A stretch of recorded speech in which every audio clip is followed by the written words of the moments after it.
Don't worry. Snowfall.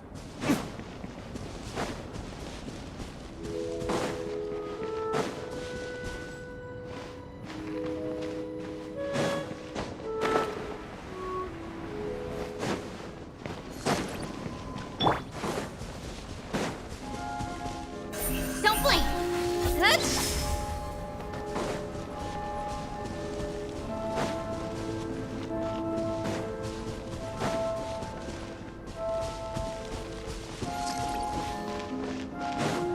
Incoming!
Don't blink!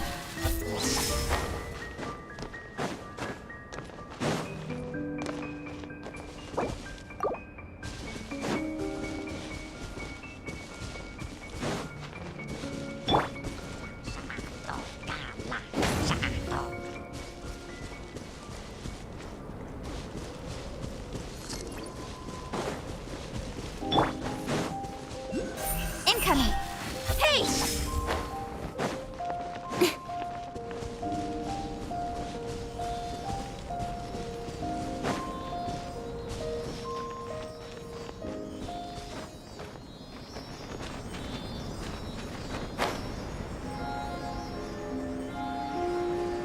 Don't worry.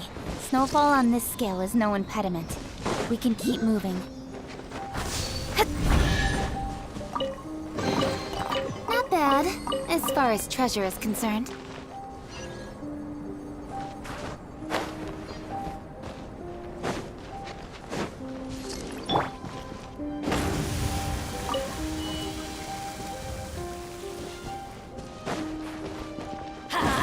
Couldn't break the curse.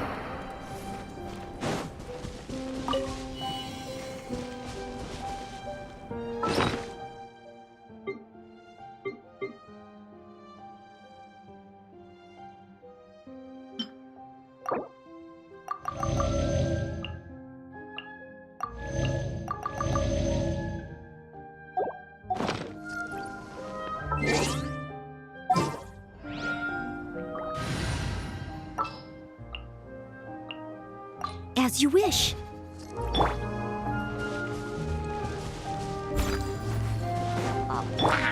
Speed of light!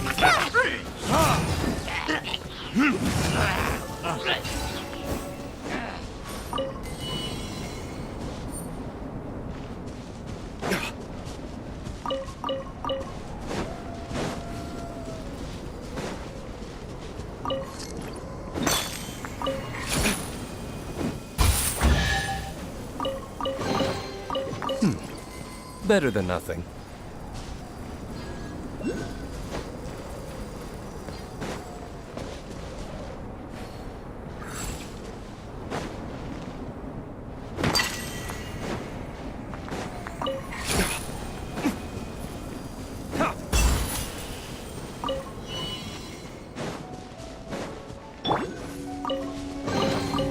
That's everything. On to the next. Nowhere to hide.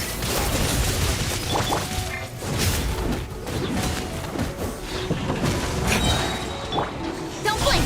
Hey! Burn!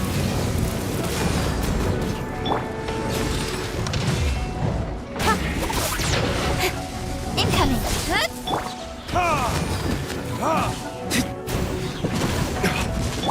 I must leave no stone unturned, as a good knight should. Don't blink! Hey!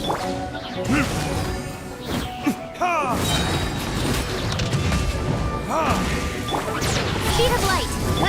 Time for retribution! With sword comes shadow. Don't blink!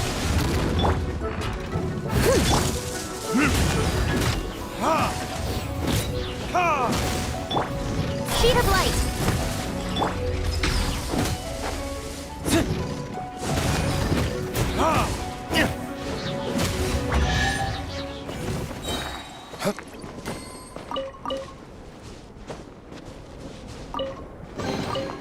We'll need more where that came from.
There it is!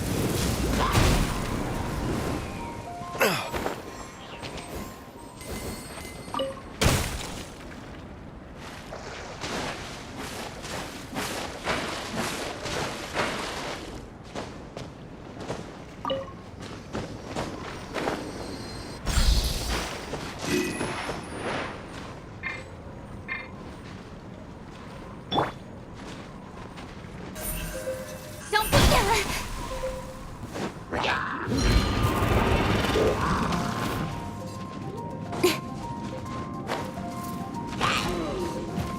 Got lucky that time.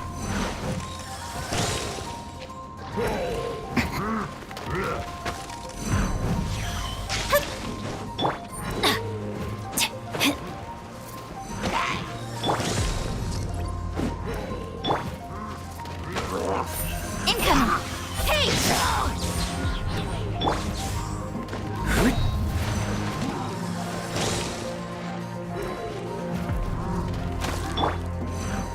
Don't blink!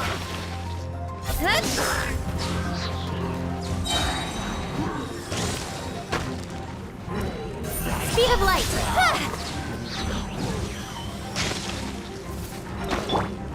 Let's light it up! Incoming! Off we go!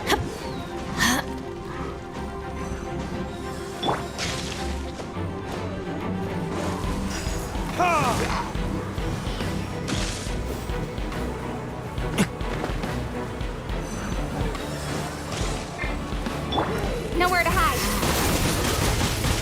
Speed of light! Hey!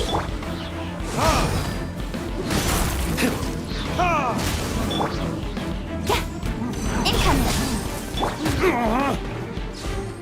Time for retribution! I suppose this will do.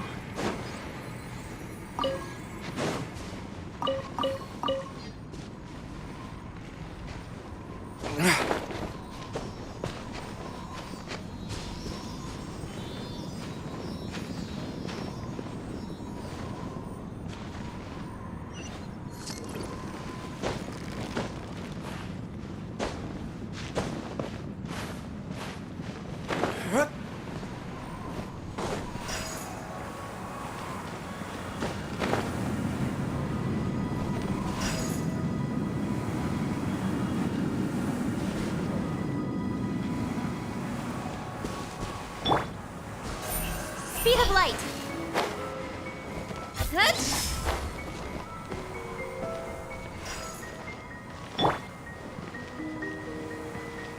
Huh?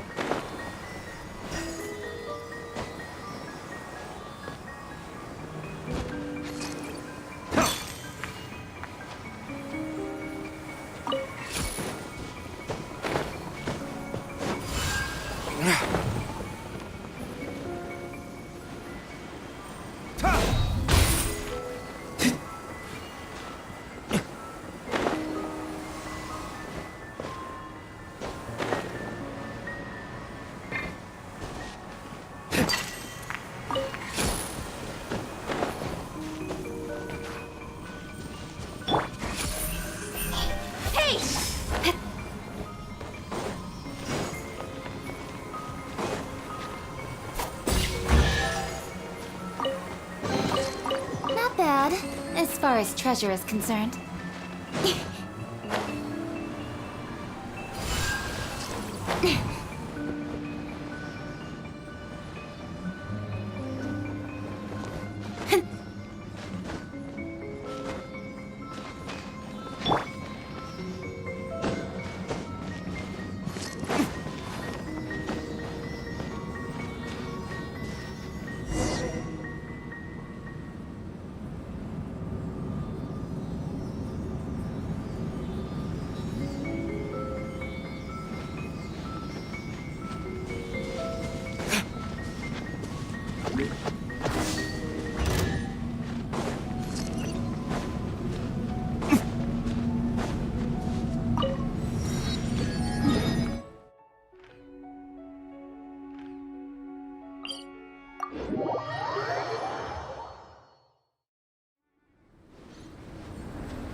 Steady as stone.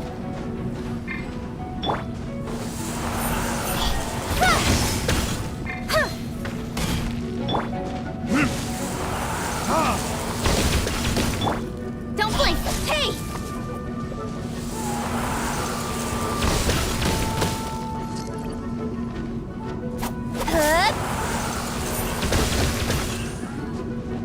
Speed of light!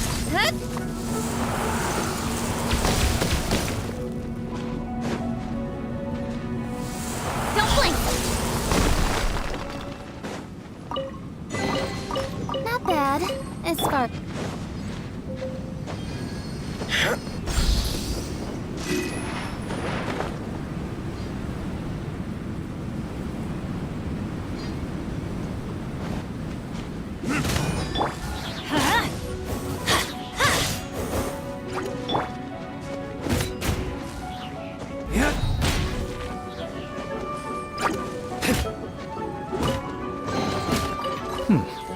Better than nothing.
the threads of your fate lie.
Speed of light.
Don't blink.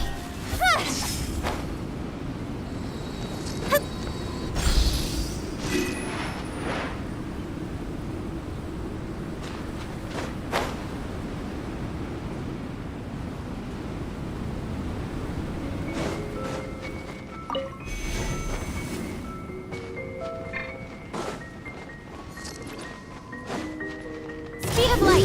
Hey!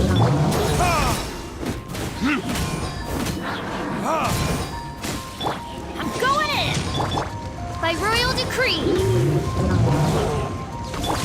Don't blink! Cut to the chase! Verdict is...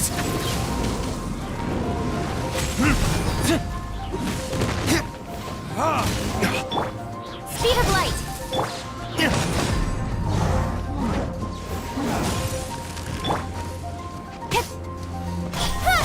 Nowhere to hide!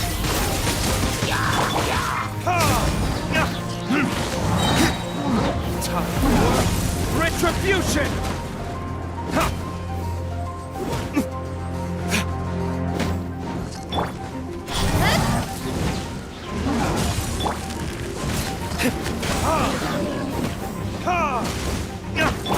Don't blink!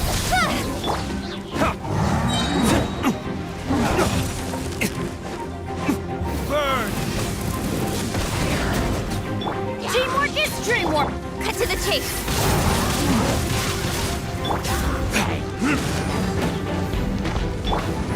Wings of darkness! Come, sever neck!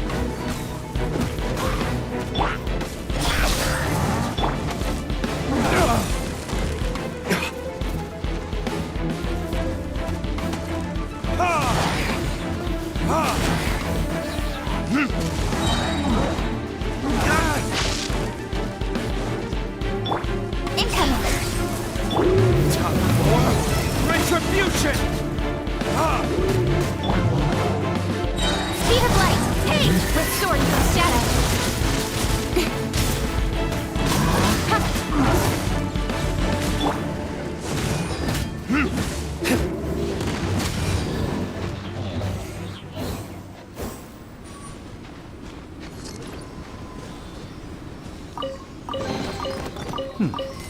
Better than nothing.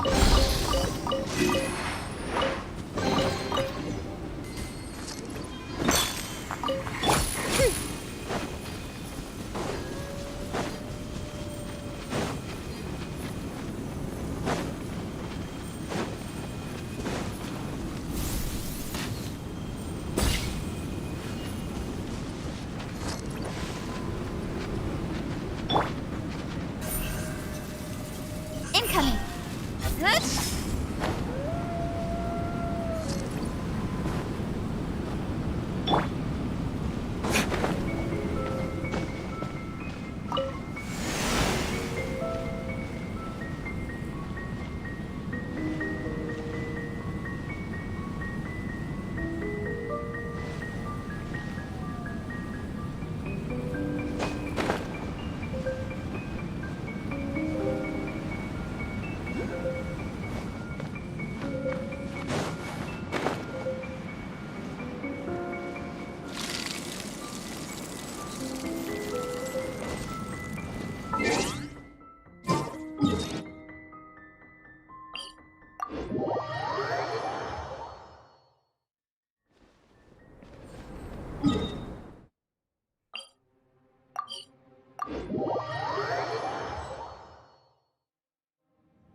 Don't blink!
Got work for me.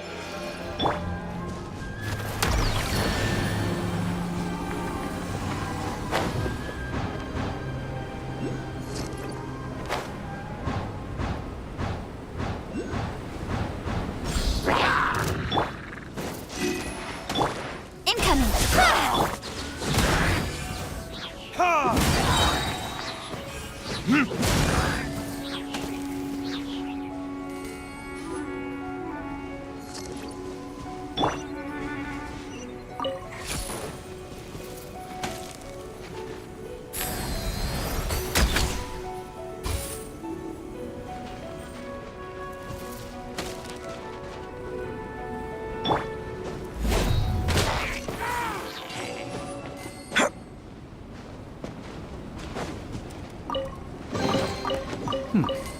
Better than nothing.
I suppose this will do.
This way.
I still have a lot to do at the guild.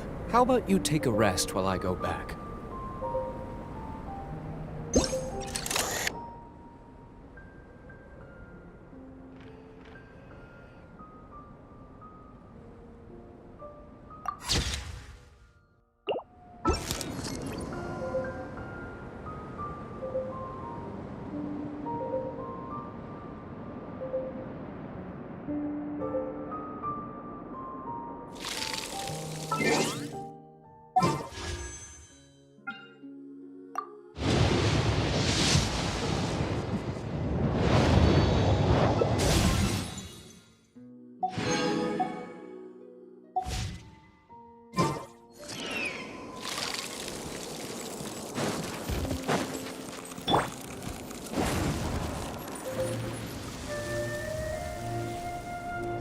Let's light it up!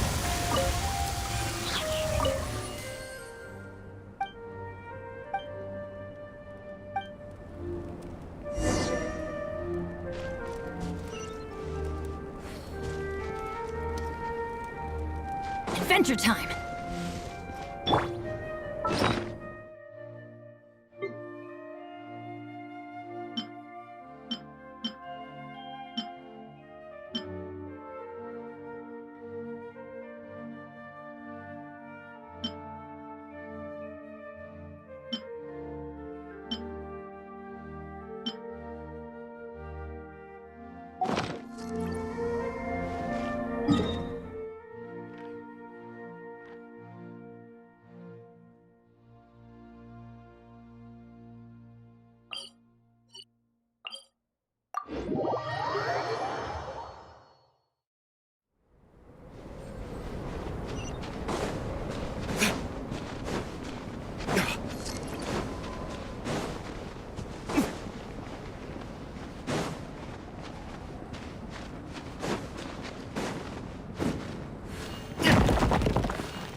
Better than nothing.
Verdict is... Cut to the chase. Don't blink. Huh? Everybody stand back.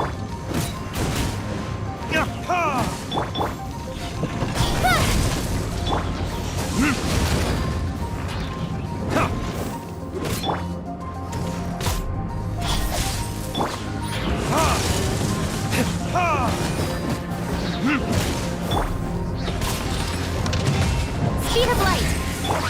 Burn! Nowhere to hide. Don't blink. Huh?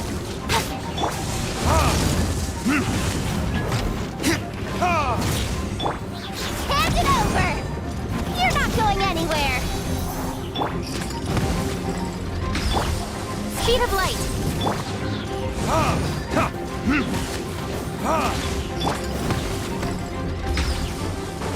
Don't blink. Hey!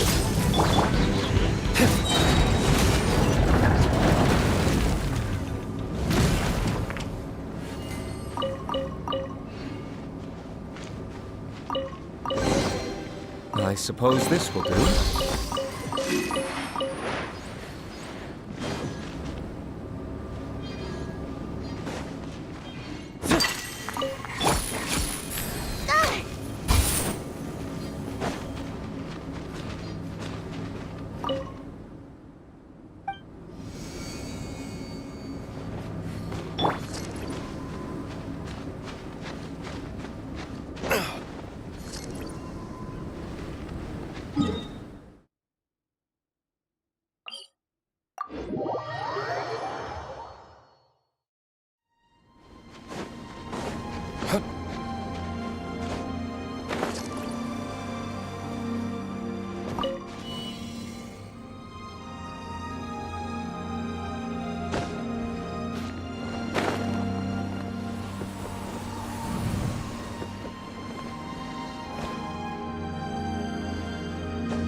Better than nothing.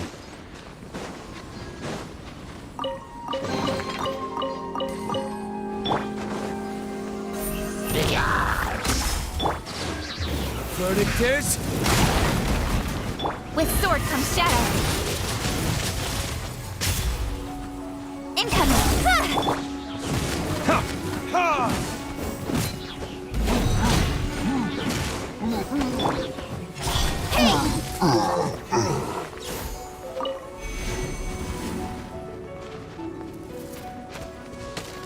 Speed of light!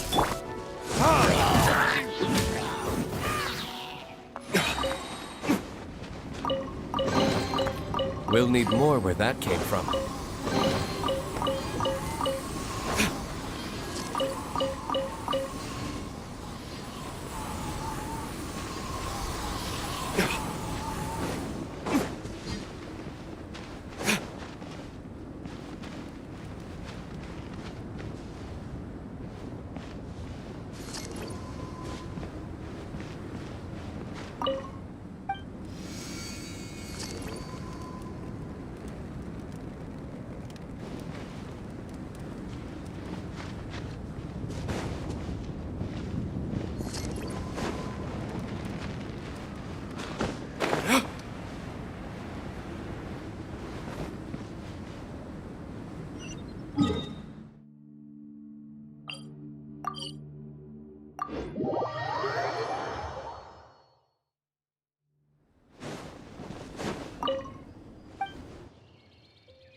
Listen, as long as you stick to your own path, it doesn't matter what Mother Nature throws at you.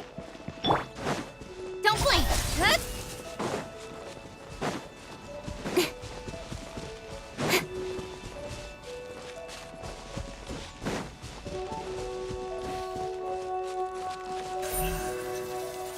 Incoming!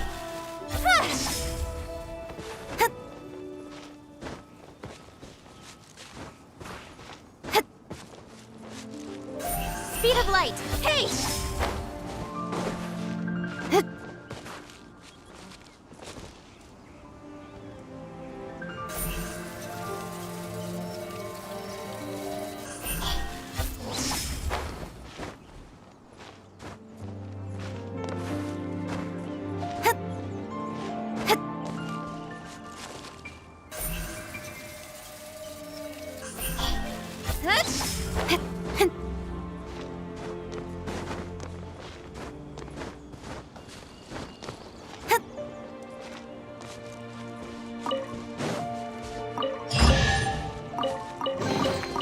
That's everything.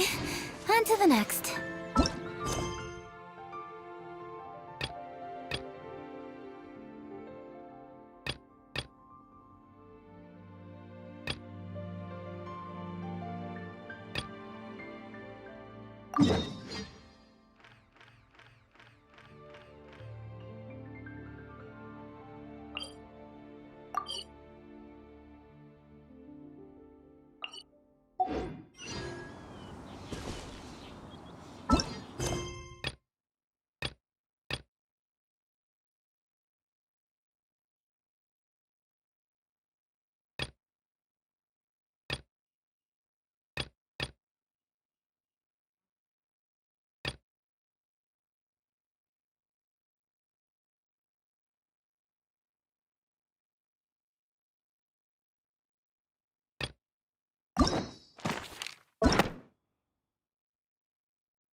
Hey, look over there! She's all by herself, right? Because she's acting as if she's talking and laughing with somebody else. Paimon's creeped out. What? You mean you used to act like that too? So is this an invisible friend who hangs out with you sometimes? Or do they just exist in your imagination?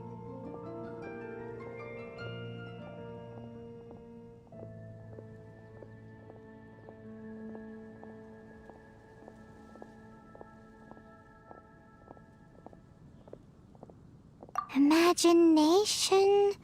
imaginary...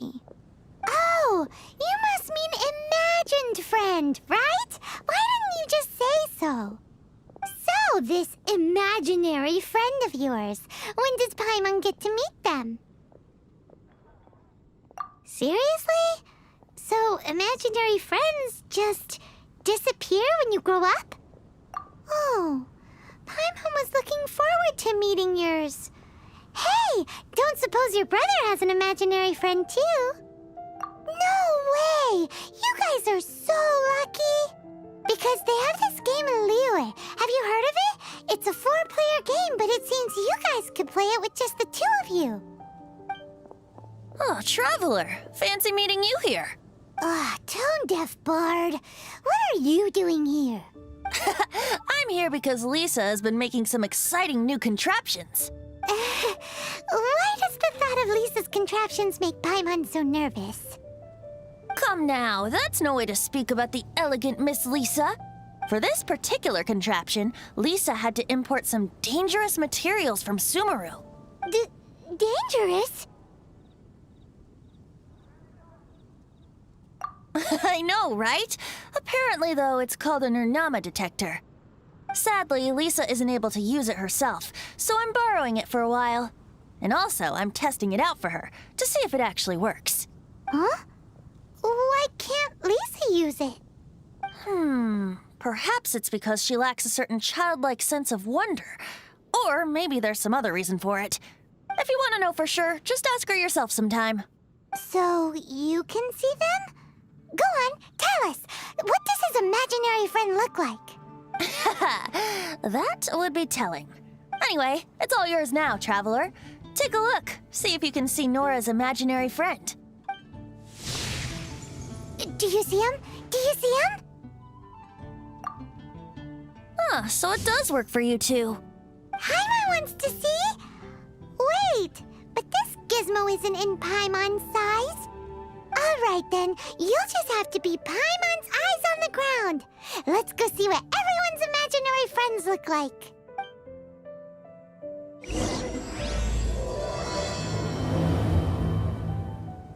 Flora from the flower shop always seems kinda floaty-headed. You know, Paimon bets she has an imaginary friend.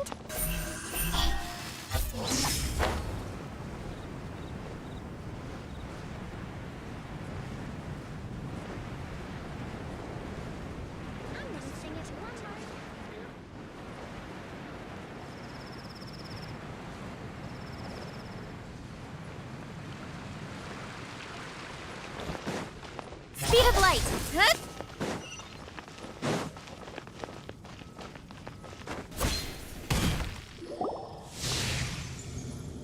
There it is! Behold, a floaty imaginary friend for floaty-headed Flora! A bloaty floaty! Wait, imaginary friends can be plants now? Hi, Traveler. Hi, Bard. Sure, how can I help? You mean me and Mr. Floaty? Mr. Floaty is my bestest friend. We live together. Say hello, Mr. Floaty. They can see you. No fair. Paimon hates feeling left out. Flora, why exactly are you friends with a bloaty floaty? What's wrong with it? I always wanted to be friends with a plant who could fly. Friends with a flying plant? Why? Because then when it's windy, you and your friend can fly off into the sky together. You gotta admit that's pretty cool. Isn't that called being blown away? That's what some people like to call it. I only found out this plant existed from an explorer who told me stories of his adventures. I think his name was Stanley. Stanley's an adventurer, and you can tell he's an expert at it from the stories he tells. The amazing adventures of Stanley are super famous in Mondstadt. He's in the city at the moment. You should go ask him to tell you some of his stories. That sounds like a fun idea for next time. But right now we have other things to attend to. Flora's a pretty mysterious kid. Which child shall we interrogate next? Paimon's thinking. Oh!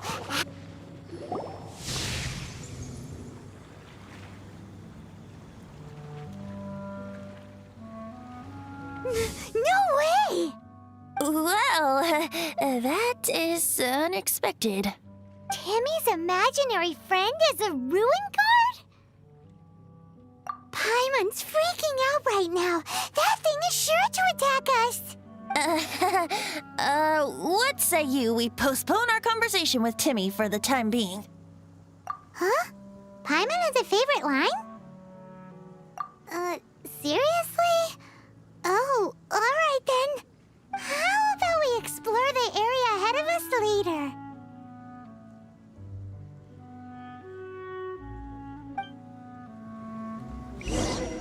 Children are more open-minded. Is that why they can think up all kinds of imaginary friends?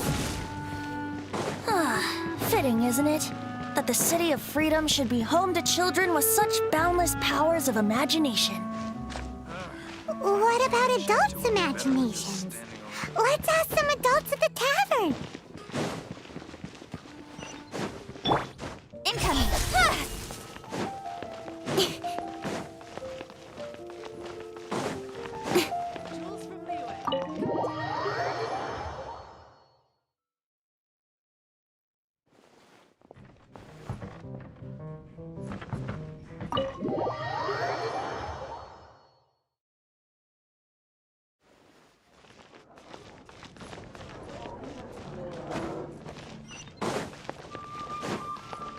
Speed of light!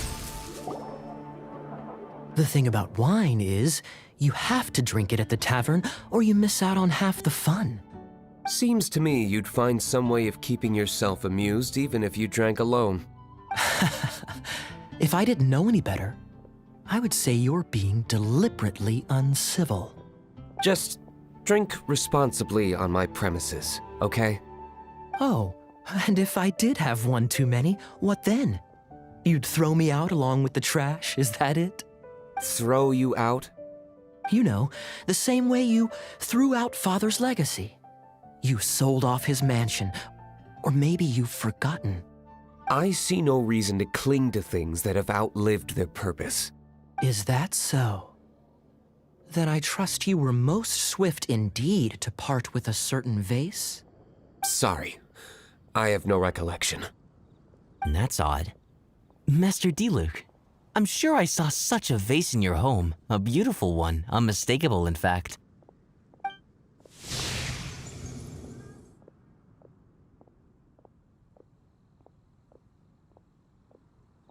Seems our suspicions were right. Grown-ups don't appear to have imaginary friends. Like I said, a lack of childlike wonder. So people just stop dreaming when they grow up? Okay, well, Paimon, for one, never wants to grow up. This raises an interesting question. At what age exactly do people's imaginary friends disappear? Let's go and check.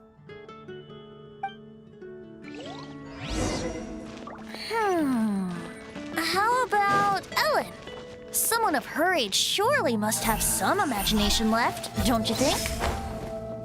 Uh-oh. Somehow Paimon finds the idea of not being able to see Ellen's imaginary friend kinda scary.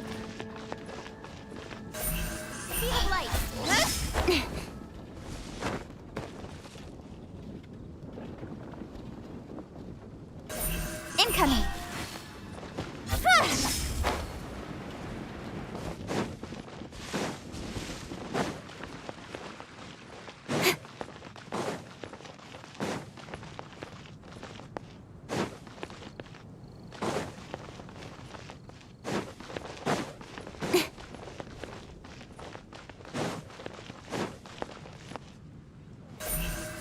Don't blink!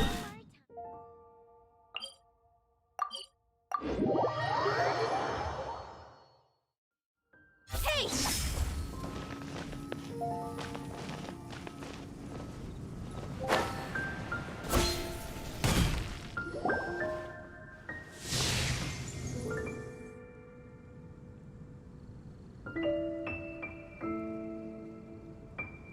Jean? What is Jean doing here? Is Master Jean Ellen's imaginary friend? So she's so determined to become a knight that she... Okay, that's kind of weird. Huh? Oh, hello. What are you guys doing? Are you always training here? You bet. Today, I heard Stanley talking about his adventures. It was incredible. It got me really pumped up. Oh, I hope I can be as outstanding as him one day. So that you can fight shoulder to shoulder with Master Jean?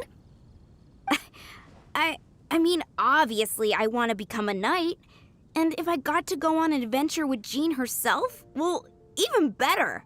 Seems Ellen really looks up to Jean. Huh, thanks. I was thinking, it's not every day I get to hang out with the honorary knight. Would you join me for some sword training? Huh, how can I smash all these training dummies at once?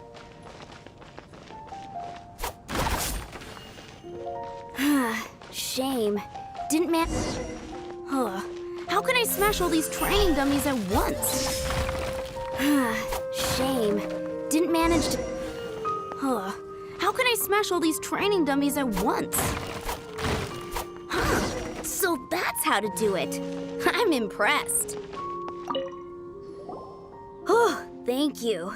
It's clear I still have a long way to go in my training. So modest. I, for one, think you're quite the pro at this already.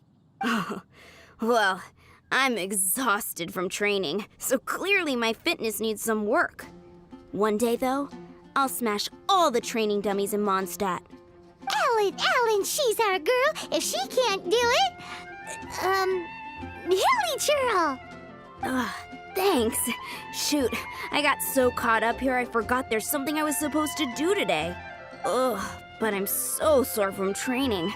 I can hardly move. Honorary Knight, could you deliver a message to Jack for me? He's a friend of mine, recently started as an adventurer. We were gonna meet up tonight and discuss adventure plans. Could you let him know it'll have to be another day? If I'm not mistaken, you should find him at the Temple of the Lion. He's adventuring with Stanley today.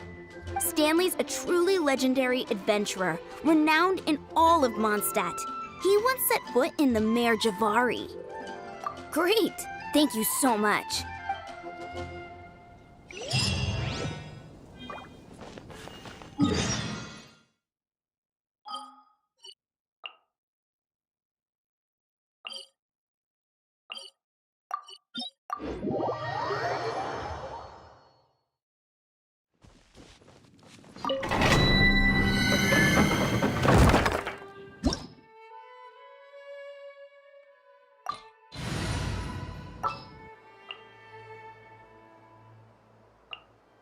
As you wish. The Temple of the Lion? We explored this place once before, didn't we? During the Storm Terror incident. Seems like it's now a hot spot for adventurers. That can only mean one thing. We didn't bag all the loot last time! we can't go any further. Not to worry. Allow me. Those who wander in the dust, the wind shall send soaring sky high.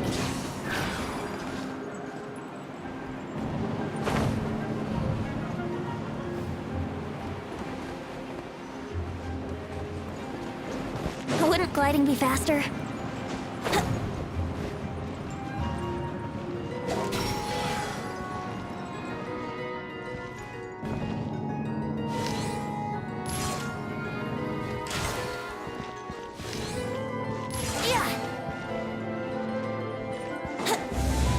Wouldn't gliding be faster?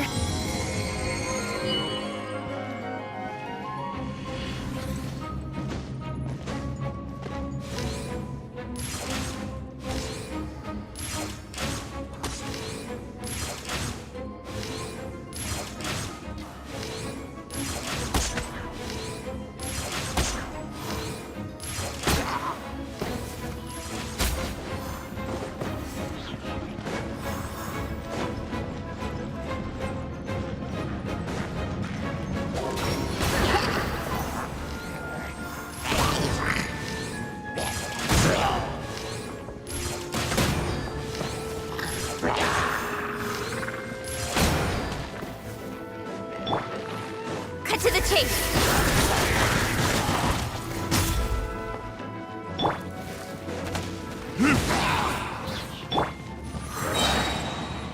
Think you can get away?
Hey, are those guys?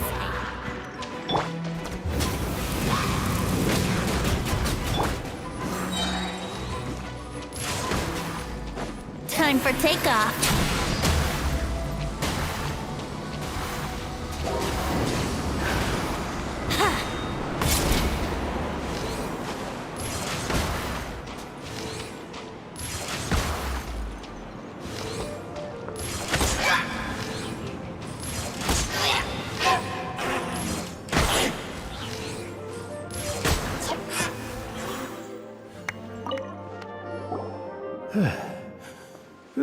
I was so sure I was about to die. To be fair, that could have gone either way. So, you must be Jack the Adventurer, I assume? Yes. Who are you? Actually, we came looking for you. Ellen has a message for you. She said she won't be able to join you today to plan out your next adventure together. She'll join you some other time. Oh, I see. I feel bad you had to come all this way to find me, and then had to rescue me. Huh? I don't see what all the fuss is about. It was nothing that I, Stanley, couldn't have dealt with by myself. Whoa, you are Stanley? You are that legendary adventurer? Renowned in all of Mondstadt? Who once set foot in the Mare Javari? The very same. I must say, it's an honor to meet one as legendary as yourself. Well then, how would everyone like to proceed? Head back or head further inside? Well, I think you're now in the safe hands of Stanley, the great explorer and legend of Mondstadt. In which case, why head back now? Okay, motion passed by unanimous consent. Let's head further in. So, I'm guessing you mostly came here because you want to hear my adventure stories. Am I right? No, we really were just looking for Jack. What? Do you know who I am? I am Stanley, renowned adventurer of Mondstadt. Yeah, I think we got that. Your attitude says maybe you don't got that. I am Stanley, the living legend. Stanley who braved the Mandravari. Enough already! Ugh. Stop name-dropping yourself every time you open your mouth! It's true, though. Stanley is the most amazing guy. Well, Jack will listen, won't you?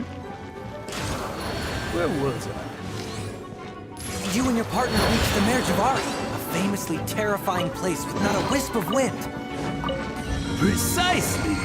There was a deathly silence in the air. A sea of ashes stretched out before us, as far as the eye could see. The Mandravari. Suddenly, my partner was caught in a whirlpool whipped up by an evil beast. Luckily, I managed to grab hold of him just in time. Wow! So, did he make it? Sadly, in the end, I alone was able to set foot on home ground once more, with the gentle breeze carried away the tears welling up in my eyes. That poor guy. How could that happen? Jack, you can't cry so easily if you want to be a great adventurer. I know. Because an adventurer's proudest achievement is to die in the course of their final adventure. But whatever happens, no adventurer should ever die in a place where the wind doesn't blow. The wind has to bring your spirit back to Mondstadt. That's right.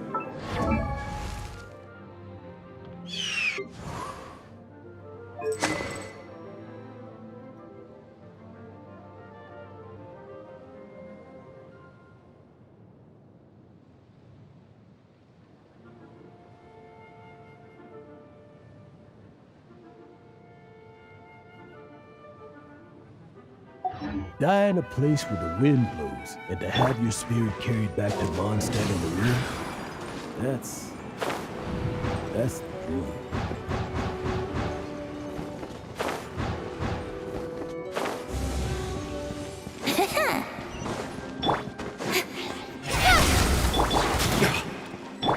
Think you can get away? I'm going in!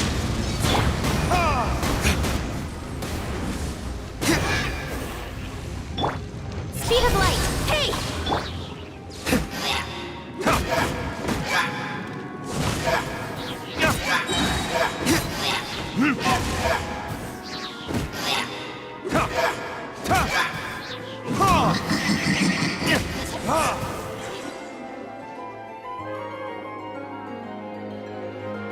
Traveler, I believe I've made a small discovery. Could I ask you to use the Nernama detector once more?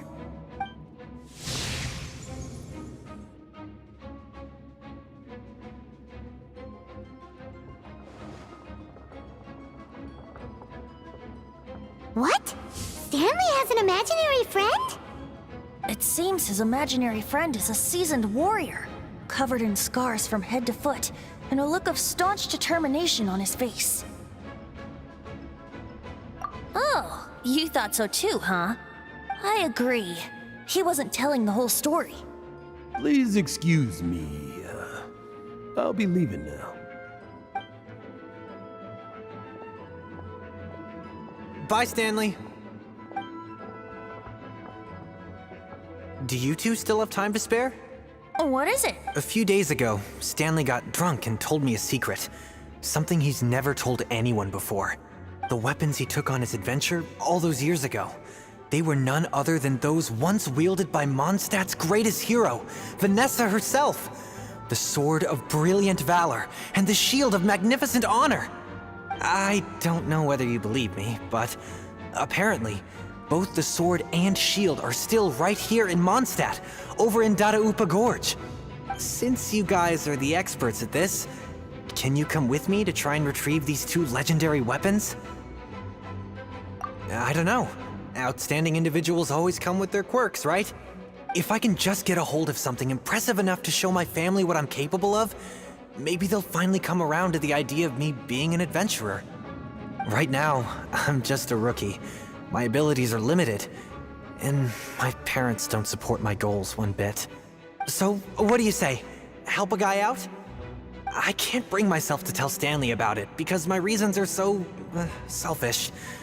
But I swear I'll give the weapons back to him as soon as I'm done. Aw, poor Jack. Let's help him out. Venti, you coming too? I don't know. Oh, one other thing. I have a bottle of rare vintage wine that I had someone fetch for me a couple years ago.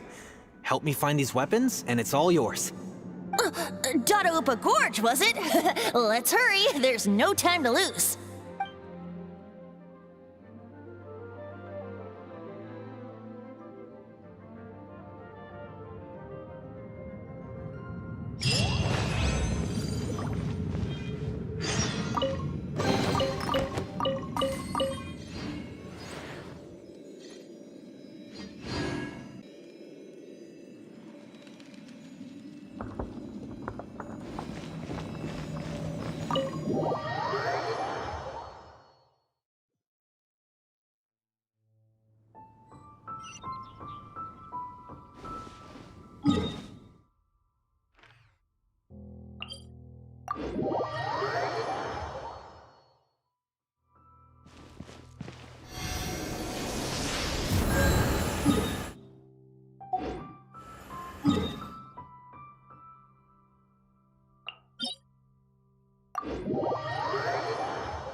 Don't blink!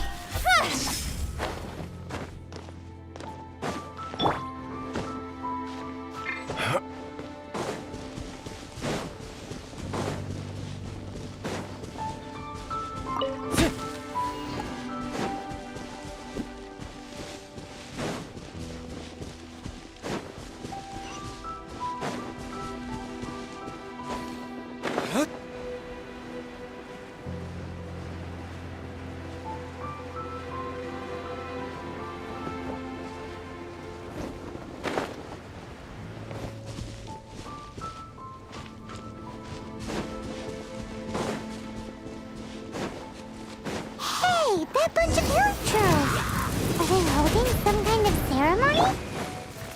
And what's with that pile of knickknacks? Are they worshipping them? Seems so. That must be the Sword of Brilliant Valor, surely! Hey!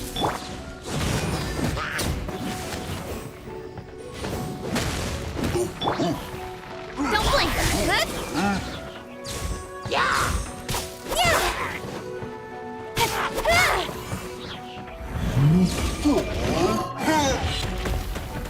Speed of light!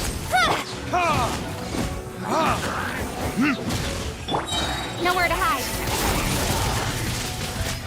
Incoming.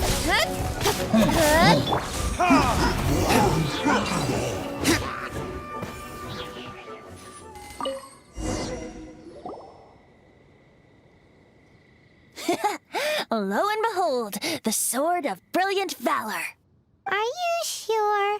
Looks kinda basic to Paimon, and a little worse for wear, too.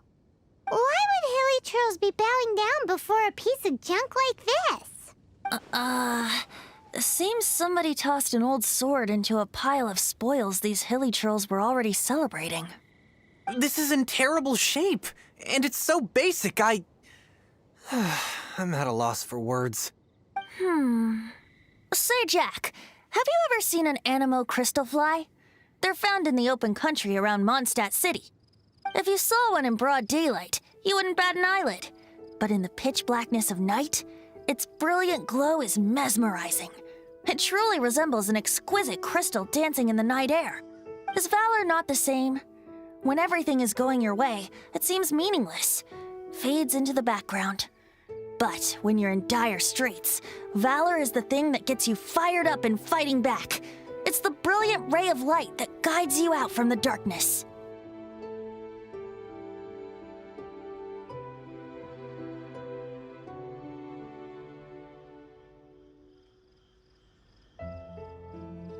You're right. You're right. Then this has to be it. This is the Sword of Brilliant Valor. So, we got our sword. Now we just need that shield. Let's scout around. It's definitely in Dadaupa Gorge, so... Huh? There's somebody there. Stanley? What's he doing here? He's acting so weird. What happened? Why did you stop all of a sudden?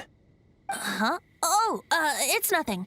Just one of those Mora-spouting weasel thieves passed by is all. What? Where? I want to see. Maybe another time. We have a shield to find, remember?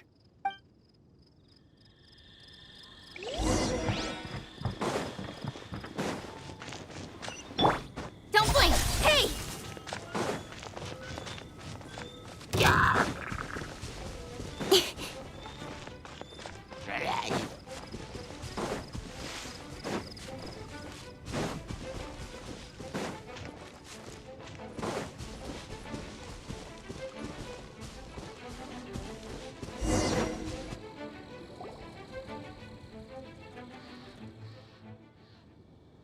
Lo and behold, the shield of magnificent honor.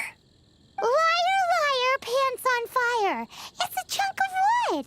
A chunk of scrap wood with the handle attached. Who in their right mind would use this as a shield? There's also wine stains on it. Yeah, I'm pretty sure this was just taken from a wine barrel. And yet, my bard's intuition tells me that this is none other than the shield of magnificent honor. Warriors wear their battle scars with pride, and shields are no different. Surely an intact shield is one that has shied away from the battlefield.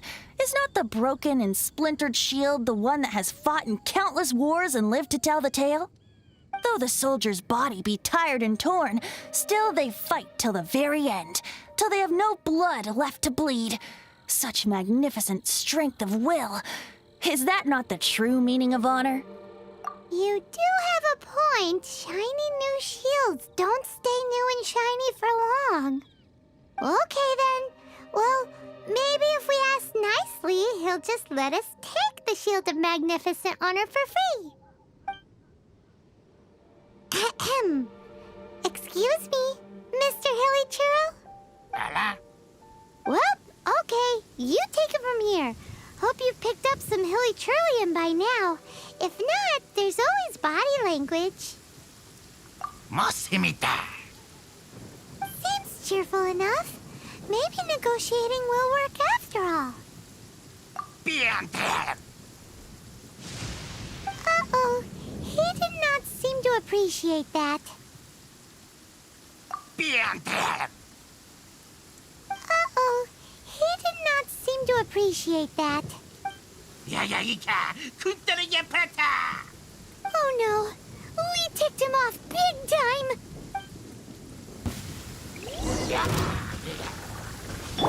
Burn!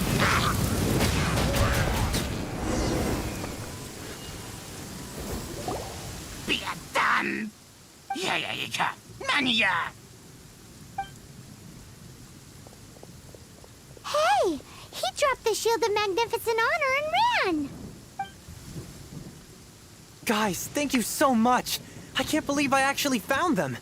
Mom, Dad, check out the legendary weapons I found. Hey, wait! The wine, you promised! And I actually helped a lot this time. What are you doing here, Stanley? Out for a stroll? Hey, what are you doing here, Bard? Fancy that, huh? You, out for a stroll, too? Oh, that's right. An after-dinner stroll, to be precise. We were also helping a friend look for something. Paimon's starting to think Stanley might be a fraud.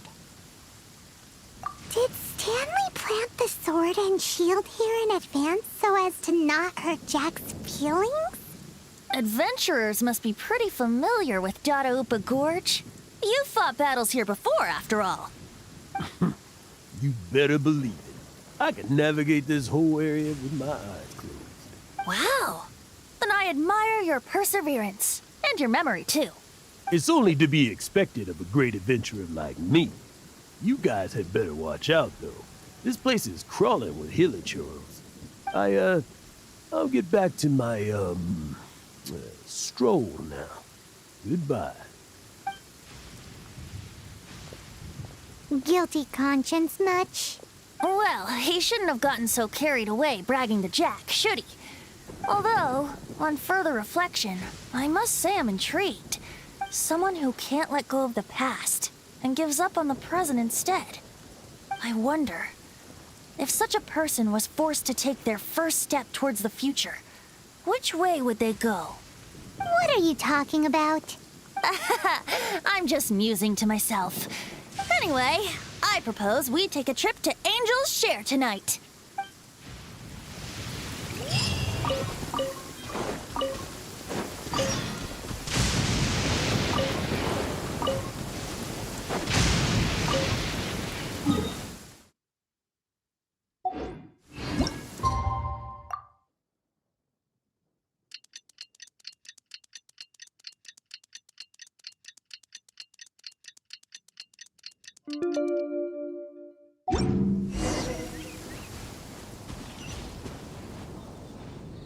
Listen.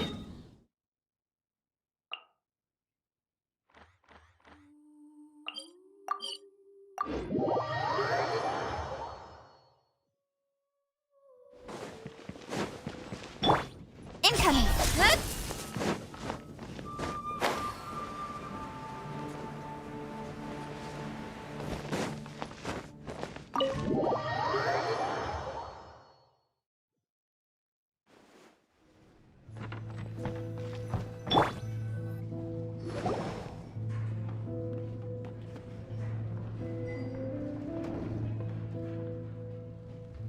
Tell me, Stanley.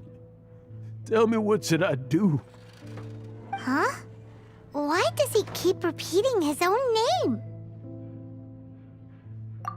Surely not. Even I've never heard tell of a second Stanley. Oh, Stanley. It should have been me. I should have been the one to die in the Melchivari that day. Why won't your spirit come and stop me from using your name? Why, Stanley? Why?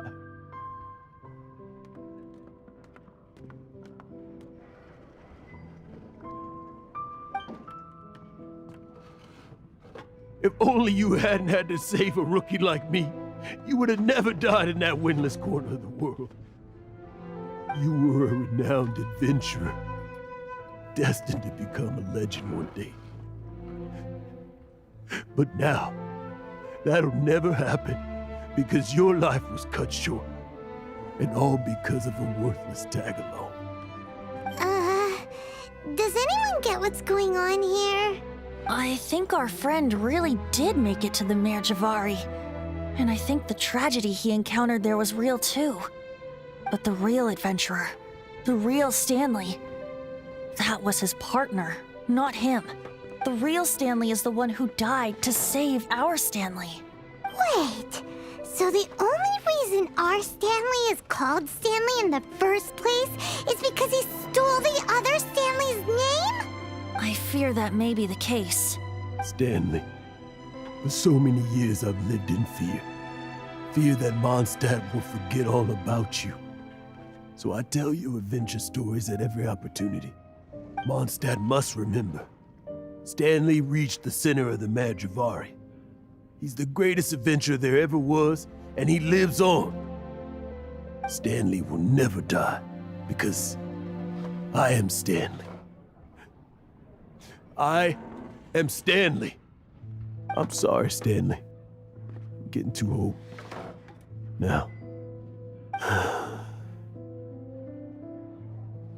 Are you guys planning on eavesdropping much longer?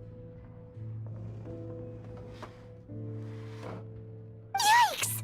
We're busted!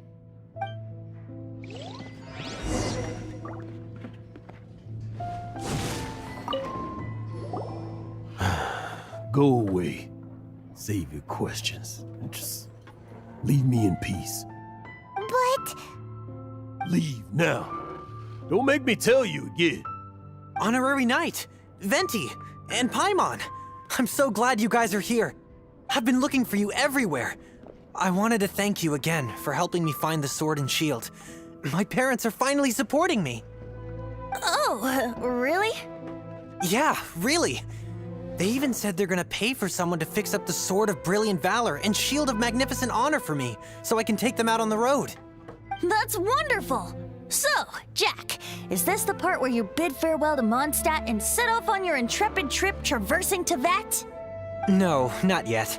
I still don't have what it takes to go too far from home just yet. Besides, I'm sure Stanley still has a few stories left to tell. They're what inspired me to become an adventurer in the first place. Stanley, Oh, you're drunk again. We'll see you tomorrow then. After your hangover wears off. Maybe you can tell me some more of your stories? Stanley's really fond of that kid, don't you think? Jack. Jack left. Oh, I see. Well, thank you for not telling him about my secret. Huh? All of a sudden you're facing the facts? That isn't like you. Just now, I couldn't bear to look at him. His adventurous spirit is so pure, unblemished. I'm just a weary old feckless fraud. But that kid is a brand new shining star, full... You're not a total fraud. Stanley's adventure stories and experiences. They're all true, aren't they? Stories? Experiences? What's the point of them anymore? To be honest, my memories of adventuring and of Stanley, they're hazy these days. That's my biggest secret of all, and my biggest fear. All these years, I've been living to tell his story. But his personality and the details of his life, I don't remember them clearly anymore. But the one thing I can never forget is that he died in a windless land, where his spirit can never be recovered. Exactly. Even in his memory, the real Stanley isn't the living, breathing friend he knew at all. Instead, he's become fixed on the image of him as that battle-scarred warrior, and that image has held him captive his entire life. I'm too old. I never let go. But still, so much has slipped away. I'm completely and utterly worthless. No adventurer should have to go that way. No adventurer ever. Hans Archibald. My true name? How did you know?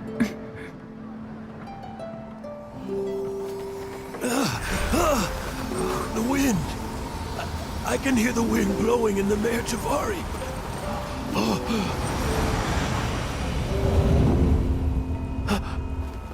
I always believed you existed. Will you hand me your old friend's spirit?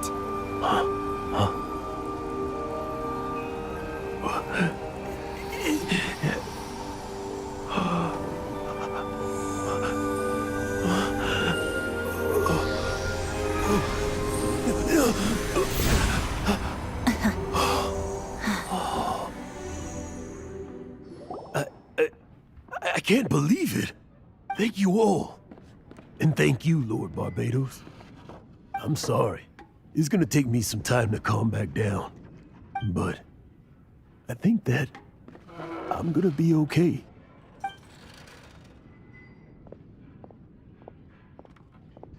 Ah, wonderful! Stanley reconnected with his true self and Jack can finally go his own way. This calls for a celebration. And by celebration, I do, of course, mean libation. And by libation, you mean you're not leaving this tavern till you're too drunk to walk, right? No, the wine here's too expensive. Jack still owes me some wine, though. He promised me a rare vintage in exchange for helping him out, remember? I'll head off to fetch the wine. See you shortly. Let's meet at the usual place. Huh? Where's that supposed to be? Why has Paimon never heard of it!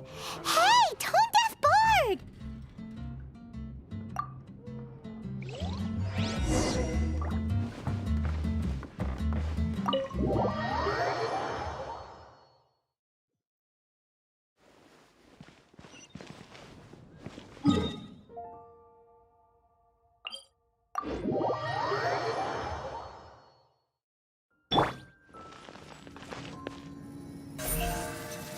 Speed of light!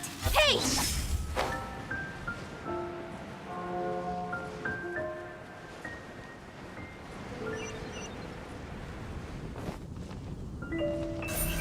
Incoming!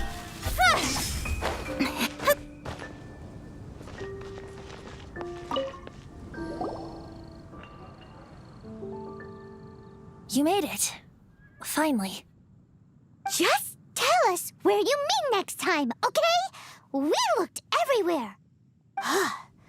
So, did you at least manage to find your wine? Yep. Well, sort of. Jack made it out to be a rare collector's edition vintage, when actually it's just a half bottle of regular cider. This takes me back. The first time I saw this view, I hadn't even taken on this form yet. It was about 2,600 years ago, before the world had come under the rule of the Seven. At that time, Old Mondstadt was ruled by a tyrant who sealed off the city's perimeter with a ferocious hurricane. Even the birds couldn't get in or out. Old Mondstadt? Oh, Paimon remembers! Nowadays it's known as Storm Terror's lair, right? You mentioned it before. That's right. The tyrant of the winds who once ruled from that tower was Decarabian, god of storms. Back then, I was but a wisp among the thousand winds. I wasn't a god of anything. I didn't even have a human form. I was just a tiny elemental being who lived in the wind, a gentle breeze bringing subtle changes for the better, or tiny seeds of hope. A tiny elemental being? Without a human form? Venti, do you mean you used to look different than you do now? Yep. My current form is not so different from the situation with fake Stanley. I took the form. In Old Mondstadt transpired the story to be told. Where a tyrant ruled, I met a boy not that old. The lyre he played, and for a song he sought. But storm walls blocked blue sky. He was sincerely distraught. I do so wish to see the birds in flight, said he, his strong eyes filling with light. But his voice was lost in the howling wind's churn, for the whirlwind takes and gives not in return. The true sky and songs that cageless soar, were they not wishes worth fighting for? So the boy turned, extending his hand. Let us cast down the tyrant and his walls from this land. The young boy raised then the flag of revolt, and I threw myself into freedom's tumult. Victorious were we who fought to be free. Gods fell, winds whipped, nations shook violently. In the smoke, a despot met his doom. And we watched as his great tower fell none too soon. Mondstadt began anew, the story passed down, and since then never has another worn its crown. So then what? What happened to your friend? Say, Paimon, do you wish to hear the next part of the story? Yes, of course! The suspense is killing, Paimon! Now's the time you suddenly get a craving for apples? Really? Getting a little peckish or something. Paimon's had it up to here with you! You know, you're so smart it almost makes me uncomfortable sometimes. But then, maybe it's right that true friends can tell what the other is thinking. A refreshing drink, a gentle breeze. Moments like this always take me back to a song that I first heard from him.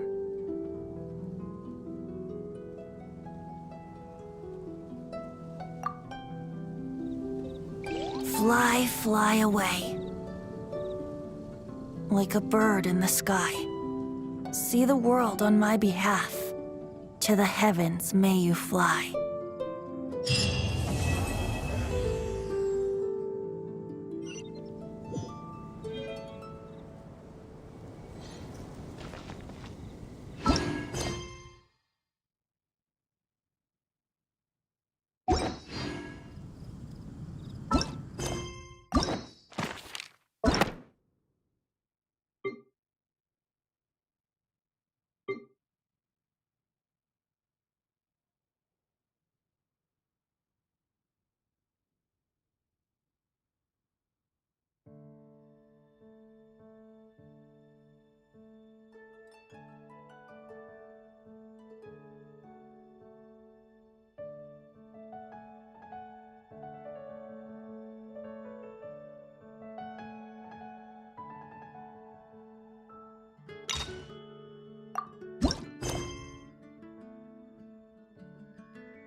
Speed of light.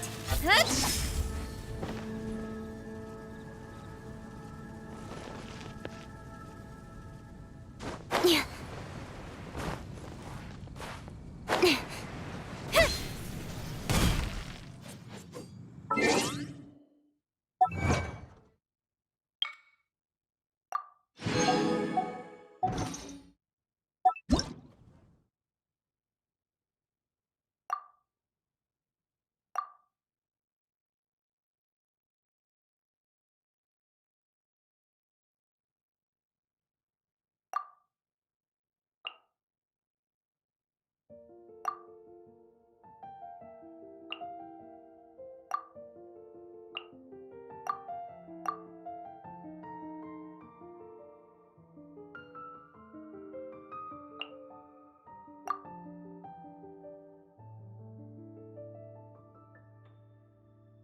Finally.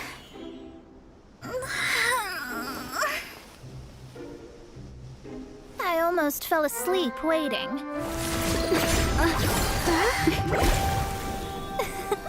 As usual, my predictions are correct. You, yes you, come with me. Are you some sort of door-to-door fortune teller? Sorry, but we're not really interested.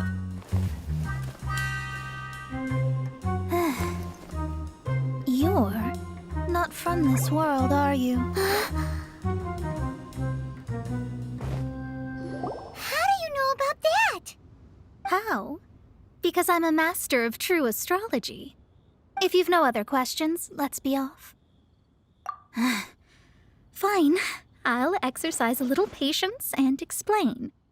I am astrologist Mona Magistus, but considering that it is most rude to misremember names, I allow others to call me Mona.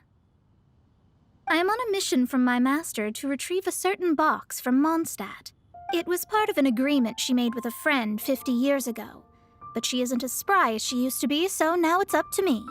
Not sure what getting some box back has to do with us. Why do you need us to come along?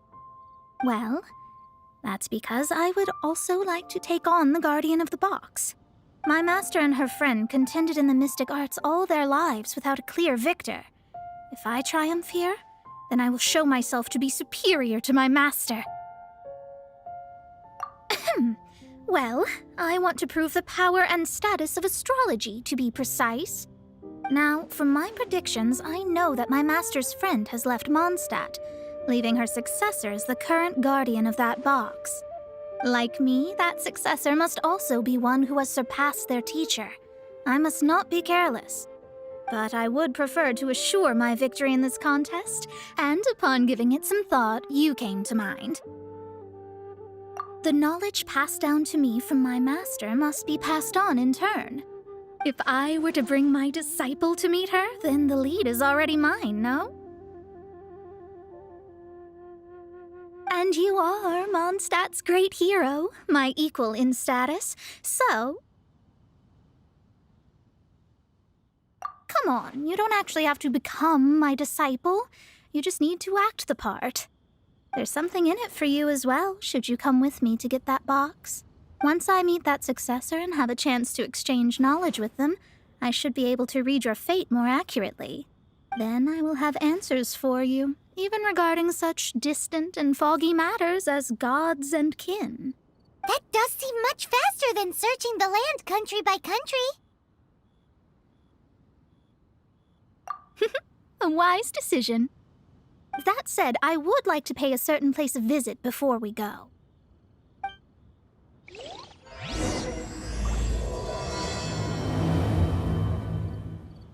There is a small inn near Mount Tianheng that never sees a lot of business, even though its food is always great value for the money.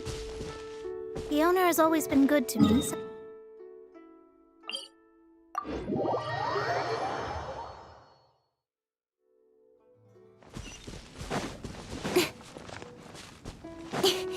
Incoming. Good.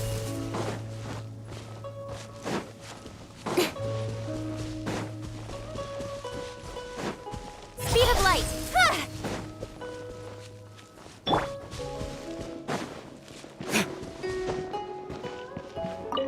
Well, it's no wonder that an inn set up here has no business. Mona, you've come at just the right time. Did you see a jade ring while you made your way here? A jade ring. Can't say I have. Oh, that's not good. That ring was given to me by my mother, but while my back was turned, it was swallowed up by a slime. That should be no trouble with Mona here. She's really good at astrology. Absolutely not. Astrology is meant to be used to gain insight into reality and observe destiny itself. It's certainly not for such mundane affairs. But didn't you say that the owner here's been good to you? This is a matter of pride and one's state of mind. If an astrologist thinks that their arts can solve all problems, they will be forsaken by the starry ether.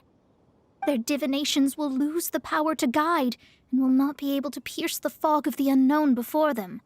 Principles are principles. Such a powerful ability, and you don't use it to earn a living? What a shame. Well, I was going to put up 20,000 mora as compensation, if you were willing. 20,000? Oh, it's nothing. I was just thinking that the person who finds that ring must be lucky indeed to be able to earn 20,000 mora just like that. Yes, of course. Still, the owner's business has had it pretty hard. It must be a truly extraordinary ring to be worth spending this much mora to find. It wouldn't be right for us to leave like this, so let's help to search for it. There may be other means we can employ besides astrology. Oh, Paimon knows where this is going. I know. I'll leave this one to you. This is the first mission I'm giving you as your master. Since it was swallowed up by a slime, maybe we can use elemental bait to lure all the nearby slimes to us. You remember the stuff we helped Master Diluc make? And Paimon actually kept a small amount. Don't sweat the small stuff. Seems like you already have a plan. Yep, we'll be back in a jiffy.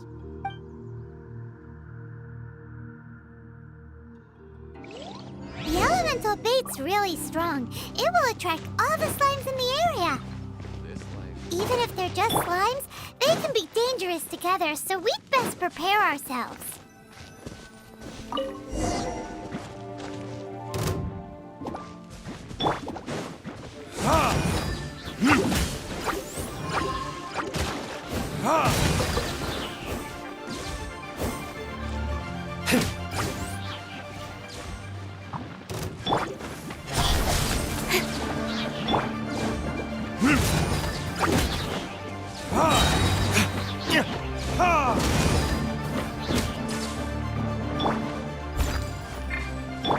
Don't blink!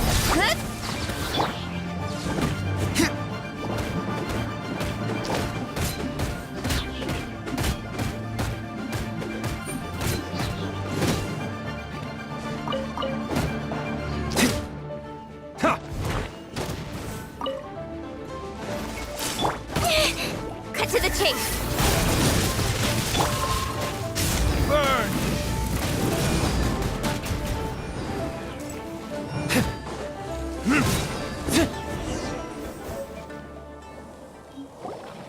Found it! This must be the ring. It's so pretty. I'm unsure it's worth a ton of... Paimon wasn't having any bad thoughts. Let's bring the ring back to Mr. Zhu.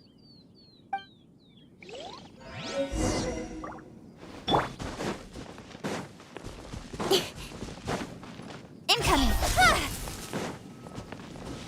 This life isn't bad either. That's it! That's the one! I thought it was lost forever. You actually found it. Not bad. Mr. Zhu, you must take care of such precious things a bit better. You might not be so fortunate next time. You're absolutely right. How would I have faced my family if I had lost the 253rd ring my mother gave me? Let me explain.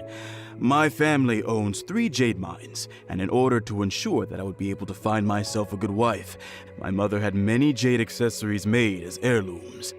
I think there might be over 500 of them. Then why would you feel the need to set up an inn here? Well, inheriting the family business too early unavoidably made things boring. Thank you, all the same. Here's the Mora, as agreed. Please take it. Then I'll take it gladly. But we did all the work. A disciple should act like one. How can they steal their master's thunder? Exactly. Well, you need to start practicing now. If my rival is as smart as I think they are, they will figure you out in a heartbeat.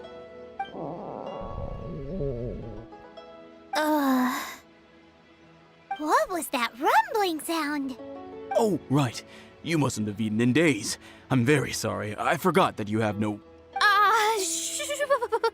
That didn't happen. Forget it. Well, I suddenly feel that you have indeed contributed to our good fortune. I say we spend this money on treating you to a fine meal. If we travel north, we'll reach the Wongshu Inn. I hear the food there is really good, so let's go try it out. No need to thank me. I'm just doing as a good master should. Did she say she was treating us? Is Paimon hearing things? Let's go after her for good food!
Don't blink!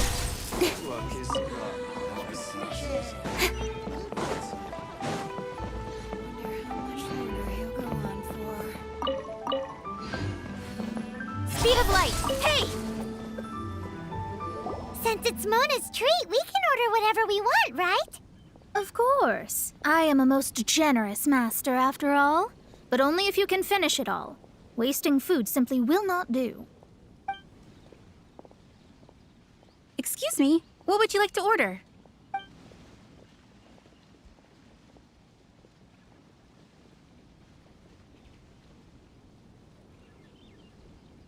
These are made using large, succulent shrimp wrapped in crispy fried potatoes. They have an amazing texture. It's exactly what it says on the label. Abalone made from vegetarian ingredients. It's just as good as the real thing. Though tofu could not be a more ordinary ingredient, it and crab roe are truly a match made in heaven. It's one of our specialties. This is a favorite among our regulars. Bamboo shoots, meat, and ham are cooked together, creating a richly flavored soup. Pour a few spoonfuls into each bowl of rice you eat. You'll never get enough of it. All of them? We only have 3. No, 2.5 people? Isn't that too much food? That's not how you count it. Besides, Paimon hasn't even ordered yet. Squirrelfish, Juyu chili chicken, and jewelry soup, please. Sure. And is there anything else you'd like to order, ma'am? I'd just like to ask, how much do the current dishes cost in total? Around 20,000 mora. Then, I'll just have some vegetarian noodles, please. All right. A bowl of vegetarian noodles, was it? Please wait a moment. We'll serve you shortly.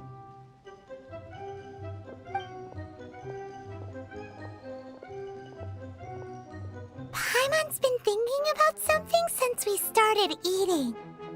Is it because she actually doesn't have money?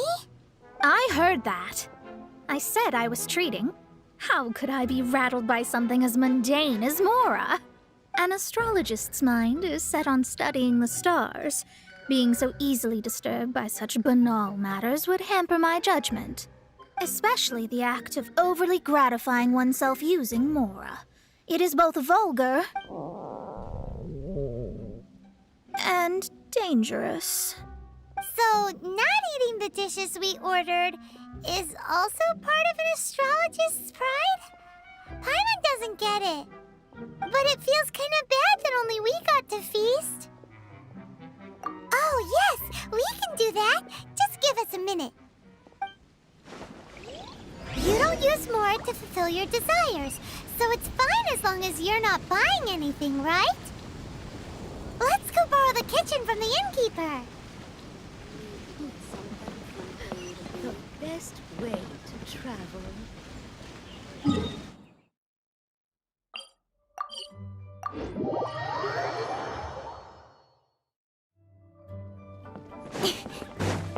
Don't blink!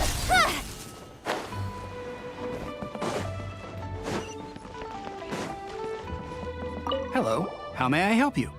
We'd like to borrow the kitchen here. Ah, I see. In that case, sure. As long as you've prepared your own ingredients, feel free to use the kitchen. If I may, you must be well versed in the art of cooking, yes? Talented indeed. Actually, I have a small suggestion to make. From your clothes, you're most likely not from around these parts. But since you've come to Liyue, would you like to try making Liyue-style cuisine? I have a recipe for golden crab with me. It's a Yue cuisine classic. It's crab meat that's been rolled in flour, deep fried, and then pan fried together with ginger and garlic. When you finally plate it up, the crab seems to be lying on gold. Golden crab. Golden crab! Golden crab! Then let's get to it. With your skills in the kitchen, this'll be a cinch.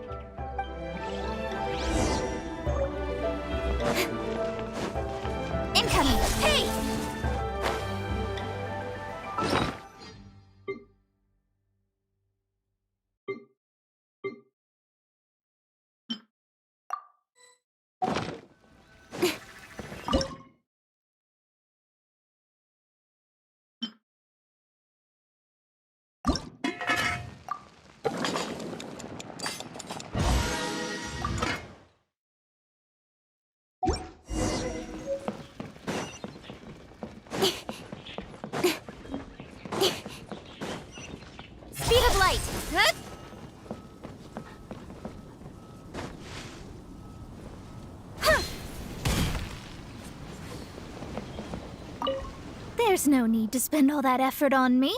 I'm not in dire need of food. I am a little hungry, but it's not a big deal.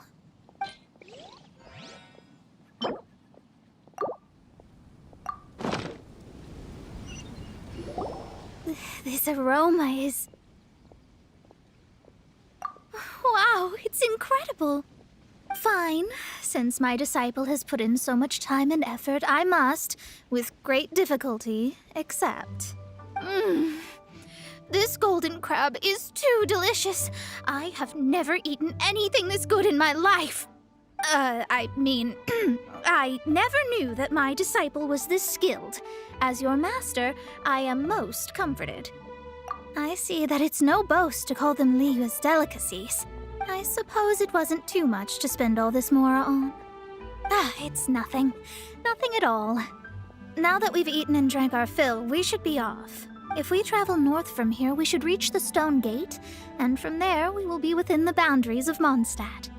What deep mysteries shall we acquire knowledge of? I'm looking forward to it.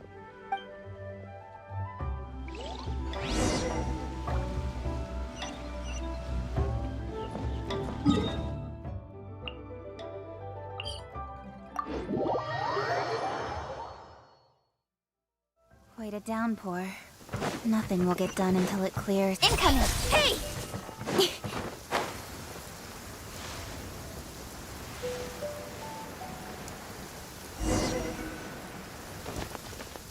Whew, that was tiring, but we're finally in Mondstadt. The quest to plumb the wondrous depths of knowledge is indeed arduous. Paimon's not tired. That's because you float. Well, it doesn't look like an astrologist is all that amazing either. That's because you have too many unrealistic fantasies about astrology. Are you also resting your feet here? Who are you? Oh, my brothers and I are all merchants. We just finished doing business in Liyue, and we're preparing to head back to Mondstadt. You look rather tired. The cart we hired will be coming in a while. What say you to coming along for the ride? No need, no need. We're already heading that way anyway. There's no need. Now shoo, get out of our way. Huh? Miss, is there something wrong? Cease your pretensions, bandit. Picking up people on the road who appear vulnerable, robbing them blind once they've gotten on the cart, and then taking them to some Archon-forsaken place. Is that your deal? What are you saying? We came over here to make conversation. And this is how we're rewarded? With insults? If you don't want to get on, don't. Crazy girl. Well then, shall I tell you now which objects you have on you that are stolen? If you have any quibbles, we can bring people to corroborate what I've said and all will come to light. If I lose, I'll pay you 20,000 mora. But if I win, then you'll be eating prison rations in Liyue Harbor tonight. How about it? If you're real legitimate businessmen, there's nothing to fear, is there? You pushed it too far, brat. I don't know how you found out, but as long as we get rid of you, no one will have to know. Don't fret, it's just a few bandits. You said earlier that there was nothing amazing about astrologists. Well then, this is a good time to show you what your master can do. Another test subject.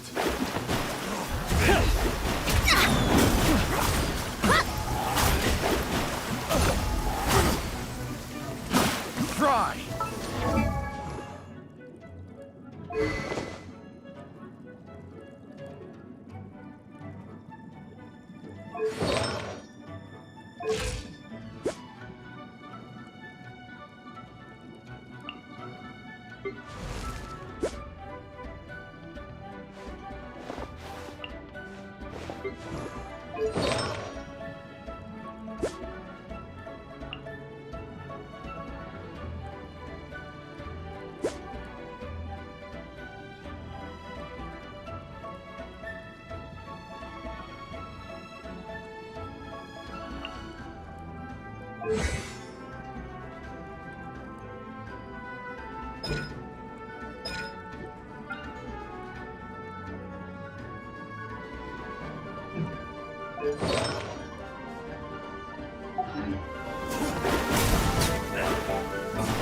Delve into destiny.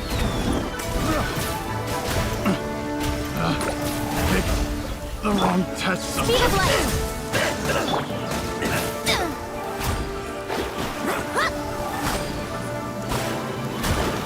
Fate is upon you.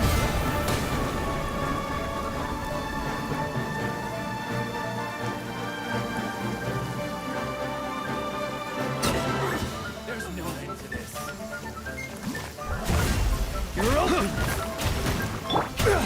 With sword comes shadow.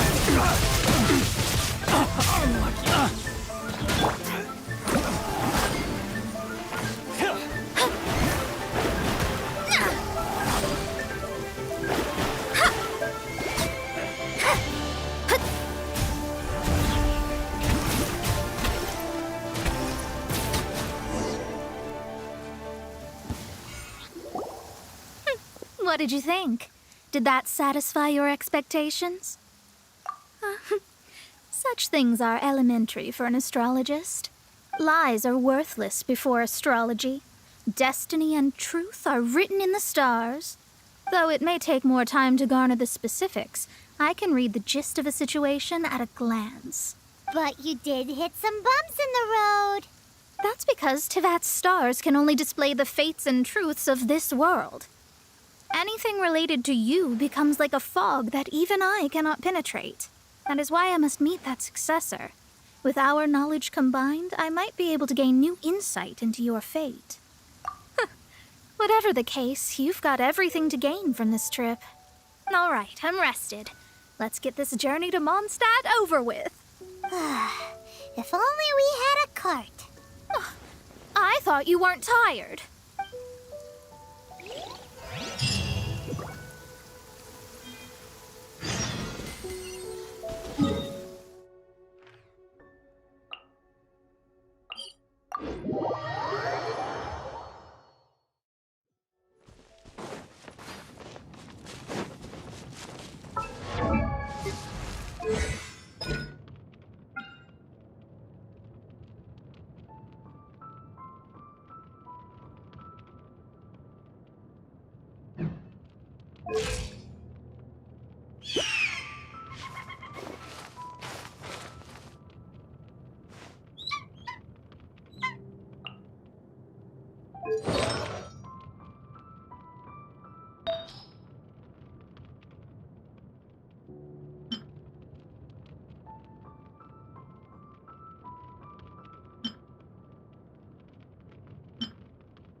Are you ready? Don't shame your master now. We're about to meet that successor. I guess. Wait, no. It won't do if you have no idea at all, even if you are a fake disciple. We have a rule that forbids us from teaching outsiders, but I suppose I could teach you. My astrology is based on hydromancy, and as the name suggests, I use the reflections in water bodies to observe the true starry sky. Allow me to demonstrate. Watch from the present station and movement of the stars. I see. So that successor is a young, female Knight of Favonius. Doesn't that sound like Lisa? We will meet her here presently. Well, that's all the information we need. It seems that even basic astrology can't be grasped in one go. Never mind, I'll explain in detail later. She's here. Wow, it's you, Miss Honorary Knight. And Paimon, too, you're back. That's her. The successor to great knowledge. Successor? That's right. I am the astrologist who has plumbed the depths of the ocean of stars. Surely you have long calculated my arrival as well. An ocean of stars? What's that? Does it have fish in it? Fish? No, don't play dumb. Is this some kind of game? I should be the one saying that. I didn't get what you said at all. But my predictions can't be mistaken. Well, let's make sure. Your mother's name is Alice, isn't it? That's right. Oh, so you're Mommy's friend. But she's gone very far away. My readings told me as much. But before she left, she must have imparted her mystical arts to you, surely. Mystical arts? I don't get it. Mommy only taught me to make Jumpy Dumpties. So Klee's mother is the friend and rival of Mona's teacher? Yes. As well-versed in astrology as she was, my master knew only astrology. Alice, on the other hand, was skilled in a great many other mystical fields. Well, Klee's so young. So even if she'd heard this deep knowledge, she might not have understood. Yes. It seems she has inherited the blood, but not the knowledge. What a miscalculation. There can be no contest like this. Yes. So before Alice left, did she tell you about a 50-year agreement and about a certain box? Oh, I know this one. So you're here for that box. I'll look. Wait here. Not this one. Or this one. No, it's not this one either. I remember now. I buried it together with my new treasure at Windrise. Wait for me. I'll be right back. Klee, don't just run off. Don't you need the things in your pack? I'll help her pack these things back in. You go after her. Looking at how rash she is, I worry for the box.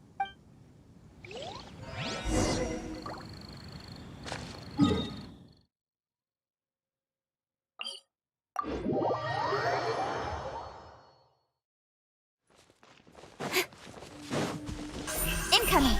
Hey!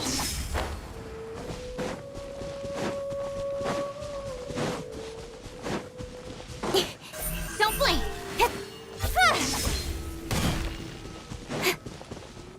We're here! This is it! Let's dig it up! It can't be! I put a sign here! There's no mistake!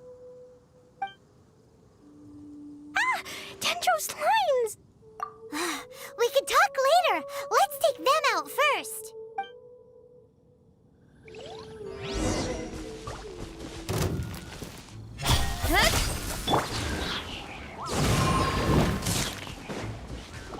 Time for retribution!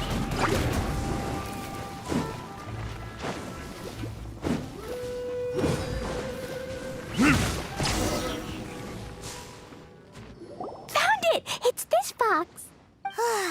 Glad it wasn't damaged in the explosions. Retrieval complete! Let's bring it back!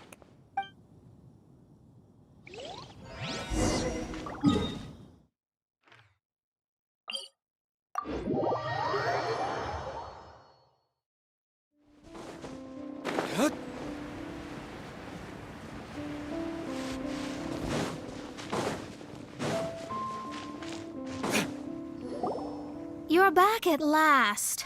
The wait was exceedingly dull. I had intended to read a book to pass the time, but this one was just some ridiculous diary. Nothing of note in it at all. It dropped from Klee's backpack, so I thought it might contain some ancient knowledge, but... Never mind that. So, did you find the box? We did. It's in perfect shape. That's wonderful! Wait a moment. Why isn't it locked? And why is it empty? Huh? Well, it's because I borrowed this box to store my treasures. Borrowed? But since you're here for the box, I took all my treasures out. That's why it's empty. You used it to store your things? Then where are the original contents of the box? That's what I want. Oh, you want the thing that used to be in the box? You should have said so. You haven't broken it, have you? No, it's not broken at all. It's the book in your hand. What? This. So this book, this diary, is that Hag's... It's her diary from 50 years ago? The thing she wanted back after 50 years was the dark history of her youth? I'm finished. No wonder that old woman said I should not look at it no matter what, or she'd rip me to shreds. Am I in trouble? It was you who said you wanted the box. You didn't say anything about the thing inside. I don't know anything. I'm leaving. Bye. Well, if you don't say anything, your master won't find out, will she? Impossible. Astrology can see through all lies. You've seen it yourself. After having spent all my mora to come to Mondstadt, not only have I gained no knowledge, but now I can't return. How did it come to this? That's so sad.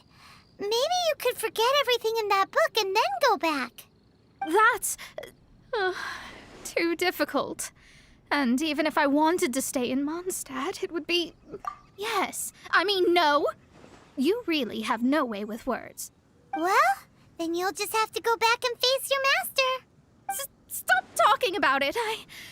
I guess I'll just have to stay in Mondstadt temporarily. Once that old crone's reached the end of her days, I'll be free.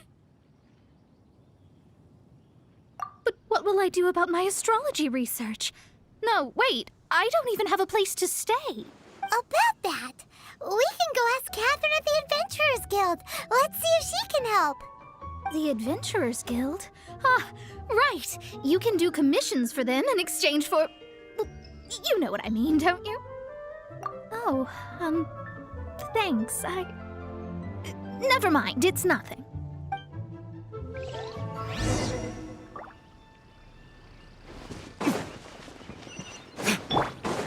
Speed of light! Hey!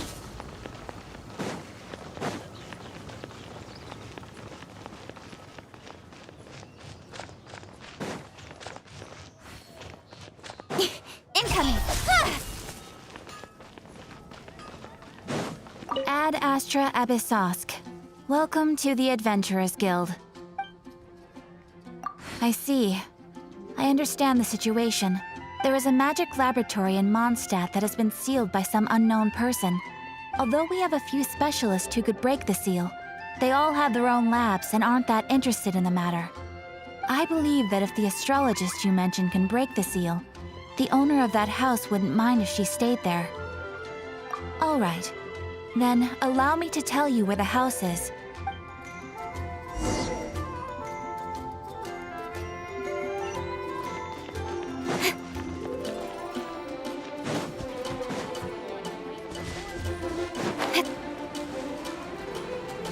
Speed of light! Hey! The person who placed this seal is by no means simple. Breaking this seal by force is nigh on impossible. Interesting. I suppose it's worth using my astrology on. Let me see. I see. So if you first, and then you...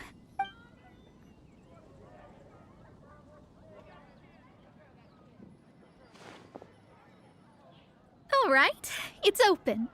Holy moly, that's amazing! Now we just need to go back to Catherine and you'll be able to stay here. No need, no need. You have my utmost thanks. You are? Oh, I'm Goth, the owner of this house. I passed by the Adventurers Guild a while back and Catherine told me about the matter. I never thought this troublesome seal would be dispelled so quickly. Does that mean I can stay here? Of course, of course. The facilities inside were just being left there anyway. I would be glad to have someone make use of them. To express my thanks, I shall rent this building to you at the lowest possible... Rent? I didn't hear anything about rent, and I helped out too. Well, yes, of course, I understand. I am most thankful to... I mean... Paimon thinks Mona's misunderstood something, but... I guess I don't have any other choice. I'll rent this place. Great! Then we are agreed. I will go prepare the documentation. Please wait here. Thanks for your help. Also, well, I'm very sorry, but I won't be able to do what I agreed to help you with just yet. Without the necessary tools and without new knowledge, it will take me some time to see your destiny clearly. But I promise that I'll do a reading for you first thing once I'm ready. Thank you. Our traveling together was fate. And of the good kind, I'd say. I wish you both safe travels. As for me, I need to think of the future as well. How is she gonna make a living if she doesn't use astrology to make money? Maybe we should come back and check on her once in a while. It would really be bad if she fainted from hunger in there.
Don't blink! Huh?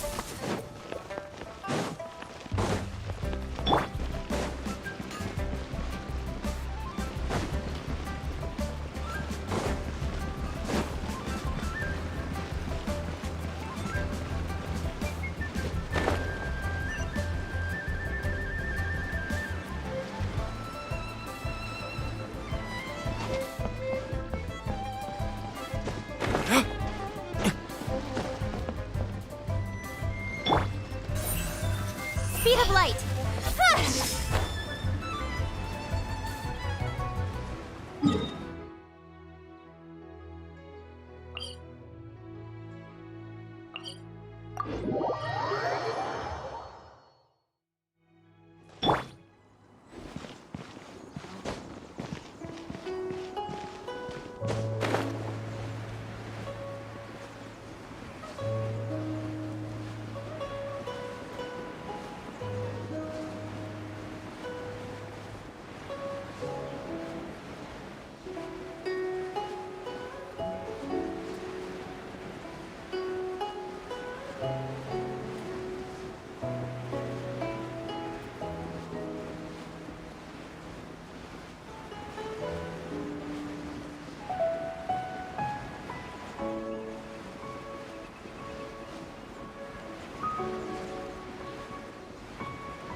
How about we explore the area ahead of us later?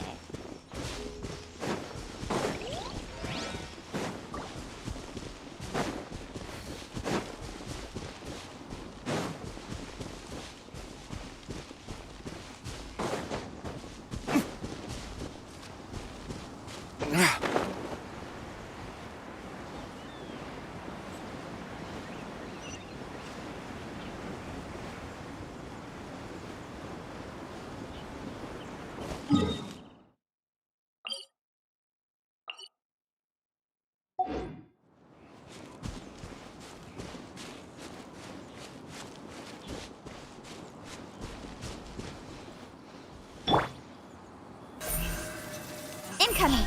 Hey!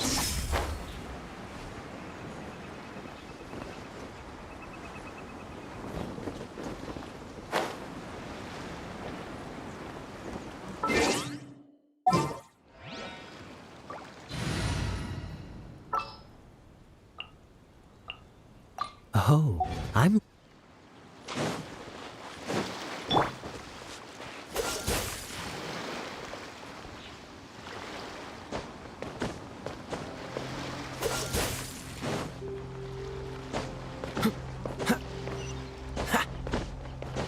Freeze!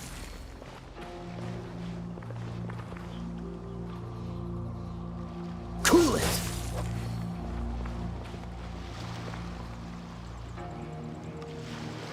Freeze!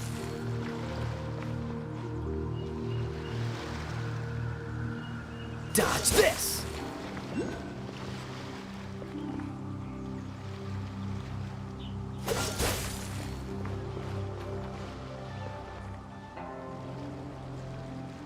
Freeze!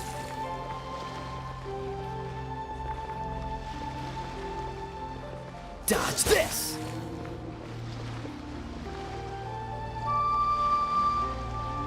Cool it!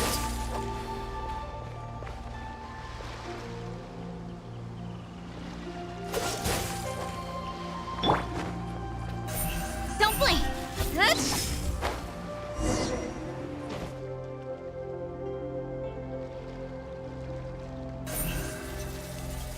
Speed of light! Hey!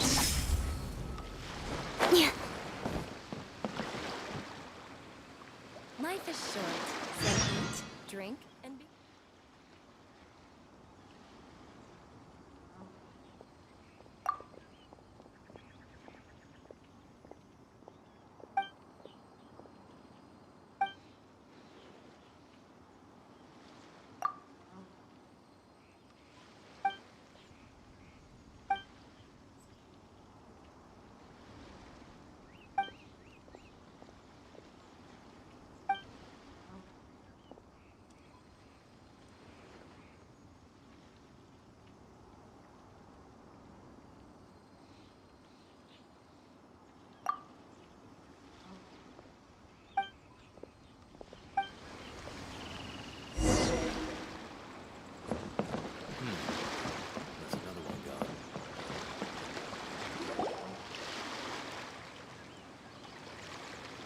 Oh?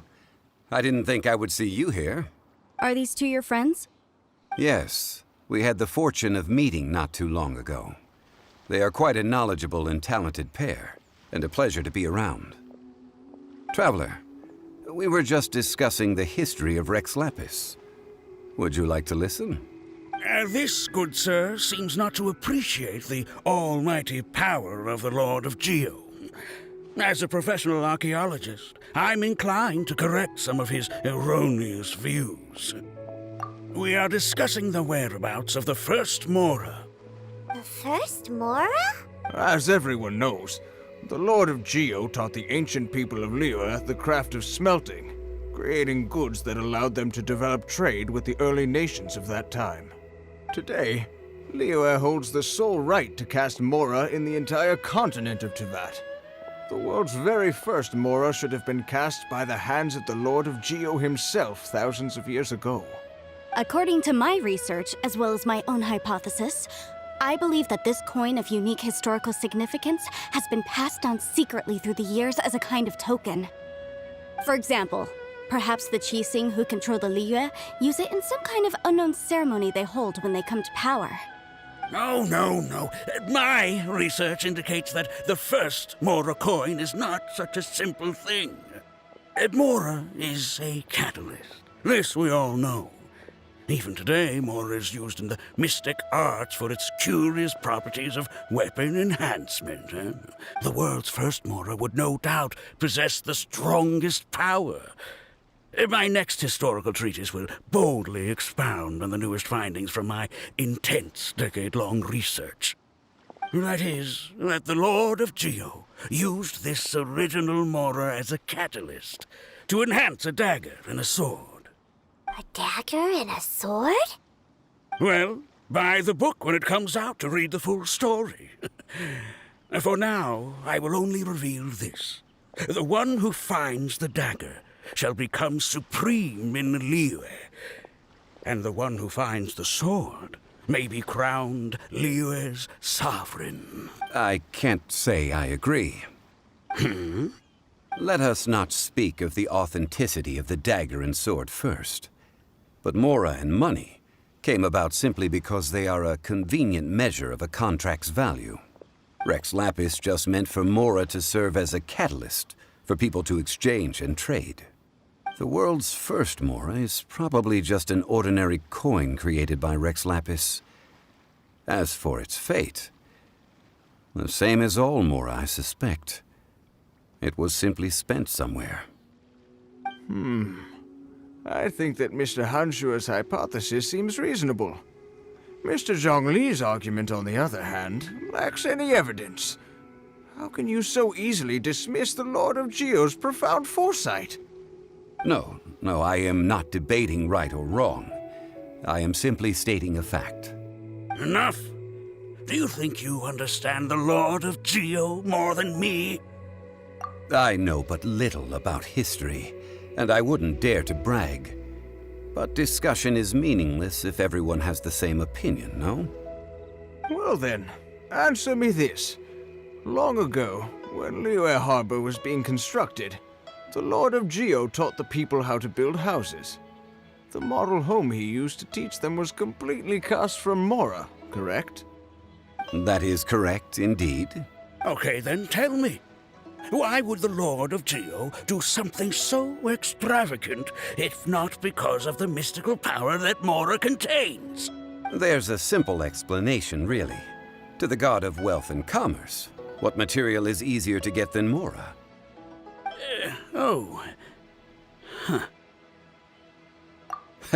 I mean, I am talking about Rex Lapis. Excuse me, sir. I have some questions about archaeology. Can we find somewhere quiet to chat? I mean, if it's okay with you. Oh, it's no problem at all. But may my friend accompany us? Perhaps they could be of some help. Of course. They can come if that's what pleases you, sir. Let's go.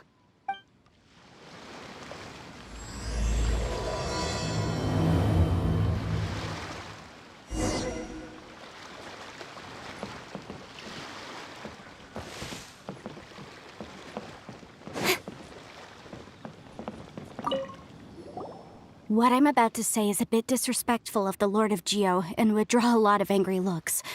So it's best to discuss this somewhere quiet.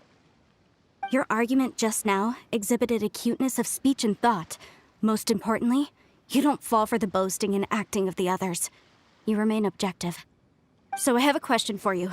Perhaps you will answer differently from other scholars. Do you think that all the gods that the Geo Archon killed were evil? Let's not analyze it in terms of good versus evil. Rex Lapis placed great importance on the integrity of contracts. So any gods he killed certainly must have broken some kind of contract. Right! The Lord of Geo wouldn't kill the innocent. But when I was doing some research, I learned about the legend of the god of salt. The god of salt, Havria, was a very kind god. But she encountered Morax one day in battle. Morax used a rather underhanded trick to assassinate her. What? No way! This bit of history is a long story. But you may not like the truth when you hear it. Don't worry, please tell me what you know. This event, I've already searched for answers for a long time. No, it's just...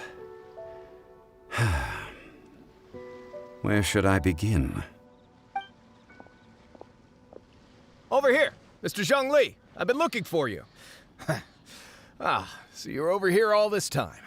Put down your weapon and stay back. Otherwise, Paimon's reporting you to the Millilith. First of all, I'm not holding a weapon. There's no need to overreact now. I'm simply an archaeological researcher from Snezhnaya. I'm not here for trouble. The Fatui say that every time. But this time, I registered with the Liyue Ministry of Civil Affairs. I could show you the official documentation if you want to see it. I will be conducting an archaeological survey here, the results of which will all be shared with the ministry. I heard that Wangsheng Funeral Parlor had a consultant named Zhang Li, with immense knowledge of ancient history and archaeology. So I paid Wangsheng Funeral Parlor a handsome amount to hire Zhang Li as my own consultant while I'm in town. So you mean to say that this is work for the Wangsheng Funeral Parlor, yes? Well, since it's work, I don't have a choice. A consultant of the Wangsheng Funeral Parlor must respect their duty. Of course you would be such a reasonable man. Well then, let's head out now, shall we? Wait, if you are studying archaeology, can I go too? I am also a scholar in this field, so I can help. That will give us a chance to continue the topic we were just discussing. Oh, and you should tag along too. This experience may be of help to you on your future adventures. It is a story from before the rise of the Seven. Although the god of salt has already perished, it will still be a meaningful experience for your journey. Wait. This is an archaeological expedition, not a tour group. That's too many people. But this friend of mine has a treasure-finding talent, surpassed by no one. It will surely be of great help to us. Oh? What talent? If my friend espies a treasure chest, they will absolutely find a way to open it.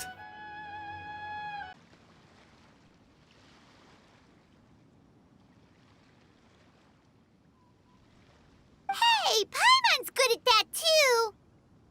Well, that is quite enticing. All right then. Well, let's go. There's no time to waste. When the Overlord of the Vortex was crushed by the Jade Chamber recently, perhaps something of interest was washed ashore. An ancient artifact would be good. Traces of ancient activity would be great. But a piece of the god's limb would be even better. Who knows what surprises we may find.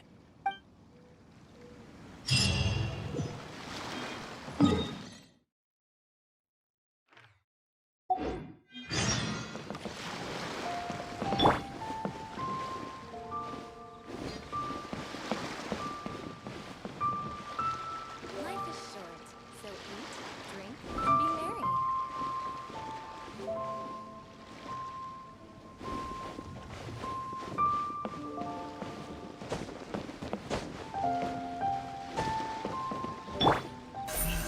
Incoming! Hush!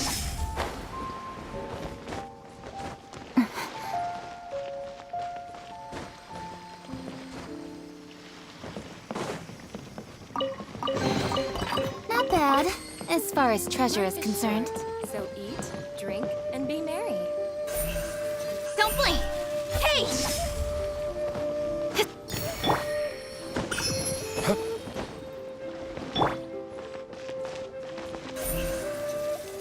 Speed of light!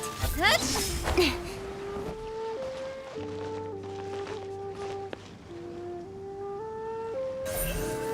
Incoming! Hey!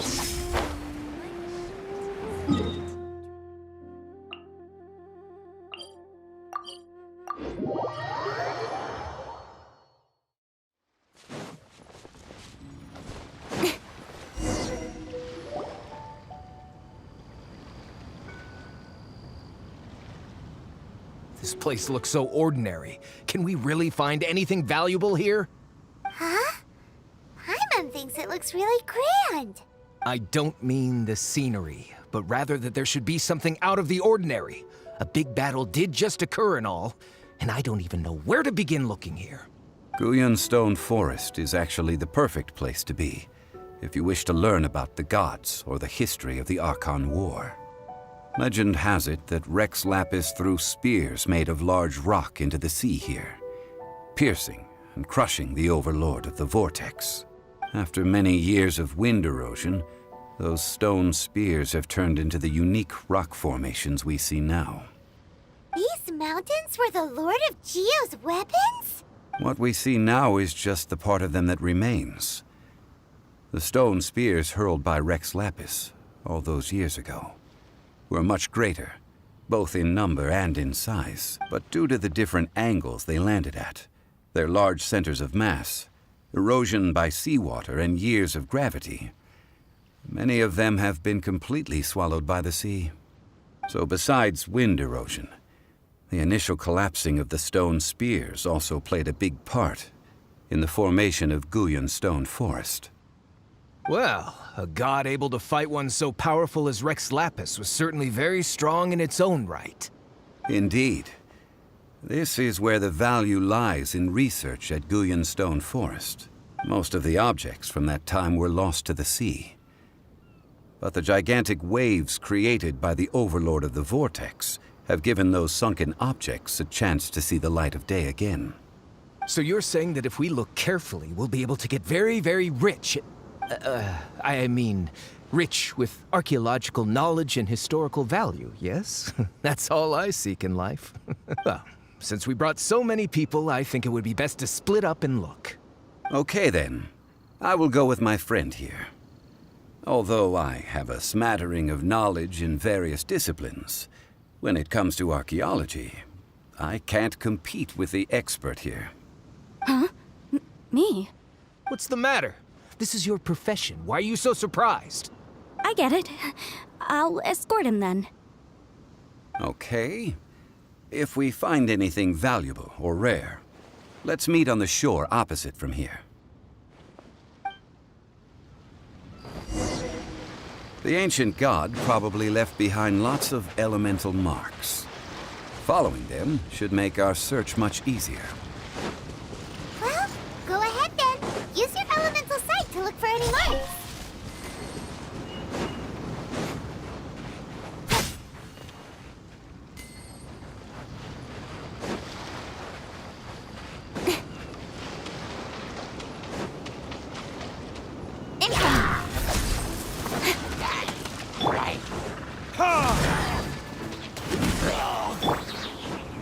Speed of light!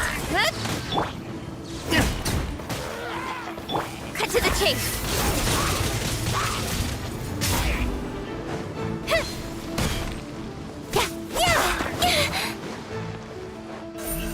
Don't blink!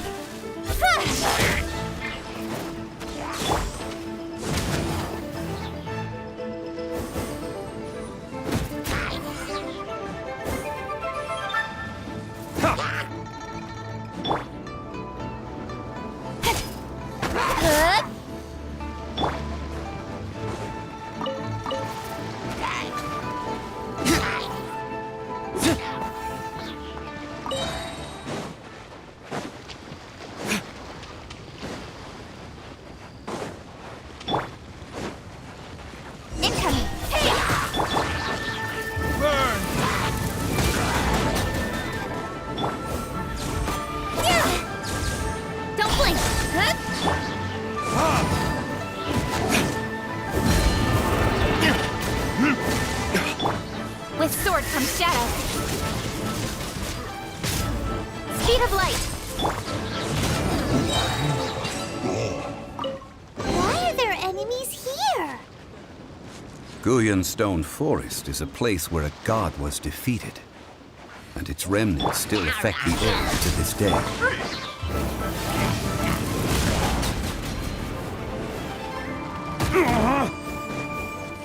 I'm going in!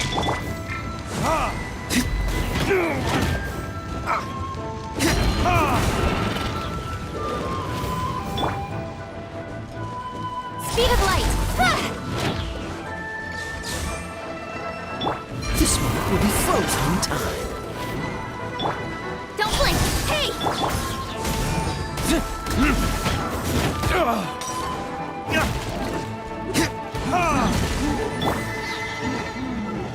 Incoming! Cut to the chase!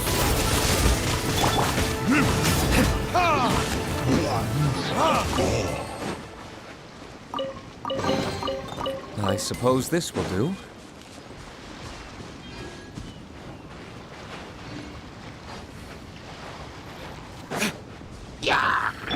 Don't blink!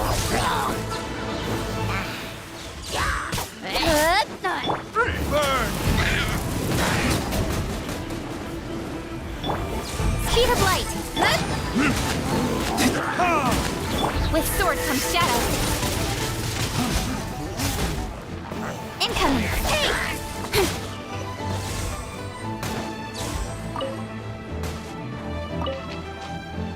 Speed of light!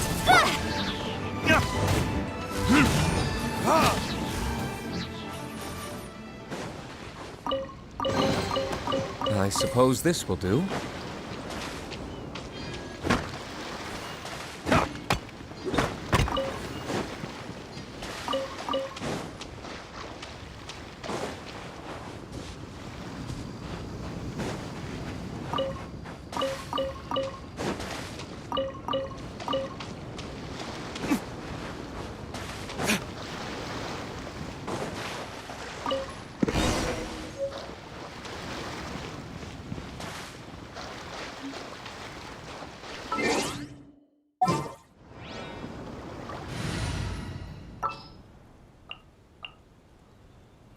It is as the star.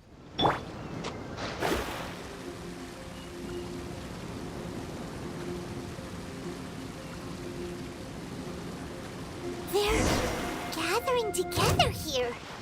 But why? See that object in the center? Perhaps it emits the remnant strength of the god. That would certainly attract them. But the hydro-mimic monsters... I have a contract, and must put my personal feelings aside. Go ahead. Defeat them, and recover the relic.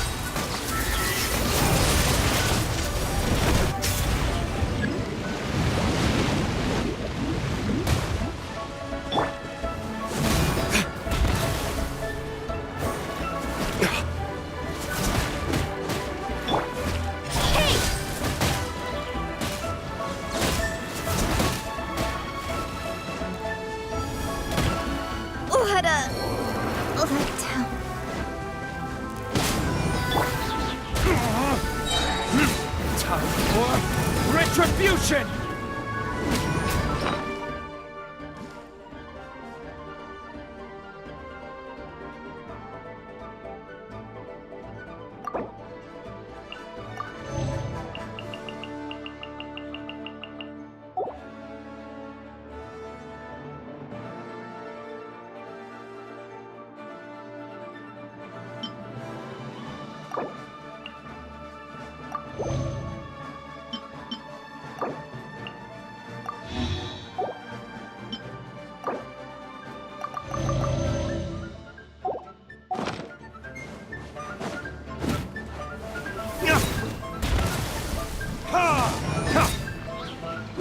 It's just a stone slab, but its design is quite unique. This should be enough to garner some information. Let's head back.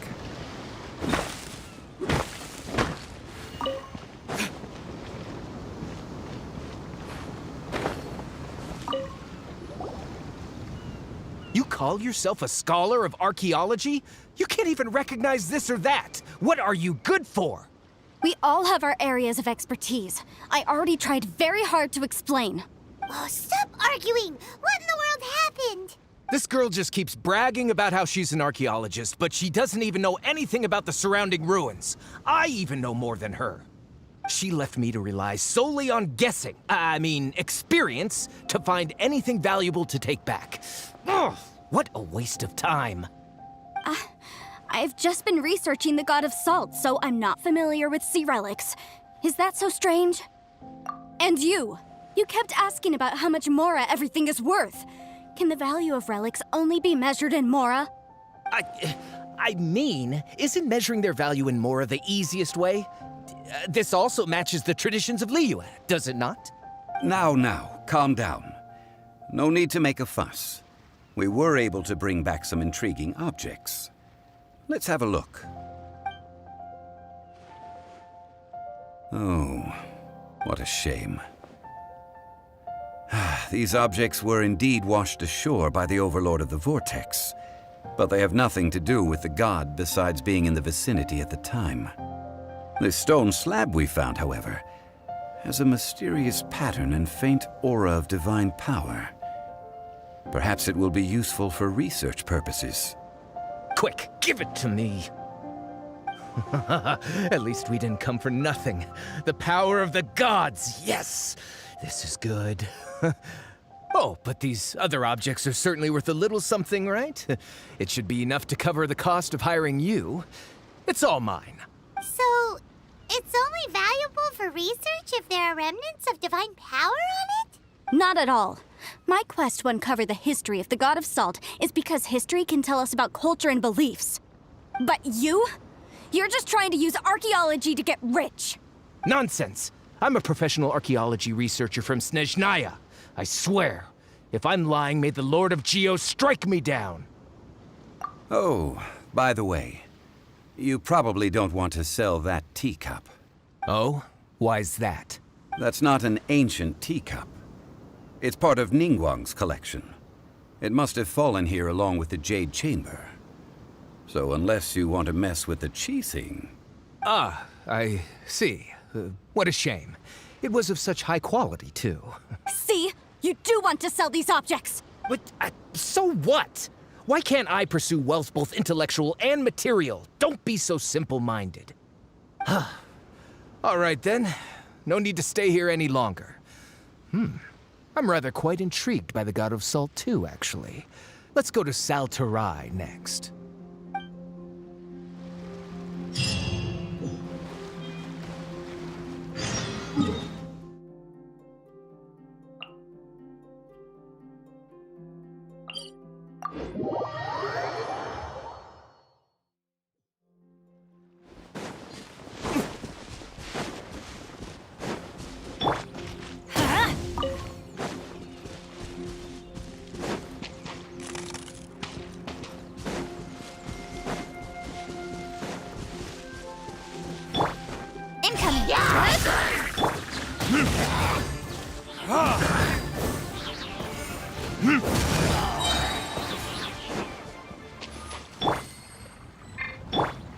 Let's light it up!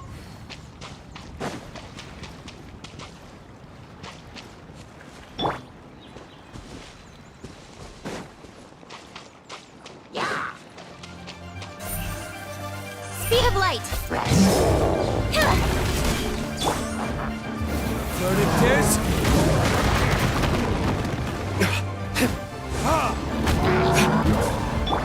Don't blink! Got lucky that time. Cut to the chase! Everybody stand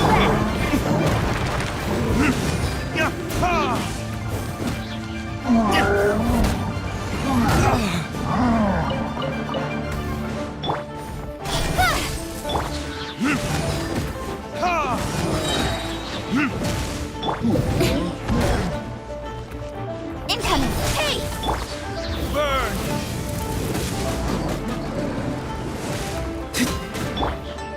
Speed of light! With sword comes shadow.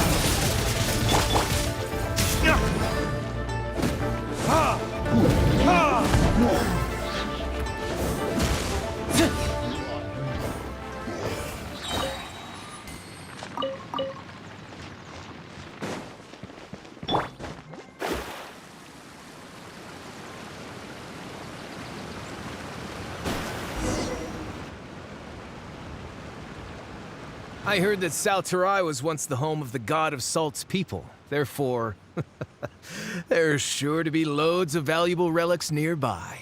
According to legend, the people of the God of Salt, Havria, enjoyed prosperous lives under her protection. But this legend has been around for ages. With the countless scrap collectors and treasure hoarders in the area, there probably aren't many valuable things left here. Oh, good. That's just great. If I knew it was picked this clean before, I wouldn't have come. About that, I know there's a ruin deep in this cave here. It's related to the God of Salt, which is actually how the area originally got its name of Saltarai. However, the ruin entrance has been sealed by a mysterious power. Nobody has been able to break the seal. I found a mechanism that seemed to be related to the seal, but when I undid the mechanism, the seal wasn't affected at all. So at the moment, The seal's origin and how to break it are very important topics in my research on the God of Salt.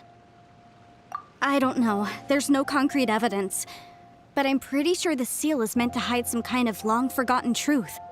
The God of Salt was a benevolent god, adored by the people, not to mention powerful. She wouldn't have any kind of shameful secrets to hide. So, the one who wants to hide some truth is very possibly her killer, Morax. This doesn't sound like something the Lord of Geo would do, though. Who cares about all that? It sounds like countless treasures of the God of Salt lie within this ruin, just waiting for someone to find them, right? You weren't listening at all, were you? Ugh. Even if there's a mountain of treasures inside, nobody can get in if the seal isn't broken. Ah, but we have the illustrious Mr. Zhongli with us. He looks like he knows just about everything. A little seal shouldn't be any trouble for him. This seal seems to be quite ancient. Even Mr. Zhongli may not know all of its secrets. I may know something about it. What? Over the years, I've heard various rumors with bits of knowledge about seals. Although their references seem rather disorderly, they do in fact contain the secret to breaking seals. Let's go take a look at the mechanism Miss Wanyan just mentioned. Okay, since Mr. Zhongli says so, follow me then.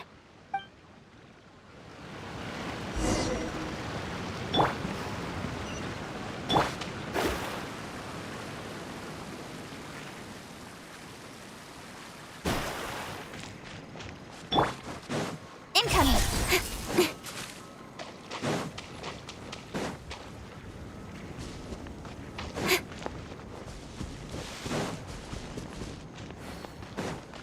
Here it is. There's some debris scattered here that, when put together, look like they definitely had to do with the God of Salt. According to the see that? Although we activated the mechanism, nothing happened to the seal. That's because there's actually another mechanism that must be activated. Another? Let me lead the way from here. This place seems familiar. Huh, I remember. I think there's some elemental monuments here. So you're saying they're related to all this? When I investigated the seal last time, I had someone with a vision accompany me. But when we lit up all the elemental monuments, nothing happened. That's because you don't just need to activate them at the same time, but in a certain order as well. Otherwise, the seal will not be broken. The secret to this puzzle is hidden in the legends about the Archon War. Tianheng in the south, Yaoguang in the east, Jueyun in the west, Qingce in the north. All desolate and devoid of life. Liyue is vast, yet even one haven is hard to find. To the north, to the east. Do the people of Liyue always talk in riddles? I think I've heard this saying before. Certainly you have. And the contents of this saying are also related to the God of Salt. To provide a haven for her people, whose lives had been ravaged by the Archon War, this benevolent god searched all across Liyue. At that time, with the chaotic fires of war engulfing the land, even one sliver of peace was a luxury. And that haven she eventually found is right here. Today, it is known as Sal Turai. How sad then. In the end, this peaceful place was destroyed by Morax. Okay, enough with these ancient stories. Now that we have the clue, hurry up and break the seal. Whatever happened doesn't matter as long as we can get inside that ruin. Tianheng in the south, Yaoguang in the east, Jueyun in the west, Qingce in the north.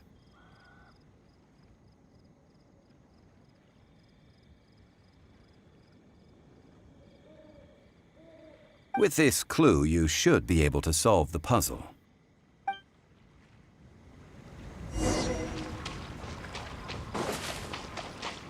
Don't blink! Characters?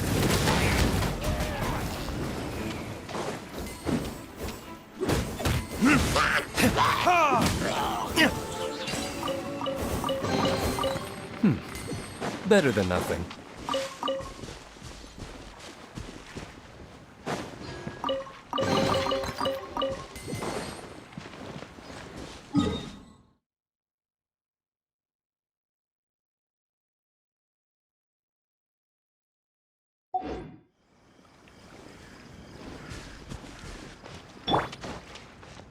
of light!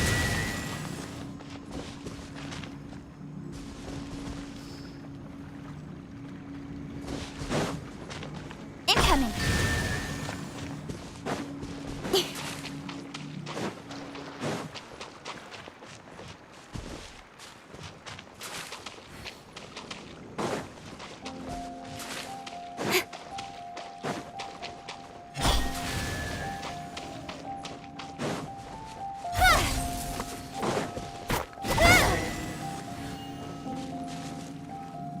Look!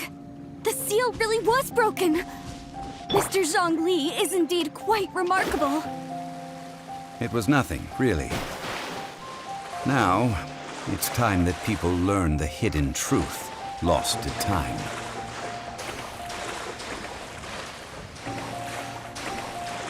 Destiny cannot be denied.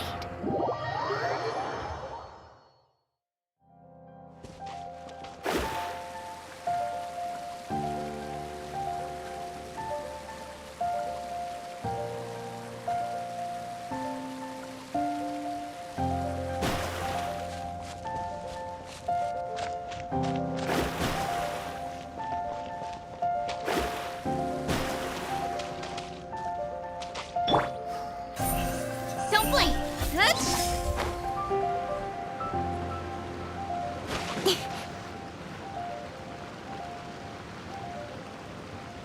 Before entering the ruin, I have a proposal that will help us prevent the kind of senseless arguing between you two that we saw at Guyonstone Forest. Okay. What is it?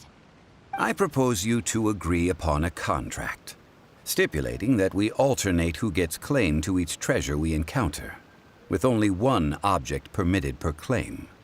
To show my sincerity, I won't be taking any treasure. This will just be between you all. Hey! Don't pass an opportunity like this up so easily! I don't agree. I mean, you want me to split the treasure with this amateur archaeologist? No, absolutely not. I don't agree either. He will only defile the precious relics left behind by the god of salt. I can't accept this. Well then, if the contract is not agreed upon, I will no longer serve as your consultant on this expedition. You will have to rely on your own experience to find whatever treasures are hidden in this ruin, as well as traps. You have the audacity to demand this. Okay then. Even half of the treasure in the long-sealed ruin of the God of Salt should be enough to make a fortune. If you want me to agree upon this contract, so be it. I just have one request, Mr. Zhongli. If we discover the truth behind the God of Salt, you must judge it fairly, even if the truth harms Morax's image. I can accept this arrangement. Well then, let's go.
Don't disappoint me.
Are these statues? No. These are people. They were probably followers of the god of salt. How did they become this way? What in the world is hidden deep in this ruin?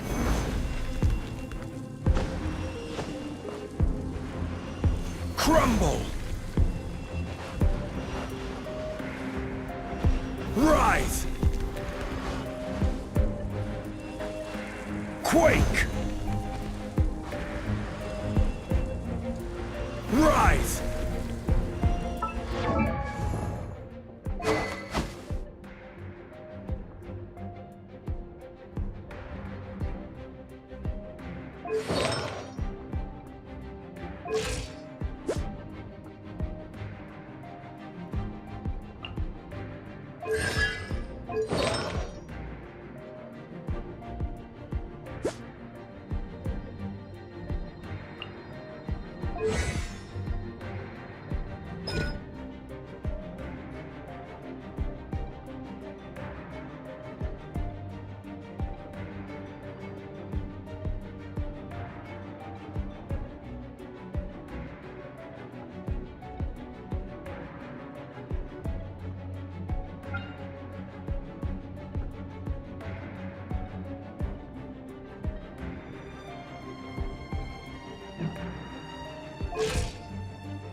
Crumble!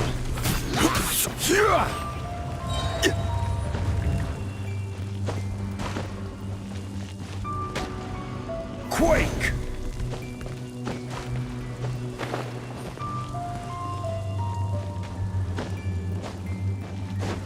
Rise!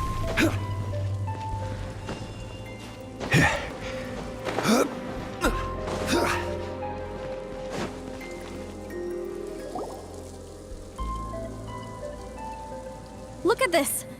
It's filled halfway with salt. Just looks like a fancy salt holder. Seems like the god of salt was a god lacking in treasures. According to my knowledge, it's no ordinary vessel. Although it is only half full, it is also forever half full. That is to say, it is bottomless. What? You're saying that even if I pour the salt out, the amount inside won't change? Exactly. Able to produce endless salt. The god of salt is powerful indeed. Finally, after all that effort, I've found precious treasure. I claim this as mine. I just need to pour the endless salt into 1,000 or 10,000 bags. I can sell it and make a fortune! Hey! How can you use a relic of the god of salt for such a shallow pursuit? If Mr. Clement wants this salt chalice, then the next object we find will belong to Miss Wanyan, according to the contract agreed upon. Of course, as we agreed. But how can anything be worth more than this rare find? Since we have a contract, it's no use for me to fight with him. Then let's move on, shall we?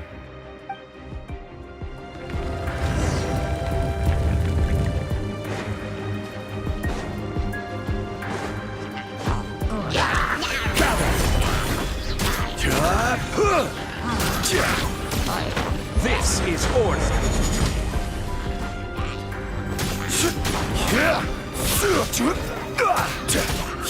Crumble. Quake.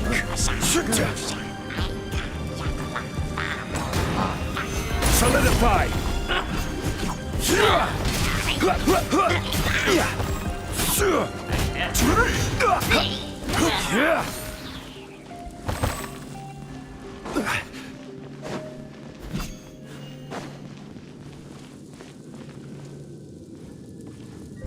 Crumble.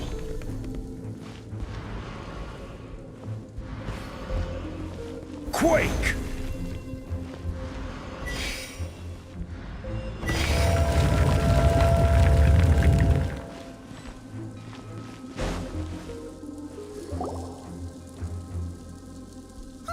Just a simple ruler. It doesn't look to be worth anything.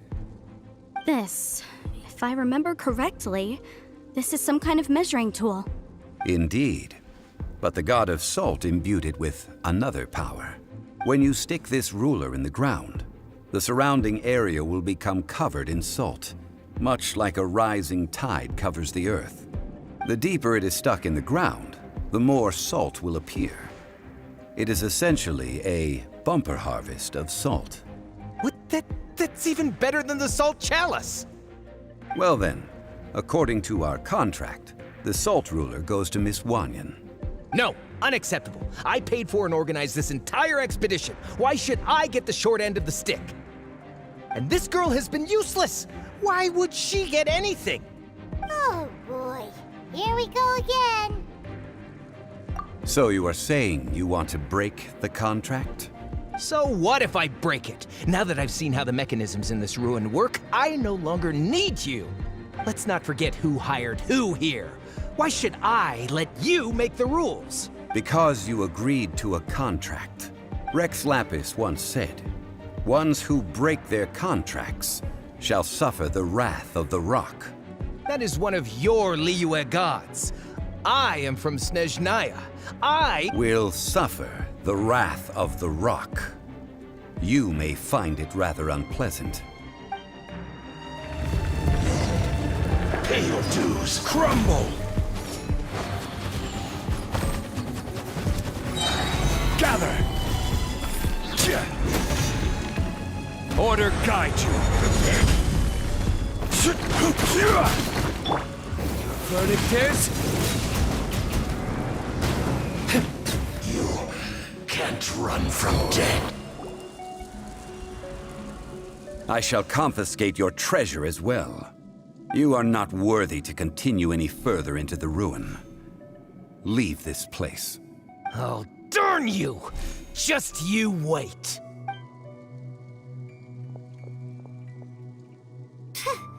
Some archaeological survey. He could only pretend for so long.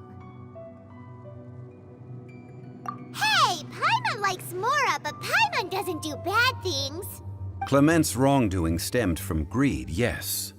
But besides greed, there are many other things that may tempt us to break contracts.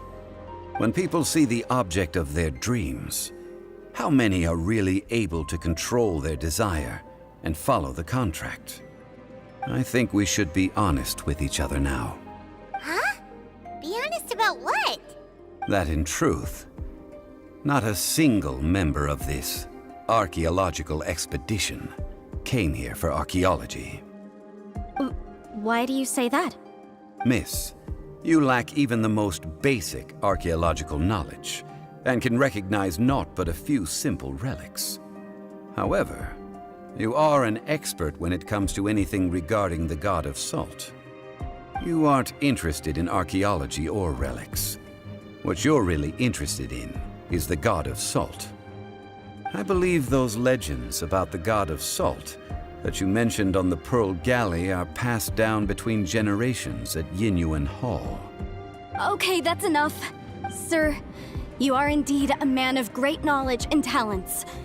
I seem to have been right to seek you out once I plucked up my courage. You're right. I'm not a scholar of archaeology.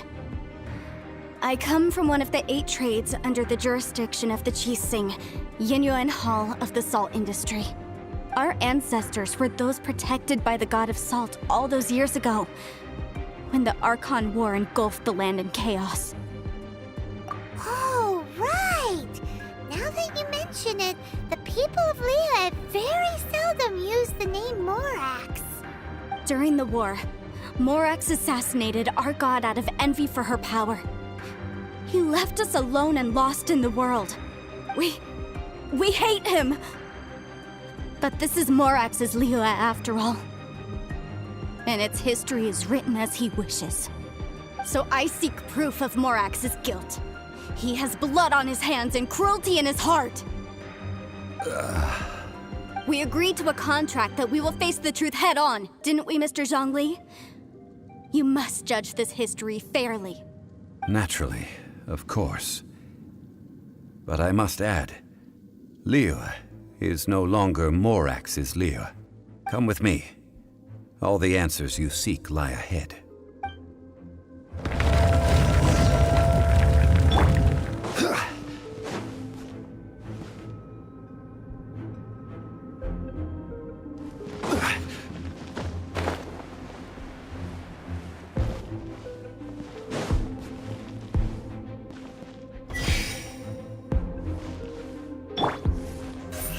Incoming!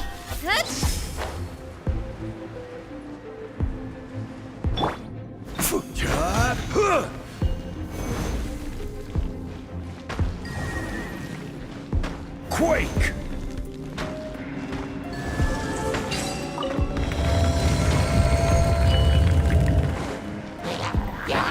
Stabilize! Submit! Nowhere to hide.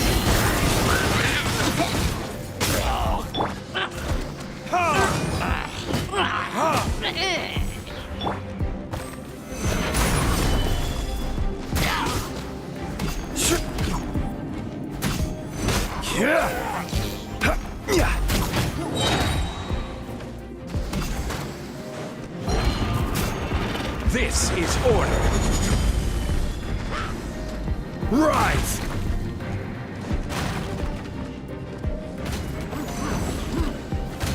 Gather!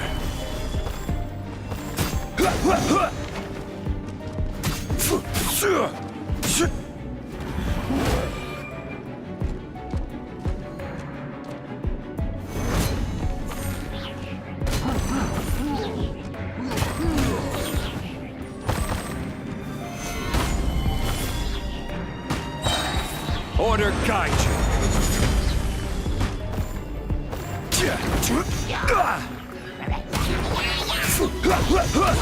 Crumble.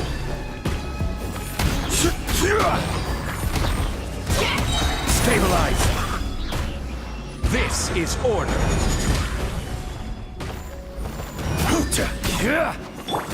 Time for retribution.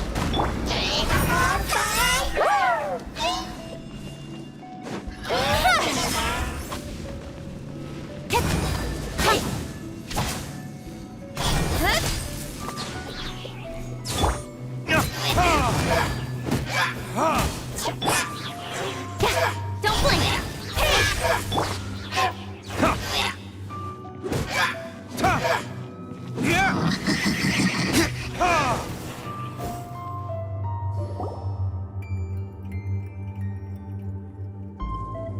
This is a sword? Aha! It's a broken sword! This is proof! This proves that the God of Salt had to fight back against the evil Morax. But sadly, she was defeated. The power of this sword surely is much greater than that of the Salt Chalice and Salt Ruler. If we can repair the sword, then we can show the world the mighty power of the God of Salt. It does look like something left behind after being defeated in battle. 2 pieces of a broken sword. From an archaeological perspective, these are 2 separate relics. According to the contract, you can only claim one. Why? We were alternating claims to treasure, true. But Clement is no longer here. Yes, but the only one object per claim clause still holds true. You cannot take 2 relics at the same time. This logic! Zhongli, she seems like a good person, and no one is fighting over the treasure. How about you let this one slide, huh? When there's a contract, nothing can be allowed to slide. If the contract is not followed, then it is broken. No! If I only take 1/2, then it can't be repaired, and the power of the God of Salt cannot be restored. No matter what, I must be faithful to her. Even if it breaks the contract, I don't care. So you are already decided? Then there is a price to pay for breaking the contract.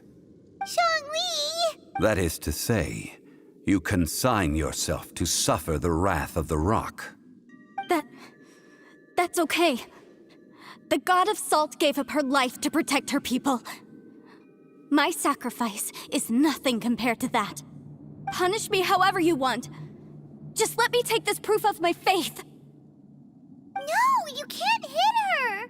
Perhaps that punishment would be easier for her. But, as punishment, I will tell you the truth. Huh? The truth? You mean the truth is my punishment? Yes.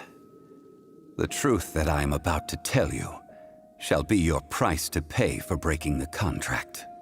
I'm afraid to say that the God of Salt, Havria, was not the powerful god you imagine her to be. Rather, she was a small and weak god who yielded to all other gods. When it came to war, she lost, never able to win a seat among the 7. What? During the Archon War, the gods of this world used all their strength and cunning to vie for control of Tevat. But Havria instead chose to flee. She thought that by giving up before a fight could start, she could save herself and her people from the war. However, during such a long war, there is no end to the advances of aggressors.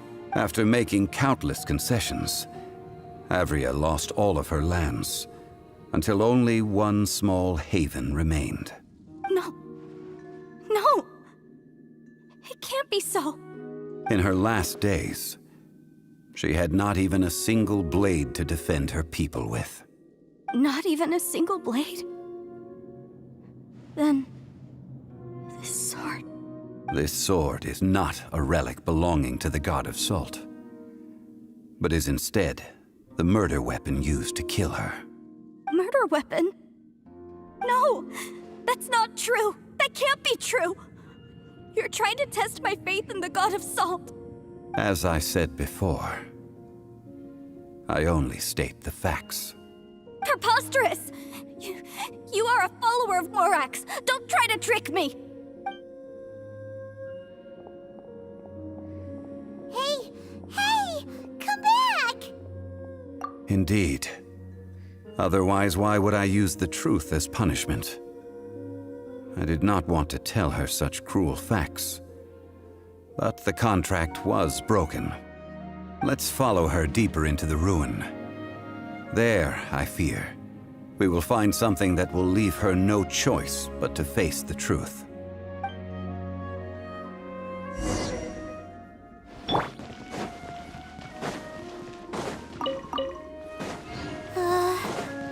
Are these statue thingies running? What will we find ahead? Salt. And betrayal.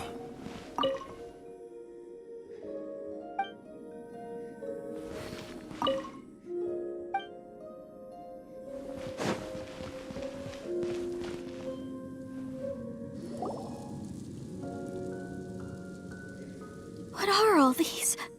What did they see? What did they do? What happened? Since you do not trust me, let us continue onward.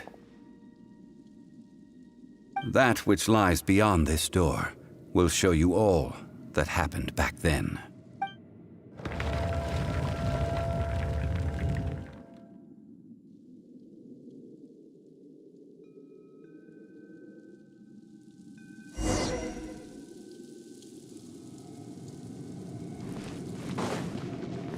Rise!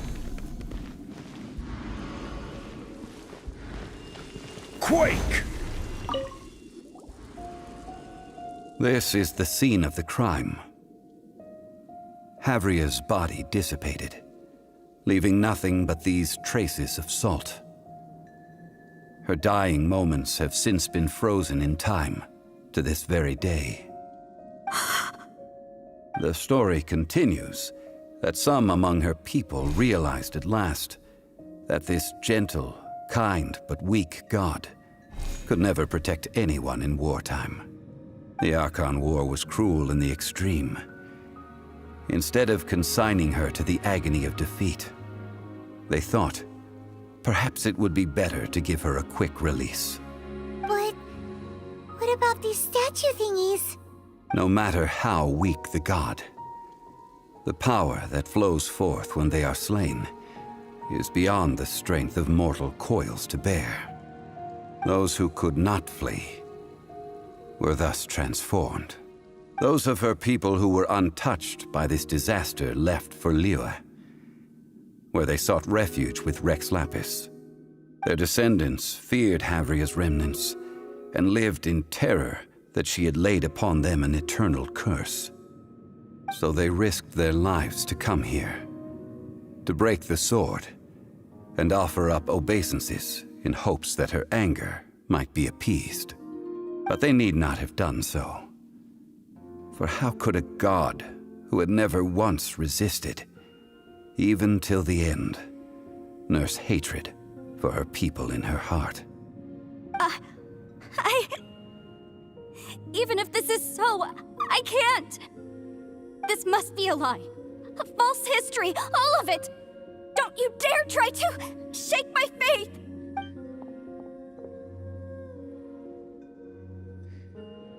Yikes. Zhongli didn't show any mercy this time either. This is the price she must pay. Yet I would not call it a bad thing.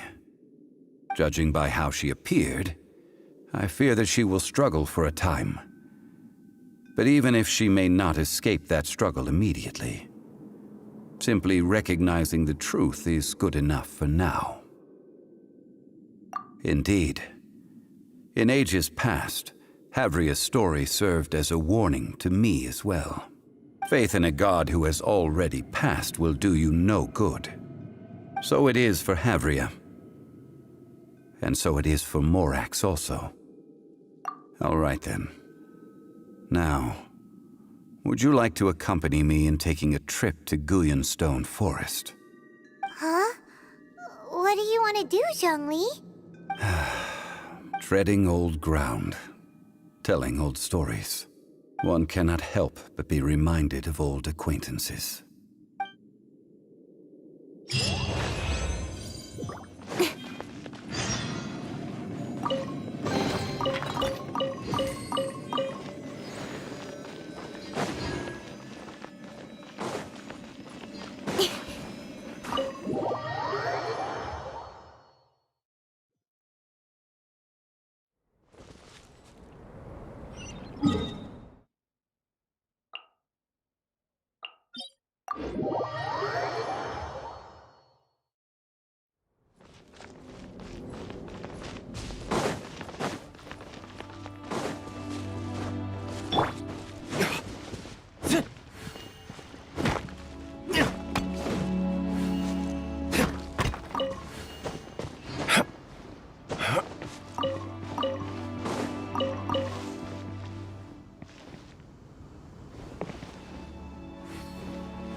nothing.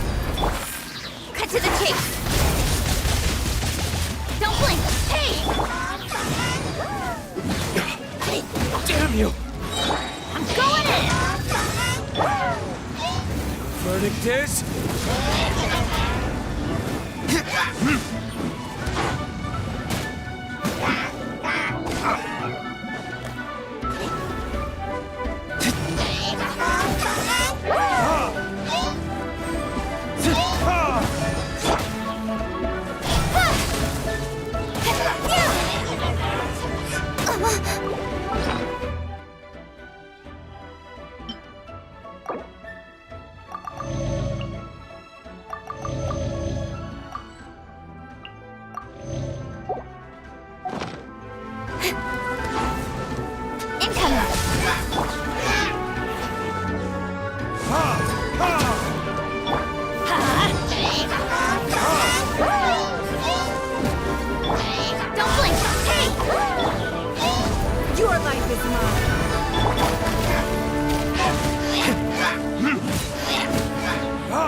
With sword comes shadow. Don't blink! My flame has been extinguished.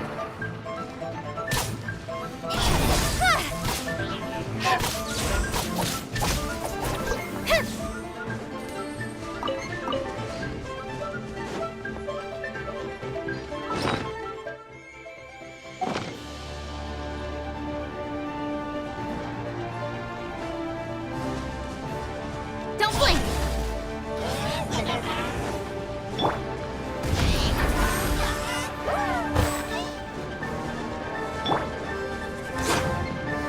Speed of light!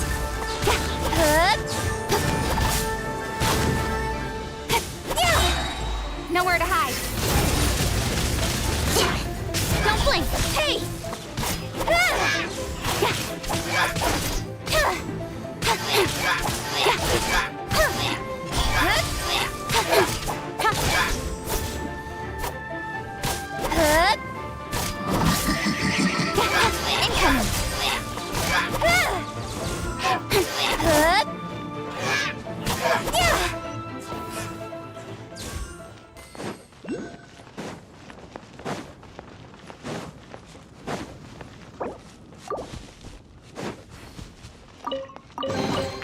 That's everything.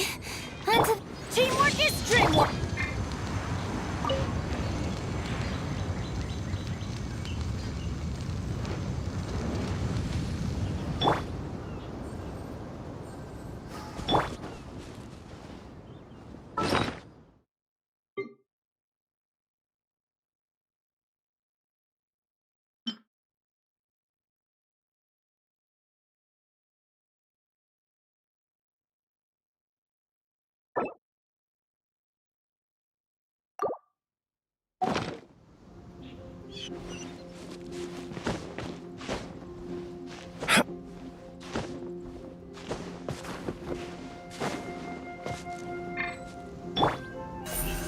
Don't blink!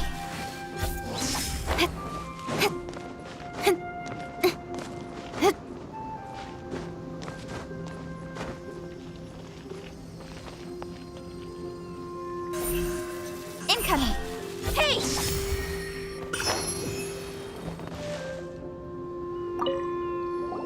Now, I mentioned before that many gods of old have been sealed beneath the Guyan stone forest. The Adepti have presently handed Liyue over to mortals, and Havria's time was even further in the past. The Salt Chalice and Salt Ruler that she left behind should not return to Liyue. To leave them here is to let them slumber. And it is also a homecoming. I ended an era with my own two hands. I've always wondered how I should remember that which I ended. History records, but history may be changed. This incident proved that. Time is a mighty force, and history's twist in its flow. I need to find a better way of recording history in order to engrave its truth. Stone carvings were one such ancient method, but unchanging stone, immovable earth, even one such as myself. Someday we may all disappear. Zhongli. Therefore, I thought of you, traveler. You are one who crosses the celestial atlas, and who passes through countless worlds. If our history is engraved in your memory, it will one day accompany you into another world. As long as a traveler like you is able to record what happened, then a backup of sorts will exist for times and tides of Teyvat. Well, may you find treasure among the stars, even after you have left Teyvat. Now, I am the god of wealth, so I would think that my words have some weight here. Now then, it is time that we consigned both the Salt Chalice and Salt Ruler to the sea. Huh? Why do we need to throw them into the sea? As I said before, this is the place to which the remnants of many bygone gods are consigned. This includes Osial, Overlord of the Vortex, who the Jade Chamber most recently returned to this ocean prison. Thousands of years ago, the Adepti and I fought against the turmoil that plagued every corner of this land. Guyan Stone Forest, where I sealed many gods with my spears. After so long, naught but folk tales remain. Osial, you and I were foes, but our ancient grudge is but a bygone memory now.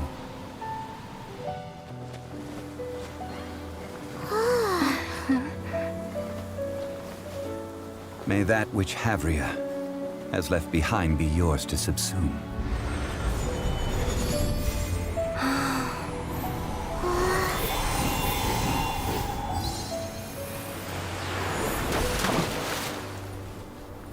And thus another spark of divinity departs from Liyue. My legacy shall now be left to those who come after to debate.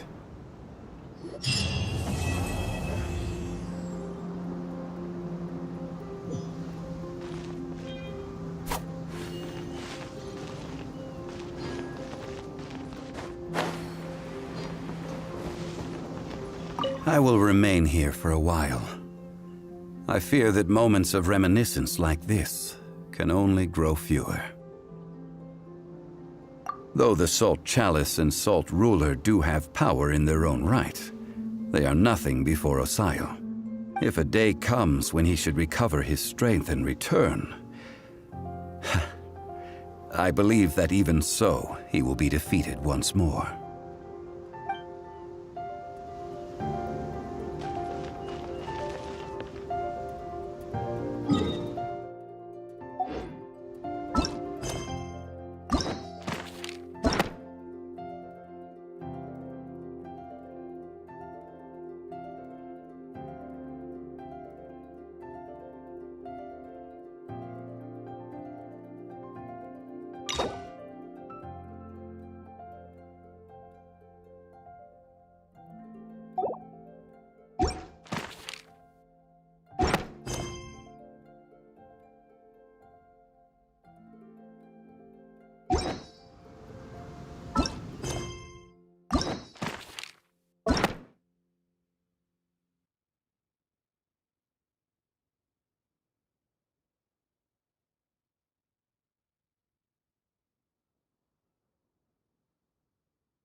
Ay, ay, ay, ay, ay. Xiangling, you smell wonderful today. Let me have another whiff, would you? Smells great, doesn't it? This is the first of Yingar's new batch. She sent me a small box of samples. Oh, hey, Traveler. Come over. Give this scent a try. What do you think? Not bad. Got it in one. Your nose is as sharp as mine. This scent really is spot on, too. Ding, ding, ding! That's right. Just a few days ago, I was passing by Yingar's place and saw her looking all worried, so I asked her what was wrong. She told me that she wanted to make some new perfumes that would be really appealing, but that she'd been racking her brains for days without any good ideas. So, she asked me if I could think of a scent that would be novel, popular, but also something completely untried by any other perfumer. So I said to her that most perfumes are made from flowers or plant extracts. So why not try making one that smells like food? It'd definitely be really fun.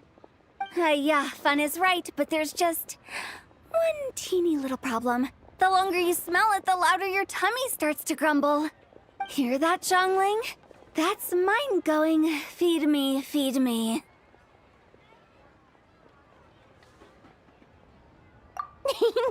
All right, no problem. Come on in. I'll have 2 plates of almond tofu ready for you in no time. Ooh, this perfume sure packs a punch. I wonder if she can maybe make some grilled tiger fish next time. Or golden shrimp balls, maybe. Should I save this money? Really got a lot going for it. Try something new with the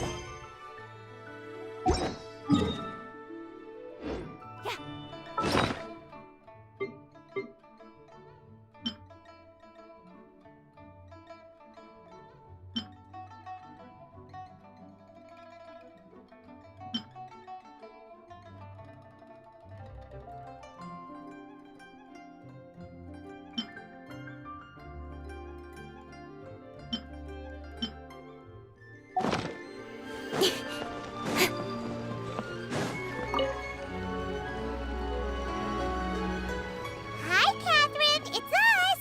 Any new commissions? As a matter of fact, there's one that looks perfect for you two.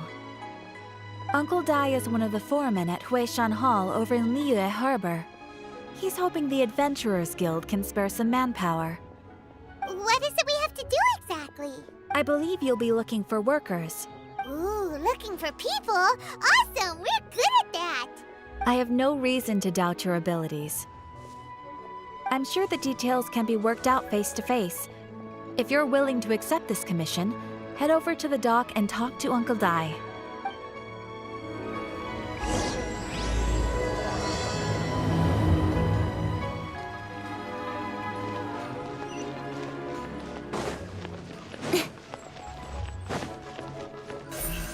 Speed of light.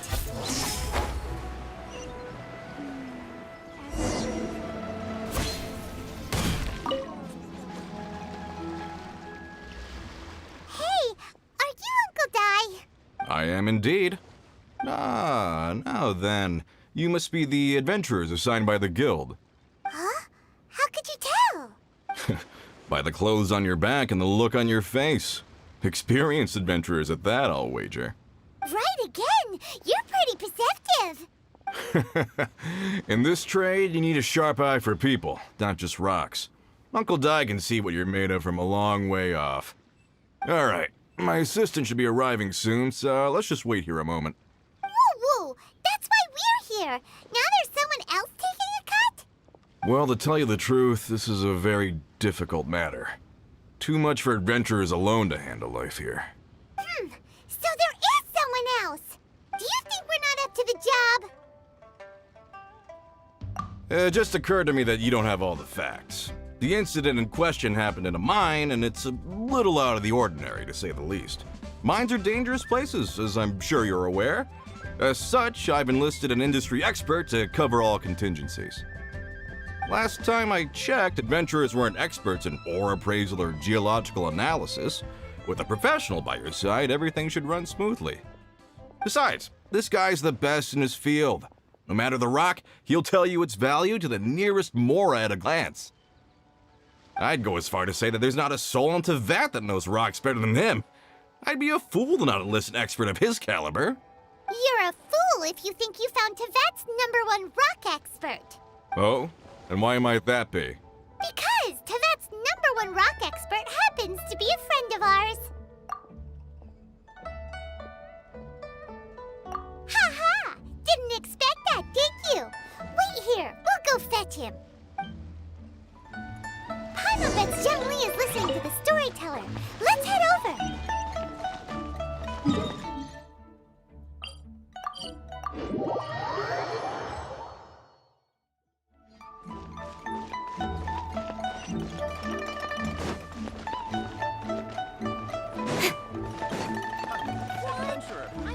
You can last a round against me.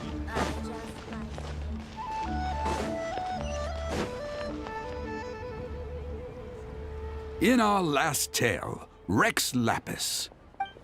Zhongli, there you are! Oh, here for a few tales? I didn't know you two were connoisseurs. Oh, no, we're here for you. Do you have time? Ah, something I'm rarely short of. We need someone who understands geology and ore. Someone who understands geology and ore. Take a look around. Is there anyone in Tevat more qualified?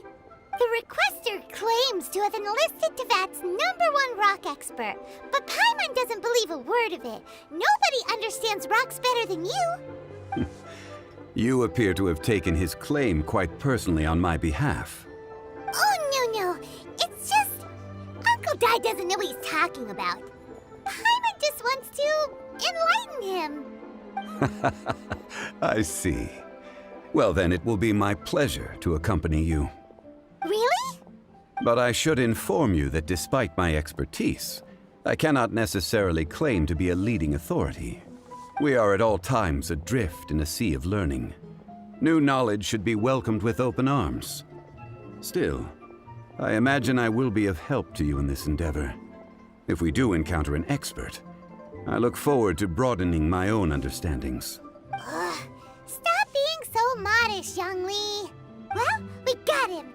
Let's head back to Uncle Dai.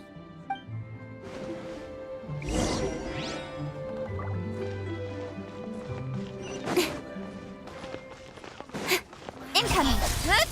Leo's really got a lot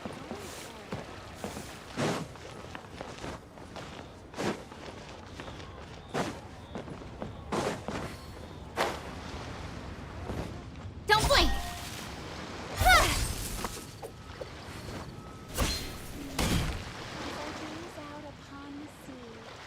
Uncle Dai, we're back! Oh, and this must be the friend you spoke of? Yep. Paimon doesn't know who your rock expert is, but he's got nothing on our guy. Let's not get ahead of ourselves. Still, I do have a claim to some experience in this field. Uh-huh, so you say. Wait till my guy gets here, then we'll see. It's no use me singing his praises. You'll have to see for yourselves. Is this the place? Aha! Speak of the devil. Allow me to introduce my assistant, Kun-jun. Young Kun, these are 2 adventurers assigned to us. And as for this gentleman... Huh?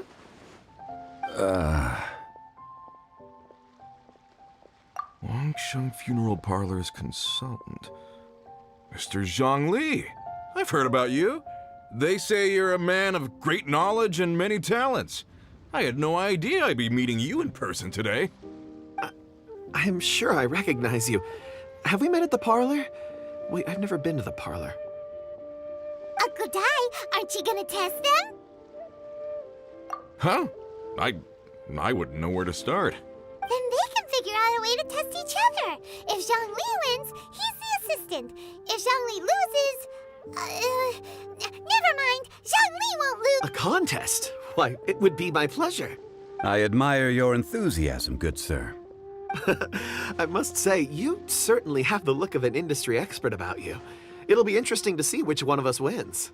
Stop talking the talk and start walking the walk!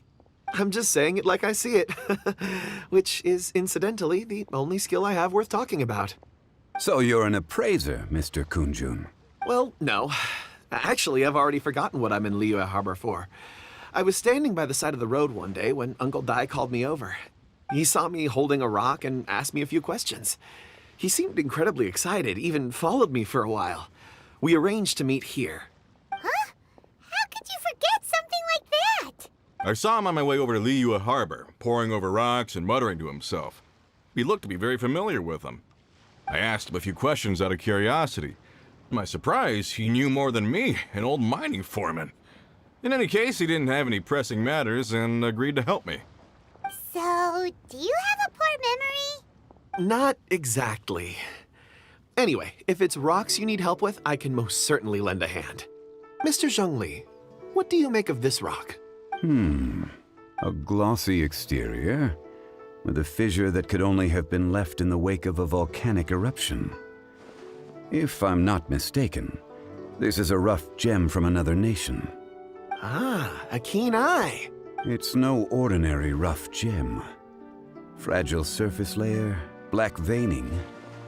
My intuition tells me that there's high-quality crystal ore inside. Remarkable! This rock does indeed hail from the vicinity of a volcano. I came across it in a market and snapped it straight up. The seller thought it was some leftover industrial remnant. They had no inkling of the treasure that lay within. Purity and geological rarity alone aren't enough to make a treasure. Some of the most precious crystals contain deposits of water or sand. In the moment of its formation, the crystal hidden within this stone shell captured a pocket of water. For water to be hidden in its depths, like a moon concealed within a mountain, reflecting shafts of daylight that make it through. Now that's a rare treasure. Such a detailed description, almost like he saw it with his own 2 eyes. Say, you're not trying to hoodwink us, are you? After all, we haven't even seen what's inside yet. Everything he said is true. Most crystals are born in high-temperature environments. Heat and water aren't natural bedfellows, of course, which is why crystals with water deposits are so sought after. Moreover, this particular crystal contains mountain lake water. A rare find indeed. Well, if Zhongli says so, it must be true.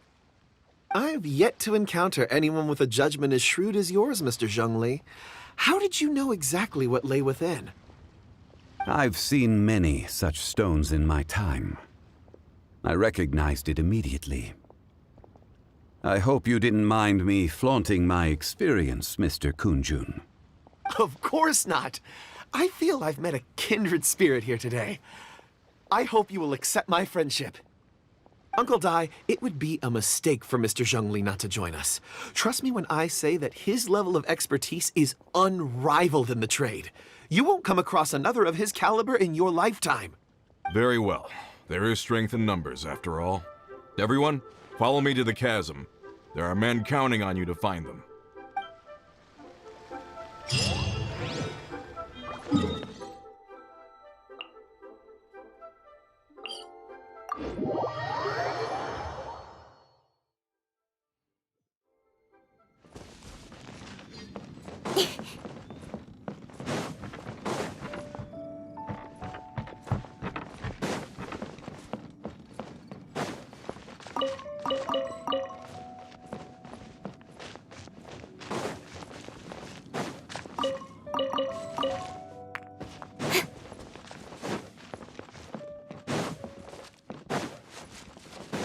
Incoming! Hey!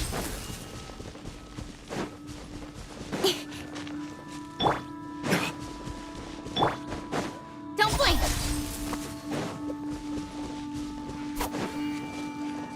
Hit!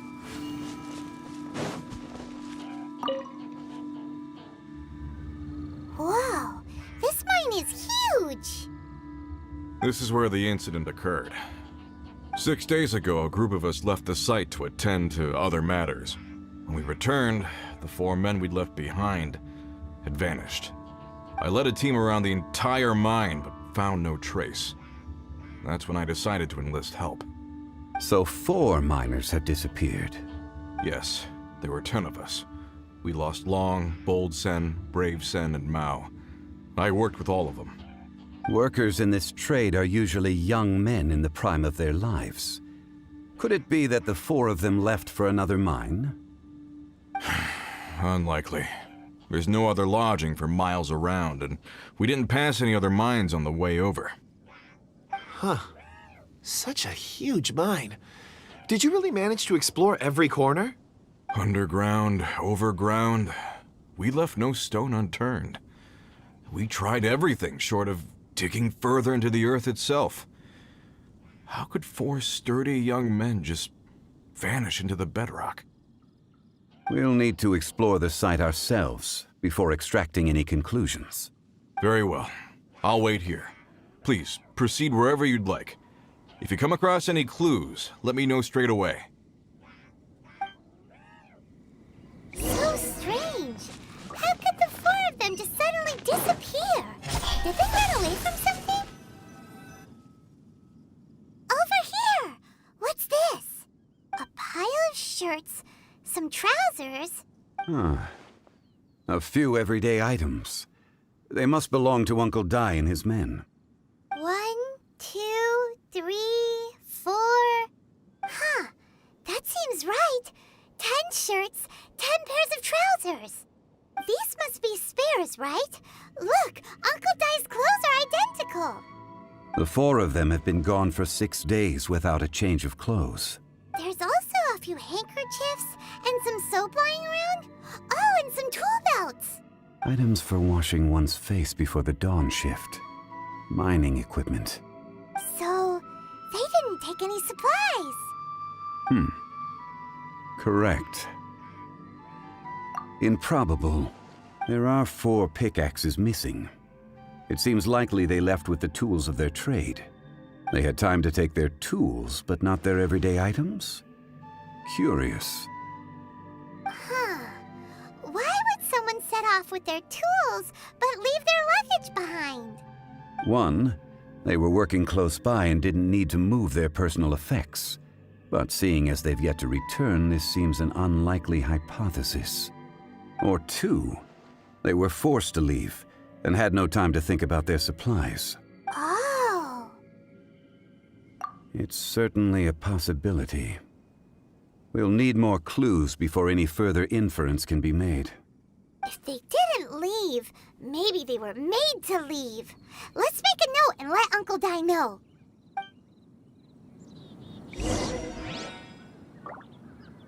Let's look around first and see if we can find any clues.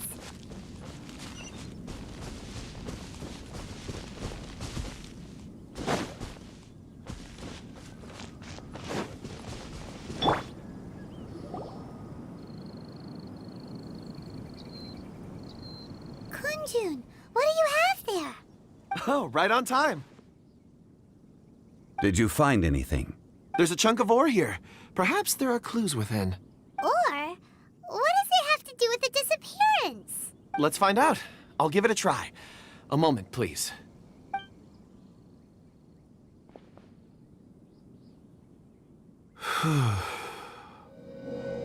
Okay.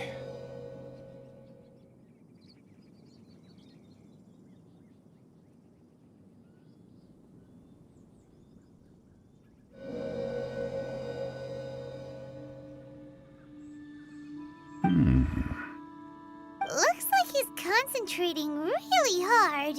What's he up to? I see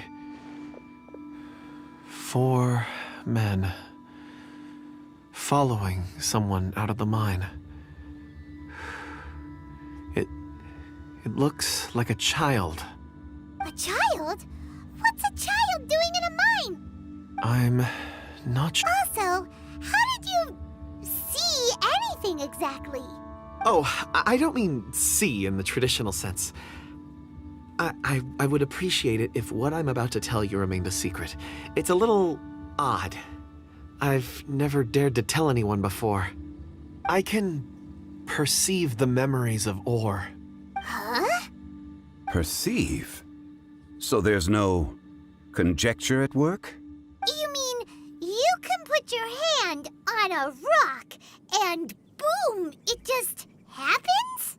I've always sensed that ore contains memories. Sometimes it records events that occur in the surrounding area. All I have to do is touch one and focus my attention, and the memories come to me. Amazing! So you can find out everything that ever happened there. It depends on the ore. Some ores have astounding memories. Others, like iron ore and white iron ore, aren't up to much. Their memories are hazy. Core lapis and crystal memories are much stronger. They record more events and in greater detail. Stone seeing. Fascinating. A rare ability indeed. It was prudent of Uncle Dai to recruit you, Mr. Kunjun. I'm glad I can be of assistance. Based on what I saw, I believe they followed this path. This will take us north, away from the mine. North. Another clue for Uncle Dai. Let's make a note of it.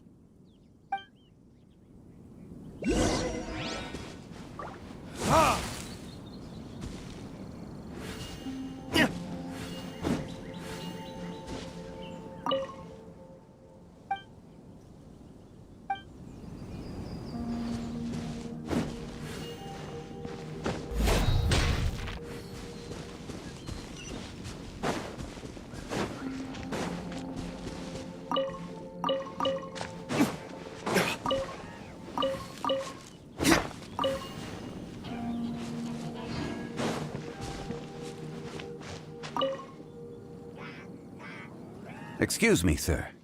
Are you one of the workers here? Ah, yes. You must be here about the disappearance. Please, find them if you can.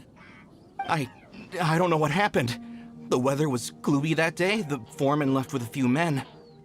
I stayed behind with the other 4. After a while, I decided to take a break, just to catch my breath. I ended up falling asleep in the shelter inside. When I woke up, there was no sight of them. I'd only just been speaking with them and suddenly they'd vanished. Maybe I'm next. So the men that were out working disappeared, with the only one left to tell the tale having been asleep in a shelter. Perhaps an accident occurred on site. What a scary thought. An on-site accident. We should note that down too. We found some clues. Time to report back to Uncle Dai.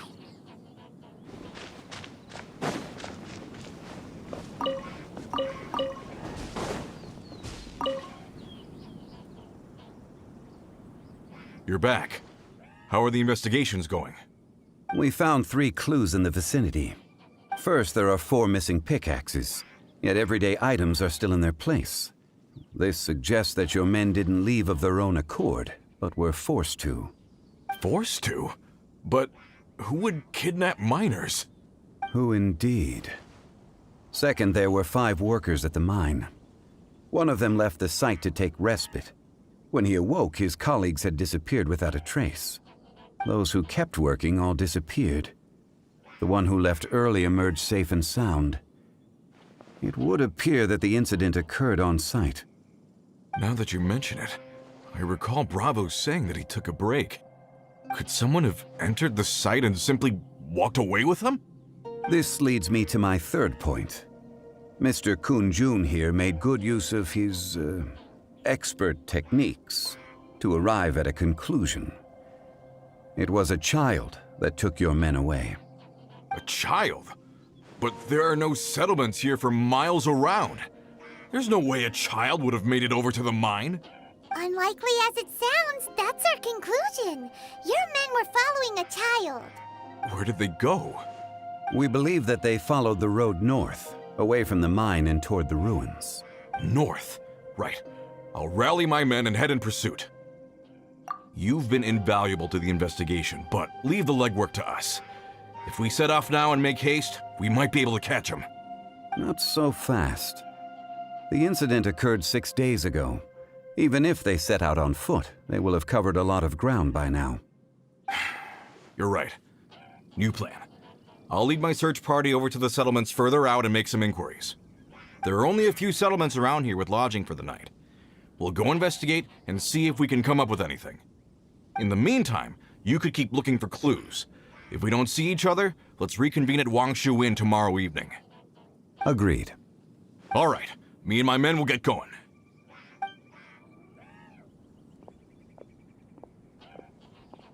So, they're gonna talk to the people over at the settlements while we keep investigating here. Correct. But there aren't any more clues at the mine. Shouldn't we go north? Wait. I believe we're missing someone. Huh? Oh yeah! Where's Kunjun? Paimon bets he's still investigating. Let's go find him.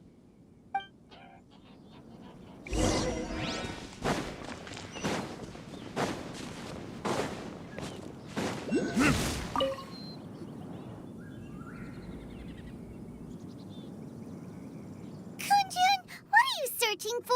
We're all out of clues. Let's get going. Apologies. I'm conducting a quick search for my own benefit. I'm looking for a precious stone known as Dragonfall. Dragonfall? Dragonfall is often used in forging. What use do you have for it? I don't know. I'm sorry. I don't recall why I'm seeking it. I've been feeling very absent lately. Name and address aside, I'm having trouble remembering things. In fact, I've been feeling extremely anxious, as if there's something I've forgotten to finish. It's an unpleasant sensation. Oh, Paimon knows that feeling. When you know you've forgotten something, but you can't remember exactly what it is. I don't even know where to start with it. I've been aimlessly wandering. That day at the market, I overheard a conversation while I was buying something. They mentioned Dragonfall. It sounded so familiar to me, as if whatever it was I had to do was linked to that stone. So, I decided to look for some. Perhaps if I can retrieve some, I'll remember what it is I have to do. I see. If I am able to during our endeavor, I will help you look for this stone. Really? Oh, thank you, Mr. Zhengli. You're too kind. Think nothing of it. Shouldn't we get going? Heading north from the chasm, we'll reach Lingju Pass.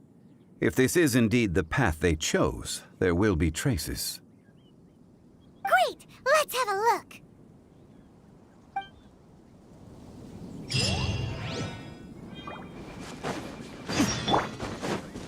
Don't blink!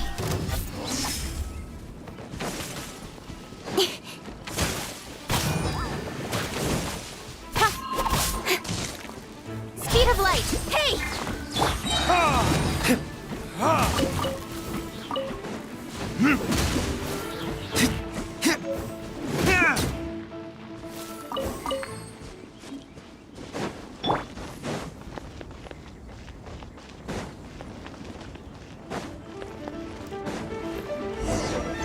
With sword comes shadow.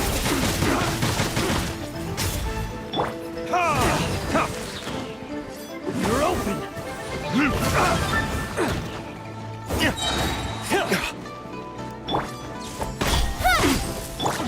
Time for retribution!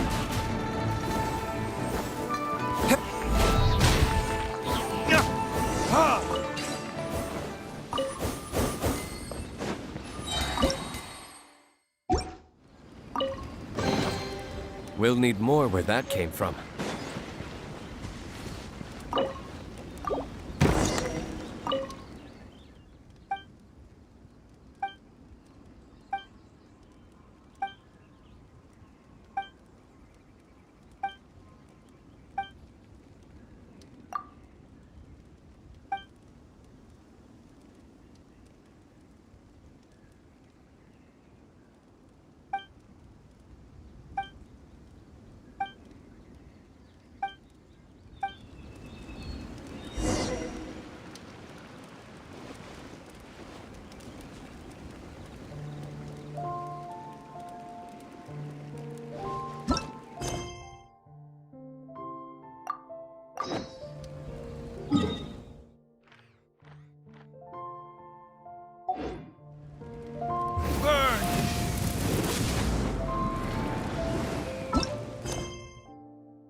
tracks here. These must have been left by the miners. Let us make our way to the end of Lingju Pass. If there are no footprints there, it would suggest that the miners are still within the pass itself. However, if we find new tracks, we can follow them wherever they may lead.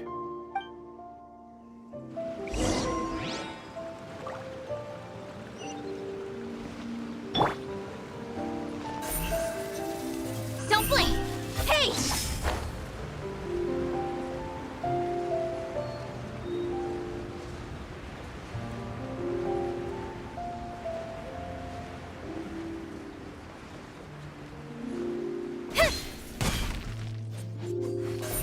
Speed of light! Hush!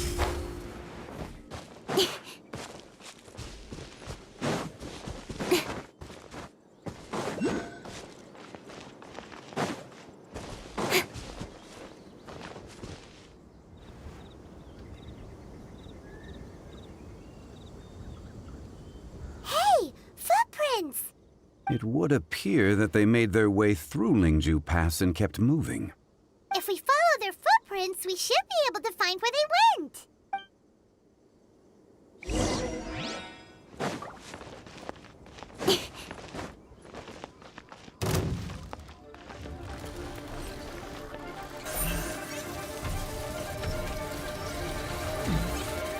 Don't blink!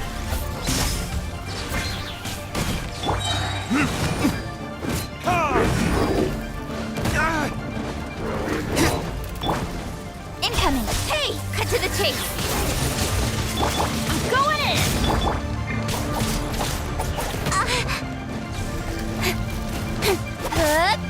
Speed of light!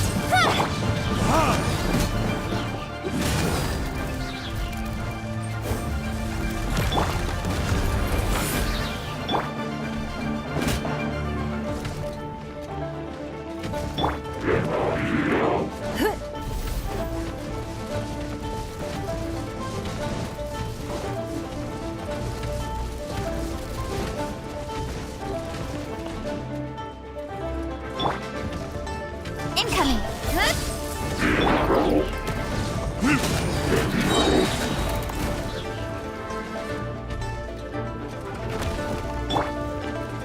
It's nothing!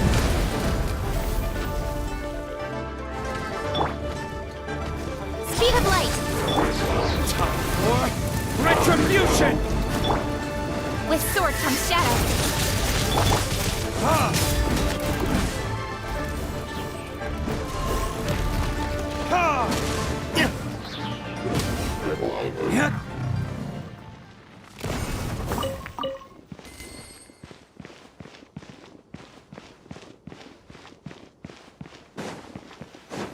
Oh no, the footprints end here. We should inquire with anyone nearby. If the miners came through here, they may well have seen them.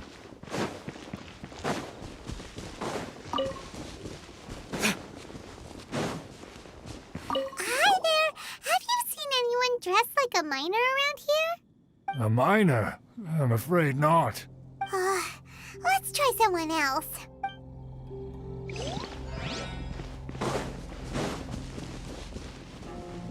Hello. Have you seen any miners nearby? About this tall? 4 of them? Stop bothering me. Can't you see I'm cloud watching? Jeez, a little grumpy, aren't we?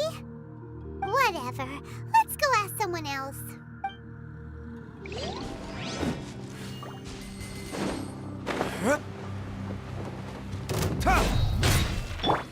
Incoming!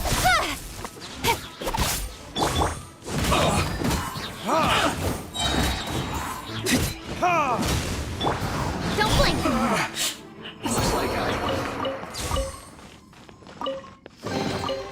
That's everything. On to the next. Incoming! Hey there! Seen any miners? It must have been about 4 or 5 days ago. There were a few men who came through here carrying baskets and picks. I guess that could have been them. Yeah, that's them! 4 or 5 days ago. It appears that they were moving slower than we'd anticipated. Traversing the geography of Lingju Pass must have held them up. It was so strange. 4 big guys with lifeless expressions. It was like they were in some sort of trance. And there was a child staggering in front of them. Huh. This child. Did you see what they look like? I caught a glimpse. Blue hair, short. I think it was a girl. She wasn't smiling. In fact, she looked very serious. And they took this road? Yes, they followed it straight from here. Let's go after them.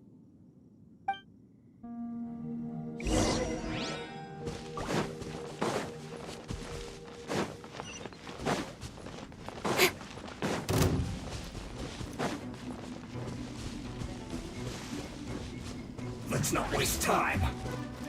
Let's end this quickly. Speed of light! I will end you. Almost.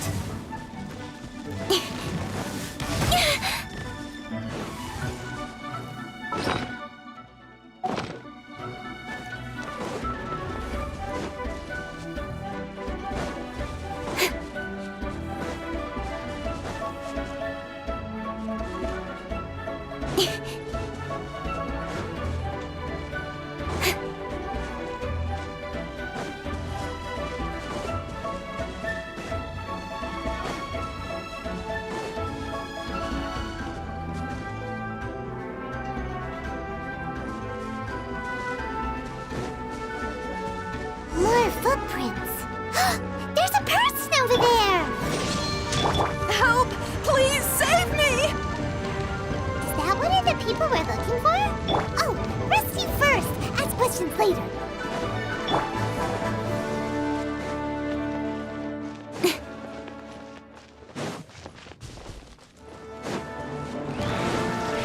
Nowhere to hide.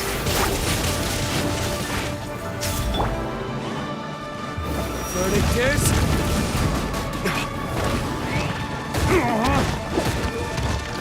Don't waste my time.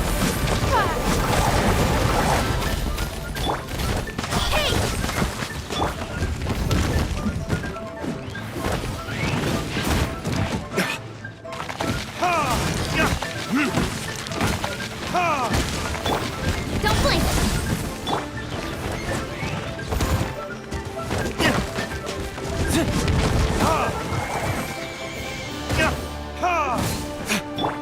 Speed of light!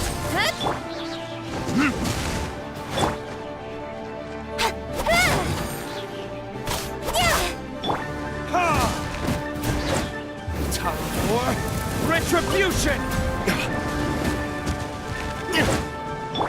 Incoming! Hey!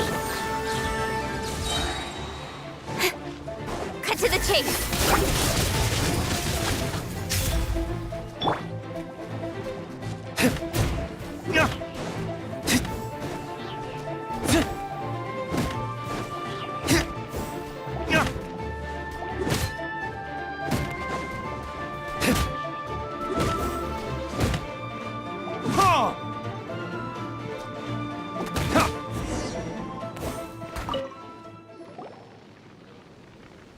Those monsters were so aggressive.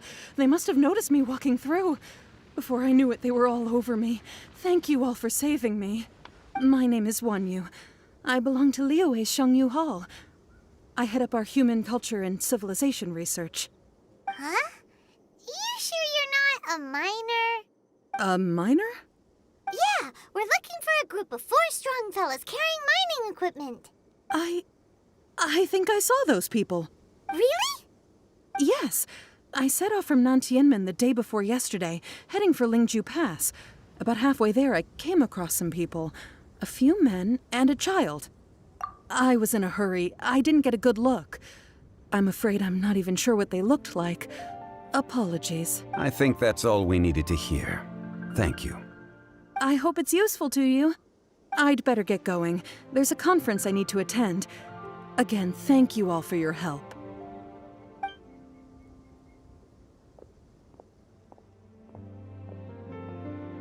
According to this scholar, the miners were heading for Nantianmen. Can we be absolutely sure that it was the men that we're looking for? A child with a group of adults sounds pretty close to Paimon. But... Hey, perhaps that rock over there can tell us more.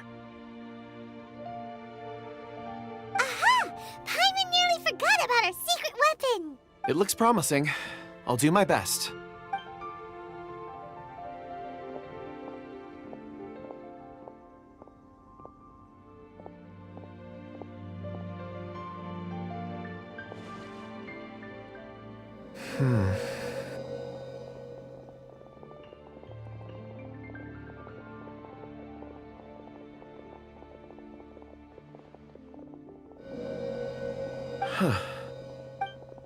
It's the same group, all right. They followed this road. Mr. Kunjun, your stone seeing is something I won't forget in a hurry. I suppose it is an asset, though I rarely find a use for it. But praise from Mr. Zhongli is high praise indeed. It's a good thing we brought our Kunjun compass along. We would have lost all sense of direction a long time ago. You think so? I guess it's been a worthwhile trip then.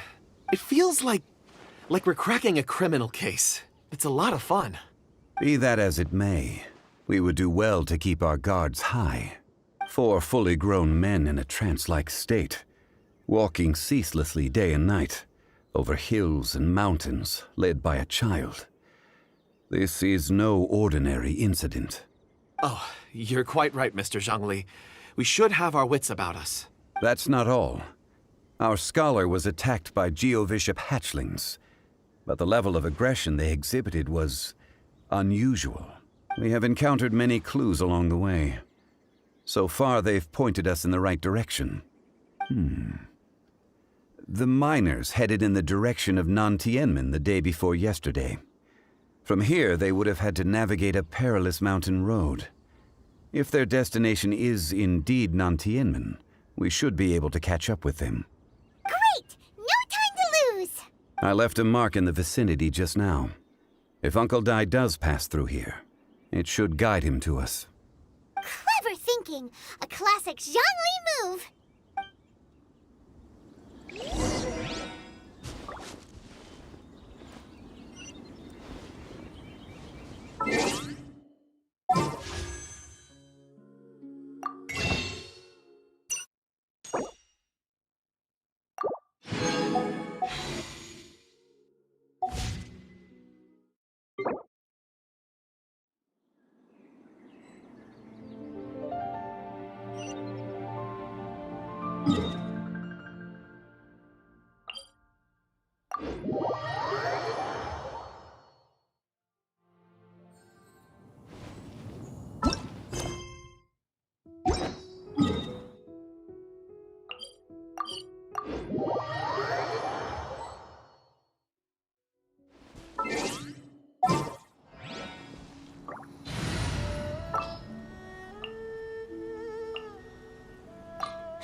Oh!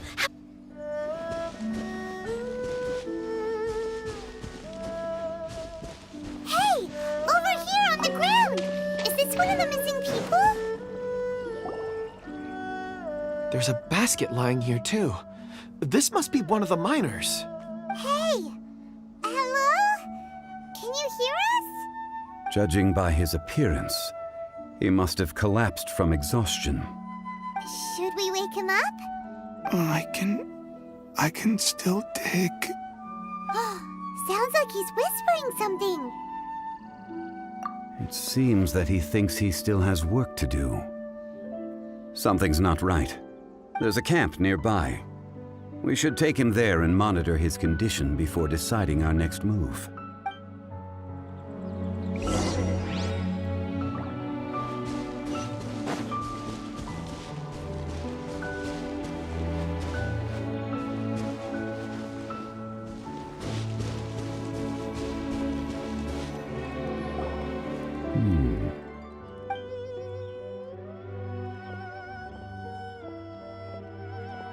How is he? He won't die, right? He's worked himself into a stupor. Thankfully, he's not in serious danger.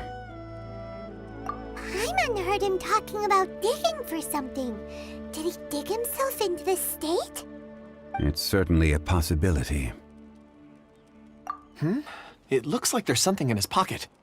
Are these ore fragments?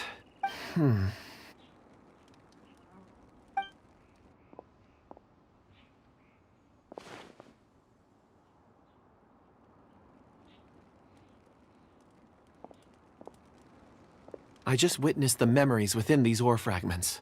This person brought these fragments out of the mine. He's one of the 4 that we're searching for. How he came to be here is what we need to understand. So he was kidnapped and then abandoned here. But if they didn't need him, why bring him all the way out here? Unless something happened. Something that led him to fall behind. Ugh. Paimon's had enough.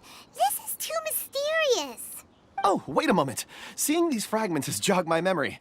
I have something for you. What is it? Ooh, is it a present? Something for us? As I mentioned, before I met Uncle Dai, I was in a daze.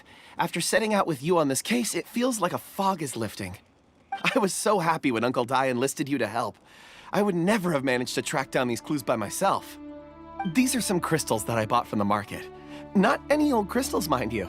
This purity is extraordinarily rare. One for each of you. A memory, if you will. It's beautiful. Oh, and the colors change as you turn it. It's like a different crystal from each angle. But of course, take it. And this one is for Mr. Shangli. Huh? Is something wrong? Not to your liking? On the contrary. I just hadn't anticipated receiving a gift during the current circumstances. But thank you. I will take good care of it. I'm pleased you like them. It's nice to be able to give a gift that others can appreciate. Oh, I see more rocks over there. You should all get some rest. I'm going to scan the surroundings. Perhaps there are more memories to uncover. You sure like rocks, huh, Kunjun? Ores are the crystals of the earth, the sediment of time itself. I feel at peace among them. Get some rest and call me when you're ready to set off. I won't be far. Rest easy. I surveyed the area. There's no danger here. Oh, however, there is something I wanted to discuss with you. Huh? What's with the seriousness all of a sudden? Traveler, does Dragonfall mean anything to you? You mean the ore that Kunjun's looking for? What's so special about it? Dragonfall is an incredibly rare ore used in forging. The majority of regular crystals are formed in high-temperature environments. Dragonfall, on the other hand, is formed as a product of elemental reactions. Elemental reactions can produce material objects? Indeed they can. However, only a minority can survive for long periods of time. Dragonfall first emerged in the midst of a great battle, thousands of years ago. Powerful clashes of elemental energy gave birth to elemental crystals. When the fighting ceased, these geological remnants were miraculously preserved. And yet they are crystal creations all the same. Few and far between, relatively unknown. A few hundred years ago, they were virtually mined into obscurity. Why is it then that a citizen of Liyue now wishes to strike upon ore that has long since vanished from the earth? Yeah, if he knows of its existence, surely he knows all of it's already been mined. Weird. Paimon doesn't get it. There are those in the mining trade who retain a keen interest in Dragonfall. But for someone like Mr. Kunjun, whose motivations for seeking it are unclear even unto himself, it's practically unheard of. Ulterior motives? Is he a villain? A conclusion that is presently impossible to reach. We must watch and wait. Don't forget, rescuing those miners is the primary objective. As for anything else, sooner or later the tide will reveal the lie of the land. We're drawing closer to our goal. I believe we should continue to follow this road through. Now that we've found one, the others won't be far away. When you're well rested, call Mr. Kunjun over to us. We still have more investigation ahead. We should ensure this miner is settled here at the camp.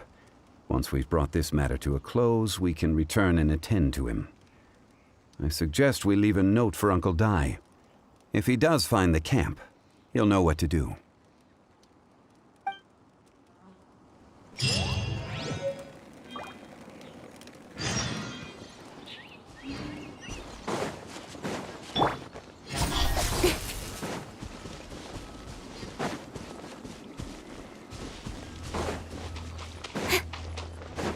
Speed of light!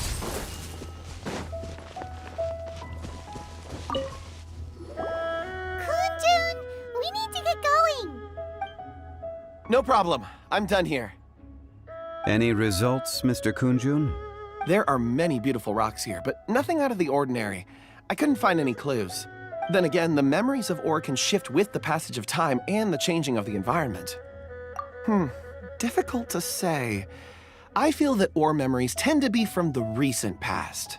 So there's never any ancient memories? Rocks endure, but as eons pass, their memories are erased.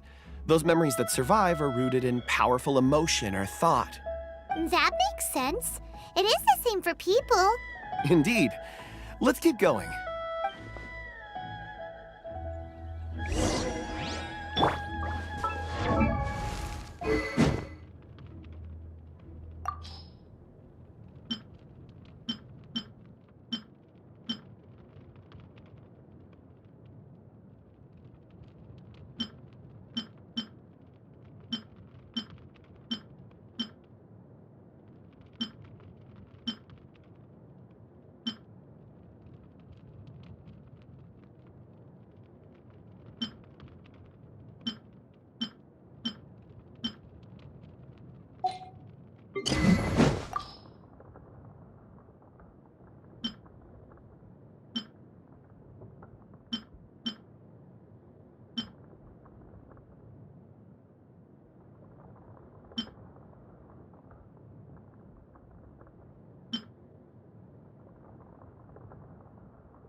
Don't blink!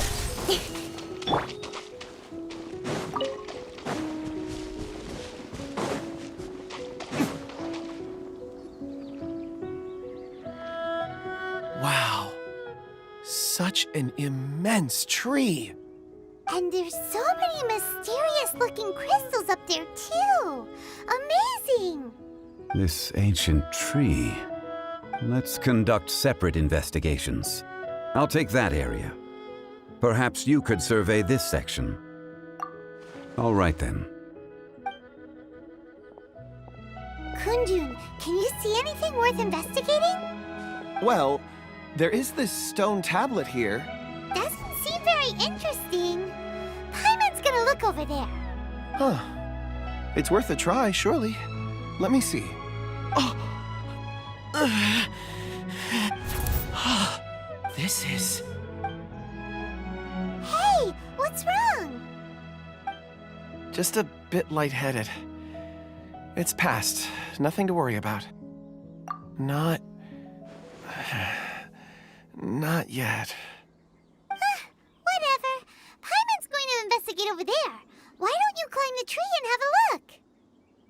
If you don't try, you won't know. Anyway, you'll be able to get a good look at our surroundings from up there. You think so? When has Paimon ever come up with a bad idea, Wait a minute. Paimon can fly. All right, Paimon will go. You wait here. Paimon will... All of you, come here. Huh? Zhongli's voice came from behind the tree. Did he find another clue? Quick, let's go see. Maybe he found another miner.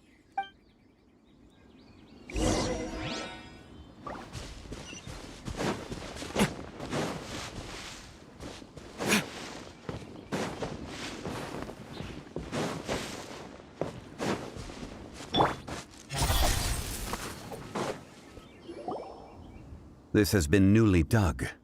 It would appear our answer is up ahead. Is that a voice coming from the tunnel? Someone else go first. Compose yourselves. I will lead us in. There is an unusual presence emanating from inside the tunnel. Prepare yourselves and tread lightly.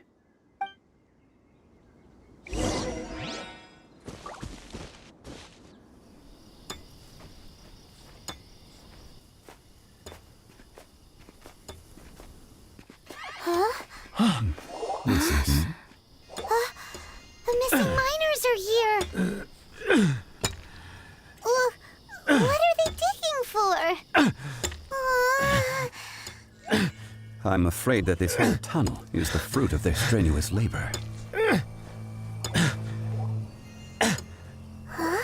That gate.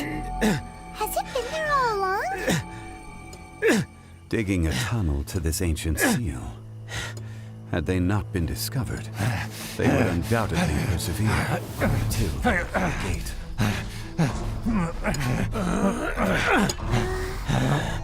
So behind the seal,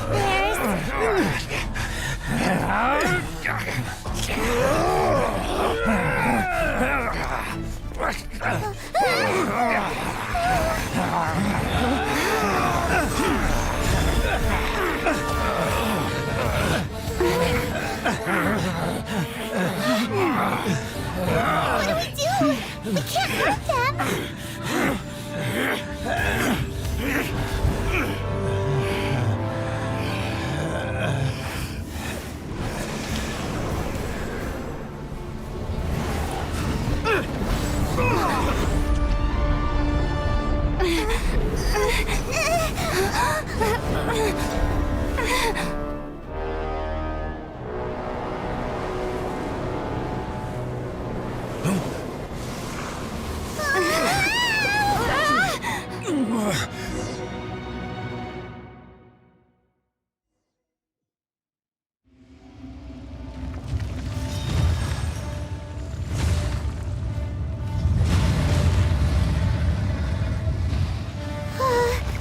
What type of monster is this?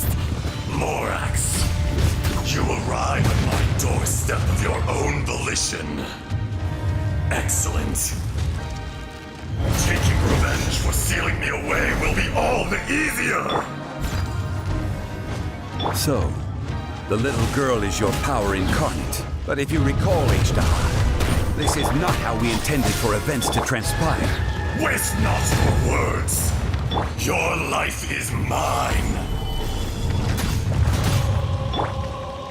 As a dutiful maid would, someone needs to...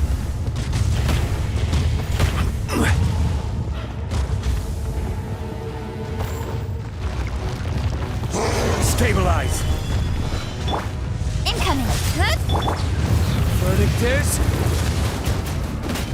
Ha! Ha! Everybody stand back! Fisher!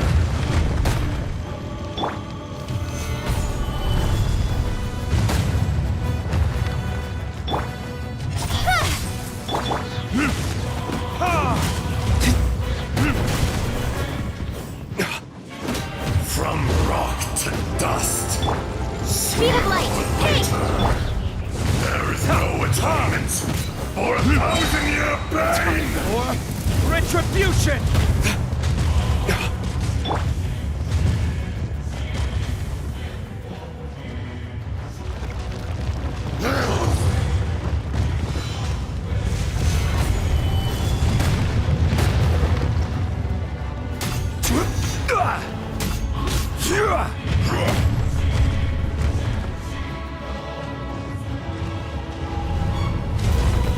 Solidify!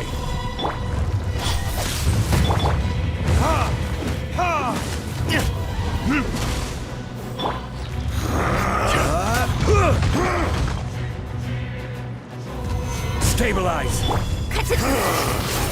This one's not enough. You would forsake me again? If that is what you choose to believe, so be it.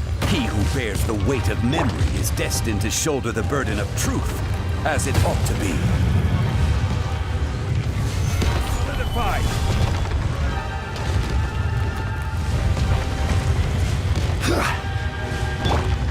Speed of light! I will have order!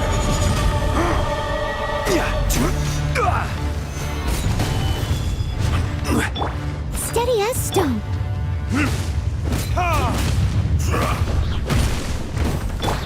Incoming! Crumble!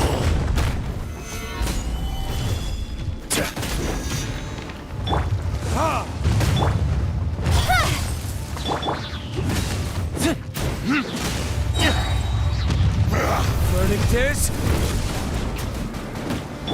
There is no atonement for 1,000-year pain! Stabilize!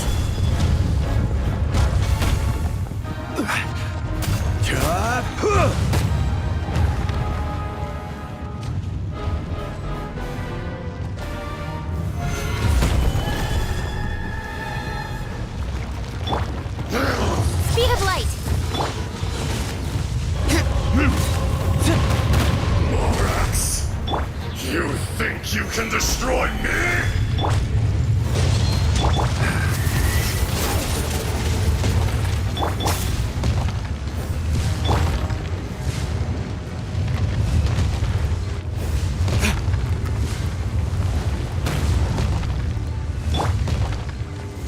Stabilize!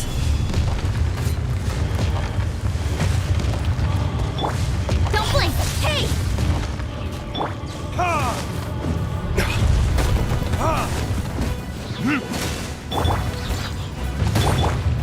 Quake!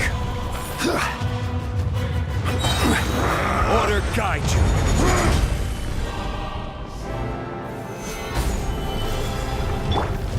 Speed of light! Good?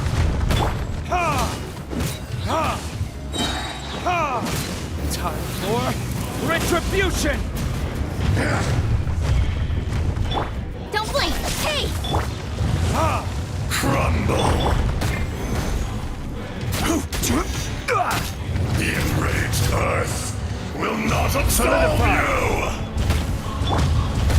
Leave it all to me.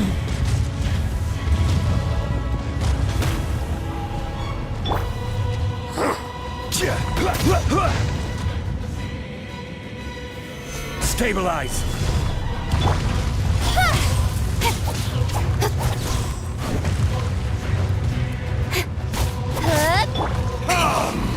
Experience an eon of suffering!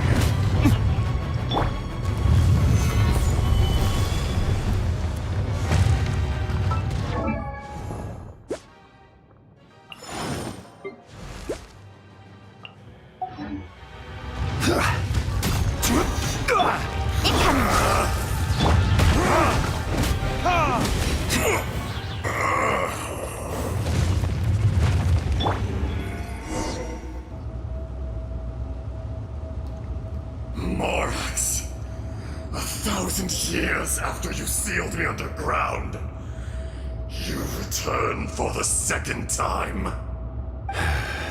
You should call it by its name, Ashtaha. Fate.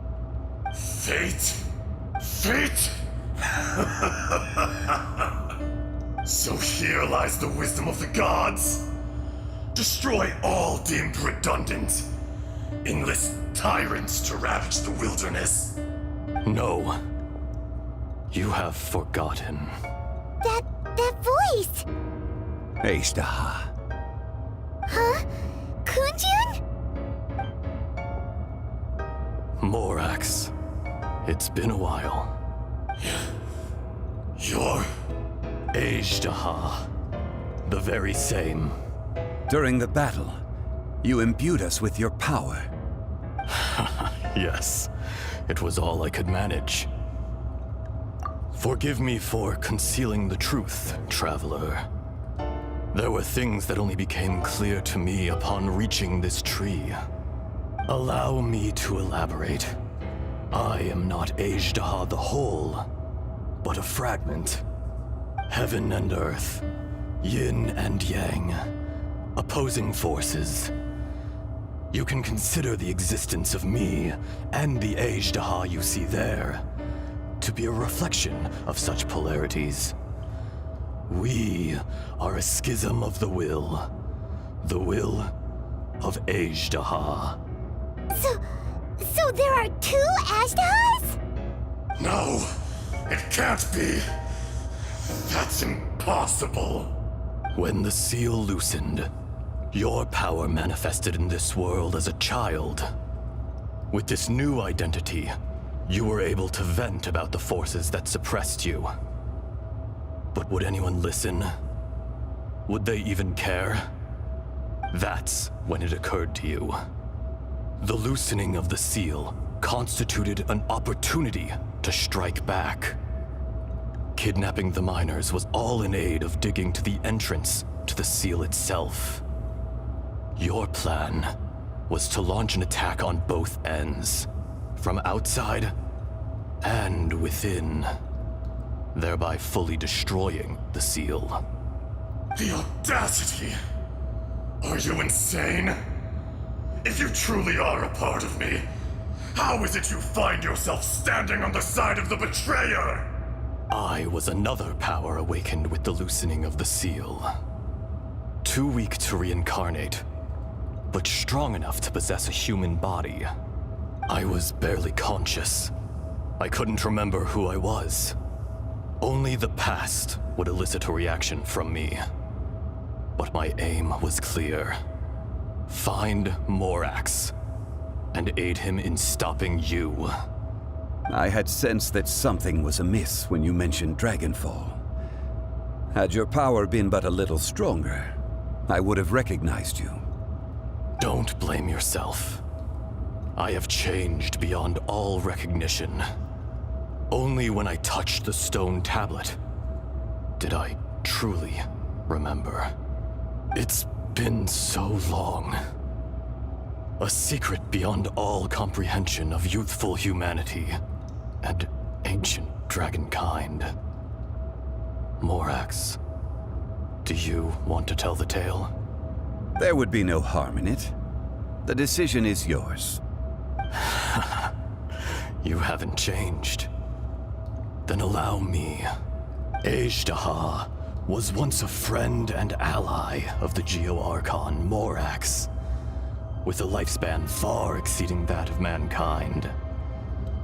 However, that which is derived of the Earth is no more or less than the Earth itself. The memories of rocks do not last long. Those memories that survive are rooted in powerful emotion. But as time passes, so these memories fade into obscurity. Erosion is the world's greatest destroyer of memories. Erosion ground ADHD's consciousness into oblivion. Slowly, he forgot the face of his old friend, and his memories of defending Liyue Harbor disintegrated. ADHD, now incomplete, became irascible, aggressive.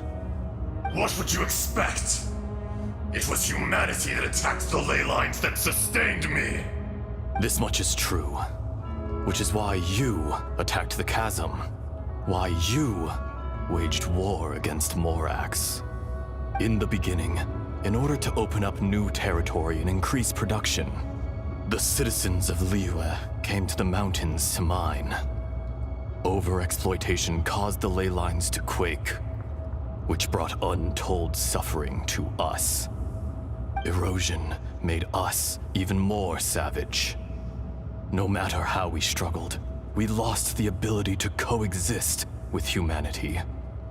We lost all reason. Morax shared with us some of his power to prevent further erosion, but it was futile. Everything returns to dust. It is the natural order, an unstoppable force. And so, we became you. And from your will, I emerged. I am your final contract. Witness the promise between ADHD and Morax. You can hate me, but you cannot deny me. No! No! I am the remnants of ADHD's benevolence, the echo of a contract set in stone. I harbor a willingness to go further, a willingness to coexist peacefully with mankind. No, no! It is I, ADHD, forged of elemental crystal, bearer of the weight and memories of the earth, older than the mountains and the oceans that decides. I will not swear allegiance to this insect. Morax is not an insect. A lord over insects is nothing but an insect in turn. You forgot yourself. Nobody held Morax in higher regard than you or I. That which you have forgotten, I hold here in my heart. If you are the memory of the Earth, then I am the memory of coexistence. Of coexistence with humanity. All powers under heaven, rise and fall of land and sea. A star appears within the wild. A sun ascends as bright as jade. Strange. What is this feeling? And all this? You are spent, and I will soon disappear. Before I do, heed these words. In the wilderness, snow falls on a spring day. In an instant, it will melt. Even where it is fleeting and leaves no trace. Even where it will never fall again. No! That isn't true! I don't accept this as fate! Perhaps it isn't, but it remains an inevitable misfortune. More axe! The little girl vanished! Are you satisfied, ADHD? I had to make amends. Satisfaction had no part in it. So, Morax, you call yourself Zhongli these days? I do. Well, I'm afraid old habits die hard. To me, you're Morax. As you please. I never did forget your gift of sight. I hardly lifted a finger. Think nothing of it. And yet, you could see. You wouldn't know the yearning of a blind dragon, searching for the sun. A pair of eyes, from Morax to ADHD. This, I will remember this. Your power is nearly spent. Perceptive as always, my friend. Shall we get going, you and I? Surely the pressing matter is still that of the miners trapped outside the seal. Indeed. Hence the need to get going. To fix the damage left in your wake. Straight down to business as always. Let's go.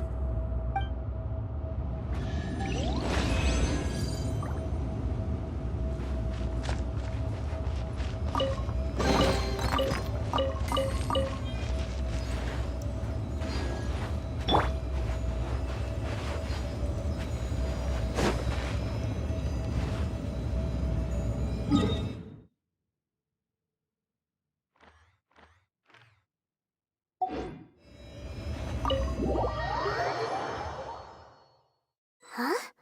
How did we get here? We need to go back and check on the miners!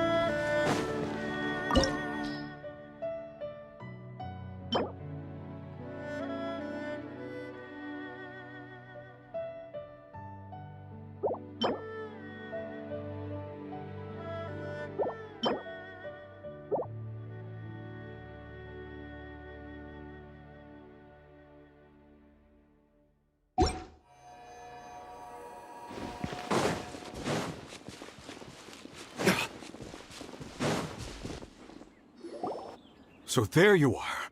My men and I found your clues and followed them straight here. We found Mao in a tent at the campsite unconscious. It seems he'll be okay. Sadly, we found no trace of the other three. Huh? Young Kun, what is... Nothing. Pay it no mind. Those 3 miners are over there, in that cave. Cave? What happened? They're exhausted, but not in danger. Don't worry. Right. Well, thank you, all of you. I better go and see how they're doing. So you're taking them back to Liyue Harbor? That's right. Can I come with you? No problem. You rescued my men. I'll be happy to assist all of you in any way I can. I'll be back soon. I need to assess their condition. Kunjun, we should be calling you Ezdaha. You're coming back to Liyue Harbor too, right? Not I. Merely this body. Once I'm gone, the true owner will accompany the miners back to Liyue. Kunjun hails from a family of famous artisans. He too will be famous in time. It would be a shame for someone of his talent to go missing. You always did have a great admiration for blacksmiths. Curious how swords and daggers are blind, yet their creators see so much.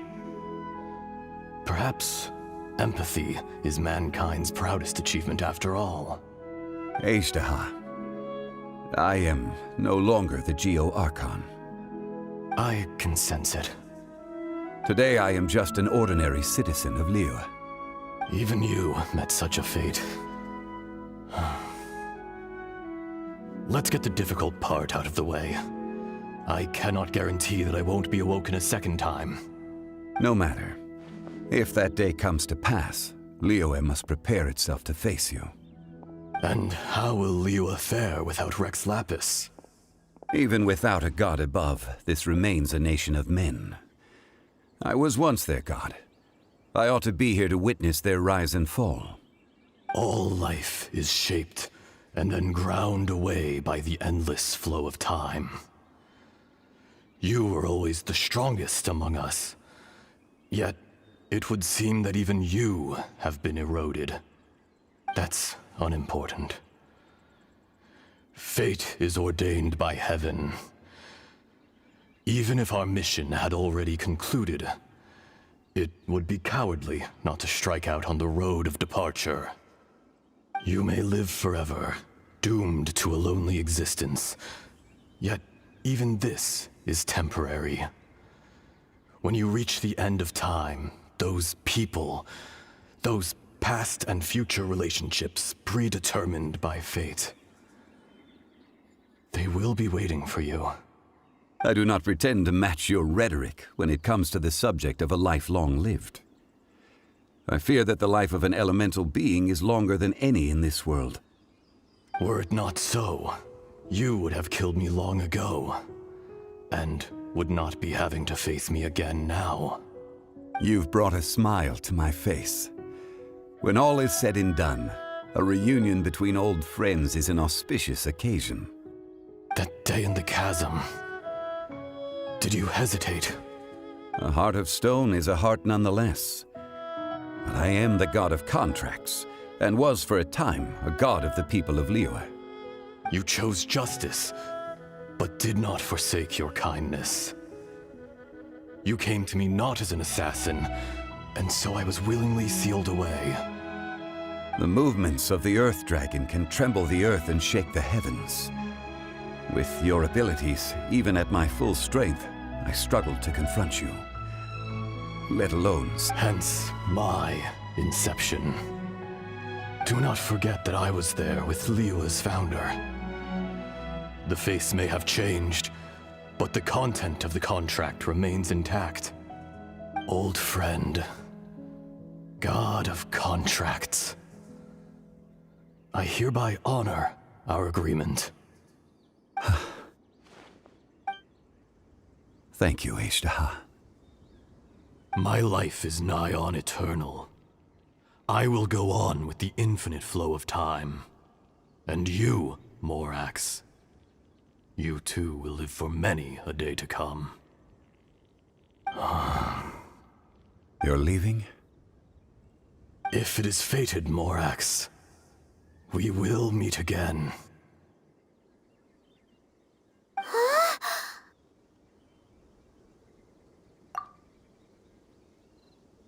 Yes. Don't be alarmed. He's only asleep. Whoa. That was so weird. It was like he suddenly became another person. In fact, we have yet to meet the real Kunjun. He was. Centuries may have passed since then, but events from 1,000 years ago remain crystal clear in my mind. In our last tale, Rex Lapis was walking alone in the mountains. He heard a remote voice, unlike any other, coming from a crack in the earth. Most of the ancient geo-life forms that live below Liyue are blind, having not seen the sunlight for an age. The voice was sometimes sad and song-like. Other times it was loud and thunderous. The Lord of Geo searched here and there before finally unearthing a strange stone from the bedrock. That's how ADHD was. I answered his wish and took him above ground. The Lord of Geo took pity on the rock spirit and carved it into a magnificent work of craftsmanship, a vivid representation of a dragon. I bestowed him with a pair of eyes to see the world and came to an agreement with him. With his fingers, he made 2 eyes. Quicker than words could tell, lightning flashed and thunder roared, and a living, breathing dragon soared into the clouds. I agreed to let him live among the people above ground, but if the day ever came when he brought ruin to order, he would once again be sealed in the dark. The dragon accompanied the Lord of Geo, fighting campaigns alongside him in the 4 corners of the world. We have a saying to eulogize these events. The crash of a spear brought billowing dust. The mountains and waters made way at the sound. The sight of a dragon bestowed with a touch the promise of rainwater blessing the ground.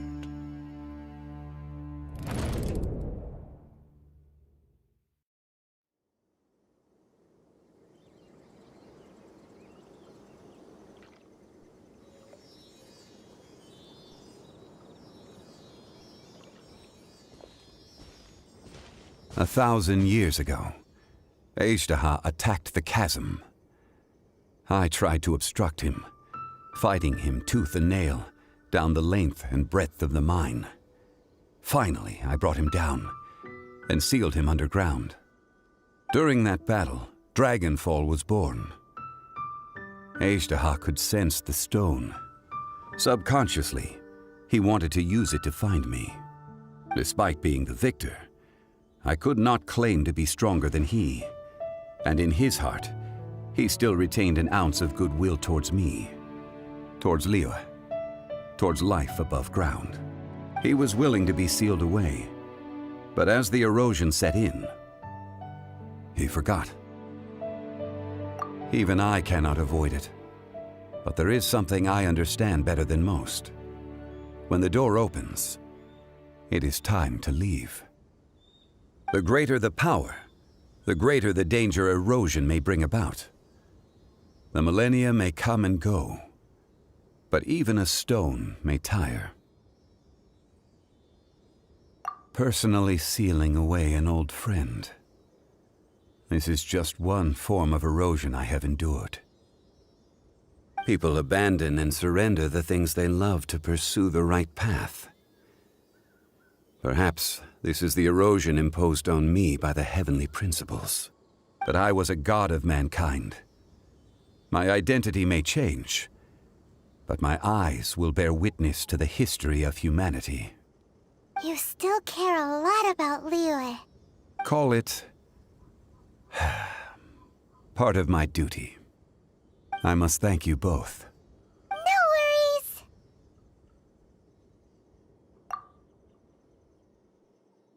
Oh? About what? Oh yeah, Paimon nearly forgot. So, not long ago, we met a guy called Dane.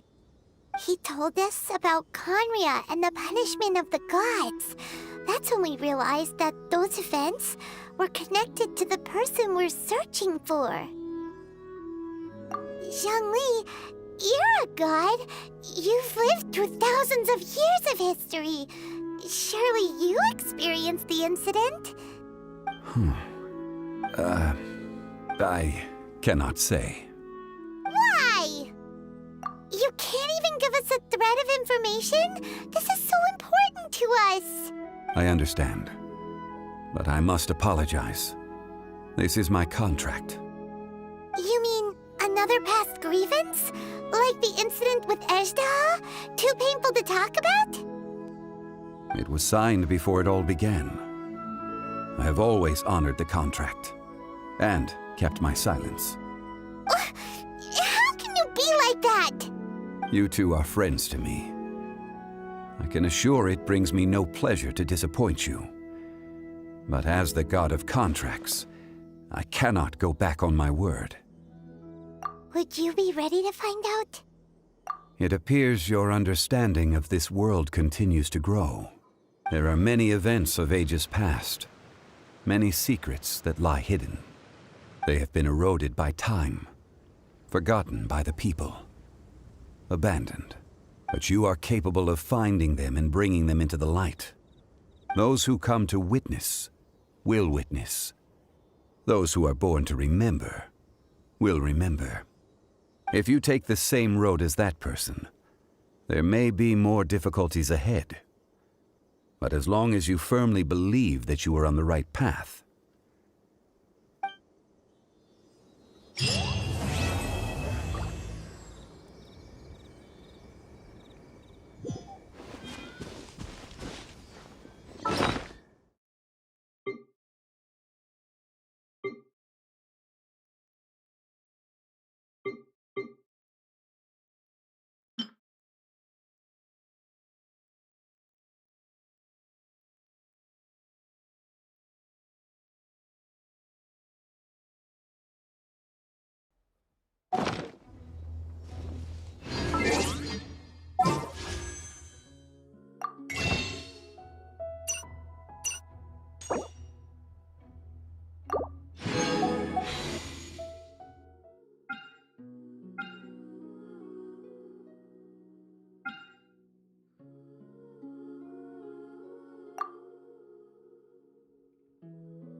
This is destiny.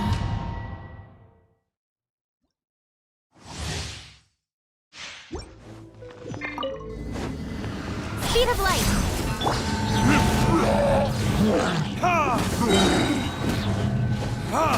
Burn! With sword comes shadow. Incoming!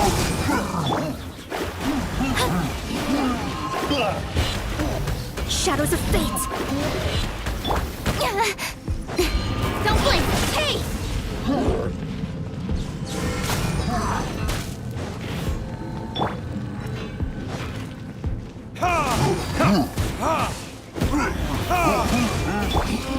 Speed of light!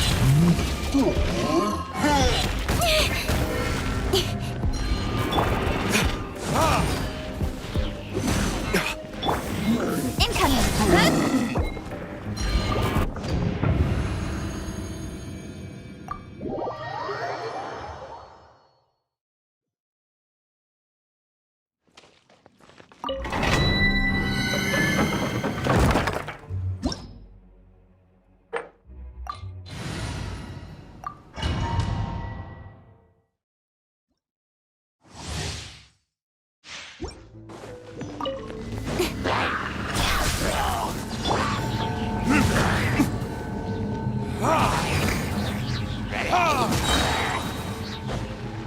Verdict is...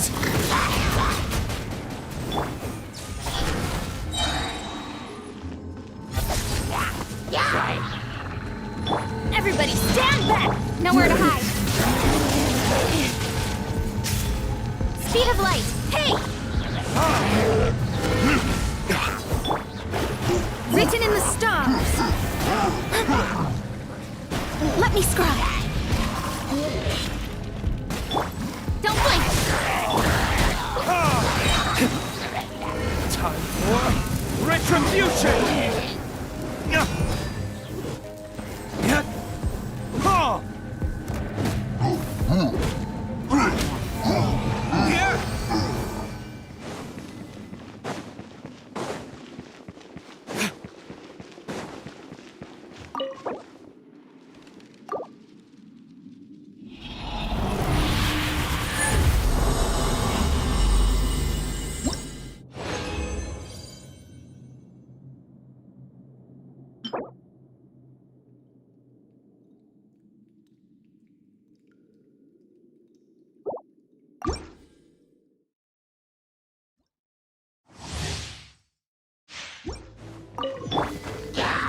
Speed of light!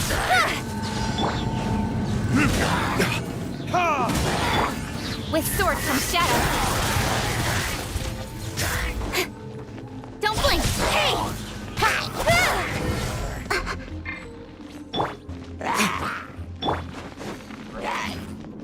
Incoming!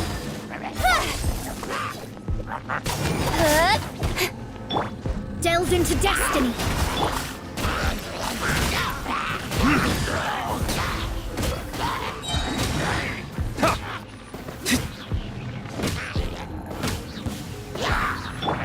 Teamwork is dreamwork!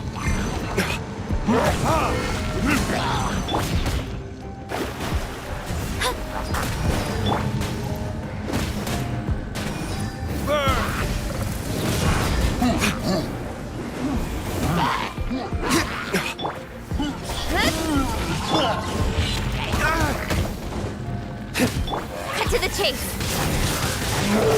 Don't blink!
even though I'm still...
Incoming.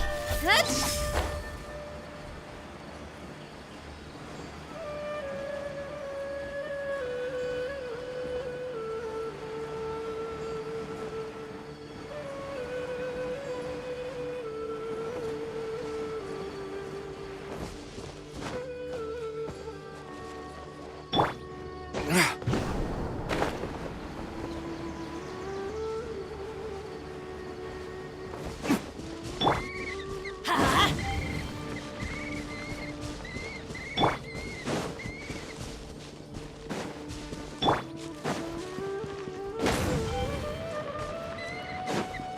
Off we go! Adventure time! Let's light it up!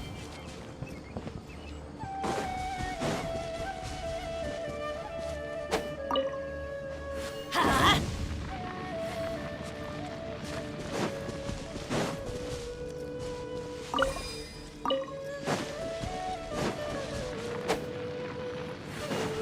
Off we go!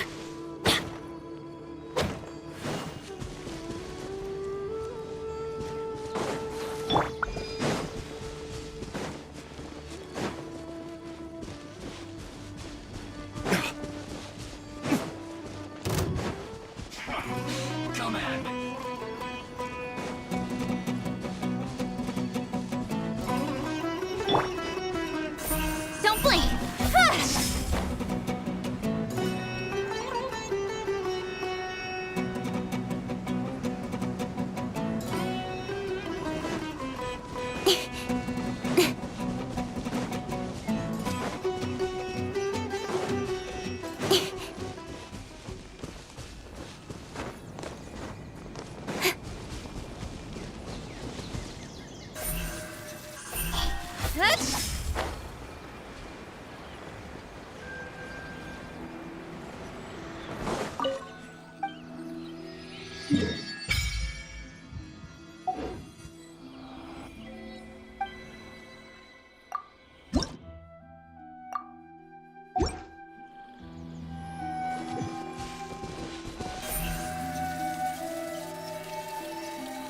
Speed of light. Hey!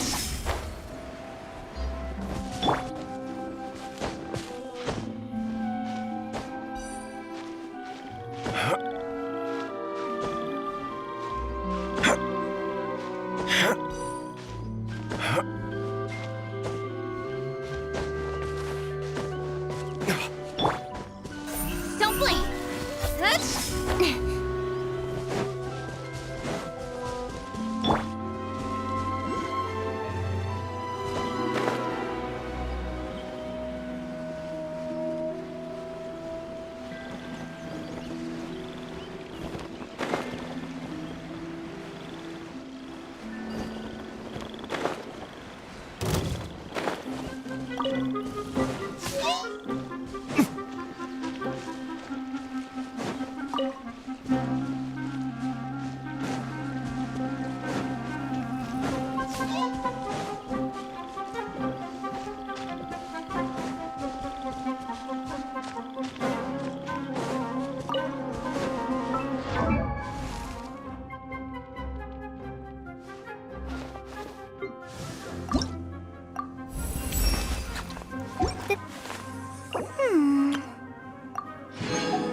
Kids?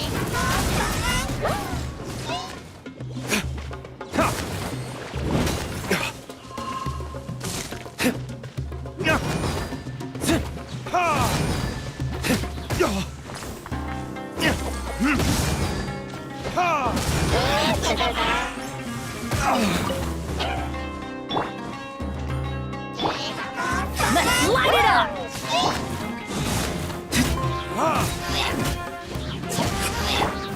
Incoming! Nowhere to hide.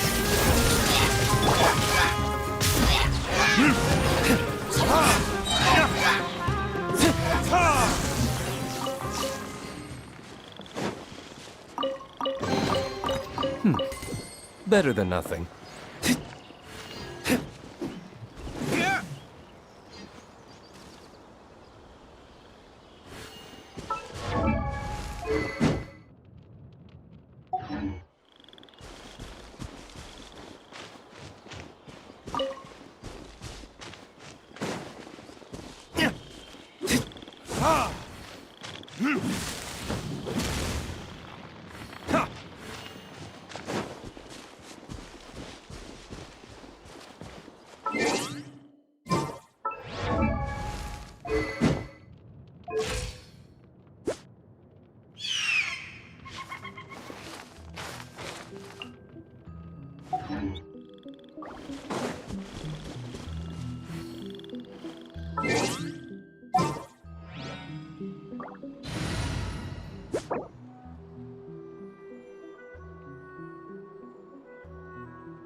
I still have a lot to do at the guild.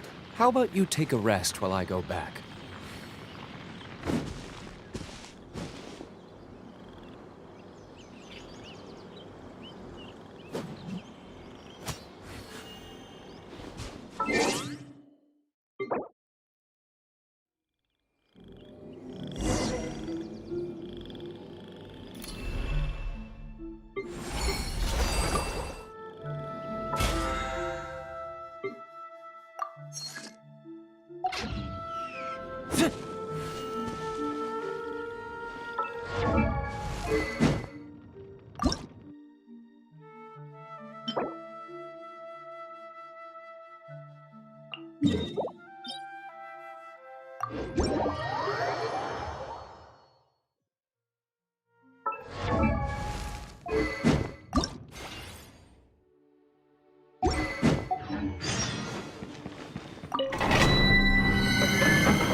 As you wish.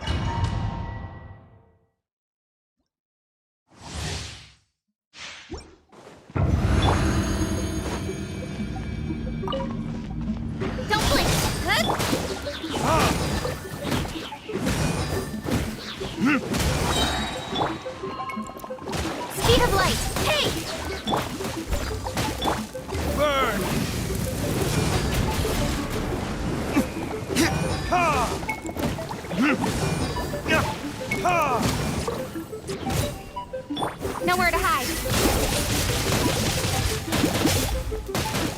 Everybody stand back!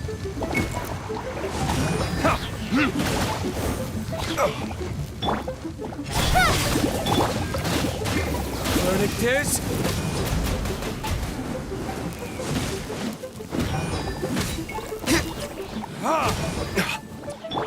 Don't blink!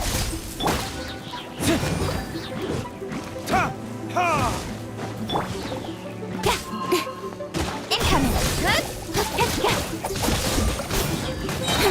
With sword comes shadow. Pay your dues. Burn!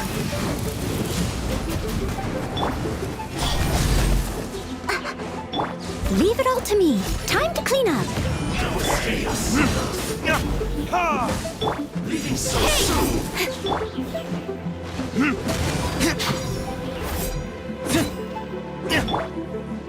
Don't blink.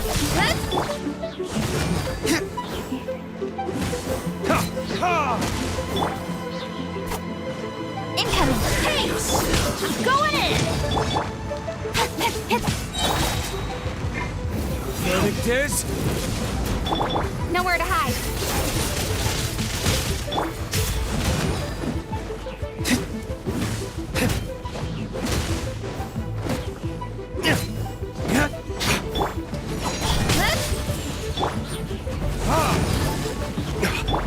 I must leave no... Leaving so soon. Prepare yourself.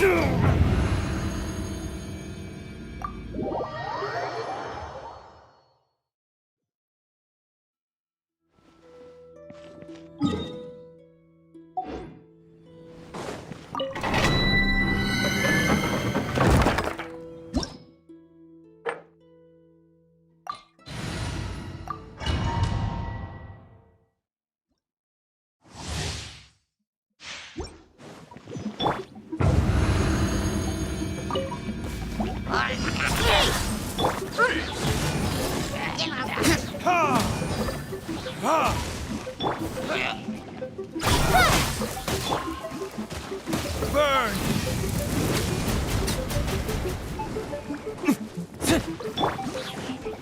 With sword comes shadow. Speed of light.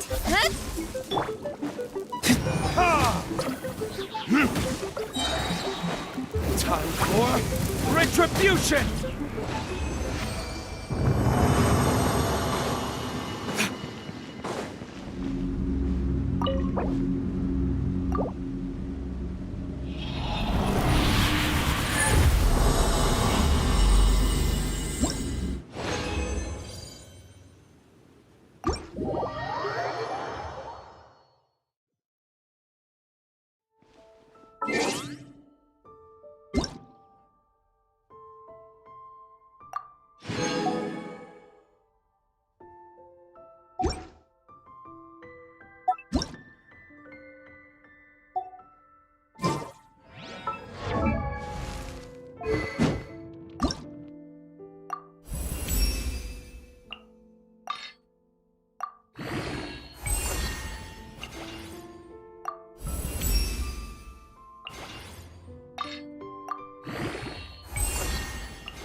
Don't blink!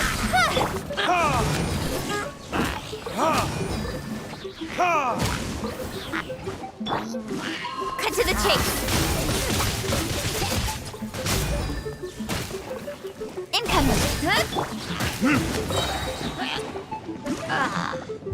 Verdict is...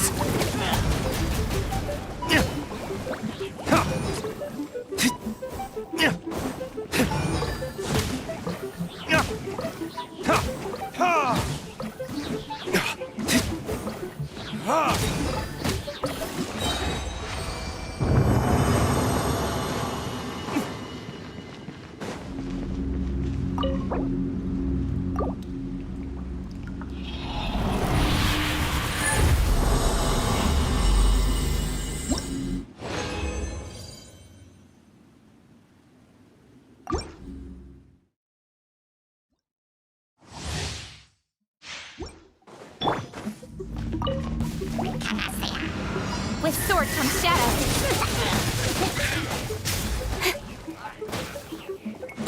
Don't blink!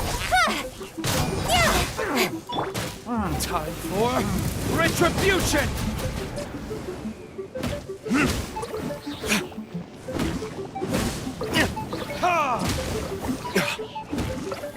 Your verdict is...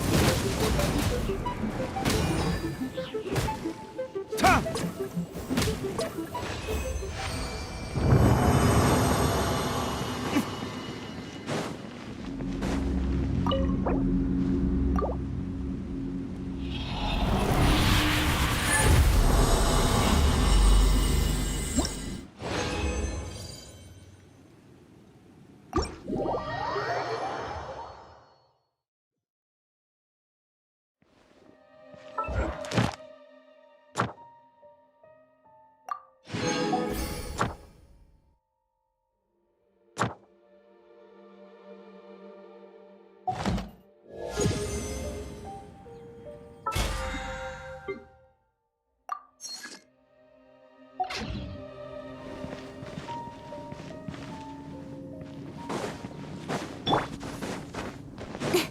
Get to the tape!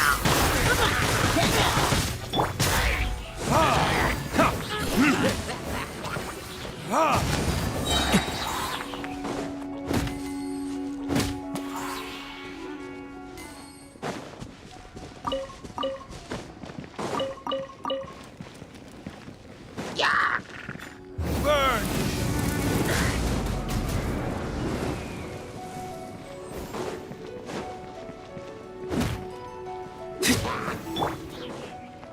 Speed of light! Hey! Ha! Ha! Ha!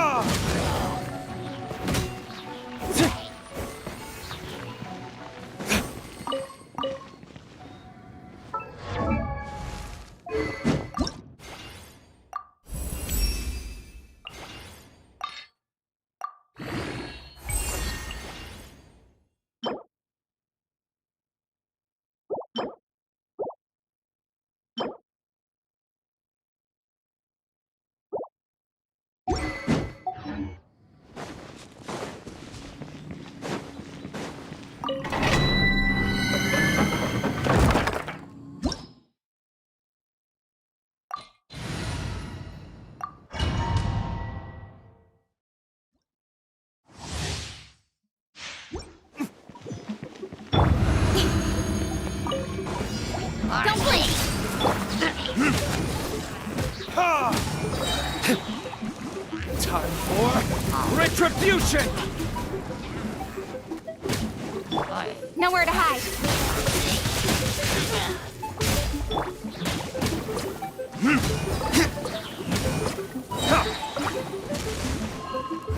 Verdict is... Ha!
Add Astra. Thank you for Add Astra.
You should really bring the Knights of Favonius with you next time.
I can't wait any longer!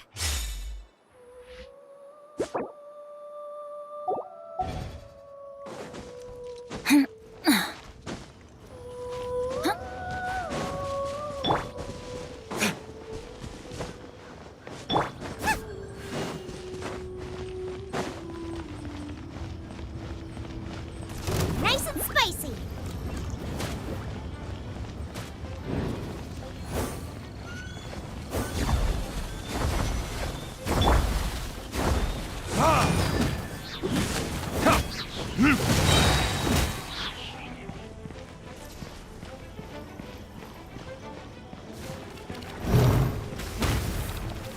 Time for retribution!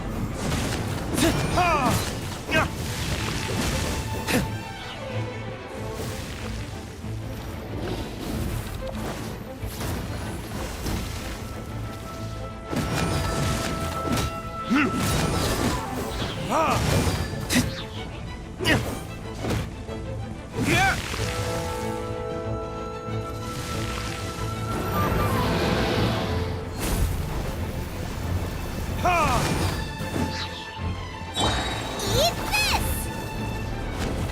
Out of the frying pan, into the fire!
alchemy.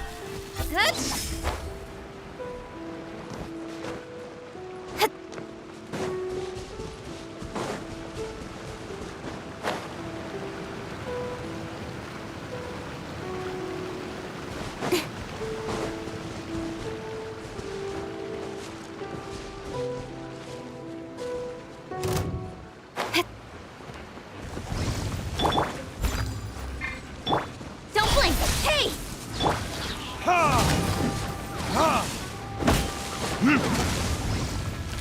Burn! Speed of light! Cut to the chase!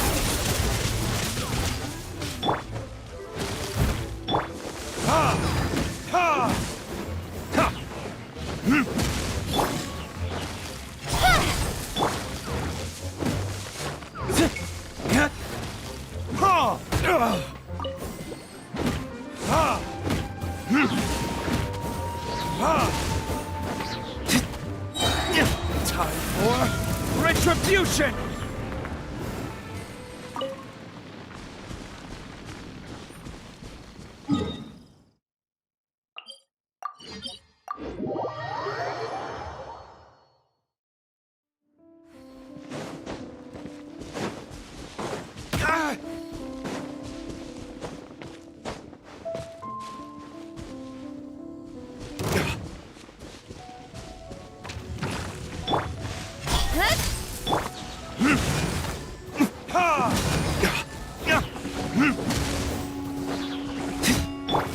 Don't blink! Hey!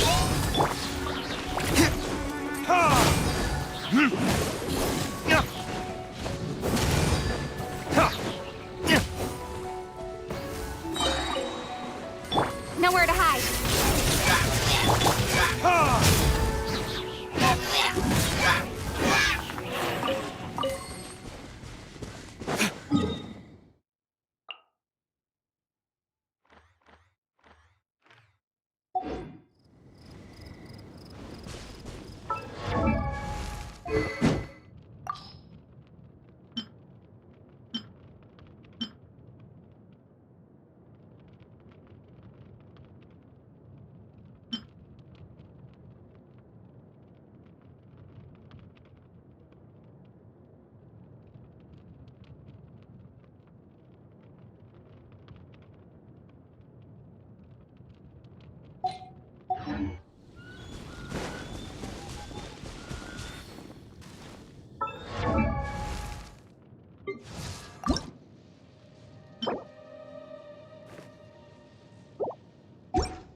Be on your guard, traveler.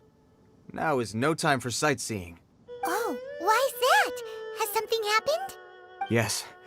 As unusual as this may sound, numerous eyewitness reports have confirmed an active ruin guard presence in this area, even though this is far beyond their normal area of activity. Sergeant sent someone to find out just where these ancient machines might have come from. It appears that they simply left their ruin and marched off all of a sudden, for no clear reason. So did somebody wake them up? As I say, the reason is still unclear. We have very little intelligence at present. Moreover, the ruin in question is of the especially spooky variety. Strange noises are often heard coming from within. As such, we are not permitted to investigate until the order comes through from headquarters. Sorry? Did you say something? Was that supposed to be your impression of Master Diluc talking about the Knights of Favonius? In any case, the only sensible strategy in the meantime is to increase Millilith patrols. We must not let innocent civilians come to harm. That's a good point. Ruin guards are probably pretty dangerous for regular folk. Wow. I'm very grateful indeed for the offer, but it just wouldn't be worth the risk. Oh, This one beats up ruin guards for breakfast.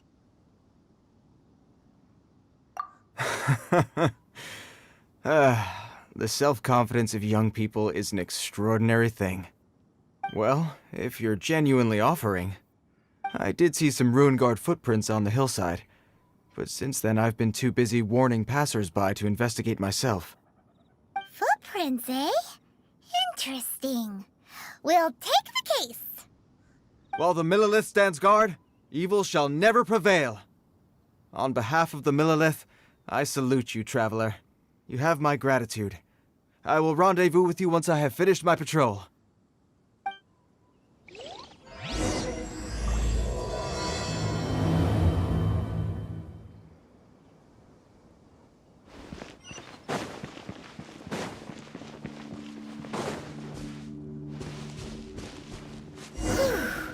This footprint is huge. It has to be the one that guy was talking about. And here's another one. Yep. Seems the ruin guards did come out for a walk after all. The trail of ruin guard footprints leads us here to... Ah! A ruin guard! Over there!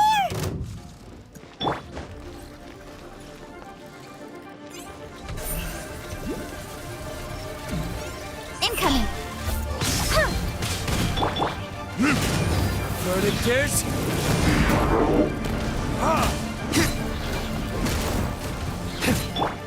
Don't blink!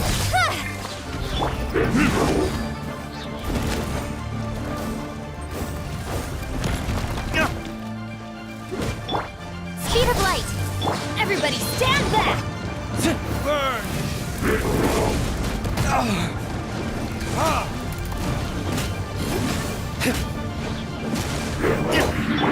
Don't I'll be fine. One step back, two forward. With sword comes shadow.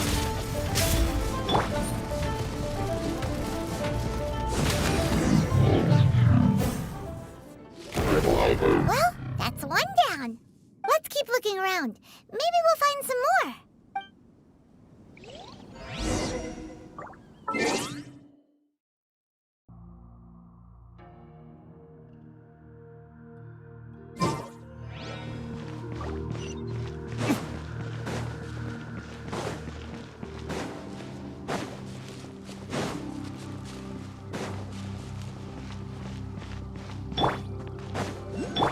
Leave it all to me.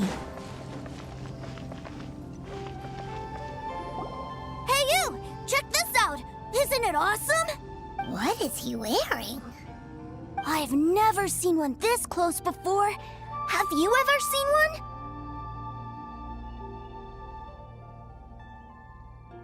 You bet! Mr. Cyclopses are crazy strong. No bad guys can escape from these guys, that's for sure.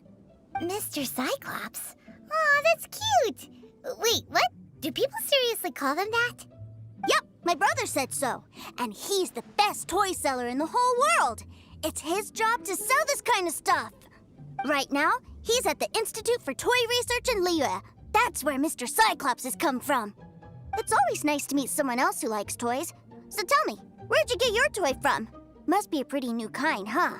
I've never seen one that can fly and talk before. Hey! Just because you get to play with Paimon all the time does not mean that Paimon's a toy! Greetings! Have you found anything? Oh. A child? What's the situation here? We just, found him. Uh-uh. You shouldn't be out here, boy. There are killing machines in the area. It's extremely dangerous. Killing machines? You mean ones that look like this? Precisely. And including this one. It's not moving now, but if it were to wake up, the consequences would be... You take that back! Mr. Cyclops is not a killing machine. He's one of the good guys. Mr. Cyclops? We shouldn't be talking to this guy. If he's saying mean things about Mr. Cyclops, he's definitely a bad man. I'm just trying to help. I've always been hopeless at dealing with children. Well then, why don't about you get back to your normal job and leave us to do the babysitting? It seems I have no other choice. Very well. I will continue with my patrol. Please escort the child to somewhere safe. It's much too dangerous here. The mighty Mr. Cyclops scared off the bad guys once again! My name's Tusser. I came all the way from Snezhnaya to look for my brother in Liyue. But I'm all on my own, and I don't know where to find him. You came all the way from Snezhnaya? Oh, I think this is the part where I give you this. Here you go. What is it? Looks heavy. What the? My brother said I should take it with me. He said, find a nice person to give this to, and they will take good care of Tusser. Your brother makes a good point. Still, it's hard to believe you made it all this way armed with nothing but a few bags of Mora. Your family must be super rich. Paimon never knew you could make so much Mora from selling toys. Yay! Thanks, nice lady. All right, now we gotta make a pinky promise. You make a pinky promise, you keep it all your life. You break a pinky promise, I throw you on the ice. The cold will kill the pinky that once betrayed your friend. The frost will freeze your tongue off so you never lie again. Wow, that one nursery rhyme kinda says all you need to know about Snezhnayan culture. Well, if we weren't your babysitters before, we sure as heck are now. But where should we look for your brother? Great idea! All right, off we go! All right! Finally, now I get to see my brother!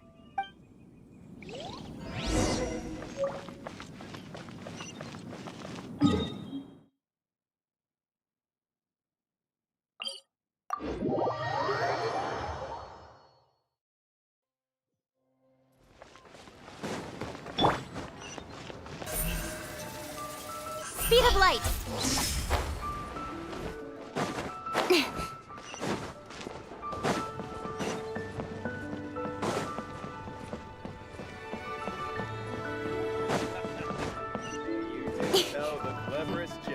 He's a class act. And with that, the fate of the Moonraw Brotherhood was...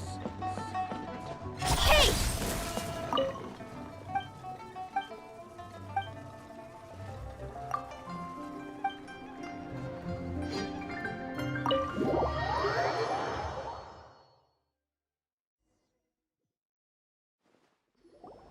That seems a little inappropriate, don't you think, sir? How can you... Relax. Once in a while can't hurt. It'll be fine. Huh? What is he doing here?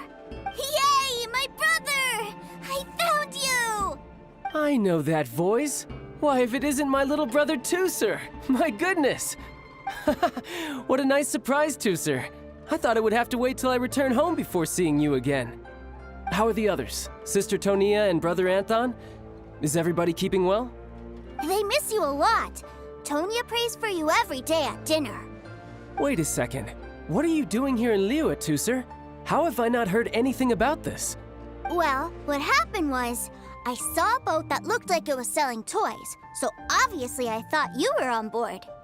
And then, when I got off, I just kept walking and walking, and then I found a Mr. Cyclops. Mr. Cyclops scared off a bad guy, and then I found this nice lady to help me come look for you. And also, Tusser is Child's brother? Cool. Suddenly Paimon doesn't feel so bad about taking Tusser's money. Tusser, what you did was extremely dangerous. I'm so happy to see you, really I am, but please, promise me you won't do anything like this ever again. Okay, I promise. Please don't be mad at me. I'm not mad at you. I just care about your safety, that's all. If you hadn't met these nice people, things could have been a lot more dangerous for you, Tusser. I hope you said a big thank you to them. Yep, I always remember my pleases and thank yous. Oh, so you did notice we were here. You were just ignoring us. Gotcha. Forgive me, it's always family first where I'm from. Don't take it personally. I know we've had our differences up to now, but a few minor quibbles aside, we get on quite well, don't you think? Come on, you know I'm just a pawn in all that, just doing my part. As for who wins, who loses, and how each side deals with the consequences, I prefer to leave all that up to the ones playing the game. I'm much more interested in who wins and who loses when it comes to our little sparring matches. Sounds like you're ready to get your butt kicked again. Ha! You're forgetting something about me. I, Tartaglia, spend every second getting stronger. Don't expect to have it quite so easy next time. Whoa. You aren't gonna fight now, are you? Maybe not right now. Not while my kid brother is watching. Why do you want to fight the nice lady? Are you guys enemies? No, not at all. Allow me to formally express my sincerest gratitude for taking care of my darling brother. His safety matters very much to me. So anyway, Paimon has a question. Tooser said something about you being a toy seller. What's that all about? Aren't you supposed to be one of the Fatui's harbinger? Yes, about that.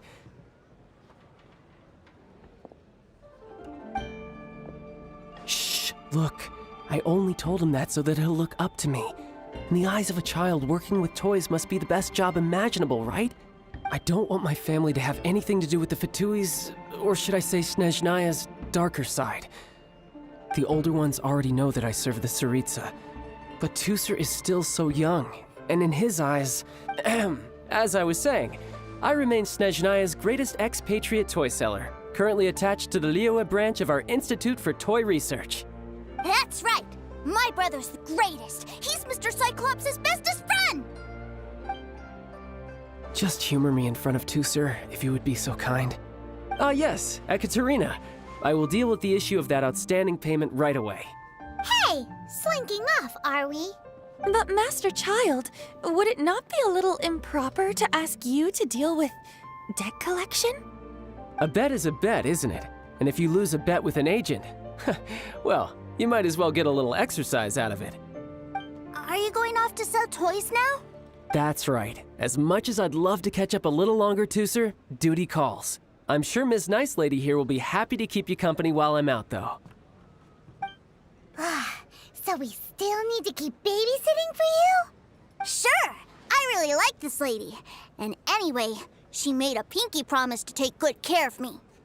Well, it sounds like Tooser really likes you, and that you've already made a pinky promise to take good care of him anyway. Then I'm in your debt. Here, take this as Tooser's entertainment fund. I want him to have a good time while he's in Liyue, so take him anywhere he wants. If need be, you may find me by the river near Qingshu Pool. I'll see you both around.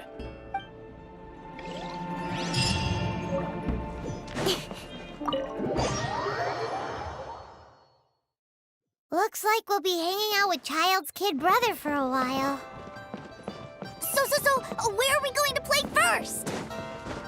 How about we start with the toy store?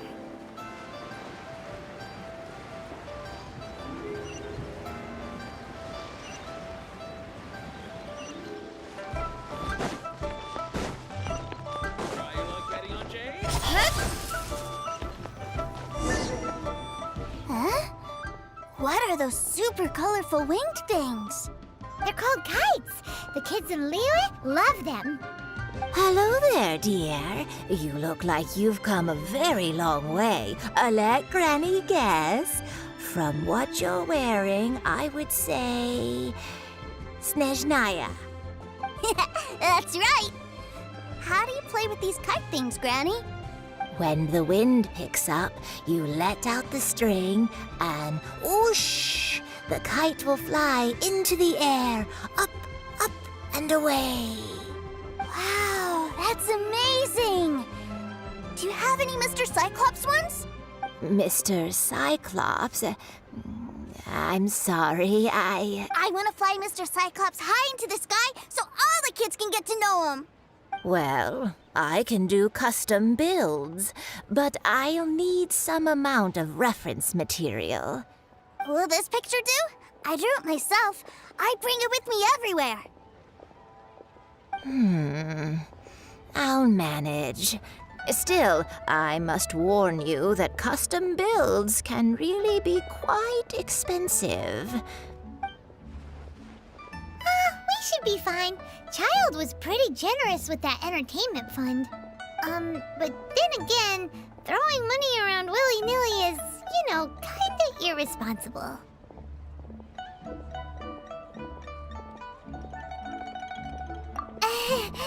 Your words, not mine. But yes, we're on the same page here. Either way, it's time to talk prices.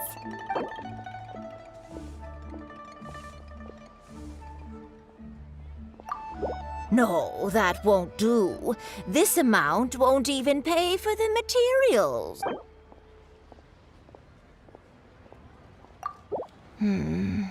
This price is a little too low.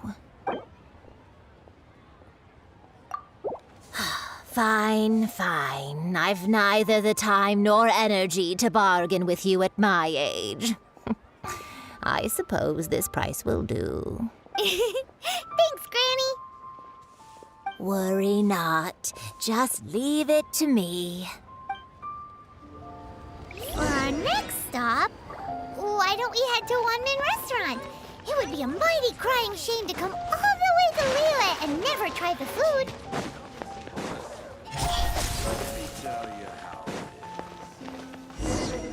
Save this money. Hello, welcome. Table for 3? This restaurant has a really choking smell. A choking smell? You must be referring to our signature spicy chili scent. Spicy chili? But I can't eat spicy food. Oh, what a pity. A person who can eat spicy food misses out on half of life's joys. Is it really that bad? My meals have to have lots and lots of sugar, and the oil has to be extra virgin vegetable oil. Wow, we've got a real rich kid on our hands. Looks like One-Man Restaurant's dishes aren't to Tooser's taste. Maybe we should go somewhere else. Will that be all? Any more special requests? What do you mean, Chef, now? Haha! Giving the people what they want is the very reason One Mean Restaurant exists. If I thought for 1 second that I couldn't make a dish to satisfy this child's tastes, I would have absolutely no business calling myself a chef ever again. Whoa, there seems to be a lot of professional pride riding on this. Then we'll leave it to you, Chef Now. We'll be eating here after all. Sure. But let me say this first. Special requests are going to cost you more than normal. Of course, we aren't going to demand prices anywhere near as exorbitant as the likes of Lioli Pavilion or Shinwei Kiosk. Is it just Paimon? Or are premium custom orders in fashion lately? Still, surely there must be a little room for negotiation, right?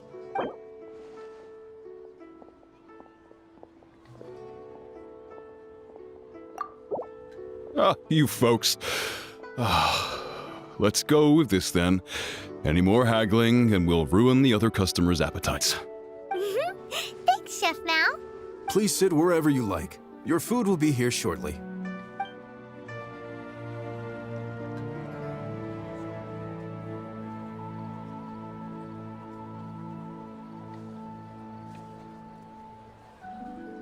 Ugh. It was a little too sweet. Paimon feels a little sick. I thought it was just right. Almost exactly like how my sister Tonya makes it. But this doesn't feel right somehow. Didn't we bring Tooser here to try Liyue's specialties? Whatever. So where do you want to go next, Tooser? I was so caught up looking for my brother when I first got here that I didn't get a good look around. Good idea! The hustle and bustle at the wharf is a specialty of Liyue Harbor, too.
waves here always like this? Don't they ever freeze? Given Liyue's climate, the area around the harbor's mouth probably never gets cold enough to freeze. Paimon is kind of the traveler's exclusive personal tour guide, but since this is a special occasion, Paimon can make an exception to help Tusser get to know the place. This place is Liyue's commercial hub, and it's been the biggest port in the 7 nations ever since it was decided that Liyue would take on the world through trade. Other than merchant vessels, many fishing boats and industrial transports dock here to replenish their fishery supplies and daily necessities, which, thanks to the immense throughput capacity of the wharf, yeah, Paimon can't remember how the rest goes anyway. Well, guess Paimon will just have to explain this Paimon style. So this harbor is like Tevat's mouth, and it's the biggest mouth you've ever seen. All the nations float their boats over the sea into the mouth. The harbor goes nom nom nom nom and has a taste of each boat and the cargo it has on board. Then, Liyue Harbor rubs its big round belly in satisfaction because it's all stuffed full of delicious mora. Hey, what's that big metal hook over there? I want to see. Wait, Tusser, don't run off! After all that, he wasn't even listening.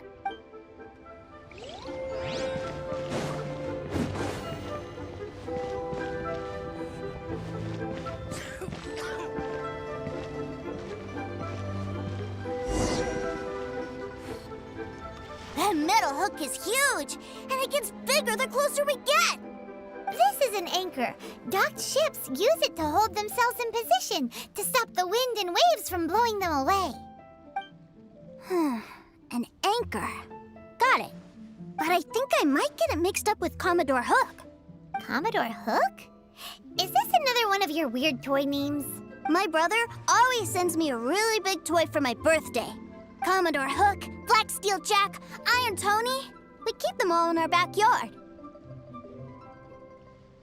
Yeah, and that's why I can't bring them with me all the time. It's a shame. Wow! Using Fatui funds for personal gain? To think Snezhnaya would let their harbingers do that, all for some giant toys. But suddenly, it doesn't seem so strange that Tusser would treat a ruin guard as a giant toy. But my favorite has to be Mr. Cyclops. Even though I mostly came here to see my brother, the other big thing I wanted to do was play with Mr. Cyclops. Oh, are they selling fish over there? Let's have a look. Hey! Quit running off!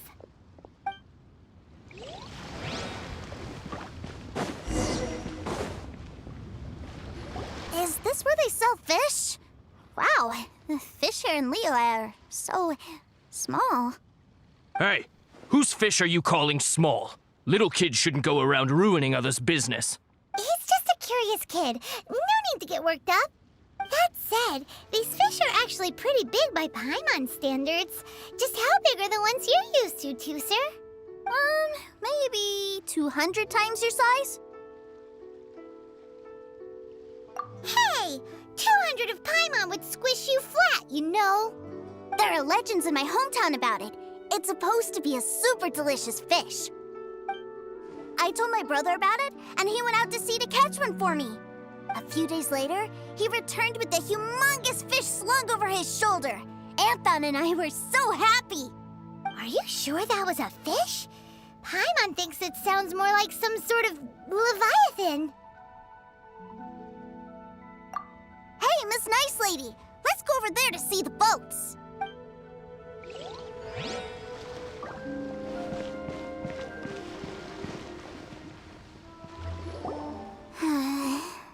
What's wrong, Tusser?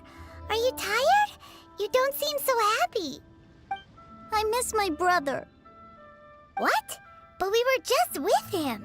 Yeah, but for such a short time that it doesn't count.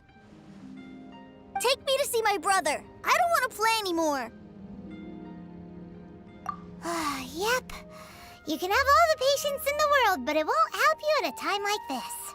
Well, We've played with Tooser long enough, haven't we? Paimon thinks we've tried our best here. Child said that he'd be by the river near Qingshu Pool. Why don't we look for him there? Yay! Let's go! Let's go!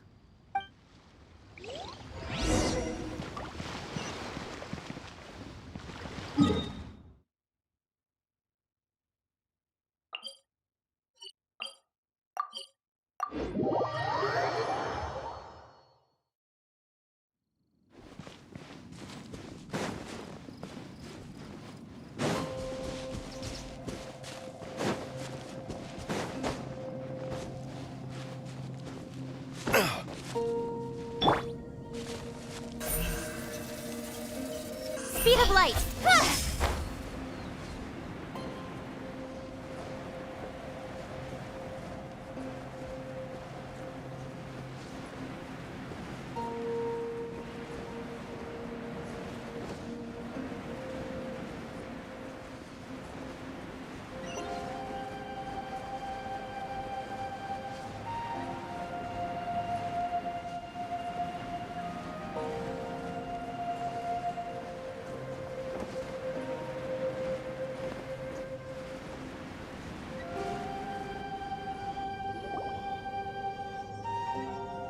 Found him! There's Child! Wait, he's talking to the treasure hoarders? You know what I'm here for, I trust. Oh, you got lip. Making us guess, are you? If you want to join up, let me just say this first. Dandy kid like you ain't welcome. Oh, what a commendable imagination. Well, in the Tsaritsa's name, I suppose I should forgive you country bumpkins for your ignorance. For I am... Brother! You're selling them toys, aren't you, brother? That's so cool. I've always wanted to watch you work. Well, why, yes, of course. For I am, the greatest toy salesman in Snezhnaya. So cool. Huh? You playing games, pretty boy? So, will you buy or not? The toys that Snezhnaya produced 3 months ago will run you, yes, 600,000 mora, to be paid in full. Toys? And how much money? Wow. Is that what it's gonna cost to fix that head of yours? Look at that! Spreading joy and laughter to everyone! That's what toy selling's all about! I'll say it again. Toys from Snezhnaya, 3 months prior, 600,000 mora paid in full. Yeah, no. Sorry, salesboy. The same joke isn't funny twice. Or were you always cruising for a bruising? All right then, I'll make things a little easier for you. I'll join the treasure hoarders. Perhaps you'll be more willing to pay when we're brothers in arms? Would you listen to yourself? You think we just let any old person into the treasure hoarders? I'm not so sure you could hack it. Well then, why don't you put me to the test, dear seniors? I like to think of myself as quite talented in the field of treasure hunting. Looks like you're not gonna pack it up until someone packs you in. All right then, show us what you got. Truth be told, we've set up a shop here because there's a fine little loot cave nearby. But the treasure hasn't been easy to get at. We've been at it for 2 days now. If you think you're up to snuff, why don't you have a crack at it on our behalf? Of course, that means that once you got it, it's ours. Don't try to sneak off with the prize now. Come on. If we can't do it, do you really think this guy stands a chance? An initiation test, eh? Interesting. It's been a while since I've been assessed by someone else. The loot's on the opposite cliff. We're gonna hang back here and watch the show. Huh, no problem. Don't blink though, or you might miss it.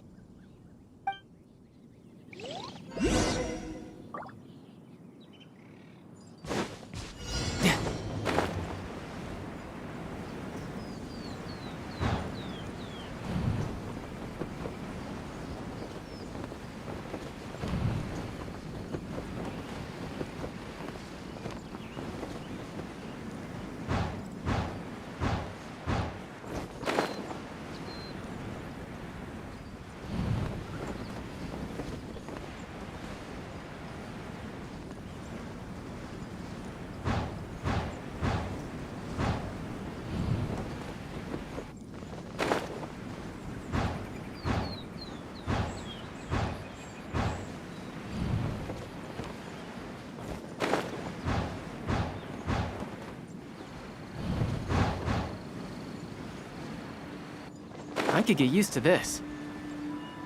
Zah!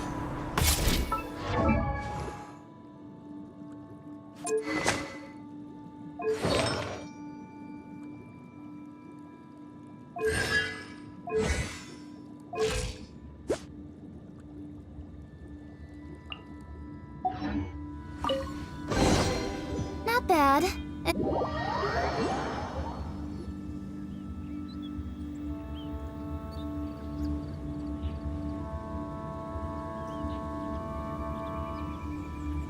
Well, I have the goods. Here you go. So how'd I do? Pretty well, I'd say. Brother, what do we do? This fellow isn't normal. Please, hold on a moment, sir. We need to discuss something amongst ourselves. He ain't here for an initiation. He just wanted to show off. Honestly, we'd be no match for him if he wanted to fight. Guys, do you think that maybe we're being robbed? I don't know. Surely he wouldn't have come here all dressed up like that if he was only after us. Unless maybe his words have hidden meaning. Snezhnaya, 3 months, 600,000. Oh, I get it. It was insider talk. I remember that the boss took out a 600,000 more loan from that Snezhnayan bank about 3 months ago, and still hasn't repaid it. So this guy must be the debt collector. But why didn't he just say so? What's with all the toy talk? And that's where you're still green. See, in a lot of professions like this, people speak in code to protect the privacy of their business partners and clients. Makes sense. Owing money is pretty embarrassing. This guy isn't one to mess with, I tell you. He's a professional. Way too professional. So, Mr. Salesman, my apologies, but we can't have you joining us. Oh? I didn't pass? I must say, I never imagined that the treasure hoarders would have such strict entry requirements. No, it's not that. What we mean is that you're too big a fish for our little pond. But we fully understand the situation with the, toys, sir. We'll fetch that 600,000 for you right away. I see. Well then, it's been a pleasure doing business with you. We get paid, and everyone stays happy. A wonderful outcome, wouldn't you say? Yes. Couldn't agree more, sir. That's my brother for you. Toy sellers are so cool. Ah, Master Child, you're here. A new batch of fresh recruits have just... Hey now, keep your voice down. Can't you see I'm entertaining some clients over here? Clients? Well, anyway, the Motherland has dispatched a new batch of recruits to Liyue. They've just arrived, and I'm afraid we must trouble you to speak to them. Do I have to? Now is hardly the best time.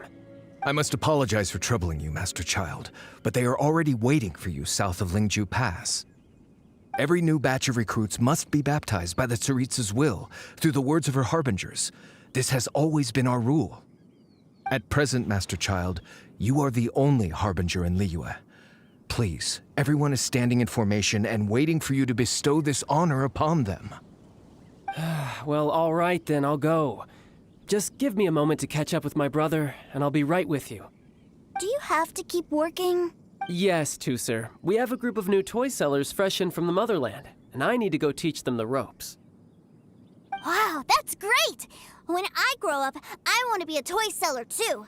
Can I go listen? I'm afraid you're still too young, Tusser. I'm not sure if you'd understand much of it, and most of it's rather boring anyhow. Why don't you go play with the Traveler instead? Sound good? But... I really do have to go now, Tusser. A lot of people are waiting to see me. I'll see you around, all right?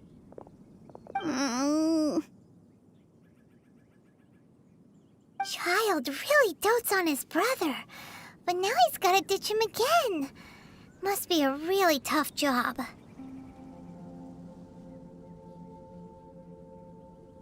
Yeah, you're right. He hasn't done himself any favors with the whole toy seller cover story. To think he'd go this far just to prevent his family from seeing his dark side. Paimon wonders too. But hey, let's at least help him out while we're all in Liyue. Wait, where's Tusser? We were too busy chatting. Where'd he go?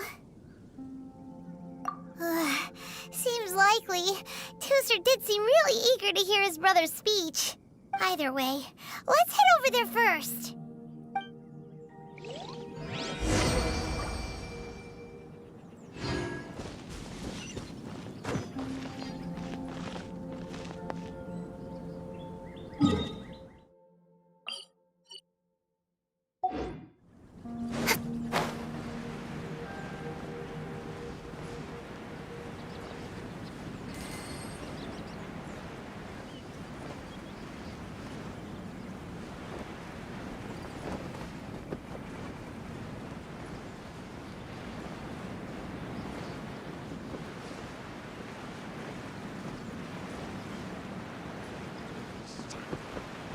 Do more. Don't blink!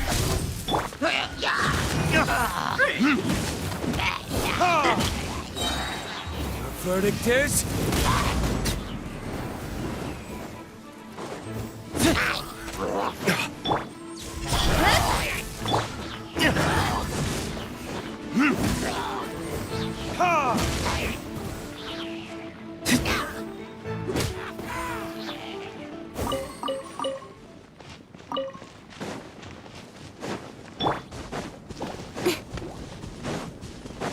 Speed of light! Hey!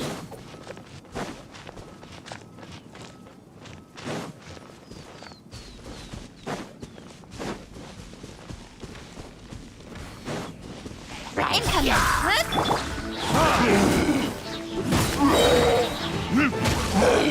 Time for retribution!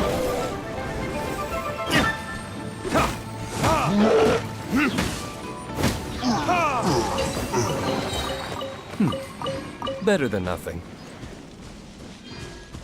I'm going in!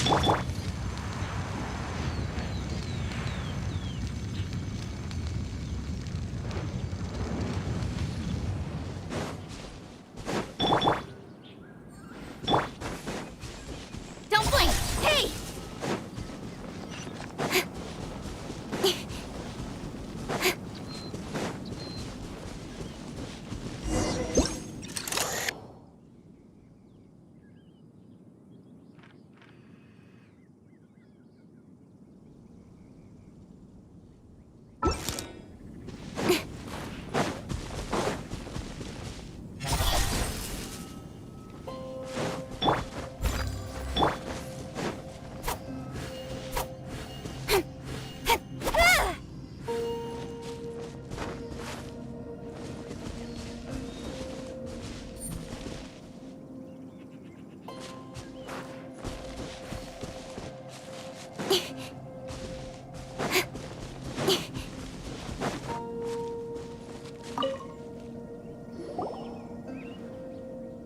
Tusser, so you did come here.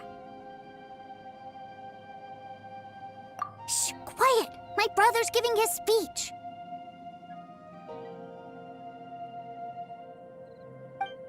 From this day forward, you will honor the oaths you have made to Her Majesty the Tsaritsa, and you will stop at nothing to bring Snezhnaya victory. You shall sweep through this land like the icy winds of the furthest north, as strong as the hoarfrost of Zepelyarny Palace. You will chill the very marrow in our enemies' bones. Her Majesty expects of you loyalty, ruthlessness, and meticulousness. For the trials that we face are harsh, and our enemies are like...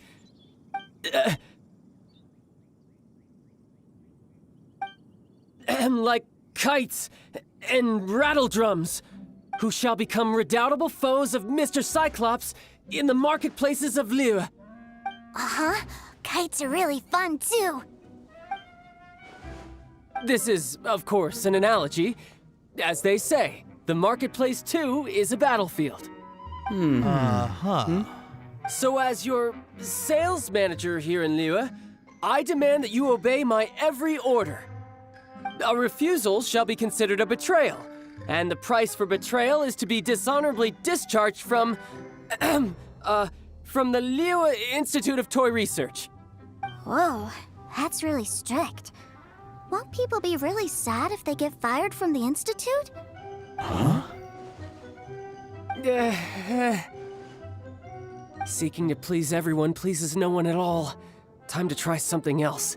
Forget it. Perhaps a round of hands-on training will suit us better. Hands-on training? After all, a strong body is the proof of one's capacity. Hey, did he just say that we're doing hands-on training? A Harbinger wants to spar with us personally? What an honor! I can't believe it.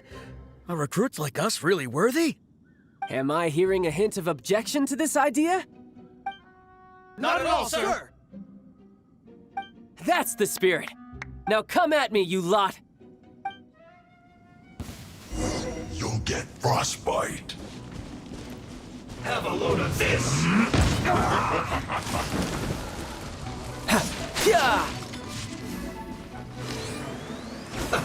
Let's move. It's time.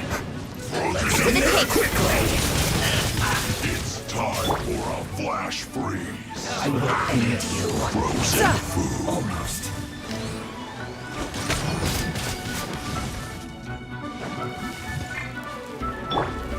Verdictus? Is that all you've got? Steady as stone. You're not going anywhere. Let's light it up! It's no problem.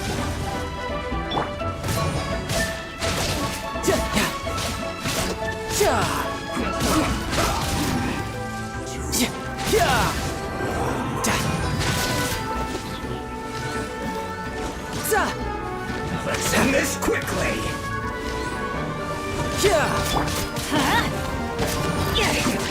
Why do they never miss?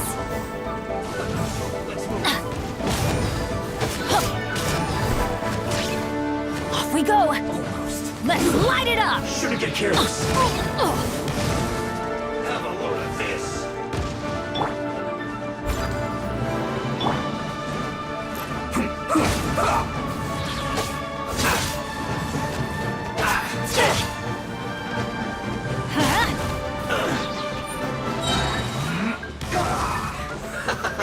Teamwork is dreamwork! You need to hurry up. Roast and fry.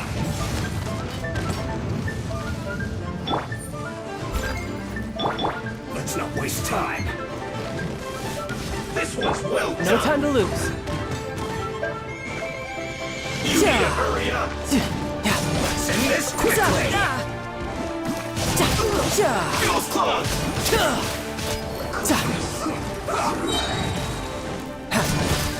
Brace yourself. This is gonna hurt. Time for retribution.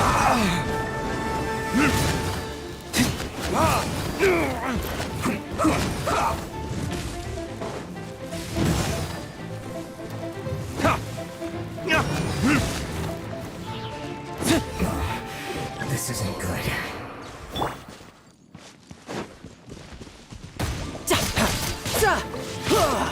Put your back into it! With sword comes shadow. It's my duty. Shouldn't get careless. Don't be a killjoy! We've only just begun. Shouldn't let your guard down. I'm quite impressed.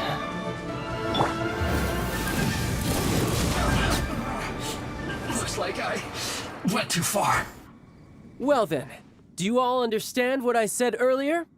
Yes, sir! Excellent. And you all almost managed to get me limbered up. In other words, you've done well for new recruits. Thank you, Lord Harbinger! All right, hush now. Now then, I wish you all glorious victory for Snezhnaya, for Her Majesty the Tsaritsa, and for yourselves. Dismissed! Brother! You are amazing! Oh, Tusser, what in the world are you doing here? There I was thinking that the Traveler had taken you to play at Wang Xuan. Yikes, that's some terrible acting. I told you, didn't I? I never pass on an opportunity to improve my strength. I'm not the man I was when we first met.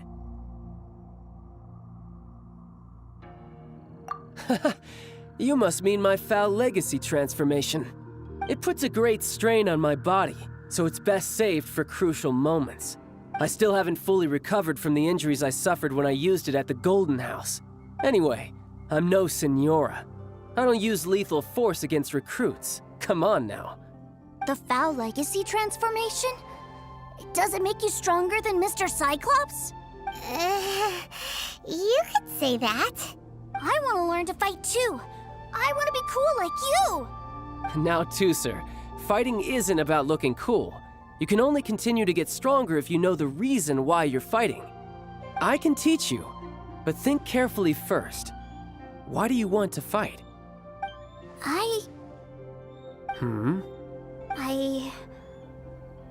I want to protect Sister Tonya. That's a good answer, Tooser. When I return to Snezhnaya, I will start teaching you fighting techniques. Then you'll have to protect Tonya for me. How does that sound? Leave it to me. You know, Tooser's a good kid when he's not being so stubborn. You've had a nice long time here in Liyue, haven't you, Tooser? Isn't it about time that you took the boat back home? But you've been so busy, and we didn't get any time to play together yet. Tooser, you know I'm very busy at work. And hasn't it been fun traveling all over the place with a proper traveler? He's just worried he won't be able to keep up the toy seller act forever. Well, how about this? If you just do one little thing for me, I'll be a good boy and go back home. Oh dear, who taught this little devil to bargain? All right, what'll it be? Take me to visit the Institute of Toy Research. Do you think he means that ruin that the Millilith was talking about? The one where all the ruin guards were coming from? Done deal. After all, you've come all this way for me, Tooser. As your brother, it's only right for me to grant you one last wish before you leave. Exactly. Are you sure this is a good idea? It doesn't seem like the best place for kids. You should come along too, Traveler. This time, it's Tooser's turn to take you sightseeing. Let me think. Ah, yes, the Institute of Toy Research is not far at all from Lingju Pass. Now, Traveler, you're not the sort of person who would disappoint a kid now, are you? The brothers are ganging up on us again. Oh, fine. We'll go.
Leave it all to me.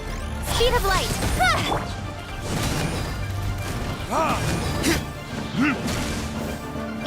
As a dutiful maid would.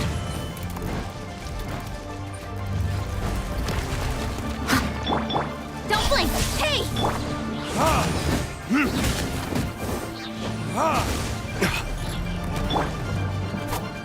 Speed of light.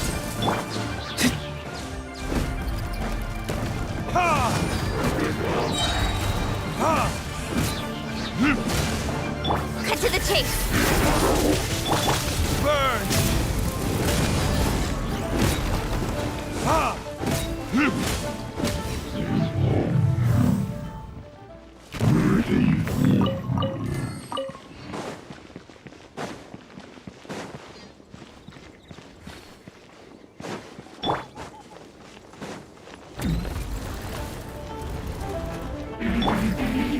steady as sto- Don't blink!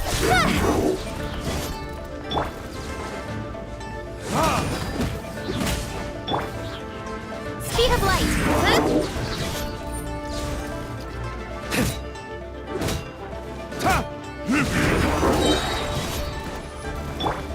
Don't blink! Hey!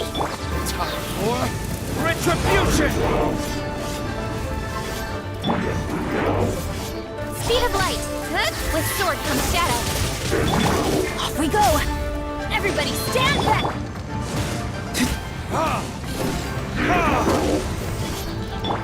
Incoming! Hey!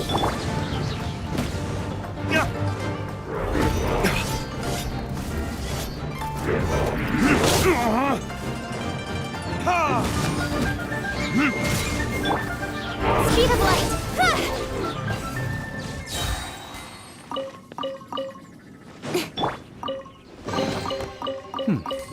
Better than nothing.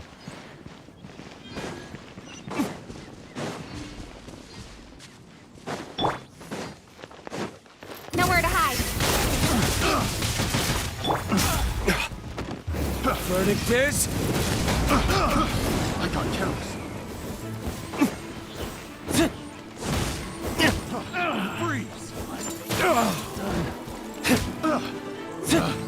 Picked the wrong test subject.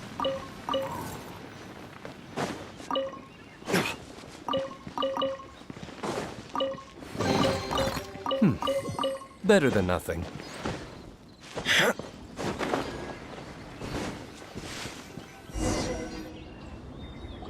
Here we are. Welcome to Liyue's Institute of Toy Research. Yeah, we're here! I can already hear the sounds of machinery inside. Awesome! What is this place? And how do you know about it? Based on my limited understanding, I believe this is one of Dottoro's research facilities. Dottore is another one of the Fatui Harbingers. He loves tinkering with old things. It's a personal passion of his.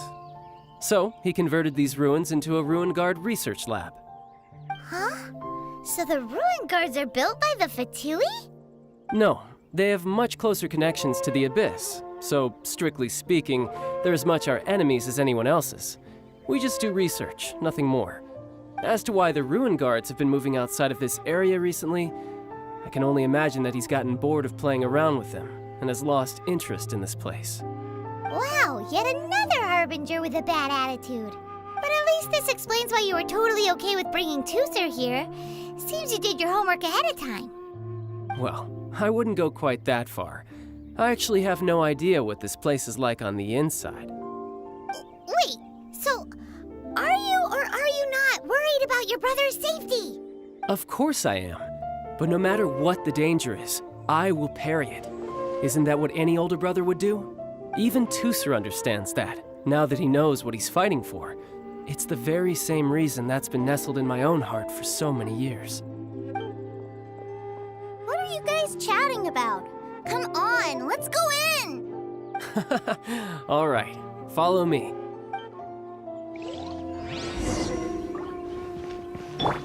I must leave no stone unturned.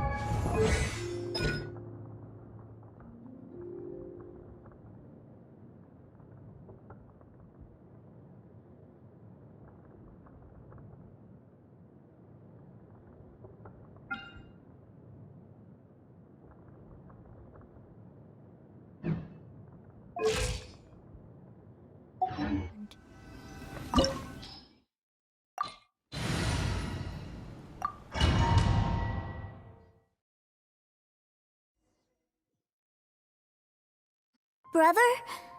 Someone was saying that Mr. Cyclops is a killing machine. Were they now? What a silly thing for them to say. And you shouldn't go repeating it either, Tooser. You're far too young to be talking about such violent topics. Yeah, I knew that they were lying anyways. Mr. Cyclops is here to defeat the bad guys and protect the world. He's my favorite toy. Right. With Mr. Cyclops around, the bad guys won't ever get you. That's right. Okay, I'm going to go play with Mr. Cyclops now. Hey, Tooser, wait up! The door's shut. Will Tooser be all right? There's another path over there. Let's move.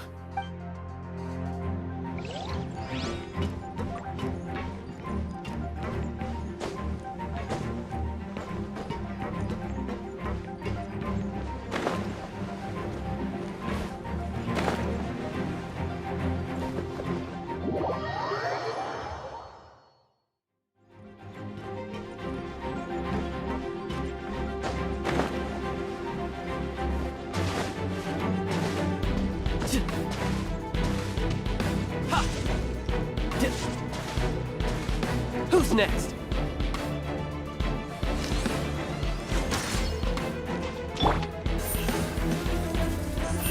Hey!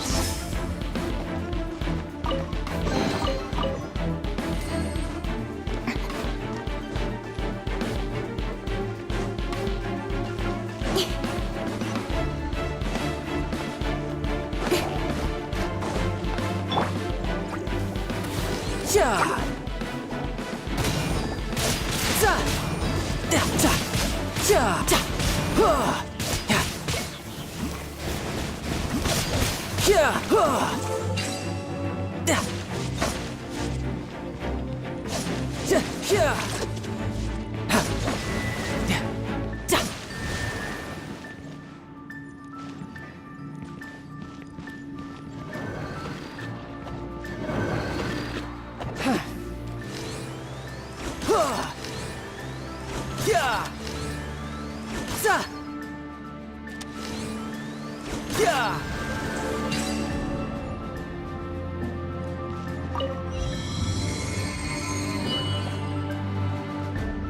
Oh, the door opened!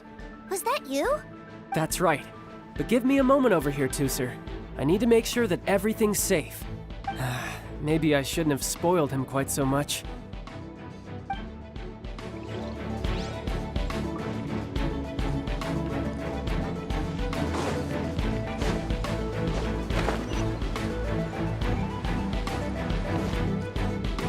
Those ruin guards have all been strung up. Where are they being taken to? I don't know, but if there's a chance it's where Tooser is, we need to stop this before things get ugly.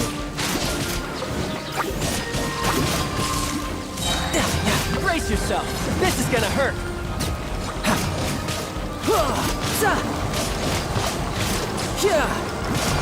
Bring it on!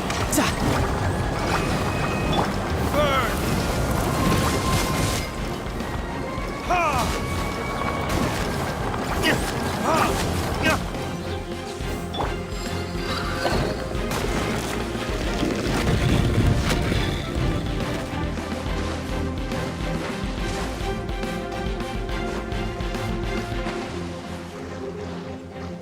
Tidal wave!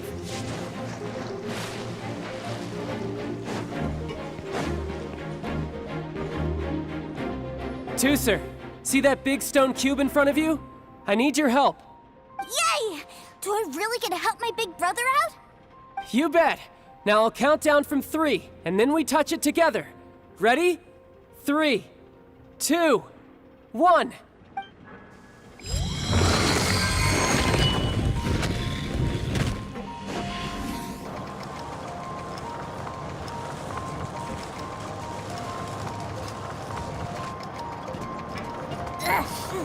That's bright.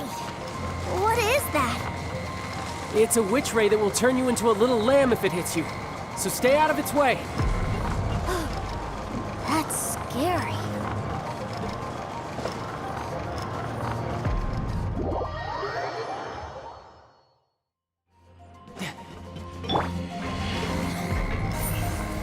Don't blink.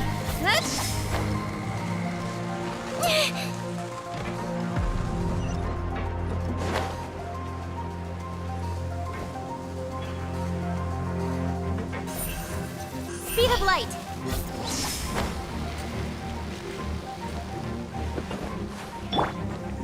You're mine. Yeah!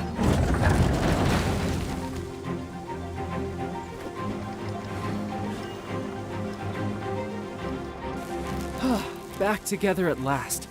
You're not hurt, are you, Tooser? Hurt? No way. This is really fun. Fun for you, maybe. We were all scared to death. What's over there? Wow, this room is huge! Is this where Mr. Cyclops takes his friends when they come to visit? It is. Impressive, isn't it? Now, how about a little game of hide and seek? Huh? Now? But... I have a surprise for you, you know. A surprise? Oh, what sort of surprise? Don't worry, you'll have the chance to look for it later. But before that, you have to close your eyes, turn around, and count down from 60. Okay, 60 is a really long time, though. No time to lose. 60, 59, 58... There's not much time. Let's clear all these hazards out. 48, 47, 46, 45... Are you guys okay? What's all that crashing and banging? Don't worry, it's all part of the surprise.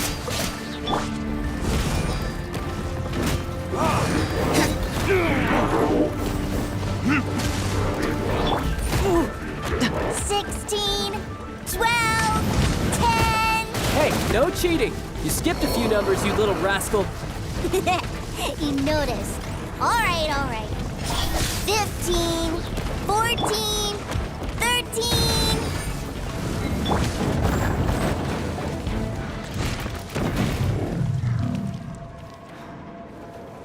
Huh?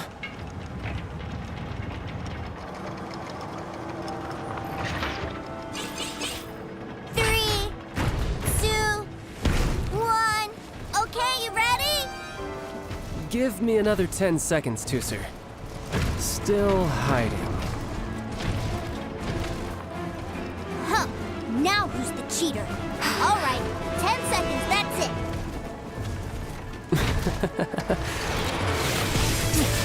10, 9, 8, 7, 6, 5, 4, 3, 2, 1. Coming, ready or not?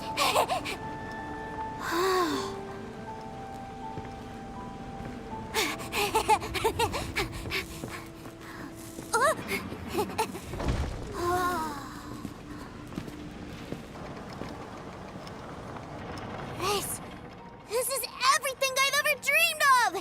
It's Mr. Cyclops' world! Wow, he actually pulled it off. And the way he knocked those ruin guards around was like they really were kids' toys. But Paimon wonders if he'll be alright after using the Valve Legacy transformation again. Awesome! Boy, if these Mr. Cyclopses weren't so big, I'd sure love to take one home. Wait, where'd he go? Where'd my brother go? Aren't you guys supposed to be playing hide and seek? Oh, that's right! I was so excited that I forgot all about our game. Well, let's go look for him together, okay?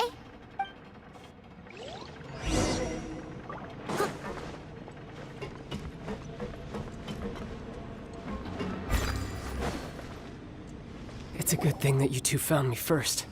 Looks like using the Foul Legacy transformation while I was still injured took more out of me than I thought. I have no idea what I'd do if Tusser saw me like this. Look at me, deflated as a burst balloon. As I recall, you have siblings too, yes? I figured that you probably wouldn't take me out in front of my little brother. Really milking this situation, huh? Like I said, I can never pass on an opportunity to test my limits. And that's why I, Tartaglia, am always getting stronger. Anyway, childhood dreams are all too easily shattered.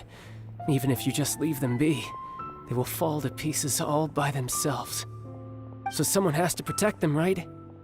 If you make a promise, you keep it.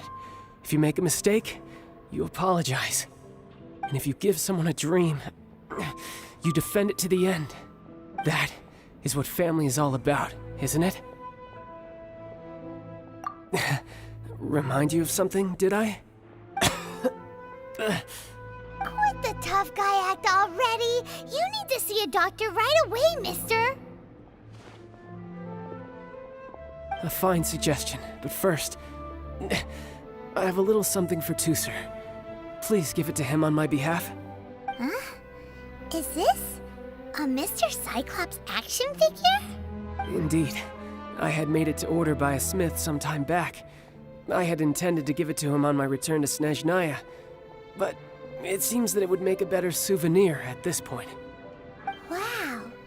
Now that Paimon thinks about it, Child's family are really lucky to have him, aren't they? I'll also need you to explain my abrupt departure to Tusser.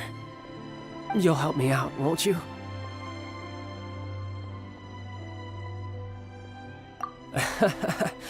The cold will kill the pinky that once betrayed your friend. The frost will freeze your tongue off so you never lie again. Ah, that nursery rhyme brings back so many delightful memories. Tusser taught you that one, did he? All right, thank you.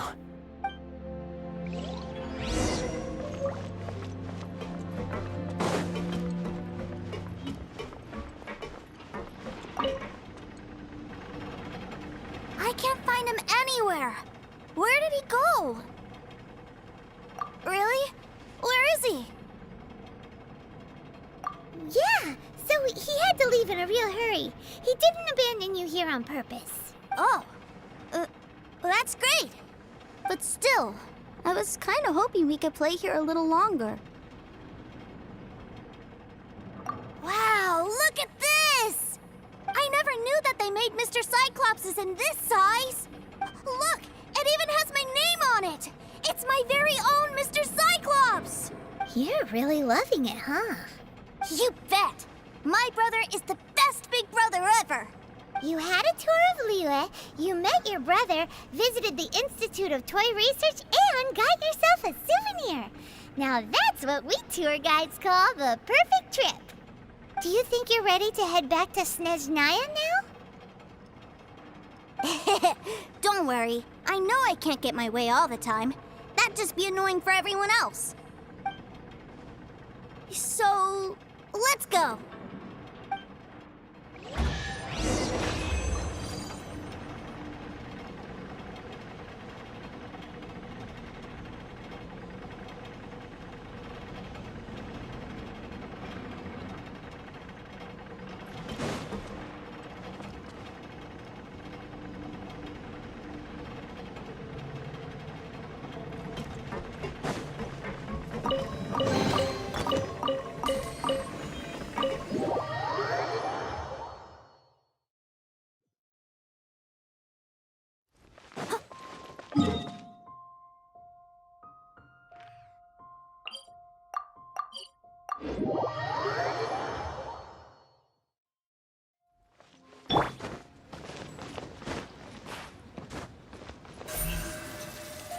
Speed of light!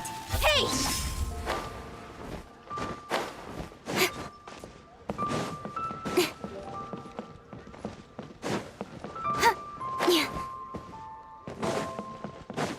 Incoming!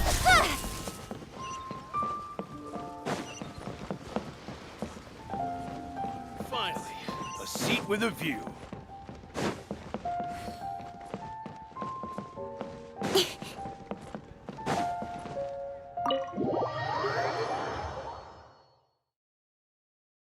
Ma'am, young Master Tusser, I've been waiting for you. Did Child send you? That's correct. Master Child instructed me to arrange for young Master Tusser's return trip. Please, come this way. Who are you? My big brother always tells me never to go off with strangers. But you've been following us around this whole time. Yeah, that's because I've known who you are all along. What? My brother told us all about you in a letter he sent back home. Sister Tonia read it to me. I actually recognized you the moment I saw you. I just couldn't remember your name. What a strange twist of fate. Not at all. In fact, he said that if he ever had the chance, he'd quit his job and join you on your adventures. Young Master Tusser, the boat to Snezhnaya will dock soon. We'd best prepare for boarding. Gee, time really flies when you're having fun. Well then, see you, Miss Nice Lady. I'll wait for you back home.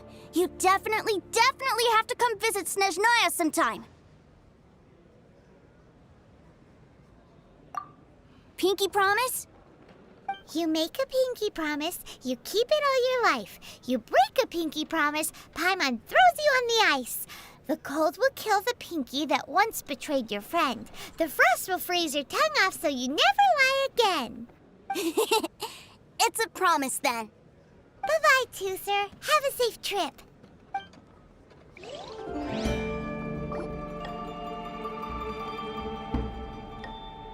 Hey. Child? So you were here this whole time? What are you hiding for? Why didn't you come and say goodbye? Partings are special moments. If he spent his final moments in Liyue seeing me all haggard and weak like this, that's not a memory I want him to leave with. Still, it is a shame that I couldn't see him off by myself. I should have been the one taking him back. I do have subordinates to escort him, but I still feel a little uneasy. Jeez, don't you think you spoiled him enough already? I can't quite explain it, but somehow I felt much more at ease leaving him in your care. And to think that not long ago we... Ah, yes, I almost forgot.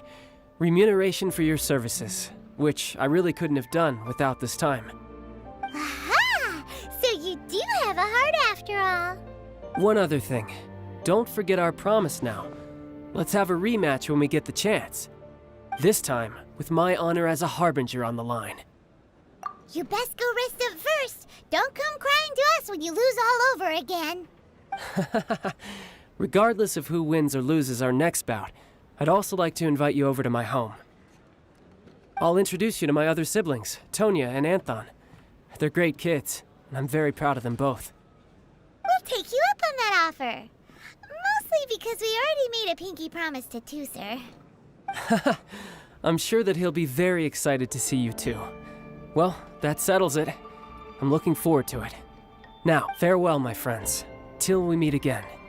In Snezhnaya.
This opportunity is quite hard to come by. Well then, amuse me. Surrender is a valid option. I promise I'll be gentle. There's one coming. Cut to the chase.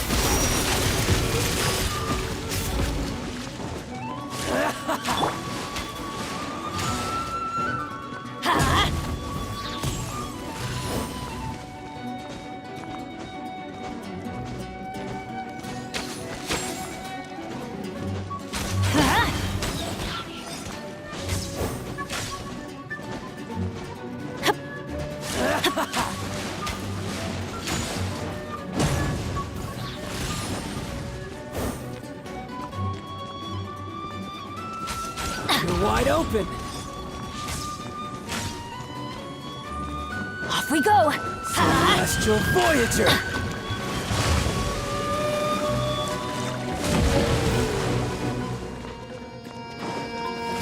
light it up! Try this. Adventure time! Teamwork is strength!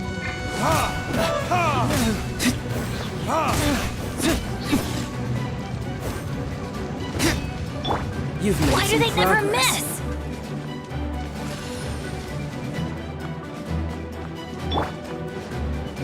Don't blink! Let's light it up! Passable effort.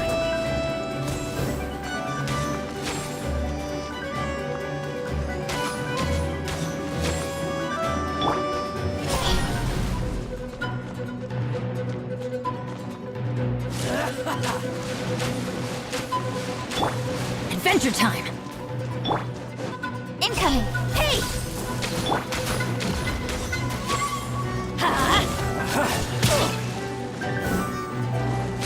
I always bounce Wide back. open. Just watch me. Let's light it up! So quick to flee. Try this. Could it break the curse?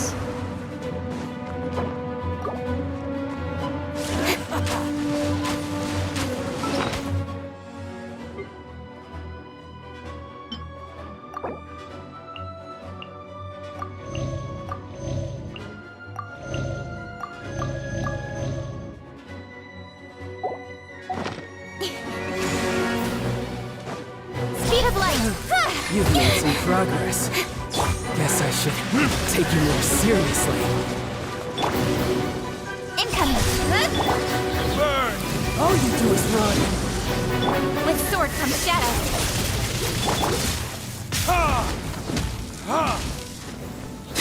No use hiding back there.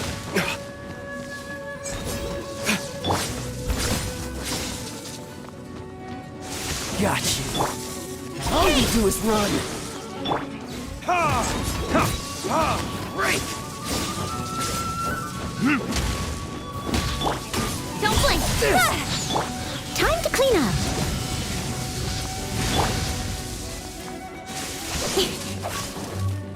Incoming! Hey! Has your luck run out? No use hiding back there. Verdict is...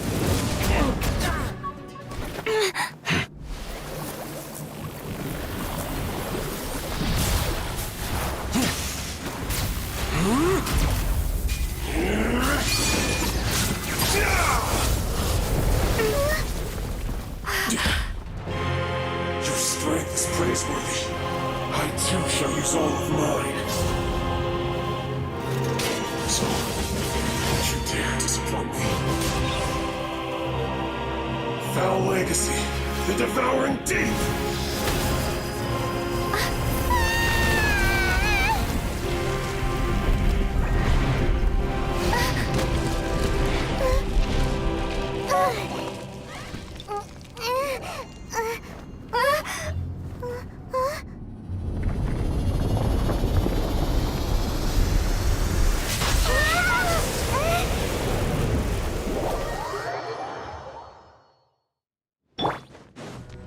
Speed of light!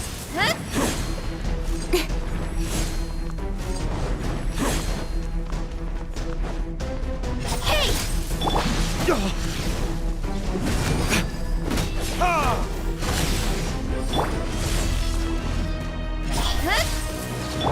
Let's light it up!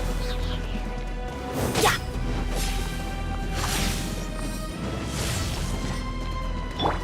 Incoming! Nowhere to hide.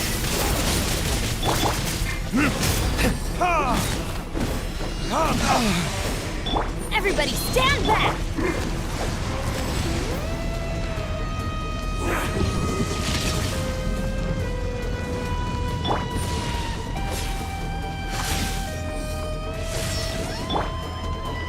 Speed of light!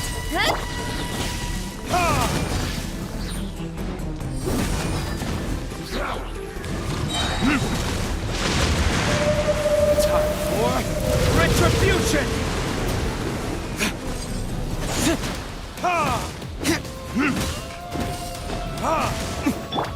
Don't blink!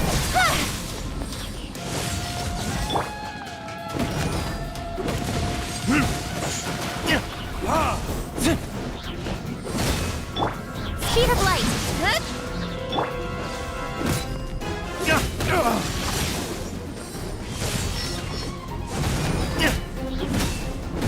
Die here. Incoming! One step. Verdict is... Some you win, and some you lose.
last trip.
It's shocking how much work there is to do, even for the three of us.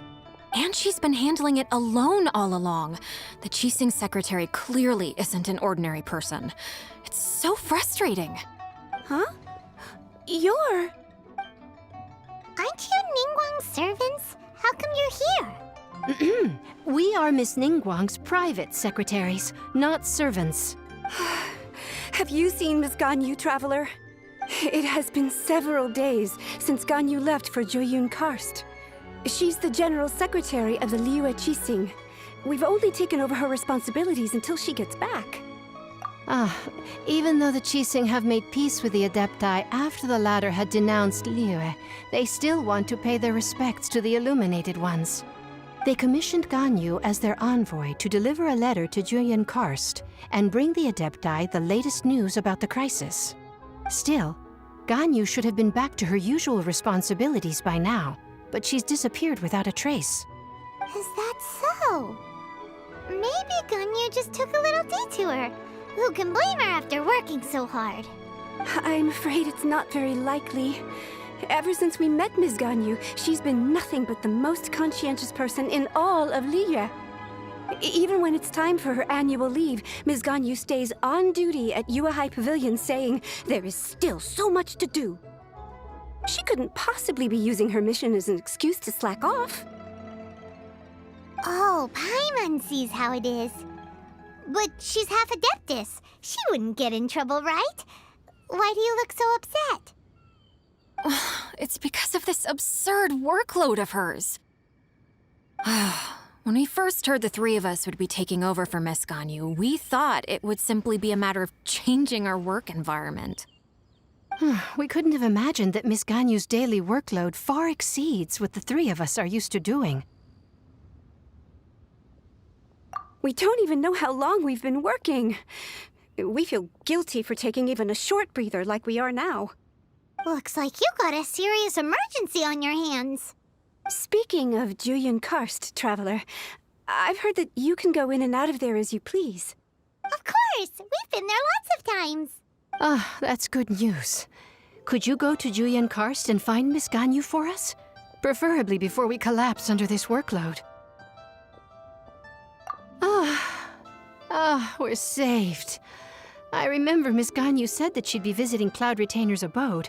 You might as well start looking for her there. It's about time she came back to work. Otherwise... No, perhaps we should go to Lady Ningguang first and bring up our overtime pay again.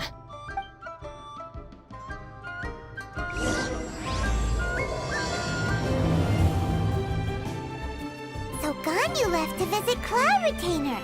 Doesn't she live in Mel Outso? We should hurry up. Paimon hopes we can find her there.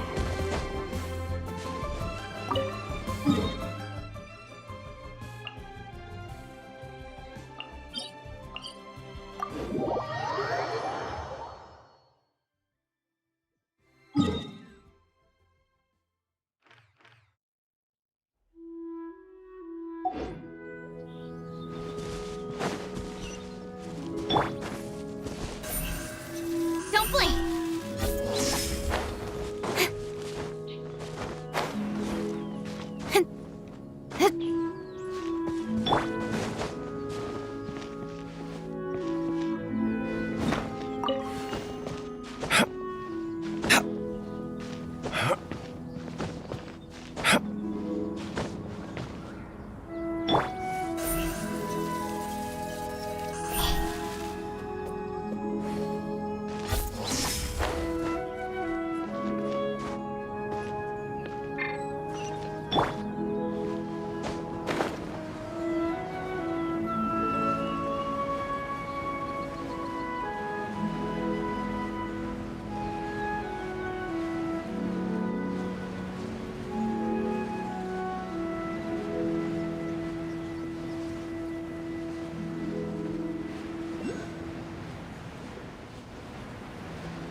Person standing over there. That's Ganyu! We finally found her! Ganyu, here you are! You two. I did not expect to meet you here. Is it official or private affairs that bring you here? I shouldn't. I have left the human world. Please contact the Yuehai Pavilion regarding matters concerning the commercial port. Huh? You don't want to be the Keqing secretary anymore? But they're all waiting for you to come back! That's why you're here? You want me to come back? I'm afraid you came here in vain. What? Did something happen? The clouds fold and unfold. The tide ebbs and flows. It was meant to be. When the Adepti entrusted humans with overseeing Liyue, I knew it was only a matter of time until I had to leave. My Adepti blood makes me unwelcome in Liyue Harbor. I delivered the letter and came back to Liyue Harbor, only to discover that I had been replaced by Baiwen, Baishao, and Baishu. Perhaps that mission of mine was just a pretext to remove me. Since the Keqing gave me a chance to leave with dignity, I decided to be tactful as well. I appreciate your kindness, but there's no need for your words of comfort. After 1,000 years away, I came back to Juyun Karst. Looking at the clouds floating among the mountains brings me peace of mind. I feel better now. But... Who disturbs the peace of these mountains? Cloud Retainer, we're terribly sorry. We just... One merely jests. One felt your presence the moment you set foot upon this land. Wow, you Adepti really are impressive. Come here to chat about the old times with Ganyu. It looks like you get along quite well. A matter leaves you at an impasse then. Not to worry. One is exceptional at seeking avenues for conversation. One has been one's own companion in idle talk for many a year. Yes. Since you are Ganyu's friends, tales from her youth shall one apprise you of, perhaps? Oh, Cloud Retainer. Nothing to be ashamed of. You were so cute as a child. One is most certain that your friends would like to hear of it. Oh, Paimon wants to hear it! Little Ganyu loved when the horns on the top of her head were caressed. When one was still taking care of her, one was pestered most often to touch her horns. She was elsewise loath to sleep. Wow! Plump she was back then. Why, when she stumbled while we ascended the mountain, she would roll down to the bottom like a little ball. The day Ganyu bumped into a pilgrim was the first time she saw a real human in the flesh. So fearful she was that she hid in a rock's cleft for 2 days and nights. One found her wailing of a monster she had seen. Cloud Retainer? Forget it. It's about time for my training. I will take my leave.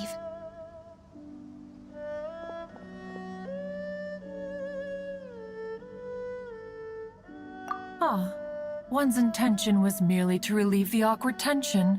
And you did the exact opposite. Impressive. Be that so? But returning to Ganyu, most gladdened one is of your arrival. One cannot help but feel that remaining in Jueyun Karst shall not be good for her. One will tell you more about her, if you should permit it. Most benevolent among all Adepti are the Qilin. They drink only spring water and eat only whole grain. But perhaps the mountainous dwellings of Adepti in Jueyun Karst might be too lonely for her human side. Under moonlight did one see her last. She stood by the precipice's edge, and upon the mist-veiled mountains she gazed. Her thin figure was immersed in the vast sea of clouds. One noticed her loneliness and sought to convince her to go back to the human world. But just then, she said thus. Liyue Harbor feels even lonelier than Jueyun Karst. When I look at the sea of clouds in Jueyun Karst, I merely feel the loneliness of a solitary cloud gazer.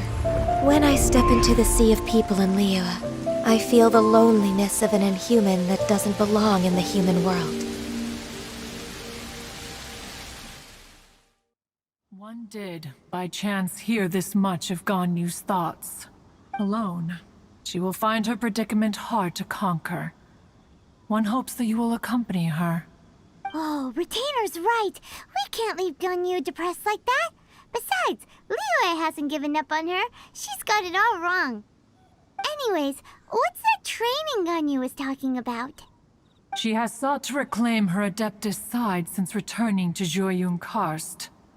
At her behest, one has organized training for her to achieve that end. She should be in the southern part of Mount Aotsong right now, preparing for the trial. Huh, is that so? Let's go take a look then.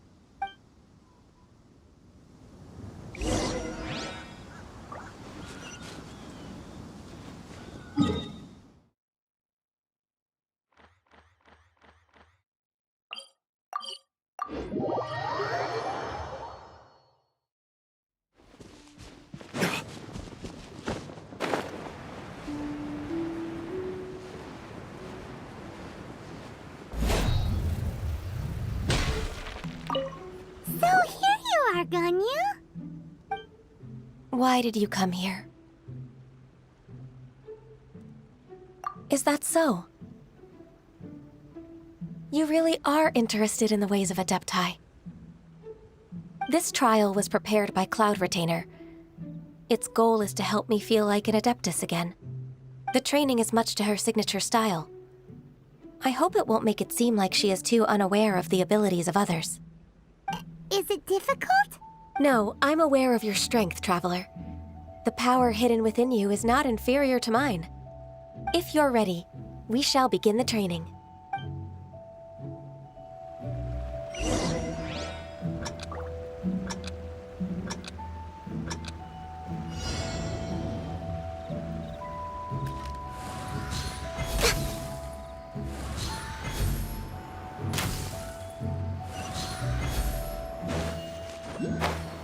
Next on the agenda...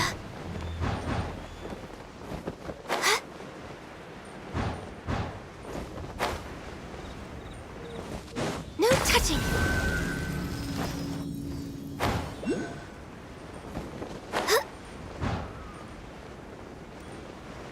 There's a lot of gliding around. It does feel like something Cloud Retainer would come up with.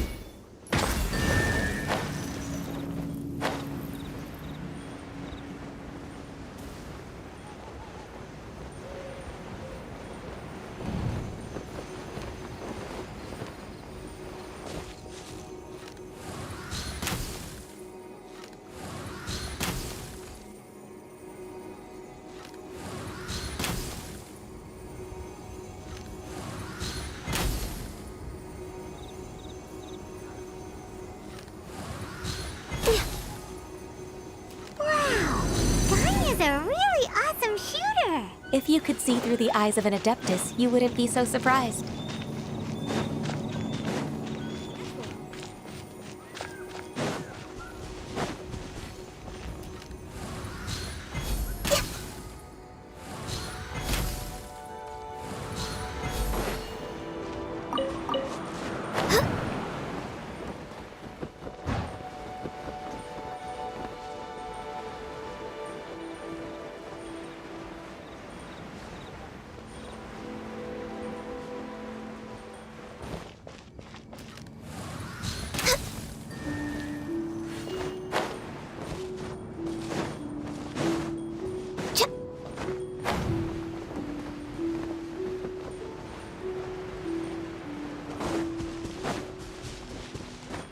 Born of ice.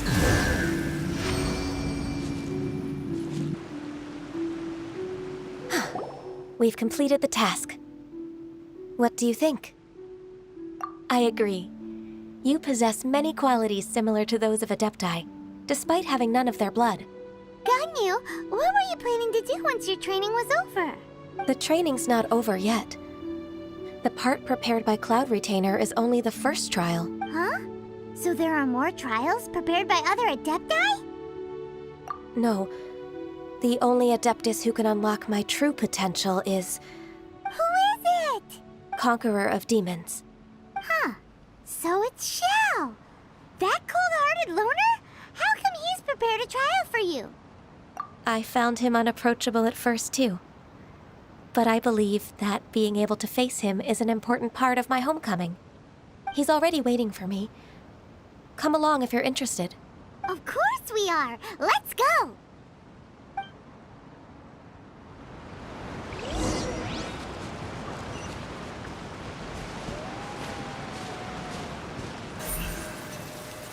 Speed of light.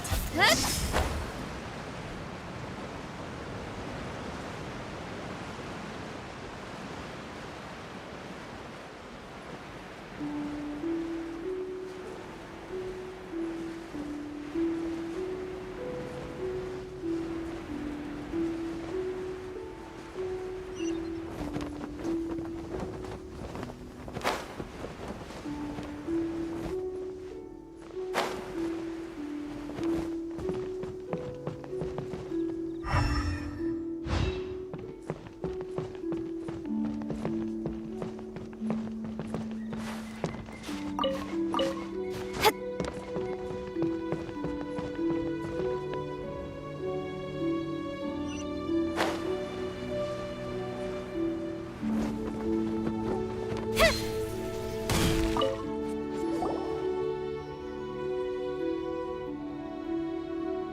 You're half an hour late.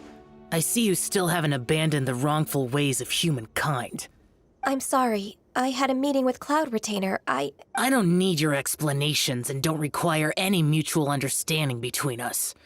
I'm just helping you with your training. That's all. Xiao is such a strict teacher. You're neither an Adeptus nor a human, always treading the line between the two worlds. It must create a lot of confusion. Instead of explaining yourself to me, you should face your true self. I have nothing to hide.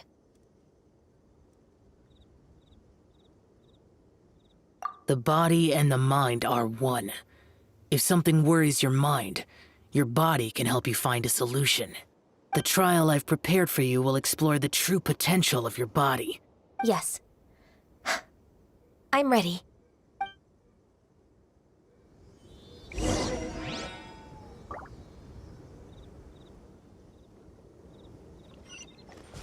Next on the agenda...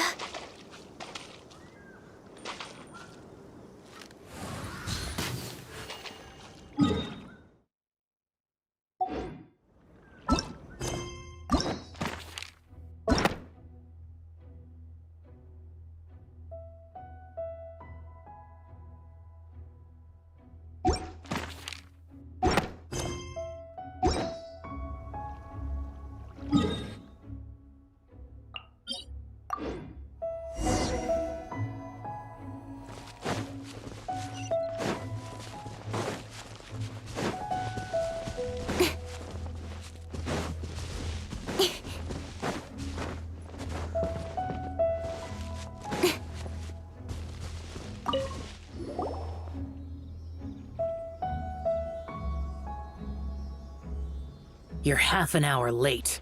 I see you still haven't abandoned. I'm sorry. I don't need your Jealous. You're neither an Instead of explaining. I have nothing to hide. The body and the trial I. Yes.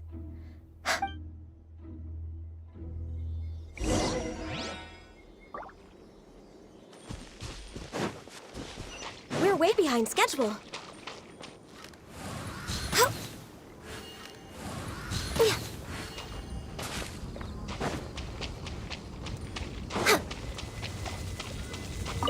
The trial's begun! Paimon can feel it in the air. Even the weather's changed.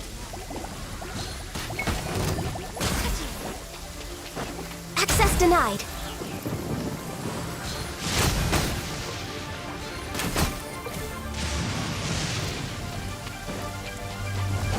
Born of ice and frost.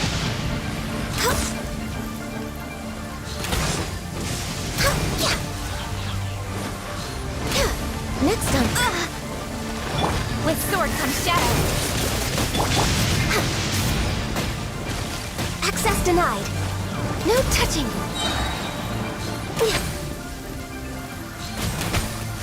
Next on the agenda, blaze over.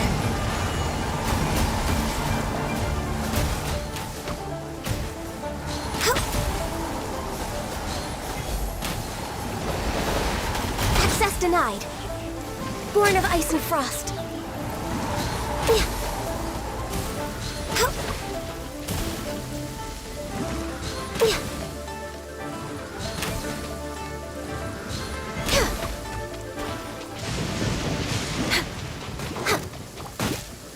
Access denied.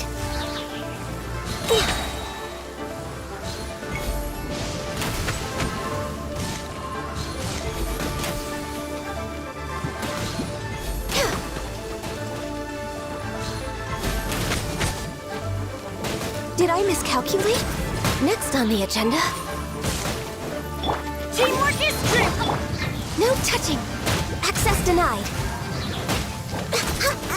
Didn't see that coming.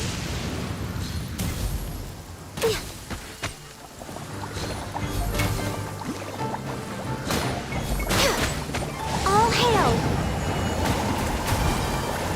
No touching. Cut to the chase!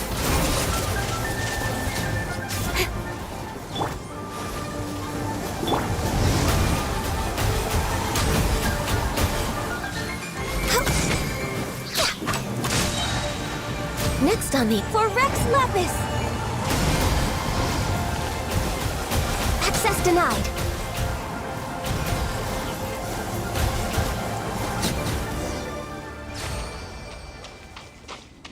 The sun is out. Our work's done for the day. Shall we take a stroll? I've completed your trial. You don't have to report back to me.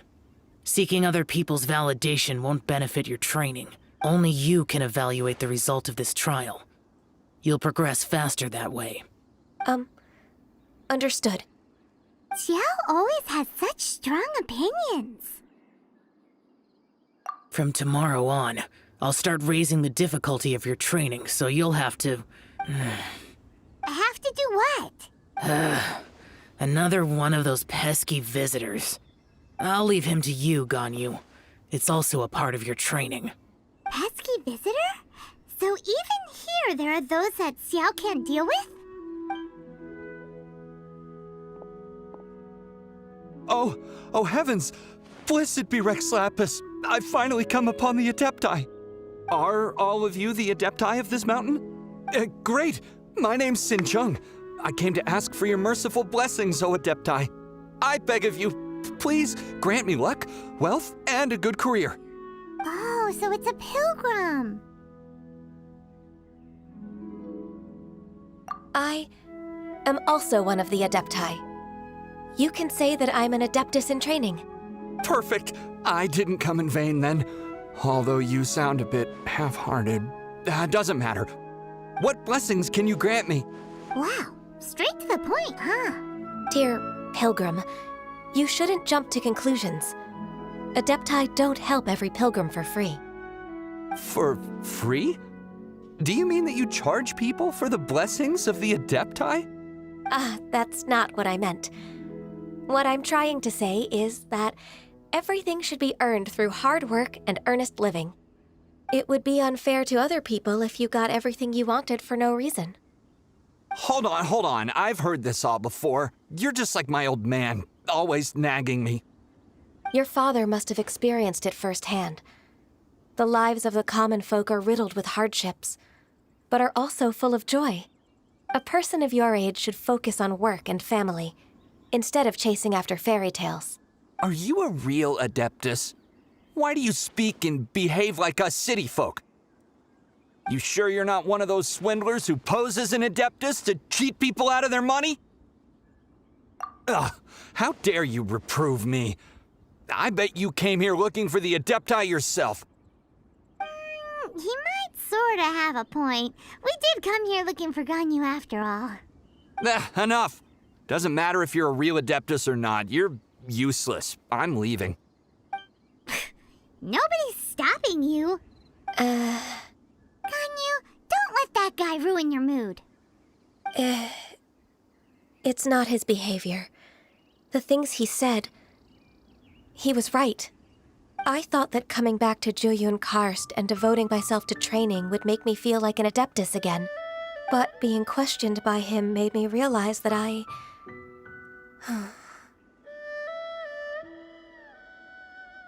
But I'm unwelcome in Liyue Harbor. As an Adeptus, It's true! Just believe us! All right. I'll go with you to Liyue Harbor. That said, I still trust my initial judgment. If I'm proven right, I'll return to Jueyun Karst once again. It's a step in the right direction. Let's go!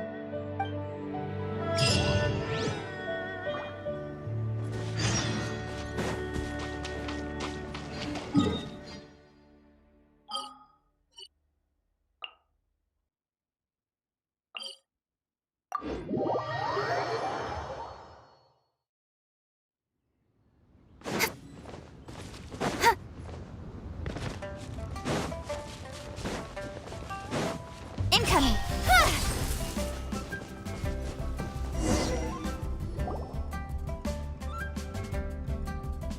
We're finally back! I'm still... Come on, Ganyu! We're almost there! You don't want to turn back now, do you? I suppose you have a point. It would be quite impolite of me to leave the two of you now. That's right! Where do you want to go first, then? I've spent too much time in the mountains. The first thing that comes to my mind is the sea. Let's go for a walk in the port. Happy to come with.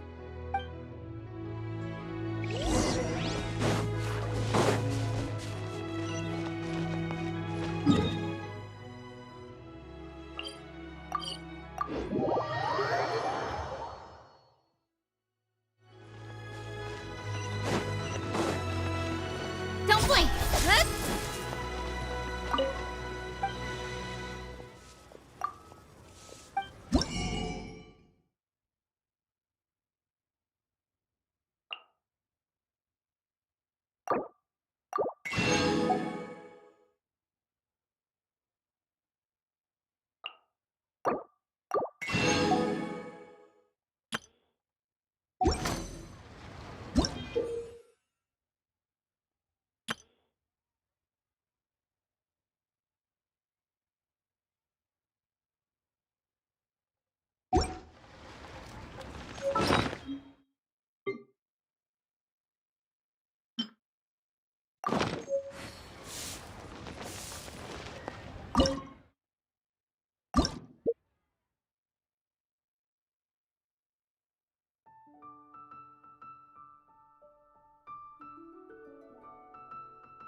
What should I try this time?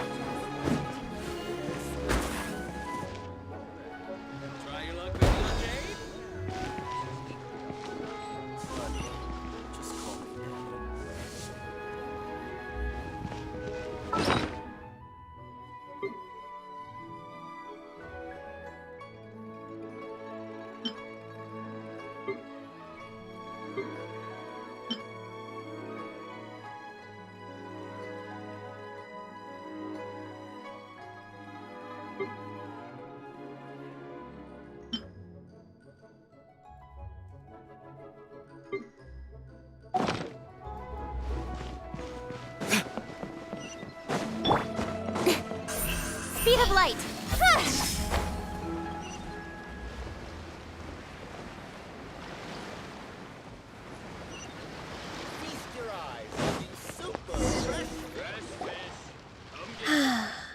The sound of the waves in this familiar port. The smell of the sea breeze makes me nostalgic. Ganyu, you didn't leave Liyue for that long. Why do you look so moved? Well, I used to be so busy. I haven't taken a stroll around here in a long time. Huh, that's true. Ganyu seemed to be working all the time. Well, when I think about my time here, I've spent most of it behind a desk filing documents. It put me in a certain mood, similar to the one I felt during my training in Juyun Karst, in fact. Is that? It is! It's Lady Ganyu. I wouldn't have thought I'd meet you here. You were always so terribly busy. Lady Ganyu? Why are you calling her that? Please don't also start calling me that. Allow me to introduce Uncle Tian. He is... That's all right. Just tell them the truth. They have done so much for Liyue after all, and I am the one who has yet to introduce myself. Uncle Tian is a member of the Liyue Keqing, the Tianshu. What? This grandpa is a member of the Keqing? The same rank as Ningguang? Hush now. I must ask for your discretion concerning my identity. Fishing in the port and strolling about are the greatest pleasures of my life. I have no wish to be followed around by those armed guards. In most people's eyes, I'm just a forgetful and wordy old man. Uncle Tian is too modest. He's been around for a long time. There's no one who can replace a person of such noble character.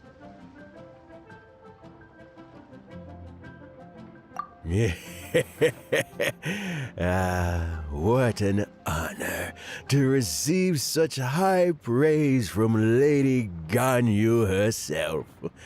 I guess I must have done something right over the last, however many decades. Uncle Tian, please. A person of your standing should really stop calling me Lady Ganyu. My apologies. It's not intentional, just a habit from my younger days. Thank you for looking after me when I first ascended to my position in the Keqing. Oh, so you've been friends for many decades now, huh? Oh, I was just fulfilling my duties as the Keqing secretary. It's nothing worthy of your gratitude. Talking about secretaries, I don't know if I should bring it up. Ganyu, I believe you know my daughter, Keqing. She seems to be a bit troubled recently. Yes, she works at Yua High Pavilion and she's my junior. How can I help her? I don't know myself, really. She's all grown up now and doesn't like to ask for my help. May I trouble you to meet her at UAI Pavilion? She just needs a bit of guidance. With pleasure. Solving the Keqing's problems has always been in my job description. She's back in character, just like that, huh? Let's move then, to Yuhai Pavilion.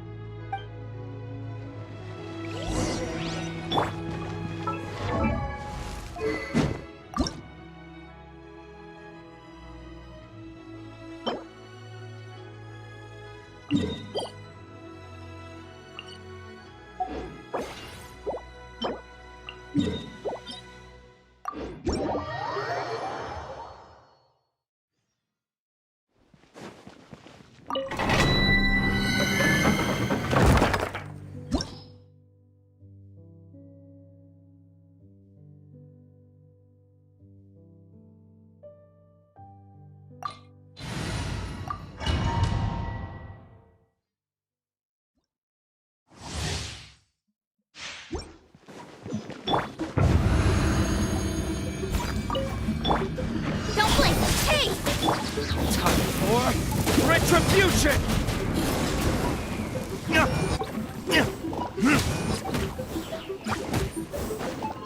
Nowhere to hide.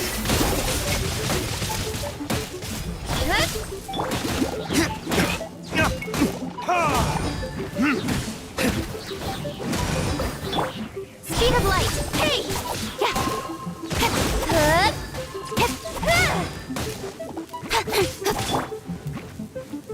Verdict is...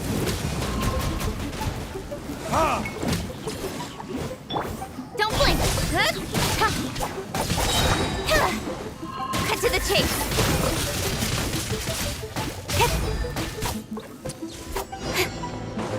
Incoming.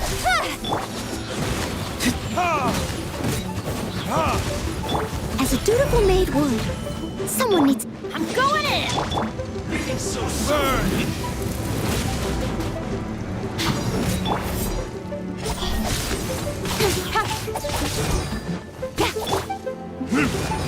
Prepare yourself. Hey! Nowhere to hide.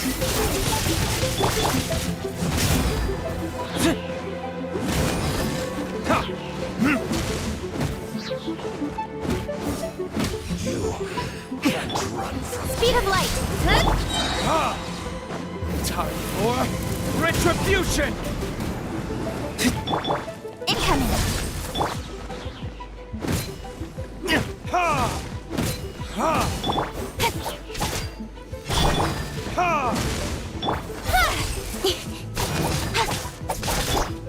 Prepare. You can't run from death.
Leave it all to me. Speed of light. Verdict is...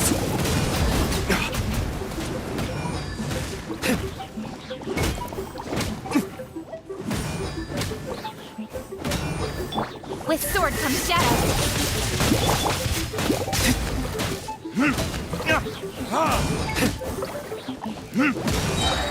Time for retribution!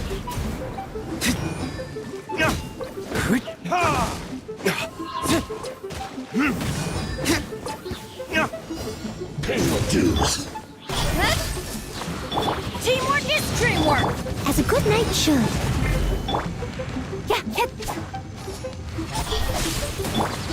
So soon. Verdict is... No escape. Incoming. Cut to the chase.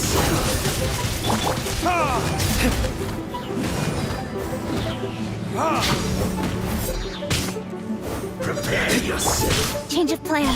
Speed of light.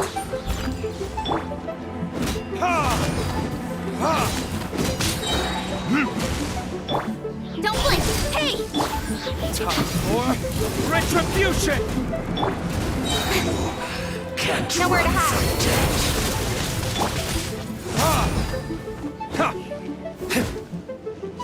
You can't run from death.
I must leave no...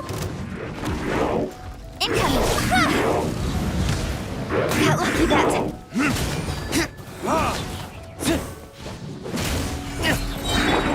Speed of light! Verdict is... Cut to the chase!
We'll need more where that came from.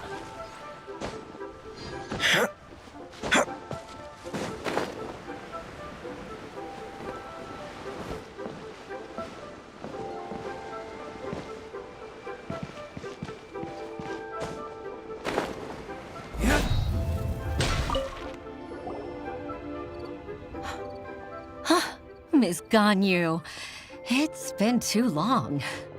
I don't know why, but seeing you brings me a sense of peace in these chaotic times. Indeed, it has been a while, Huixin. I'm flattered, but aren't you exaggerating a little? I heard that you've encountered some problems and came to see if I could be of some help. My father asked you to come, didn't he? Abusing his status as a member of the Keqing to trouble you. Don't worry. I'm always happy to help a junior colleague from Yuehai Pavilion. Ganyu's not only a competent secretary, but also a great mentor. So, what can you tell me about the problem? Ugh, where should I start? I discovered something strange while organizing tax records.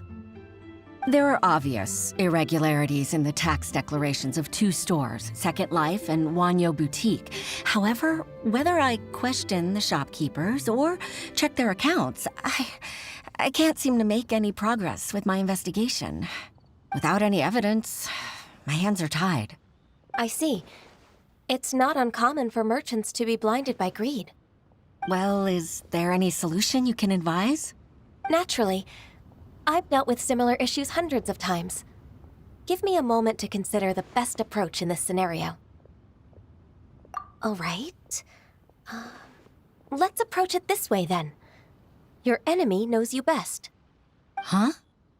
If I remember correctly, Second Life and Wanyo Boutique are old business rivals, competing for market share due to their similar wares.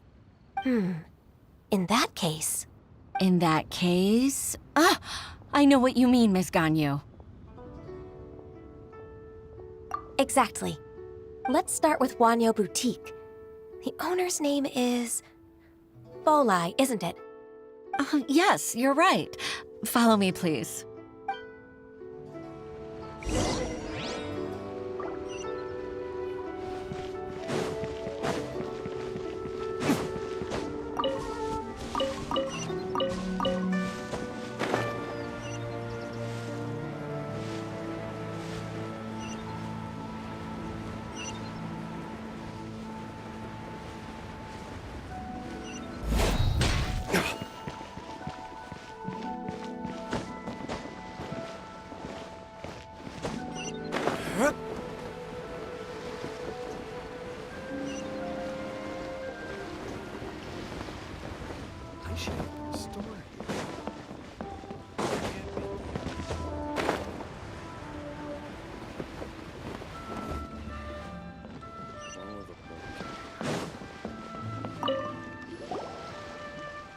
Aha! We meet again, traveler. And you must be from the Yuehai Pavilion? I suppose you're about to place a big order. I'd be honored to offer you my wares. That won't be necessary, Mr. Bolai. Wanyo Boutique's credit is not sufficient to accept orders directly from Yuehai Pavilion. Should we need to place such an order, we would certainly go to Second Life instead. What? Second Life? Ugh. That rascal Dongsheng. He's stealing all of my customers. Well, Second Life's credit has always been excellent, and based on their tax records, their business is thriving. Tax records? Thriving? Huh. Is there anything you'd like to share with us, Mr. Bolai? Don't let that rascal fool you. I know his dirty tricks best. If you don't believe me, show me his tax records. I'm sure I'll find something fishy in there. You know Second Life's business so well? Of course. Ugh, their every transaction makes my blood boil. I'd rather lose money myself than see that rascal make some. Well then, please look over this tax record. We'll review Second Life's credit based on your observations. Oh, of course. I'll read very, very carefully. line by line and word by word.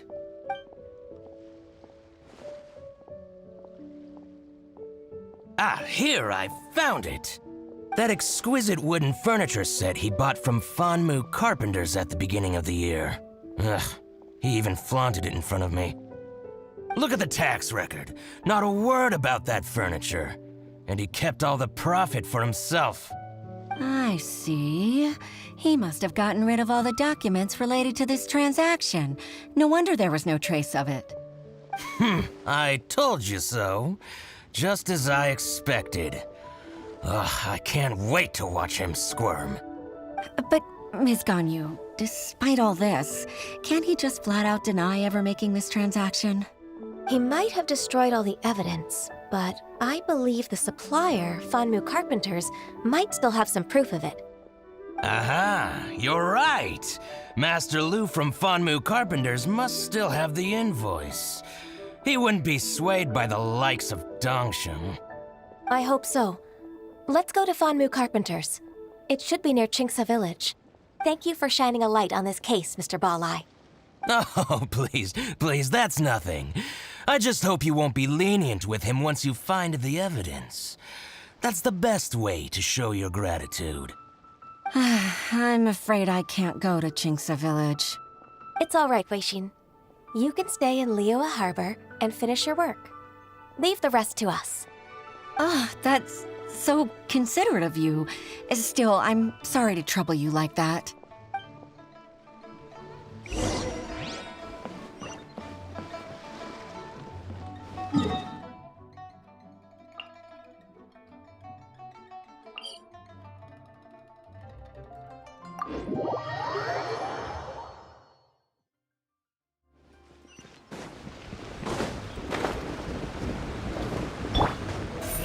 Don't blink!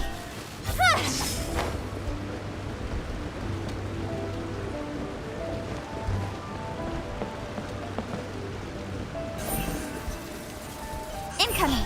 Hey!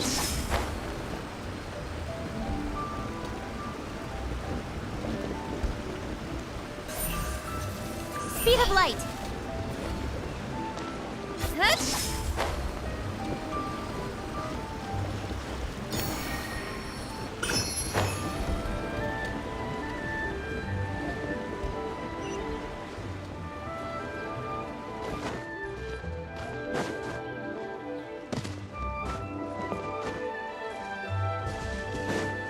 Don't blink! Ah, welcome, welcome. How can an old carpenter like me help you? I'm usually happy to take new apprentices, but I'm afraid I can't take too many at once. But I'm always around if you're keen for a chat. Qingsa really is full of lonely old people. Hey, I heard that, Flying One. I'm sorry. Master Lu, we've just come to see you and ask you some questions. Don't worry, I know. You're from the Yuehai Pavilion, right? Why would the Keqing care about an old man like me? Well, whatever. You said that you want to ask me something. Ask away, then.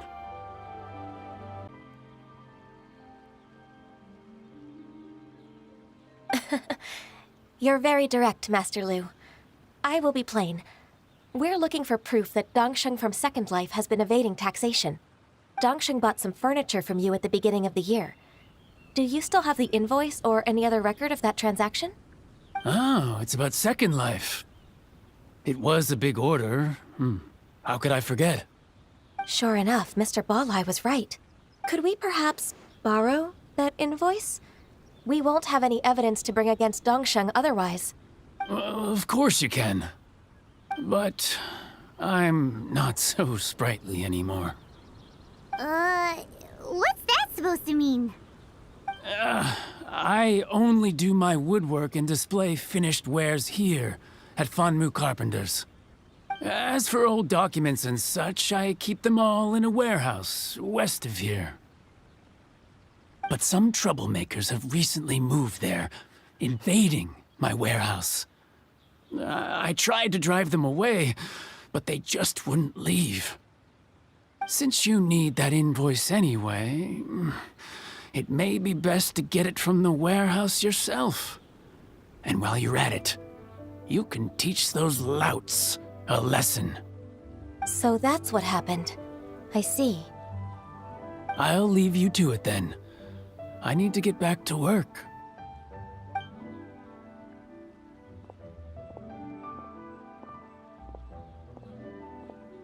Take back the warehouse, find the invoice. Time for us to show our stuff in a fight. Wait, I think I saw one of those troublemakers. Ah, over there. Oh, Paimon sees them too. It's one of the Fatui. They must be plotting something against Liyue Harbor. Maybe they're the scoundrels who invaded Master Lu's warehouse. Ever since Osial attacked the harbor, the Fatui's reputation in Liyue has reached rock bottom. We won't cause a serious diplomatic crisis by getting into some small scuffle with the Fatui within our borders. You need not worry. Besides, I can already feel their malicious intentions. Consider it my intuition as the secretary of the Keqing. And what are we waiting for? Let's go teach him a lesson.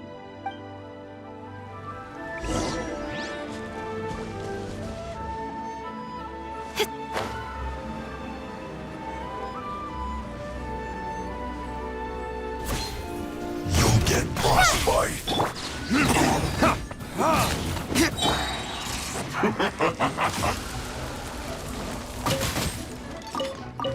It's time for a flash freak. Frozen food. Burn!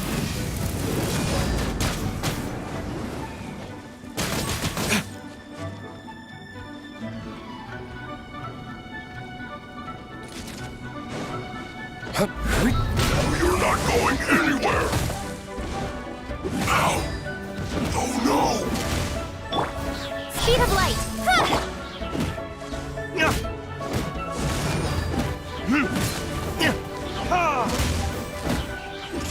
Flash frost.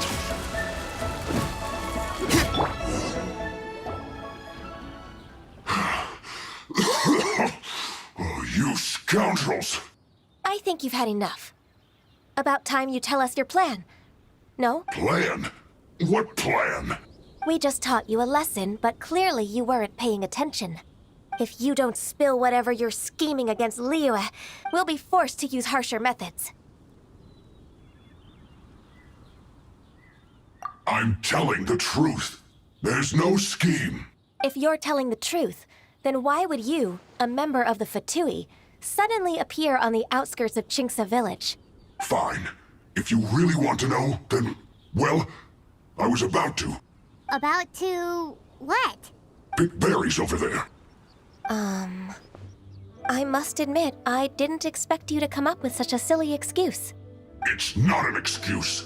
I rarely have a free morning, and I heard that there were fresh berries in this area. Think about it. I'm here alone, and Qingce Village is nothing more than a retirement spot for old people. What could I be scheming anyway? Judging by how he's looking at us, it does seem like he feels like he's the victim here. So you have nothing to do with the occupation of Fanmu Carpenter's warehouse? Fanmu Carpenter's warehouse? Where's that? I swear, I only came here to pick berries, that's all. So it wasn't the Fatui who took over Master Lu's warehouse after all. I also feel that he's telling the truth. Whoopsie! I misjudged the situation and offended you. My apologies.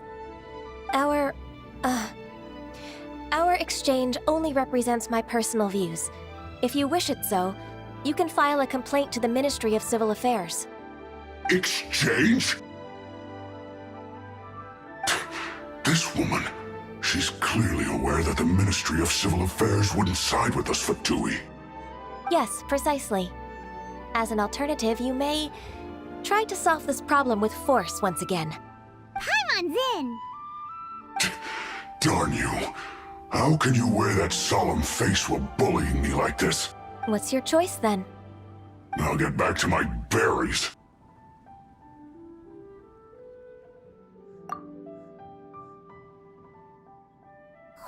bittersweet ending. I made a laughingstock out of myself. I might have spent too much time away from work. My intuition is not as accurate as it used to be.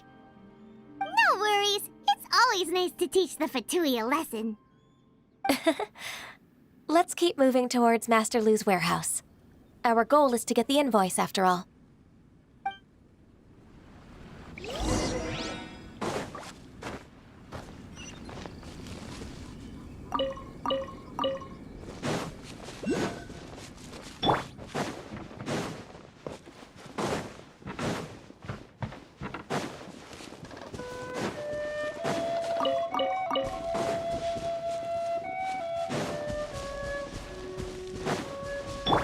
Incoming! Hey!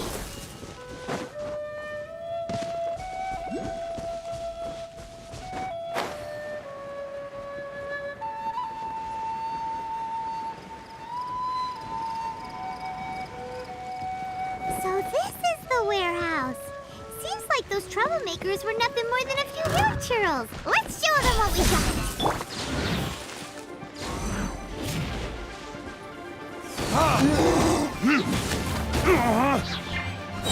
With sword comes shadow. Incoming! Verdict is...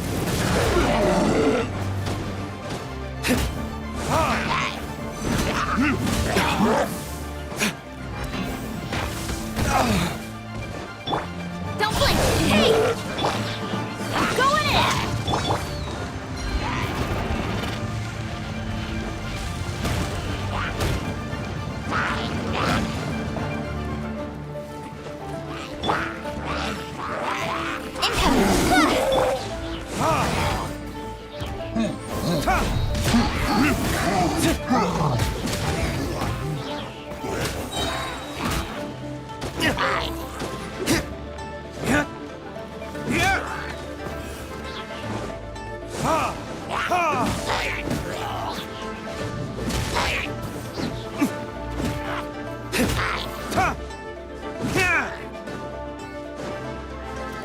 Time for retribution!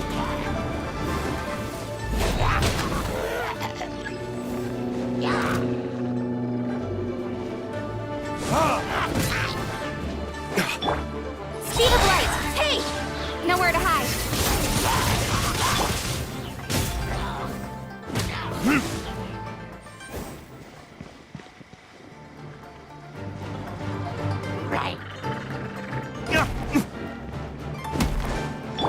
Incoming!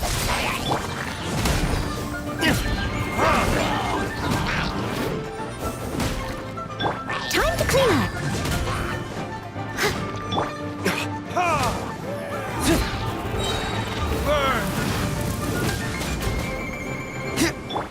Speed of light.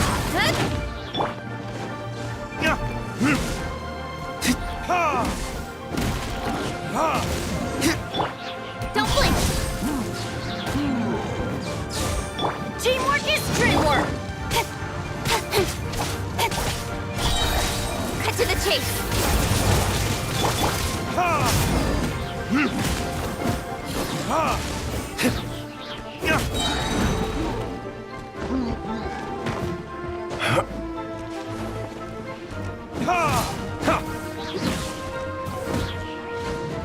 All clear!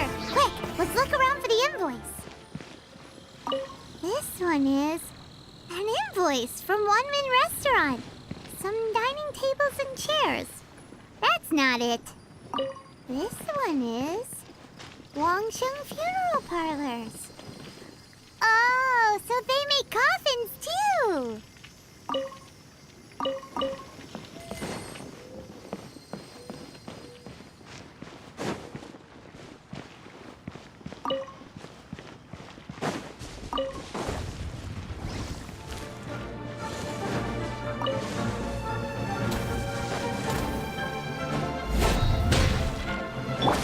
Incoming! Hey!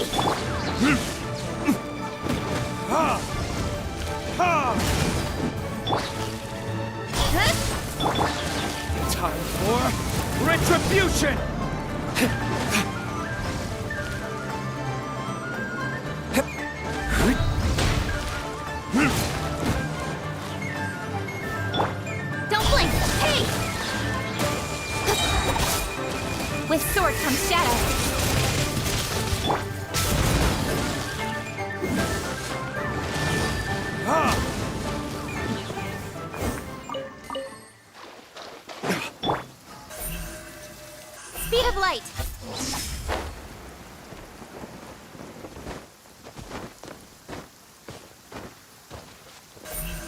incoming!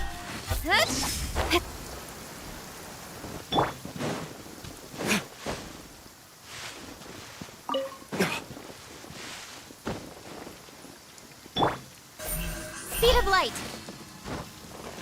Hey!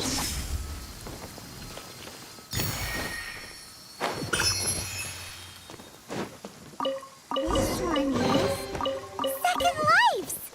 We finally found it! Let's bring this invoice back to Hoishin.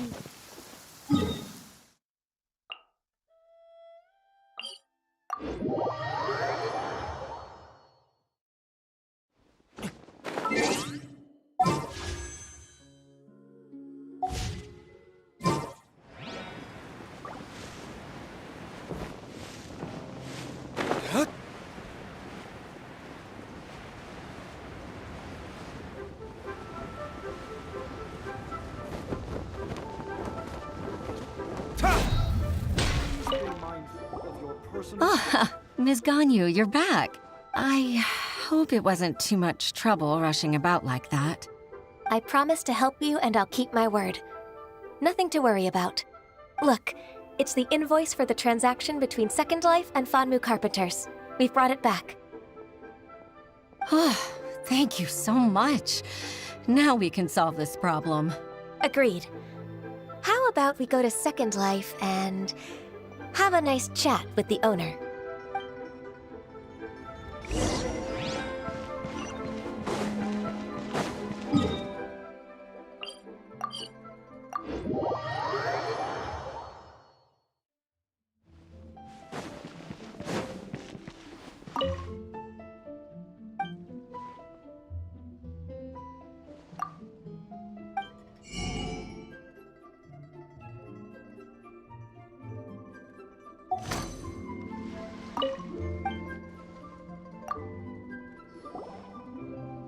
Isn't it Huixin from the Yuehai Pavilion?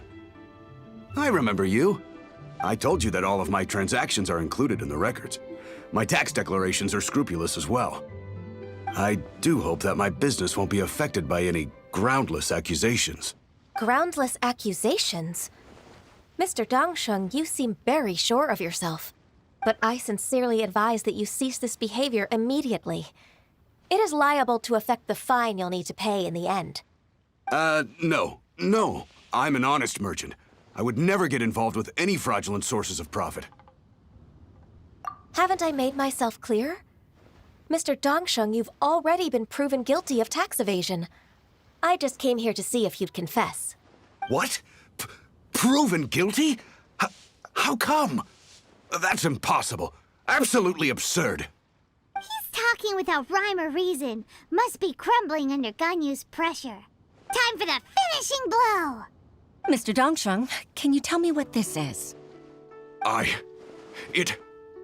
It's an invoice from Fanmu Carpenters. I'm Master Lu. I didn't... Do you admit to tax evasion? This transaction was absent from the tax record. I didn't think you'd find out. I didn't leave a single trace. Indeed. We wouldn't have found out if it weren't for Mr. Boalai's aid. Balai? That imp from Wanyo Boutique? So he told on me behind my back. He's got his own share of dirty laundry. Oh? Mr. Dongsheng, I'd like to hear a little more about this dirty laundry. Would you care to elaborate?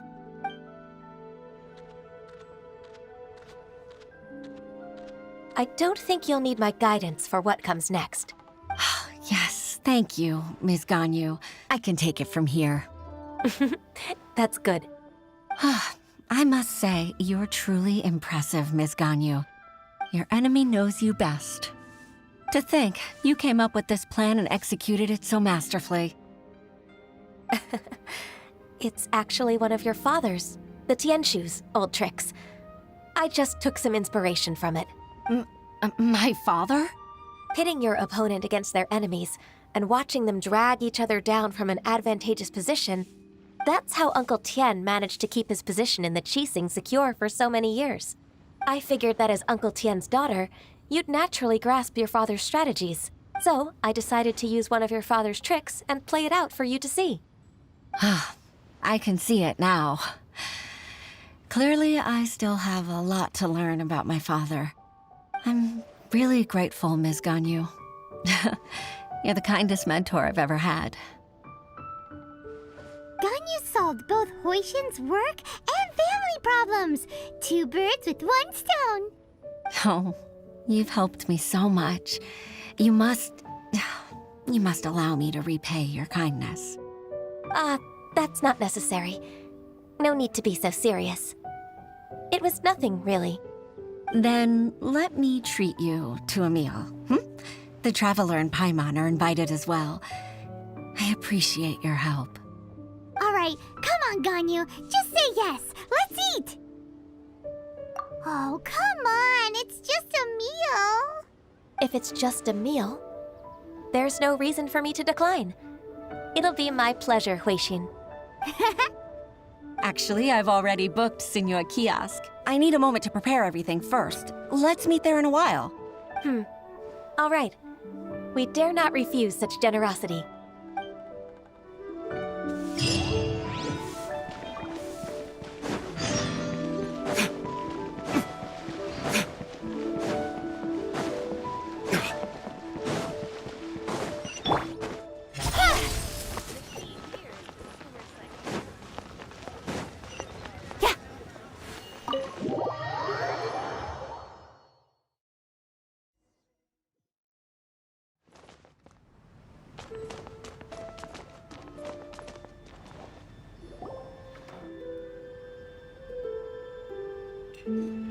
Miss Ganyu, thank you for accepting my invitation.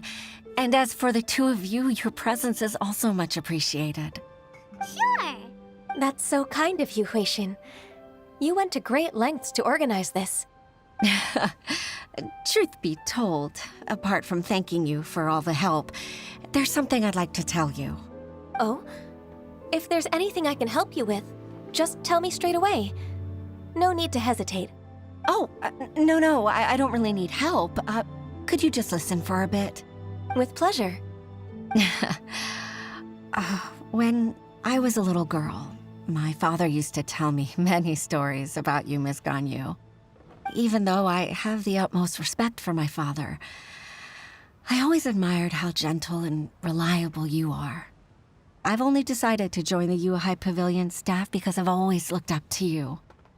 I didn't know that you think so highly of me.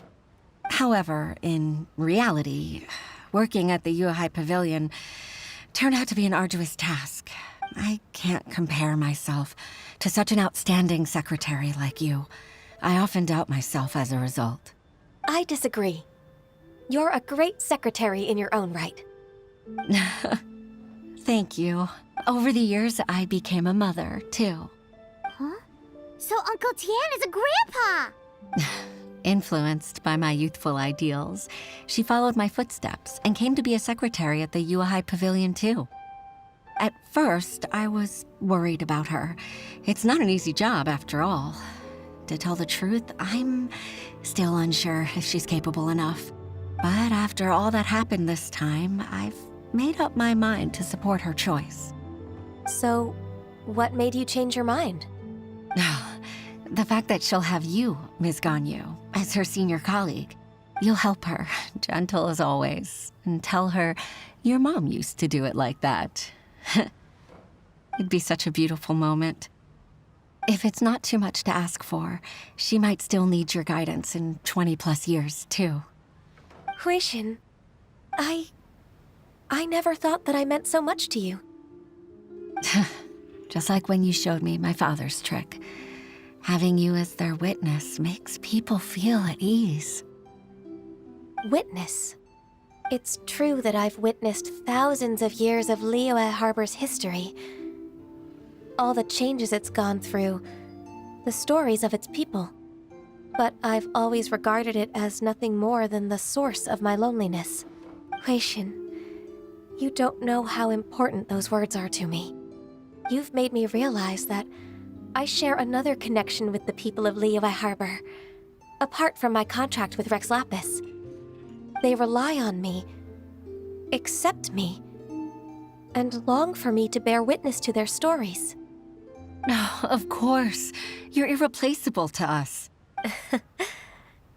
That's right. That's why I can't disappoint you. Hooray! Ganyu's finally cheered up. Even if I've really been supplanted, I wish to fight for my place. I won't let you down. I'm going to fulfill my contract and keep working as the Keqing secretary. Regardless, I'll go back and see for myself. I'm afraid that it might have all become a mess during my absence. No time to waste. Let's get back to work. Good luck, Miss Ganyu. We're leaving already? Paimon's still hungry.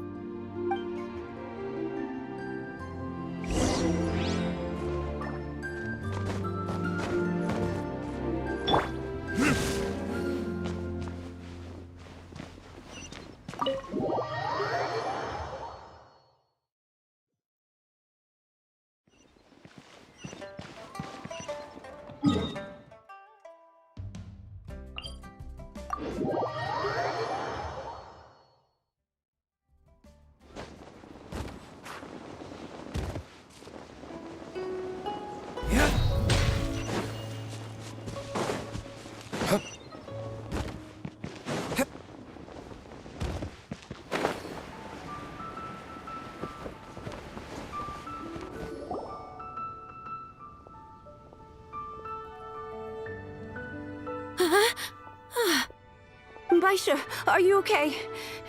Did you fall asleep standing up? Look! Look who's back! You even have enough time for leisure? It seems you three are a suitable replacement for me after all. Not at all. We've been working for too long. If we didn't take a break... We wouldn't have survived long enough to see you again, Miss Ganyu. Miss Ganyu, we've missed you. That's so kind of you all, given we've only met once. We've been praying day and night for you to return and take over your duties again. To us, you're like an adeptus coming down to the human world to save all life. Forget all our envious complaints from before. Just free us from this strenuous work, please. All right. All right, I see. Please divide the matters at hand into government affairs, business affairs, and civil affairs. Mark out the tasks that haven't been started, and those that are in progress. I'll take care of the rest. Of course. We'll do it right away. Oh, finally. We're saved. Yes. There's one more thing. I'd like to earnestly thank you, Traveler. If it weren't for your companionship, I would still be embroiled in my inner conflict right now. To think that I'd gained a human friend outside of work. It makes me happier than I could have imagined. I'd like to repay you when I'm done with the work at hand. What would you say if I accompanied you on one of your trips? Sure, but are you ever done with work, Ganyu? Let's cross that bridge when we come to it, shall we?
This is how it must be.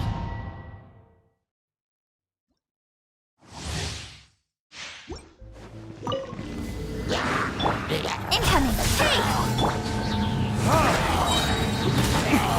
Burn!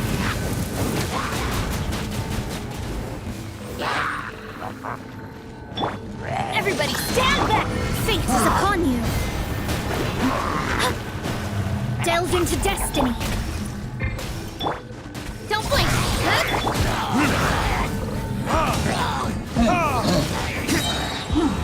Time for retribution! Nowhere to hide. Speed of light!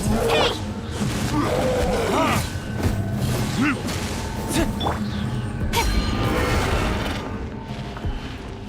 Don't blink!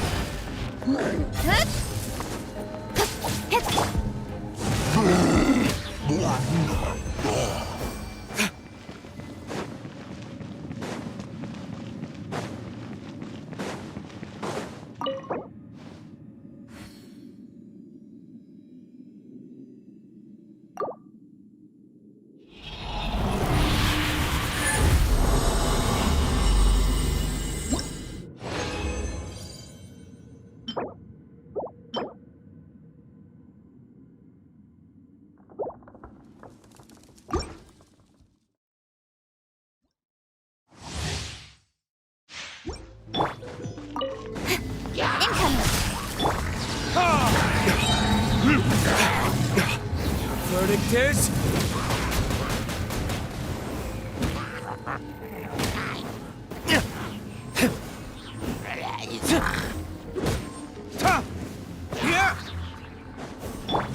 Teamwork is dreamwork! With sword from shadow! Don't blink!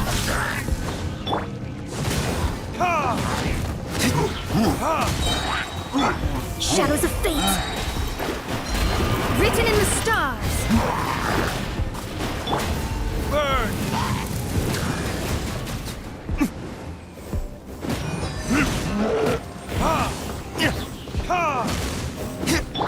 Speed of light!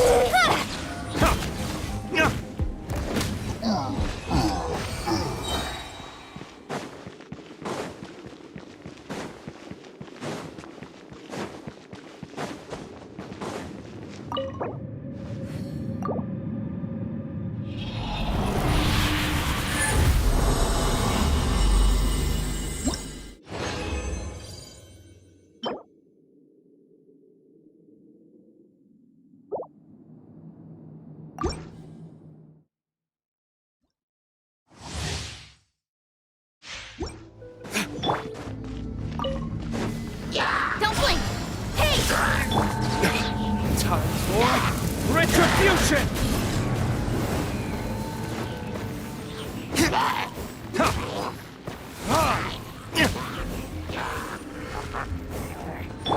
Delve into destiny!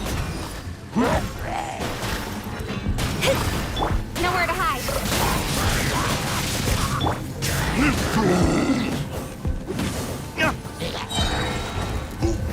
Verdict is...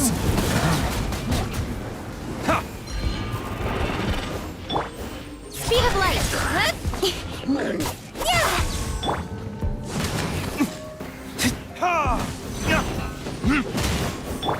Shadows of fate!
Retribution!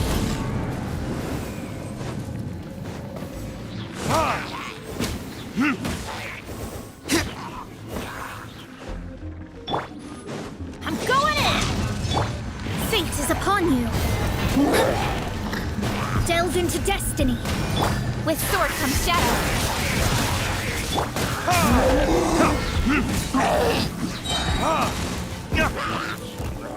Verdict is...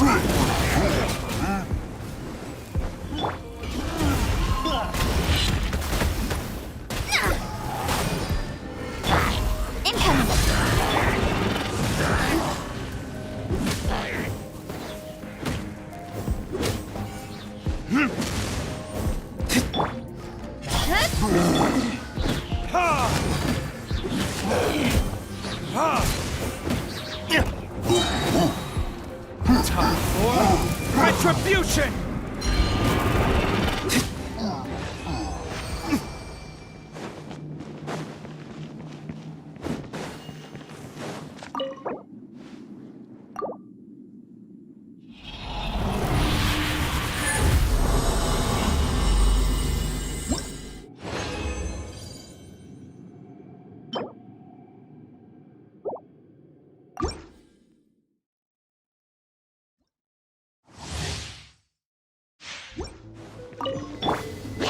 Speed of light!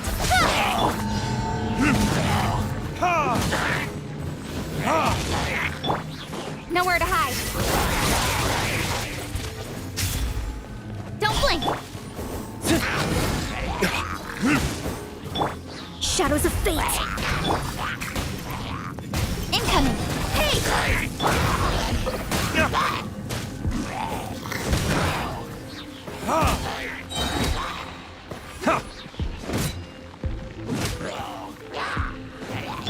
Teamwork is dreamwork! Written in the stars! Burn! Let me scry! Don't blink!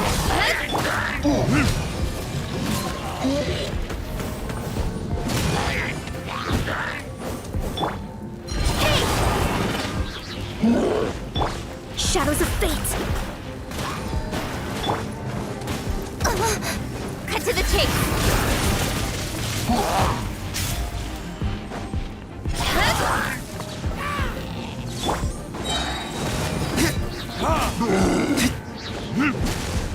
Verdict is...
Everybody stand back! Fate is upon you!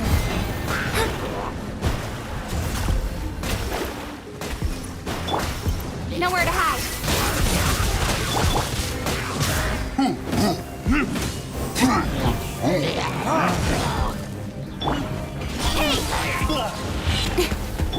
Let me scry!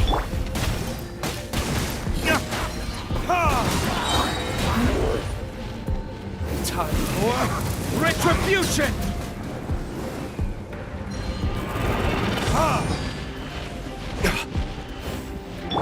Delve into dest... Incoming!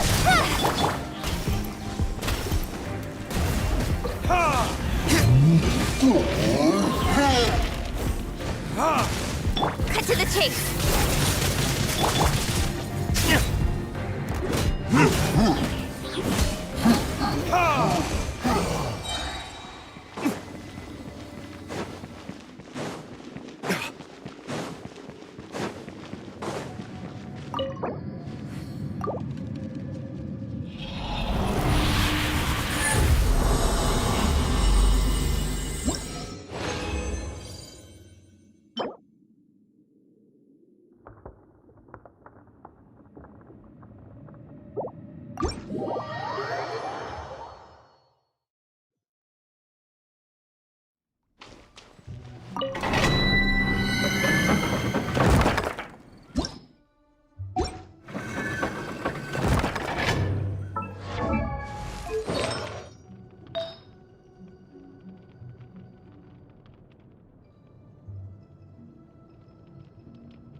Speed of light!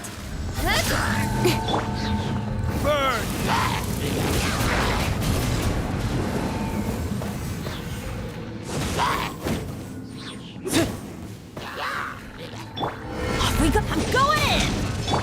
Let me scry! Decided by destiny!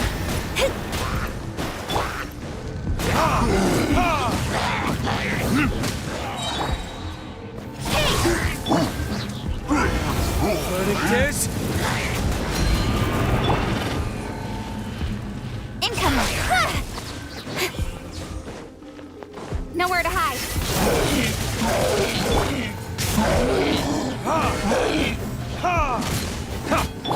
Don't blink! Hey!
Speed of light!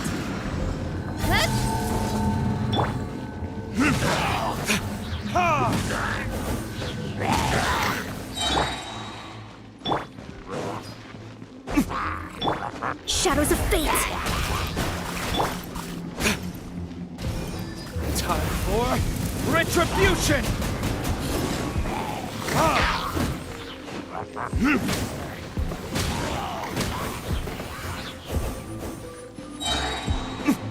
Let me scry! Everybody stand back! Fate is upon you! With sword comes shadow!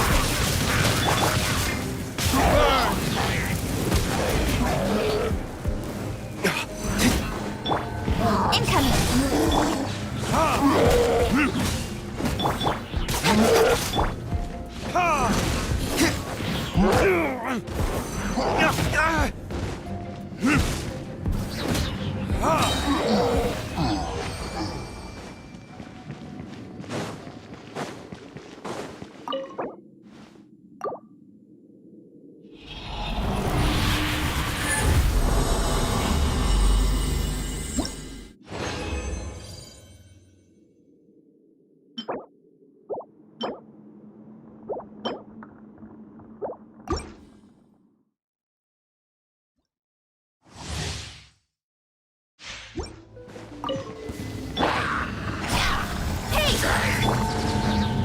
Verdict is...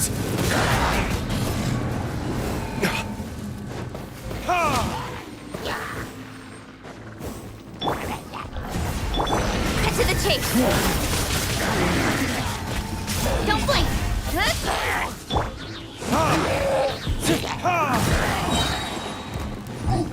Burn!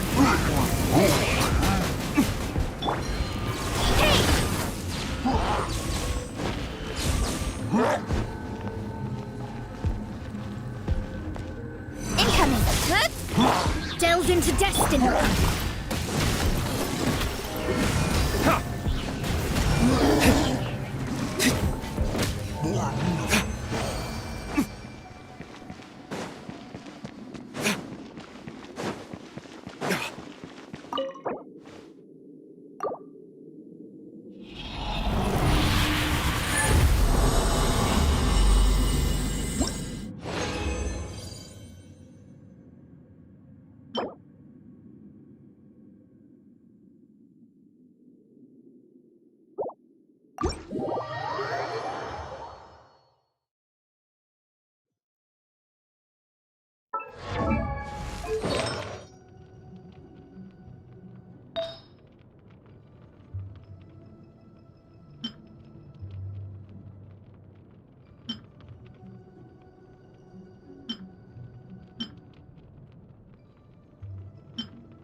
I still have a lot to do with the...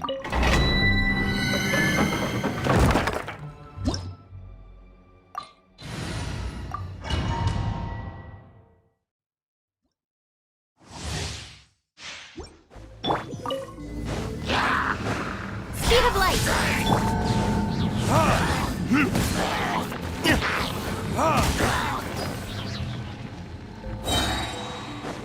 Time for retribution!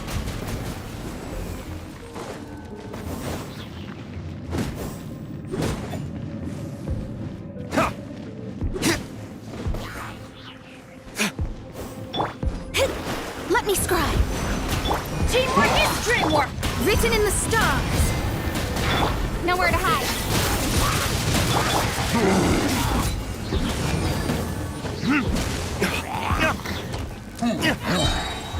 Verdict is... Delved into destiny. Don't blink!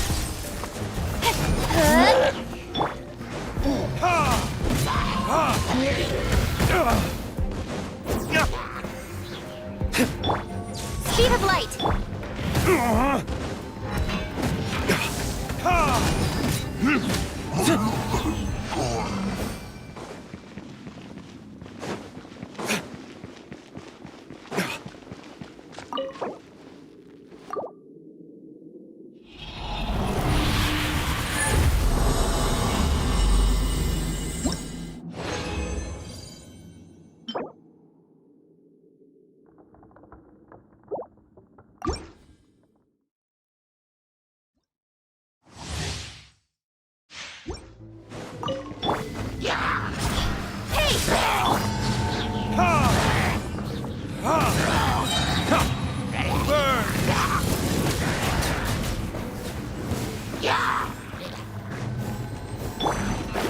Shadows of fate! Cut to the chase! Incoming! I'm going in! Don't blink! Hey! Decided by destiny!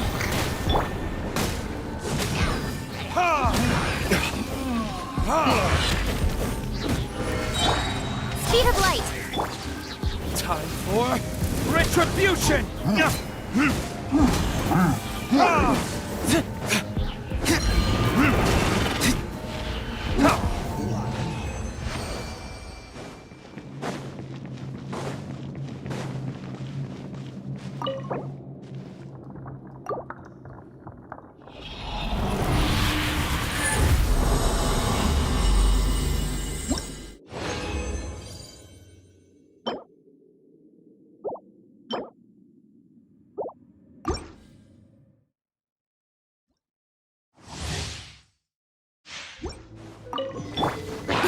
Don't blink!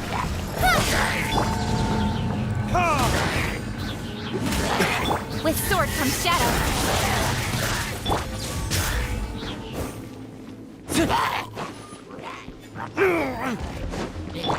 Let me scry.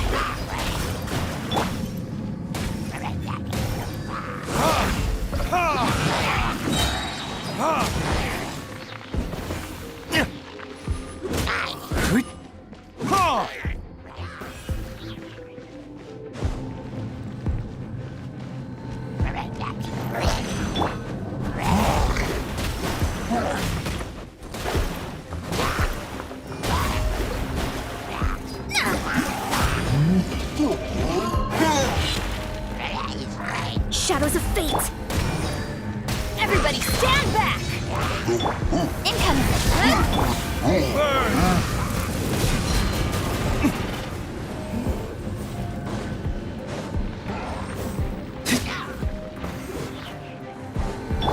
Don't blink! Cut to the chase!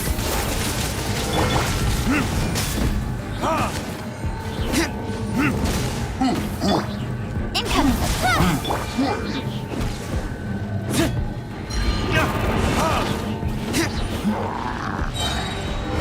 Verdict is...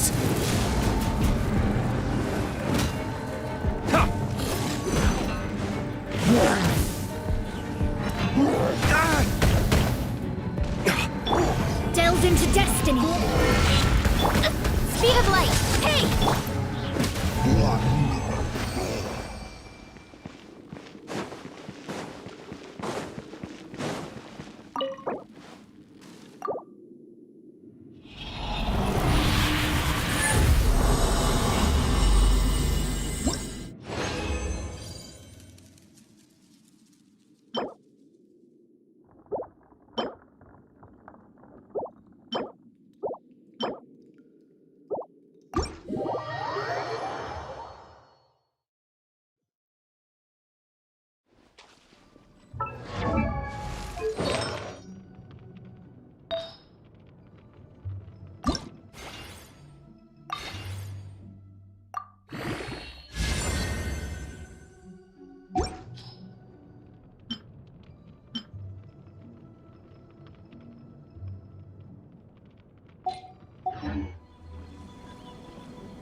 Rain.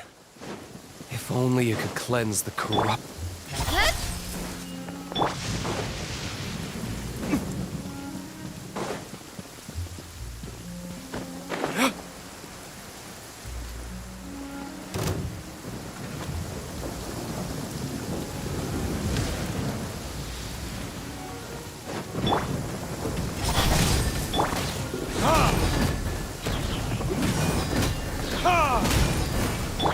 Let me scry! With sword comes shadow!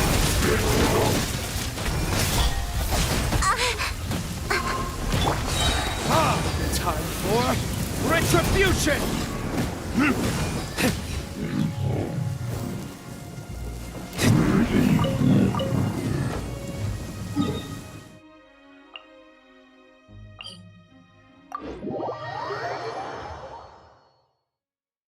Listen, as long as you stick to your own path, it doesn't matter what Mother Nature throws at you.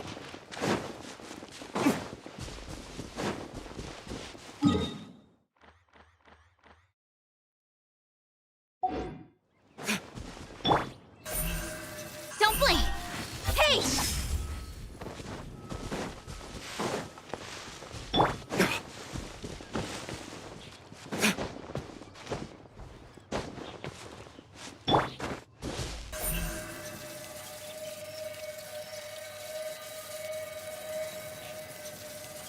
Speed of light!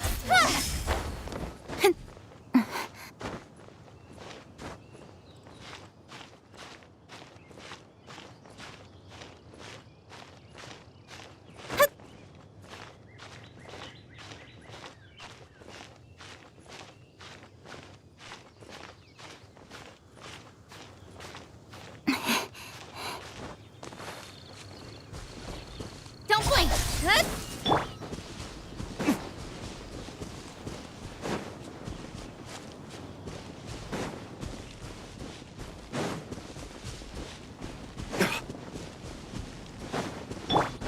Speed of light!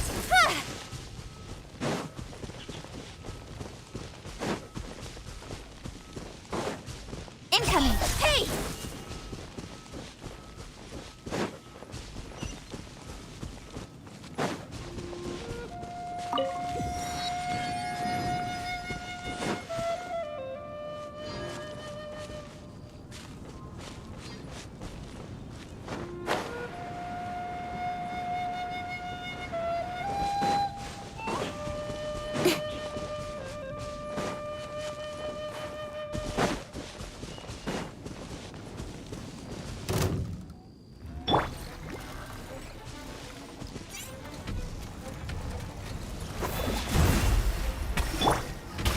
Speed of light!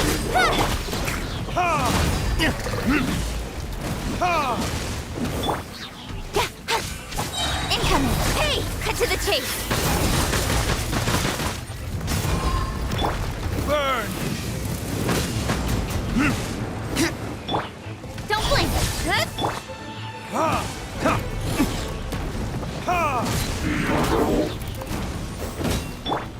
Speed of light!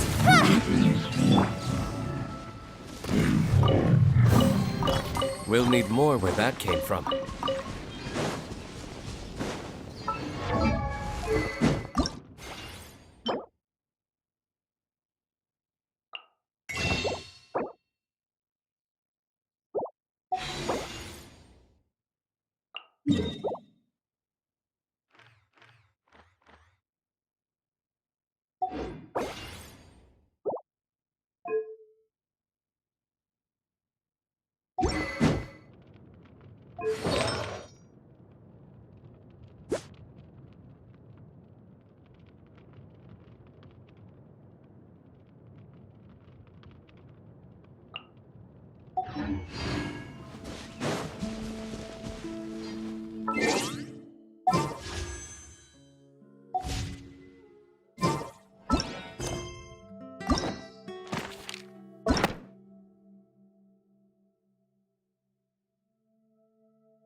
Don't blink!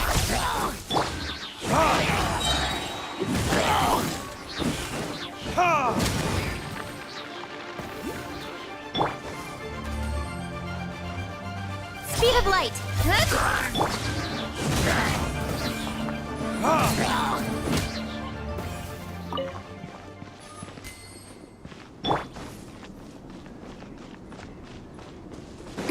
Incoming! With sword from shadow! Shadows of fate!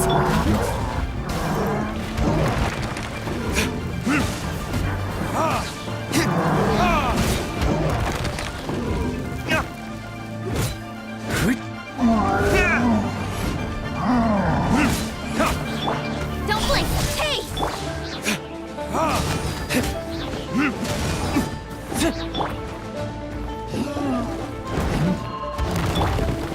Delve into destiny!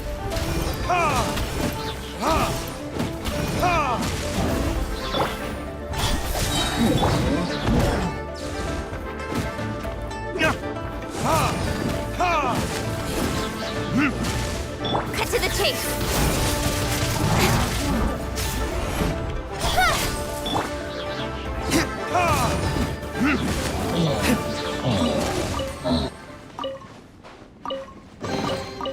We'll need more where that came from. Incoming!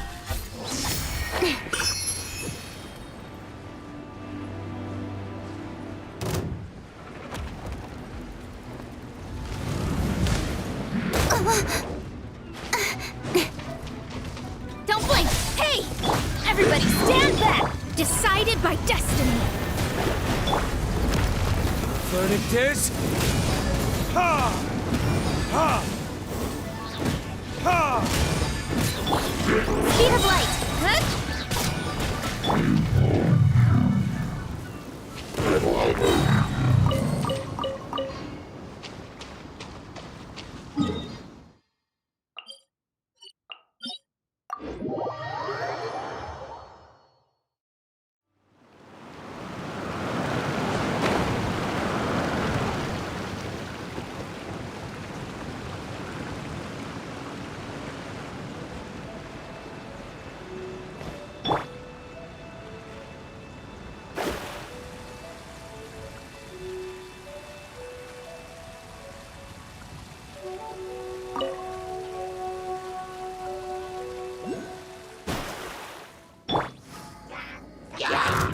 Incoming!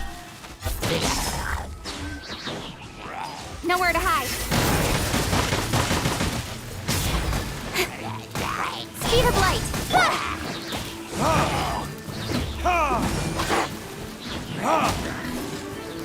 Burn!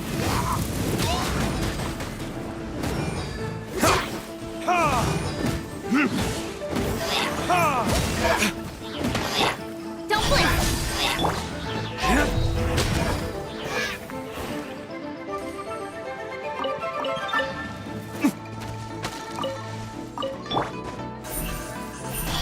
Hey!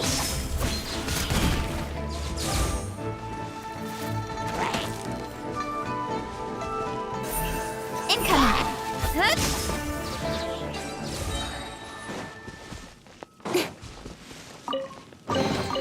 You give, you receive. Speed of light! Hey! Huh.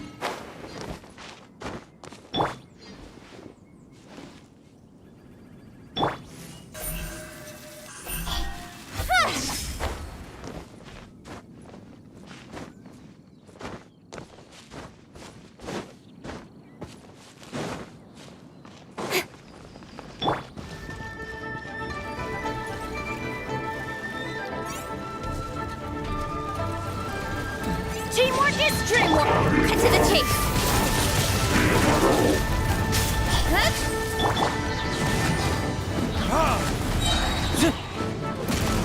Time for retribution! Don't blink! Hey!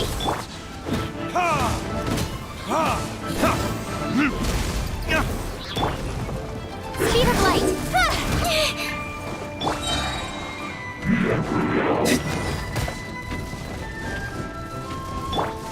Incoming! With sword comes shadow!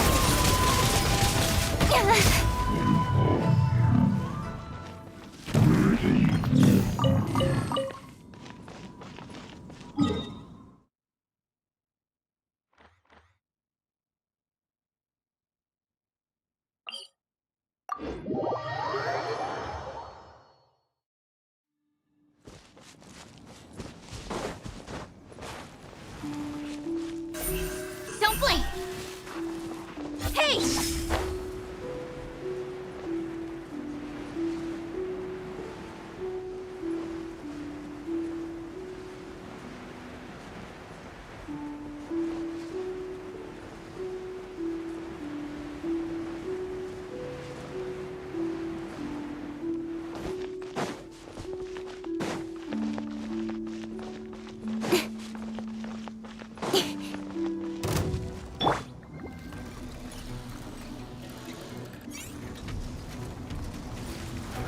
Shadows of fate! Speed of light!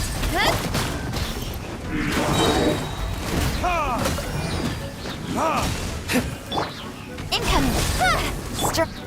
Verdict is...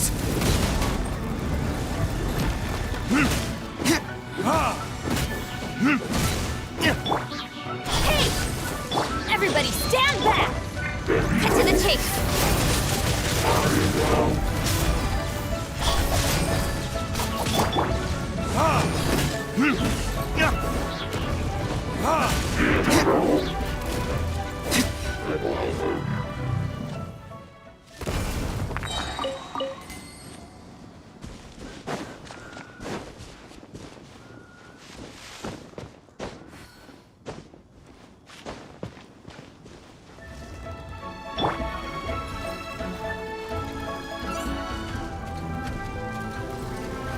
Let me scry! Speed of light! Fate is upon you! Time for retribution!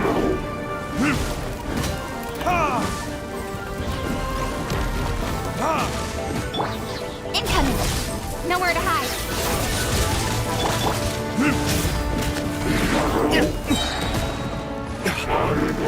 Burn!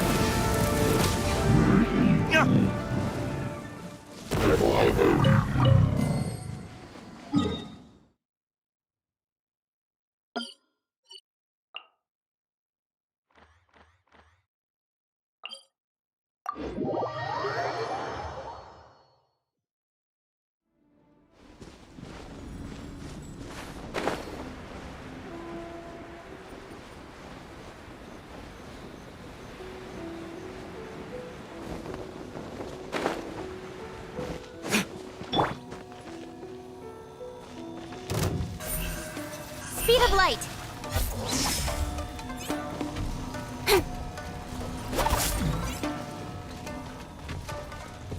Incoming! Shadows of fate! Teamwork is dreamwork!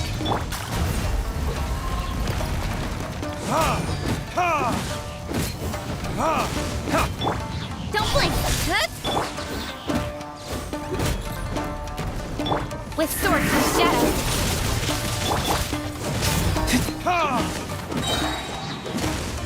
Verdict is...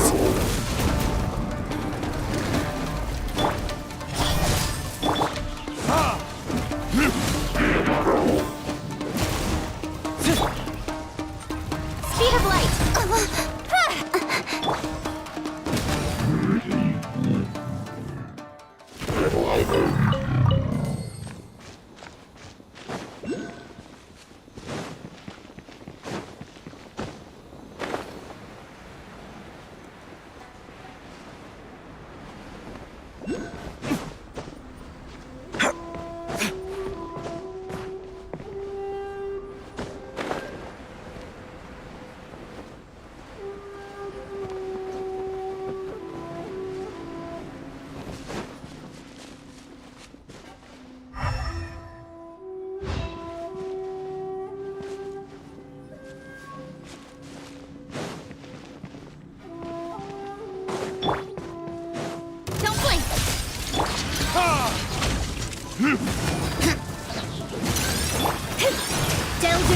destiny, written in the stars.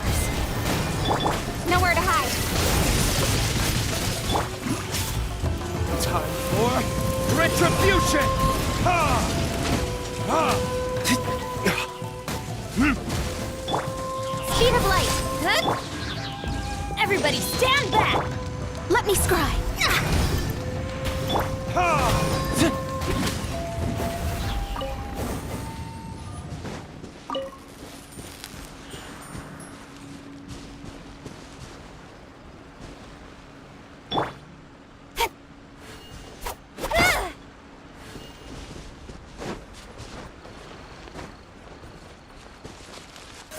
Don't blink.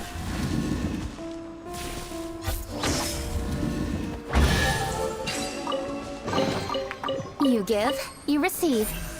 Incoming.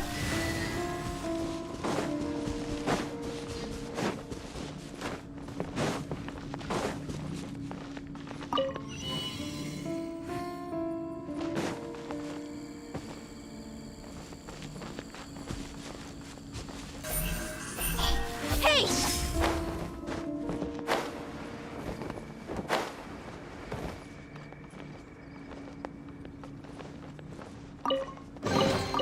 Not bad, as far as treasure is concerned.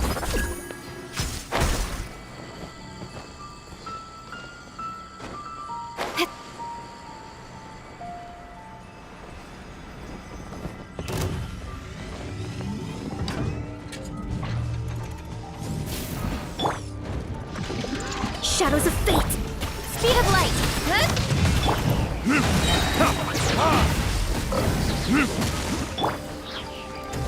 Don't blink! Hey! Verdict is...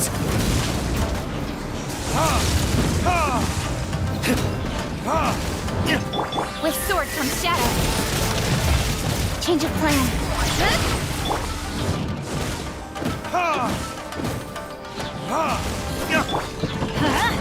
Why do they never miss? Right idea. Wrong time.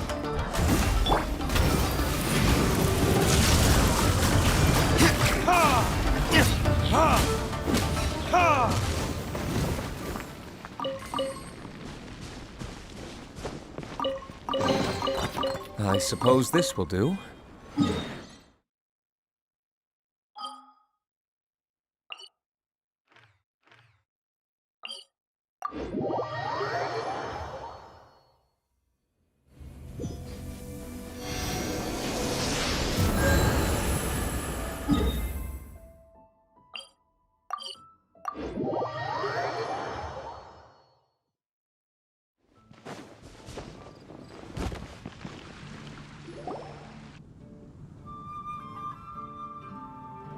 Huh? Looks like Timaeus isn't here today.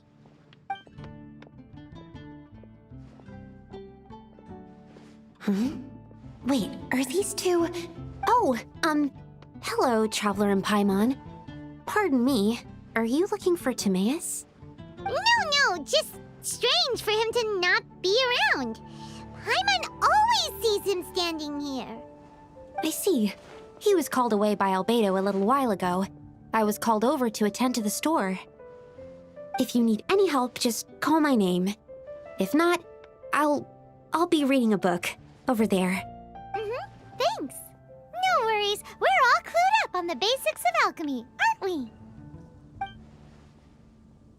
I guess it's no surprise coming from the one who repelled Storm Terror. Actually, since it's you, I bet you're someone who'd be able to help Albedo. There's that name again. Albedo. You and Timaeus mentioned him the last time we met, right? Is he also an alchemist in Mondstadt? Apologies. I never introduced him. Albedo is the Knights of Favonius' chief alchemist. He's also Timaeus' and my teacher. But Paimon's only ever seen Timaeus teaching alchemy. So that means Albedo is a teacher? Yes. He's dedicated himself to investigating the truth of this world, and has made many an important breakthrough. We often get alchemists coming to Mondstadt from miles around seeking his help.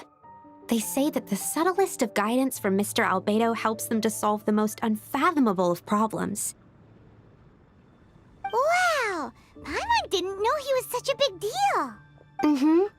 Still, it seems that he's encountered a problem in his research recently. Every time I see him, he has a concerned look on his face. I'm sure that Albedo would love to hear about your incredible exploits. I know it would bring him lots of new inspiration. Albedo is a true gentleman. He'll be sure to pay you back in equal measure for helping him out.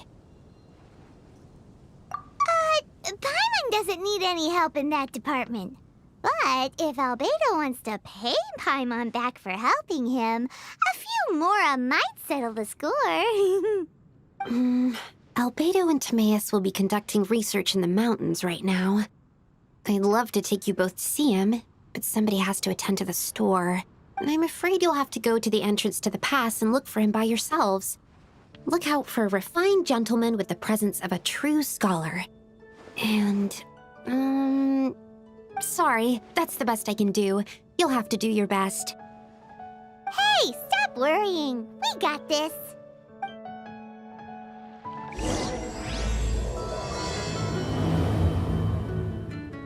Sucrose is a whole lot less nervous once she gets talking about alchemy and research, huh?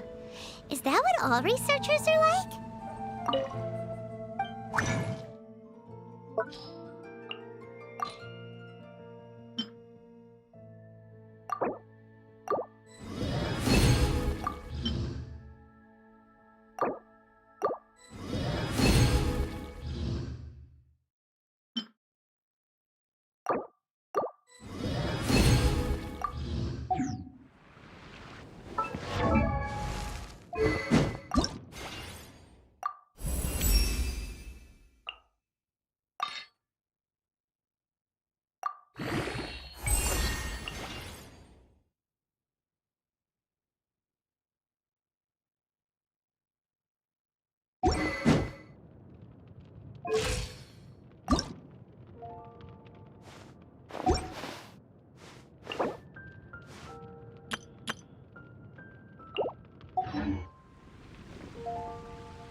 I've told you already, I don't go in for that kind of thing.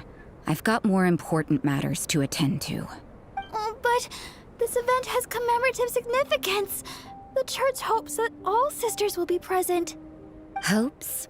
That's odd, 'cause I don't recall a fulfill the hopes of others clause in my job description. I mean, sure, but... But what? You're the event organizer, aren't you? Do you not find it the least bit odd? What do you mean? This far out from Mondstadt at this hour? Even if you set out right now, I'll wager you'd still miss the opening ceremony. Who knows? Maybe this is someone's grand plan to make a fool out of you. Huh? Well, that can't be. People aren't like that. Evidence decides what people are like, not your feelings. Maybe you're a little too trusting of other people.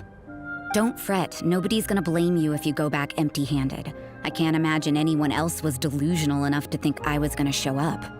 But if you dally any longer, you really won't make it. You're right. It's a very important commemorative event. If I'm late, then... right, I've gotta get going.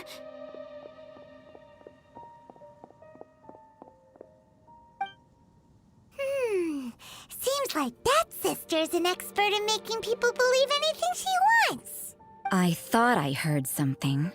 Who are you and why are you eavesdropping? We'd better watch out. She seems like a dangerous villain, or a trickster at best. Oh, really? I'm a member of the long-standing Favonius Church. You're an eavesdropping pixie from who knows where, and you think I'm the trickster? Wait, she heard that? Paimon was whispering so quietly. And as for this outlander you seem to be following... So it's you. The honorary knight that saved us from Storm Terror. Well then, given your status, I won't press you on your reasons for eavesdropping. Otherwise, depending on your answer, I could have arrested you on the spot. What? Do the Sisters of Mondstadt have the authority to arrest people now? We can't go turning a blind eye to hidden dangers, can we? Why shouldn't sisters have a sense of justice? That doesn't sound right. But Paimon can't think of a good comeback. Let's talk about you. What are you doing in the mountains? If it's him you're after, I made a point of noting his tracks. Many people have made their way up after the snowstorm. Let's hope they're still there. So, are you also looking for him? No, this is just a professional habit of mine. I sensed elemental traces in these tracks. Never hurts to be vigilant. I couldn't care what you think. Come on then. I'd like to see what he's up to anyway. Rosaria said there were elemental traces in the tracks. They should show up pretty clearly with elemental sight.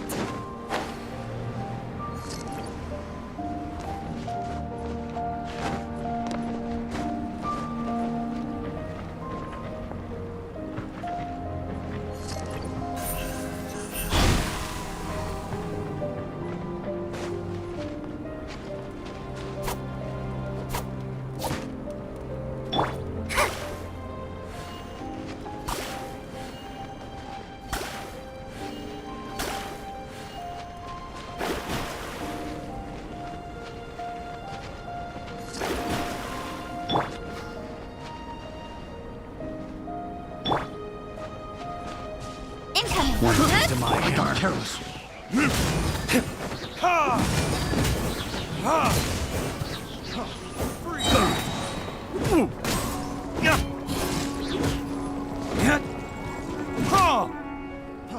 Freeze! Don't blink! Hey!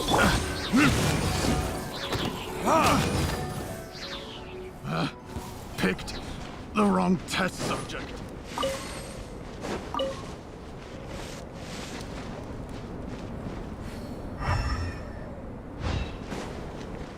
You know, little pixie.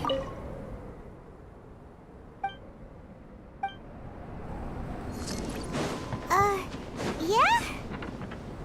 After committing a crime, you'd be able to leave the scene without a trace. You're so suspicious. Why is Paimon a criminal in your example?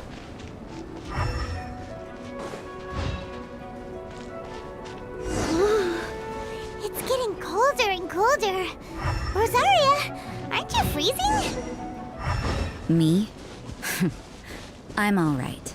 I got used to operating in adverse conditions a long time ago. Huh?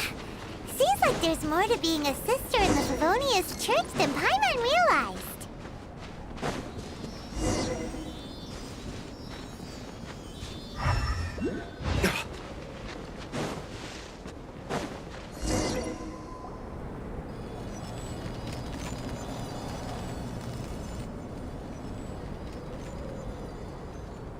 Is that Albedo?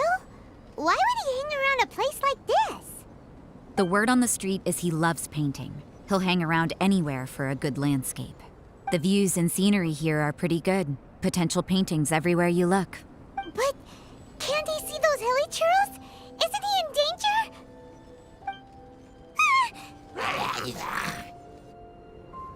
Uh-oh. Looks like we startled them. Enough talk.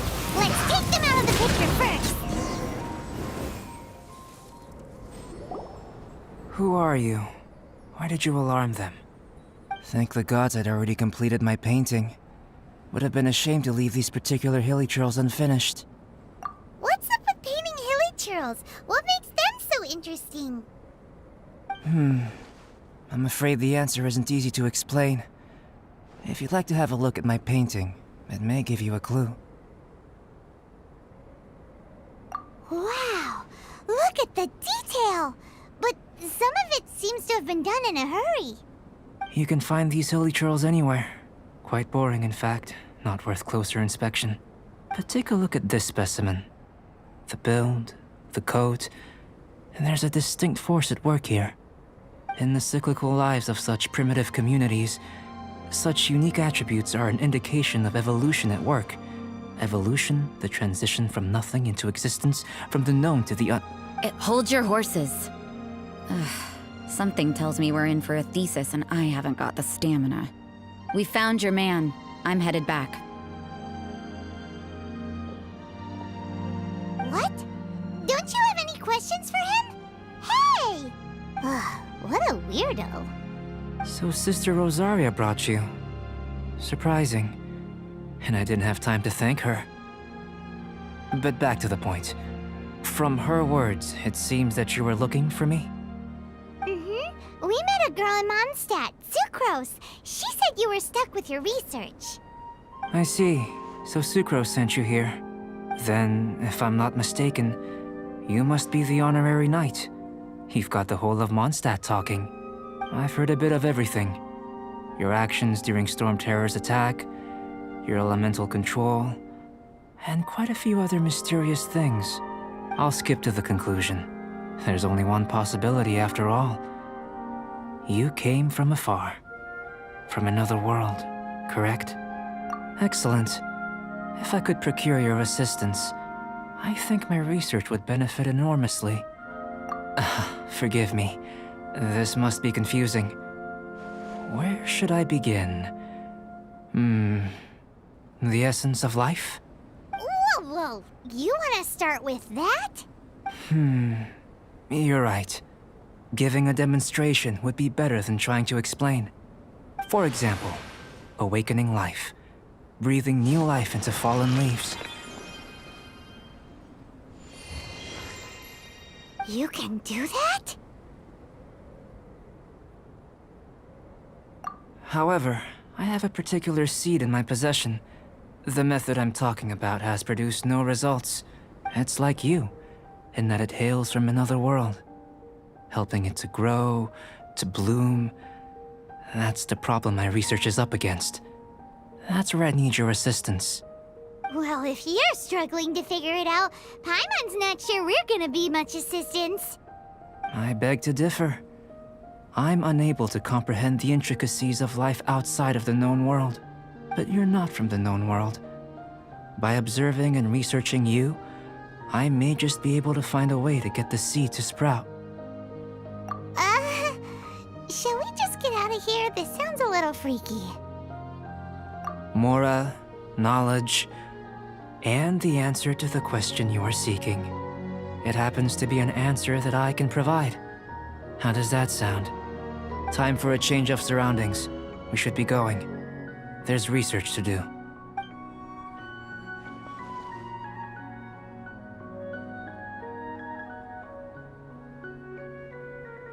Albedo and that traveler seem to have hit it off. Takes a weirdo to know one, I guess. I wonder, does this constitute a risk to Mondstadt?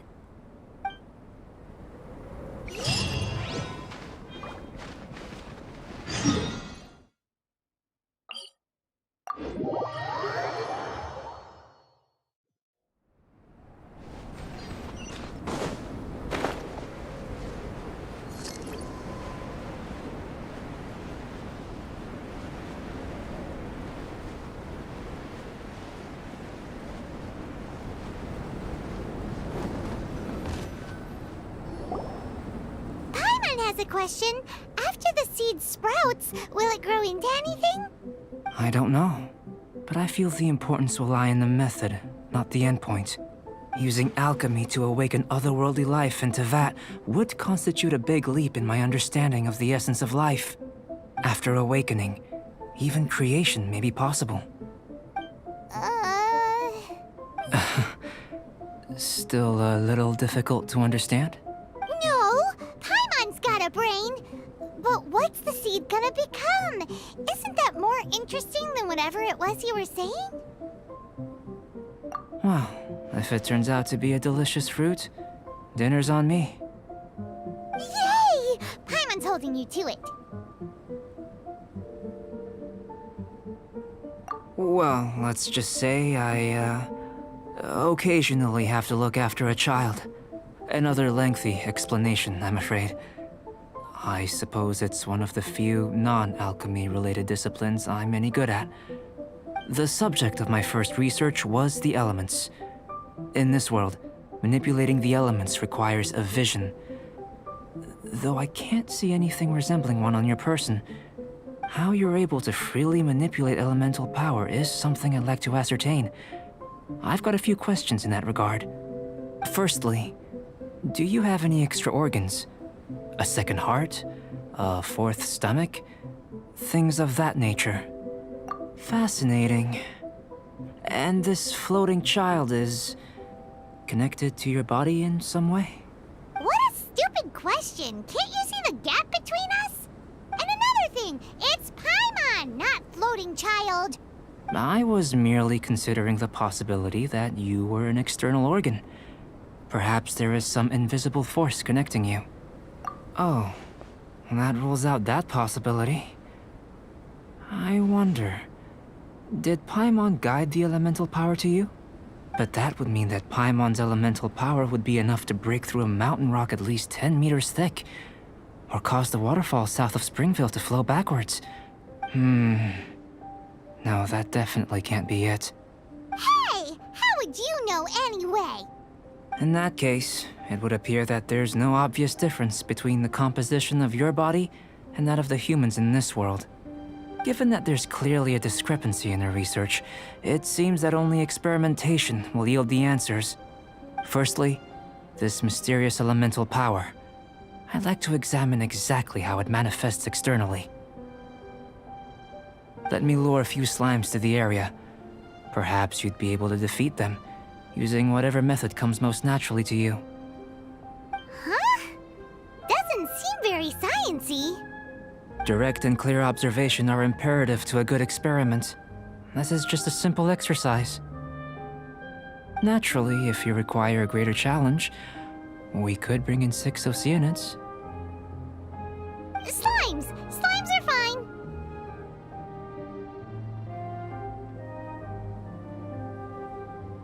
Well, prepare yourself. The slimes will be here any moment.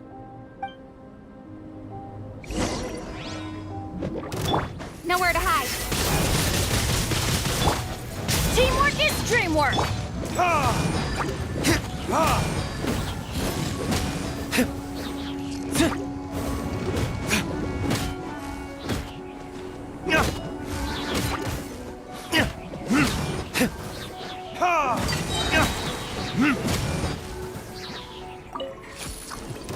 Verdict is...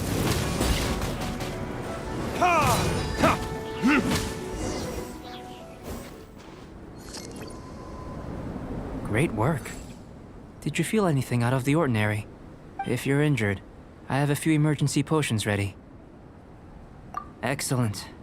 According to my observations, the manifestation of the external elemental flow is as expected. Elemental reactions are normal.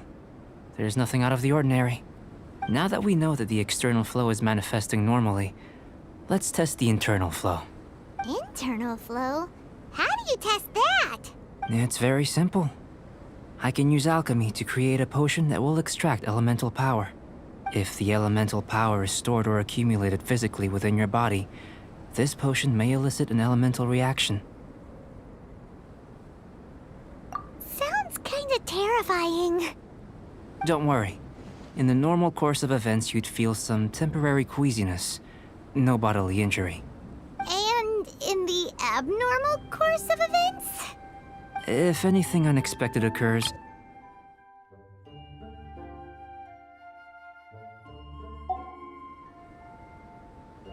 Well, it's not that there aren't any risks involved.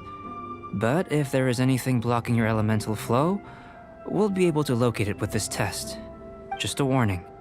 If an internal elemental reaction occurs for any other reason, that's a bad sign. Yes, that's an excellent way to think about it. Before we get started, the potion we'll use for the test is missing a catalyst. We'll need to find it. It's a type of ore known as star silver, but unfortunately not all of it is suitable. I'll take you to my campsite. we can gather some star silver ore on the way. I'll point out any likely contenders. All going to plan, we should be able to begin concocting the potion when we get to the campsite. Paimon's still got a few safety concerns, but it seems like there's a silver lining. Let's keep our eyes open.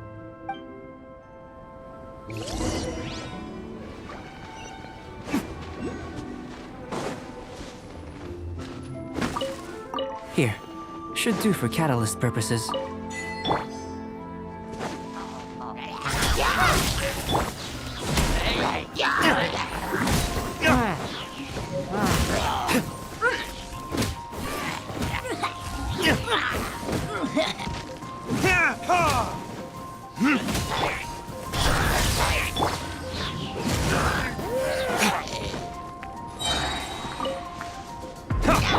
Cut to the chase.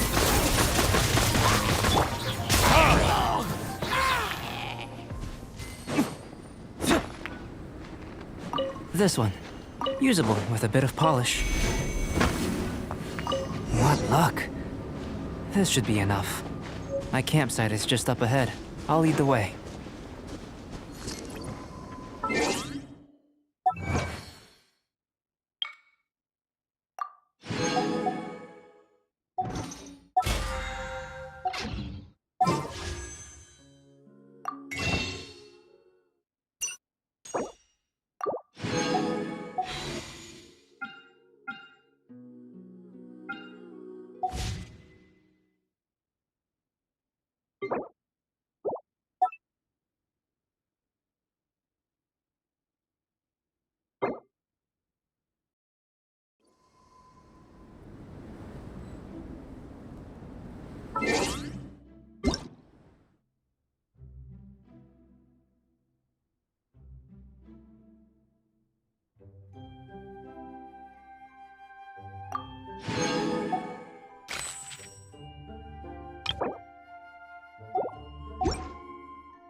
You should really bring the Knights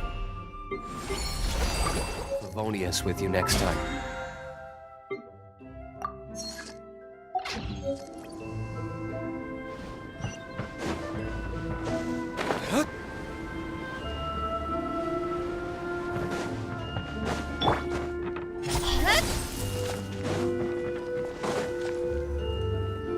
This is my campsite. I've added the materials we collected to the concoction. While we are waiting, have a look over here.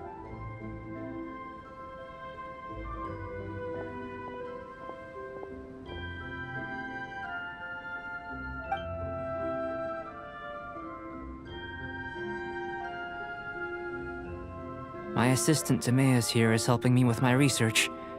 I'm guessing you may have met in Mondstadt already. Hello! I've just gotten hold of the data from your experiment. The report is already up on the board there. Whoa! Look at all the data! You got all these results from one slime battle? I wouldn't call them results, inferences, and a few daring guesses perhaps.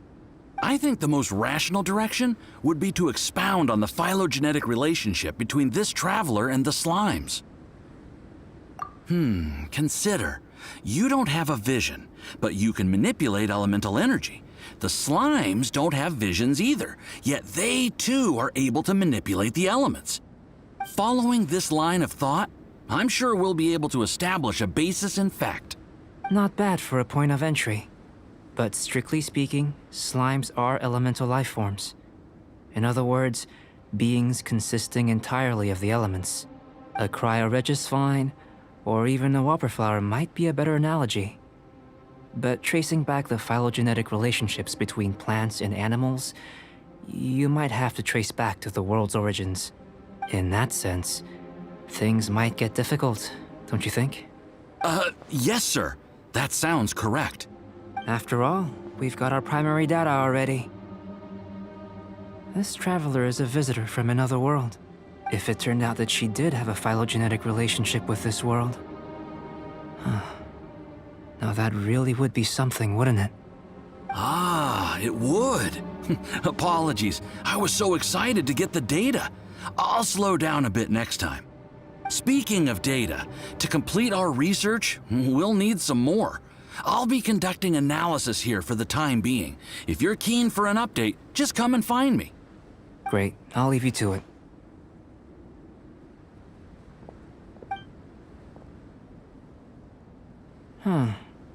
Looks like the potion's ready. I'll try a little first. If all goes well, I'll hand it over to you. In line with my expectations. Ready to drink. Remember to keep calm at all times, and breathe deeply if you feel unwell.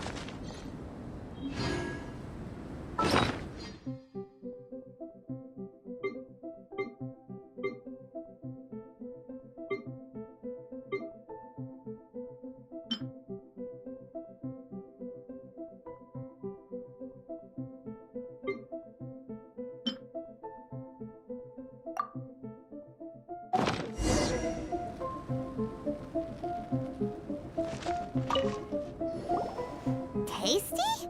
You've got a funny look on your face. You said you tried some already. You sure it was ready? What's happened to her? Oh, this was the result I was expecting. And a very positive one at that.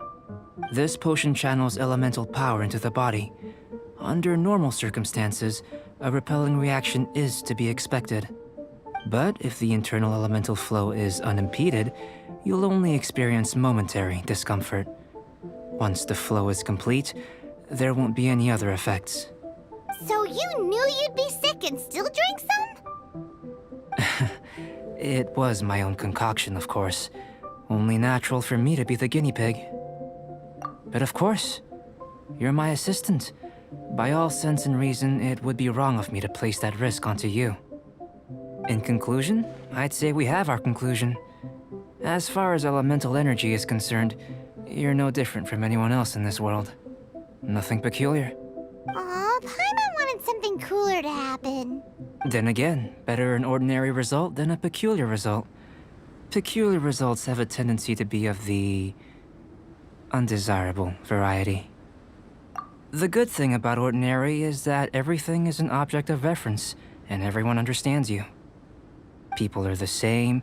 They can understand, empathize, encourage, and support one another.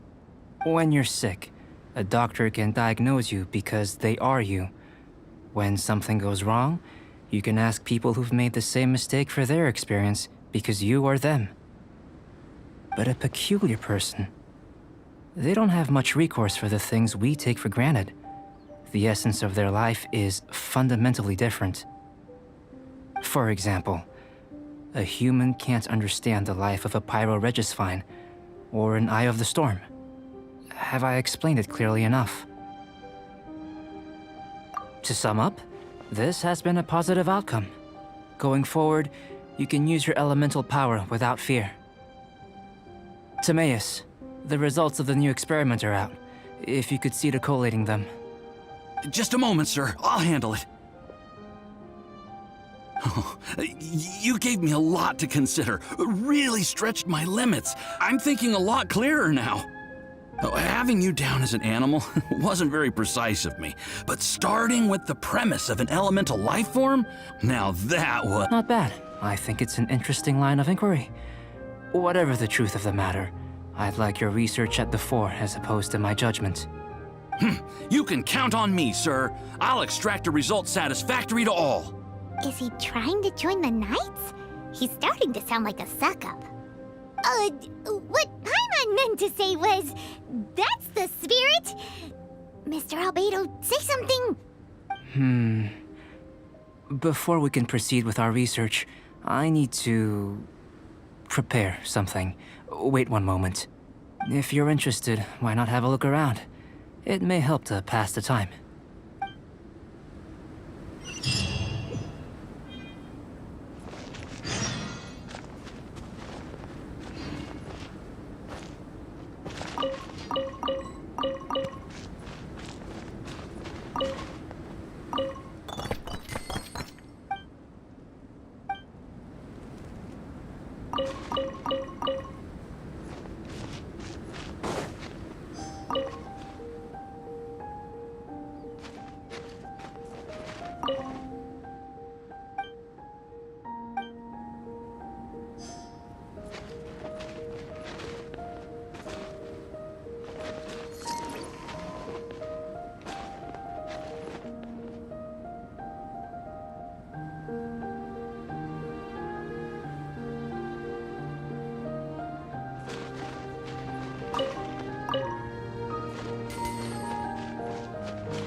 That's Albedo! Let's go see him!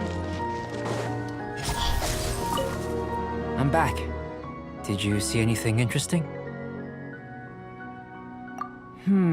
Agreed. I'd love to find a moment to put them all in order. Still, experiments come first. Well, on with the research. There may be significant differences between different worlds.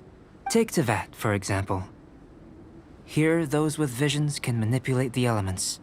But worlds may well exist where only one person is able to do so. Or even everyone. So, leaving elements to one side, do you possess any unique abilities? Ones that don't exist in this world? I think answering this question calls for the same methodology as last time. In other words, time for the next experiment. No. You shan't be required to exert quite so much effort this time around. Now, see this pillar here? Use your willpower to try and break it. You think Paimon knows how to do that stuff? That was your best effort? Well, can't be helped, I suppose. Have you tried using your elemental power with food? I don't mean for cooking, as such. Rather, channeling your power into the ingredients themselves. I'm curious to see how the taste and texture respond. It may even help with proliferation. I suppose I have a curiosity for things that others find surprising. Anyway, why don't you cook us up a sunshine sprat? I've just finished preparing the recipe. Cooking? Paimon was looking forward to more mad scientist stuff. Not only is this recipe a staple for me, it's also worth experimenting with and highly nutritious. Paimon bets you're just hungry. It does sound yummy, though. Okay, Paimon approves. Good buddies are always on the same page. I'll leave you to it then. Looking forward to the results. If there's anything left over, maybe Timaeus can finish the last morsels. Paimon doesn't think we'll have that problem. How are we gonna channel elemental power into the food? That was fast. Looking forward to testing the results.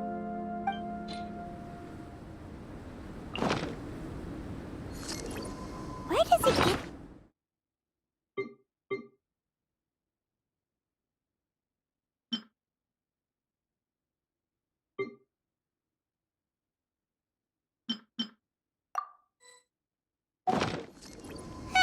Let's just do it the old-fashioned way.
Speed of light!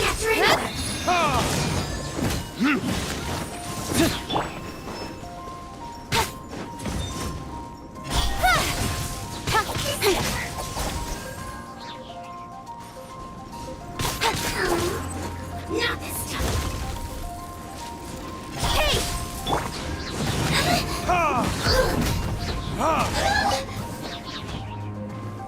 Time for retribution!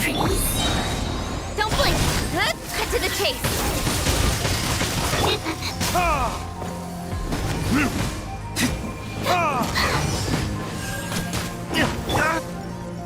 I'm going in!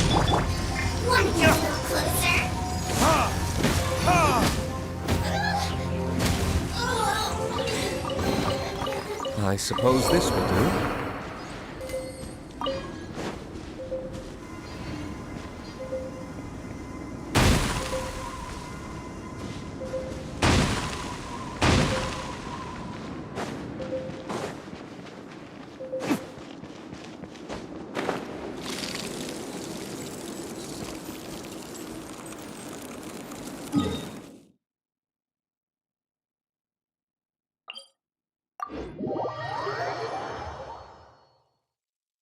Listen, as long as you stick to your own path, it doesn't matter what Mother Nature throws at you.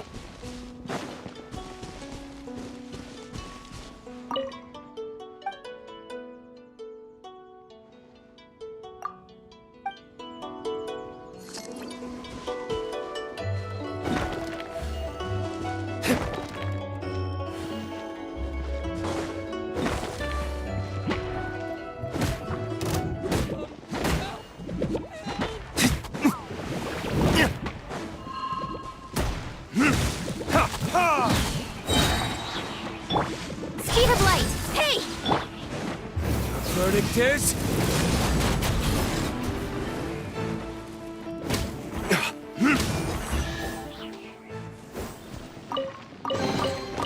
We'll need more where that came from.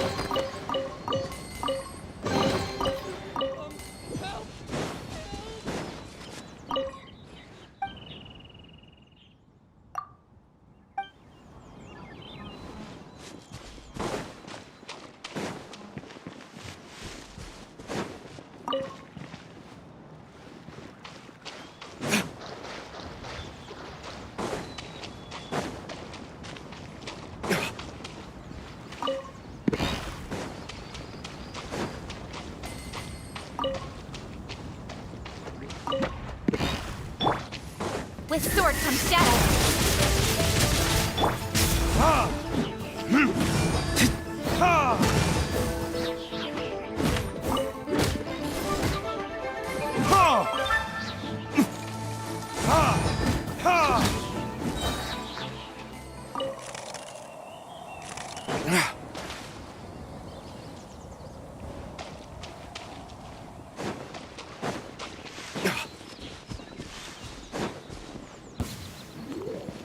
There you are.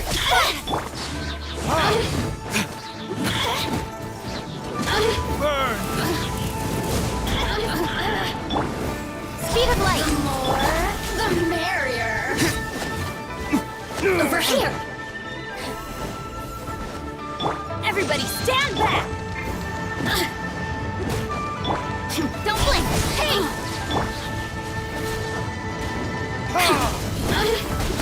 Blink. Over here.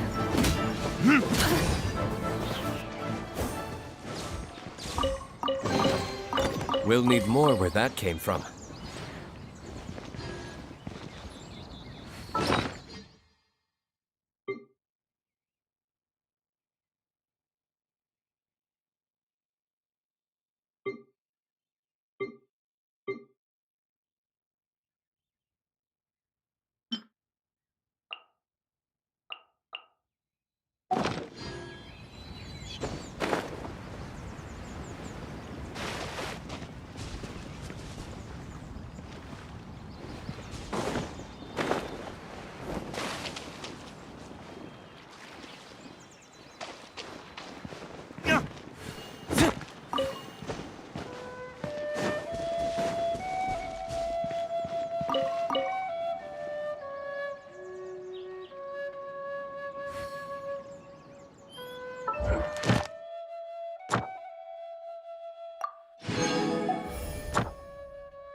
Wait!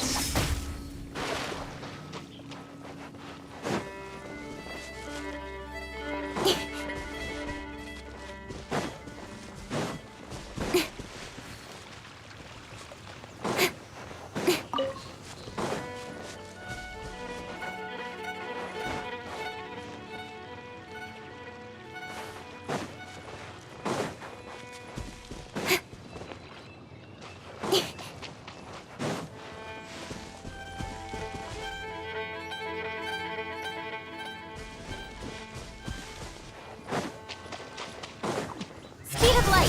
Huh? Nowhere to hide.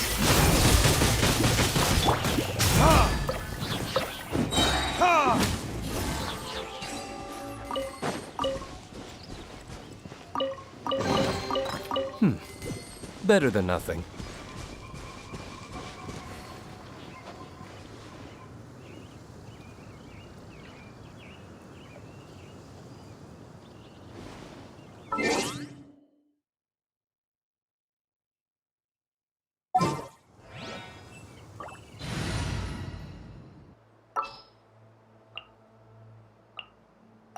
Outrider Amber!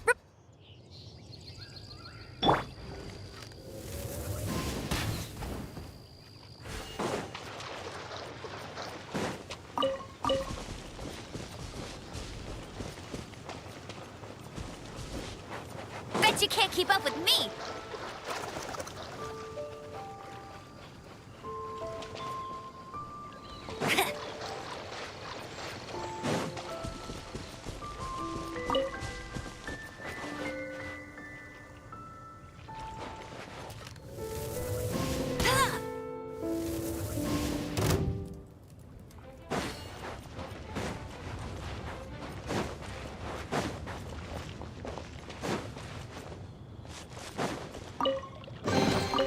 Opening a chest is like unwrapping a gift.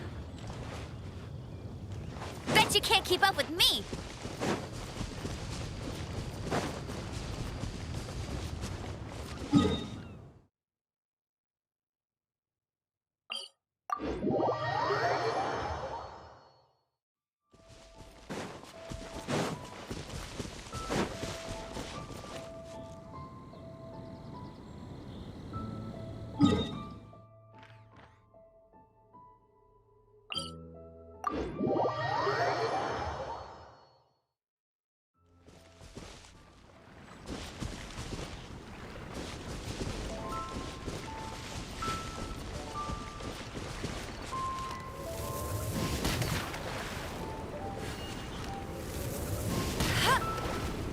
Let it rain.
This is destiny.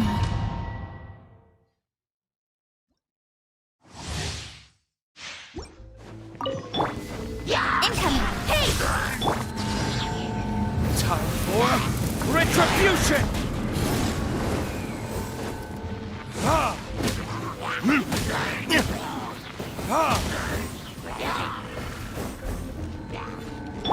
Delved into destiny, written in the stars.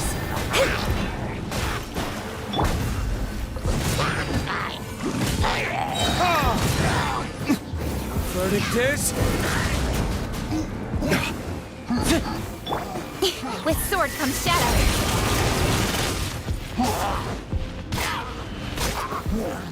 Don't blink!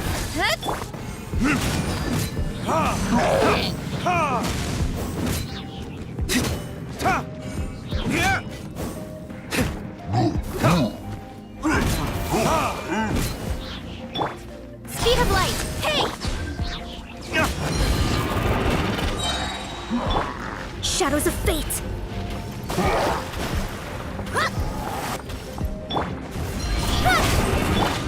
Time for retribution!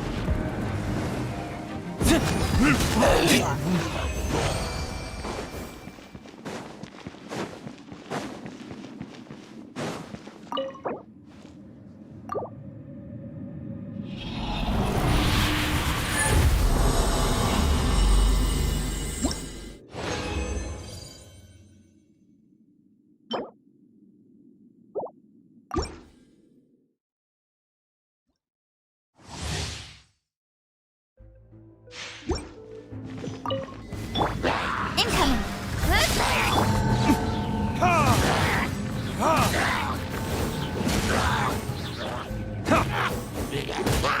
Cut to the chase!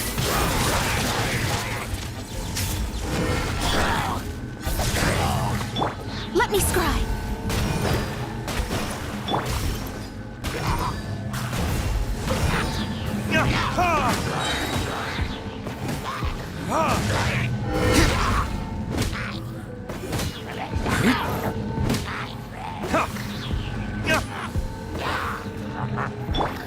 Delve into death. Teamwork is dreamwork. Decided by destiny.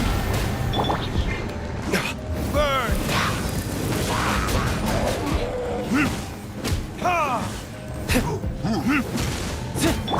Don't blink! Nowhere to hide.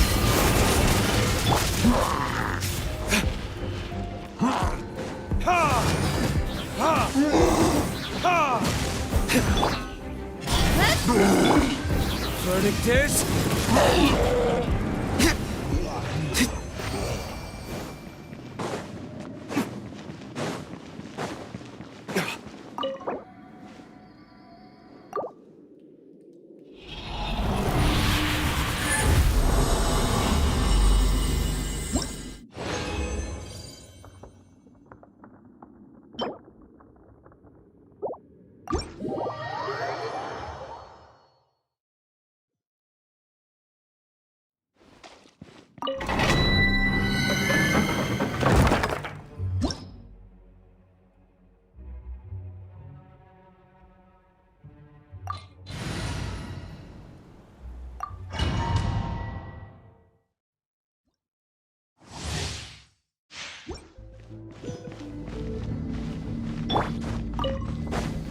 Speed of light!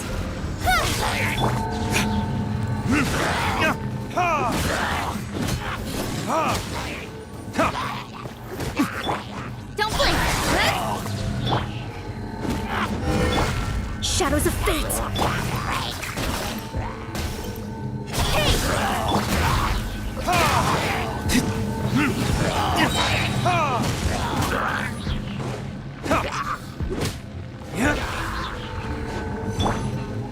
Everybody stand back! Fate is upon you! Cut to the chase! Time for retribution! Delve into destiny. Speed of light!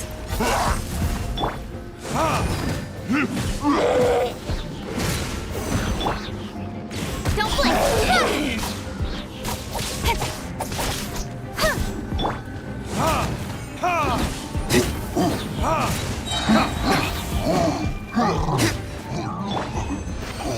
Speed of light!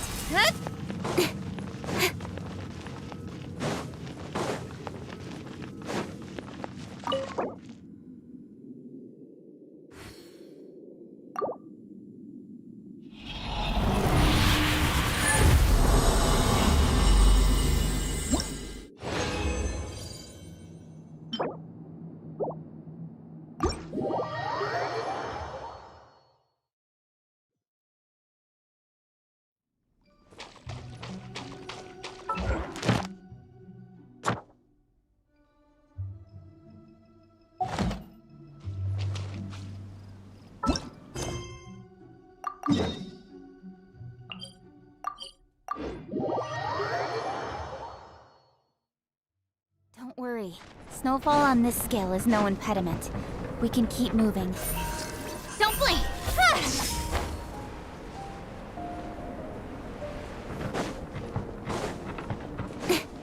That was fat.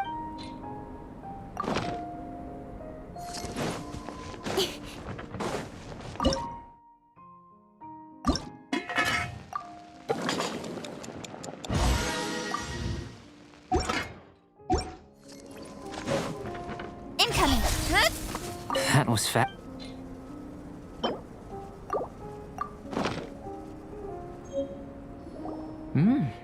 An average outcome experimentally, but you've really brought out the flavor.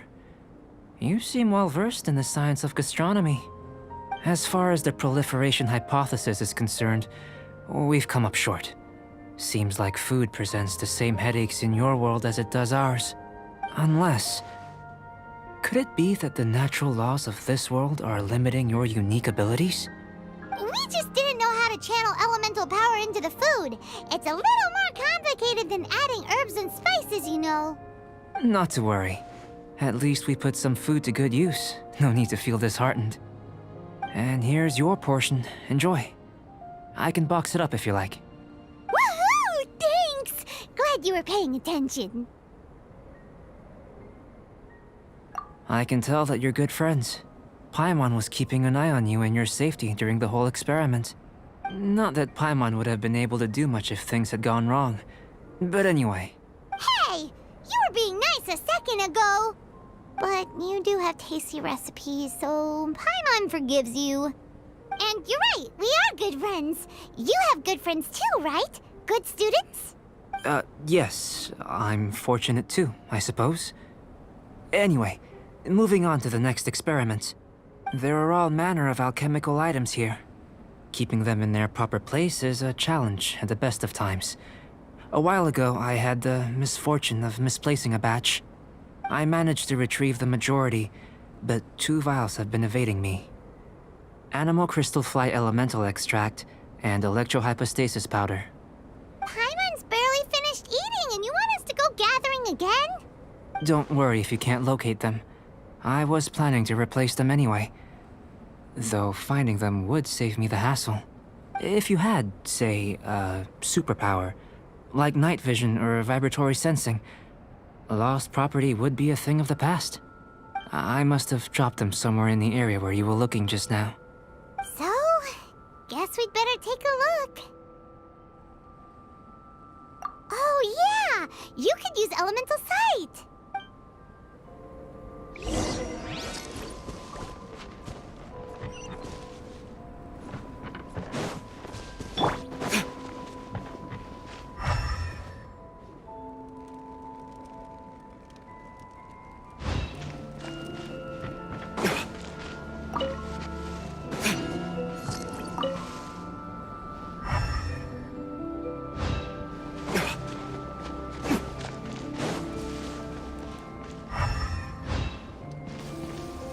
This must be electrohypostasis powder. The extract of an animo crystal fly can only be animo elemental energy, right? This has gotta be it. Goodness, you managed to find them. Incredible. 1,000 thanks. I'm wondering, this elemental sight, this is what allowed you to locate the items and find me here on the mountains, correct? Yep. Guess it does sort of count as a superpower, huh? Unfortunately, though elemental sight is seldom seen, it is not unheard of in Teyvat. Only a never-before-seen otherworldly power would be of benefit to my research. You mean, we failed again? Don't be disheartened. This falls entirely within my expectations. Besides, getting these items back, I'd call this a very worthwhile experiment. I have to commend your deduction that the items would contain elemental traces. Right then. Up until now, our research has focused on your otherworldly identity. Our research on your identity as one of us is just beginning. In essence, the differences between humans are reflected in our intellectual and physical capabilities. Let's start with physical. Looking out from where we're standing, can you see what Sucrose is doing? And if you jump from here and landed on that cliff, the one over there, could you see her then? So what about if you planted a single blow on the mountain face here, and it burst into a million fragments? Then could you see her? Then I shouldn't get too excited.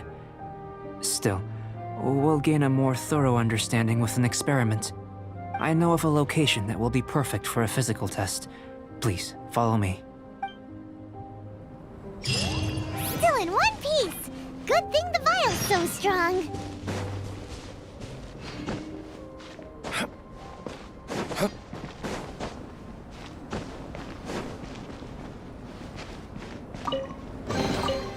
I suppose this will do.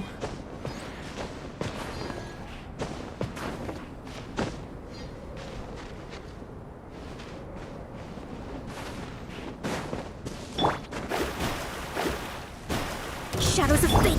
Don't blink! Nowhere to hide!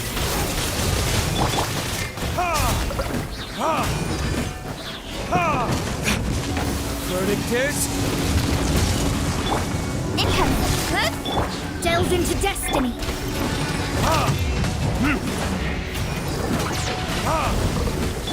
Don't blink! Hey! Decided by destiny!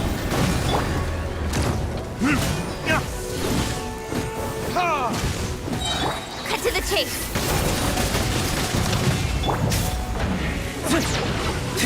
Time for retribution!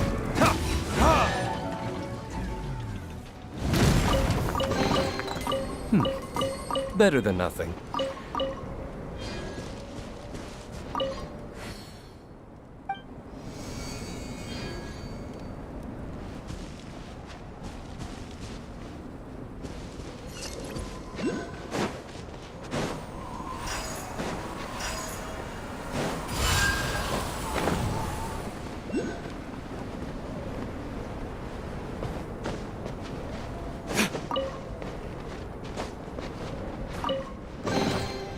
We'll need more where that came from.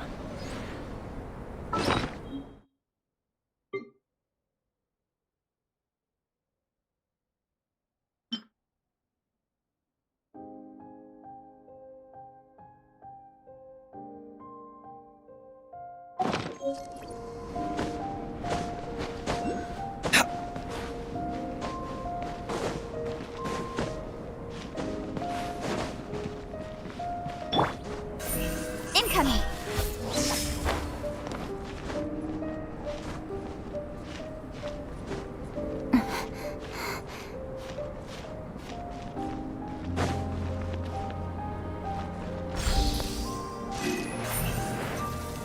Don't blink!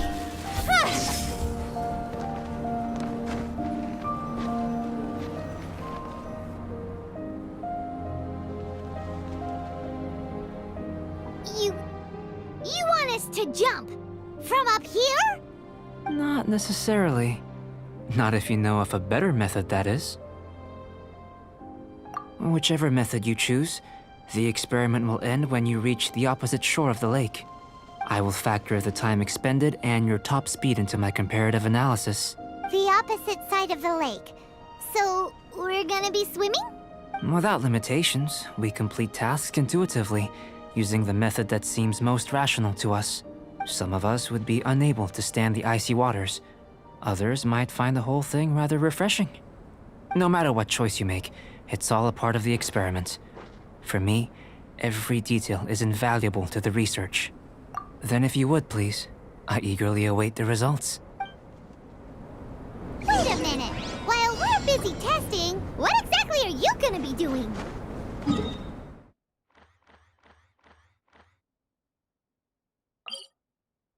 Me?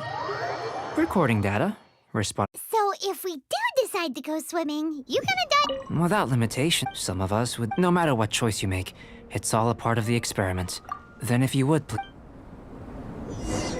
No. Unless you're thinking of conducting competitive research? Oh! haven't said anything.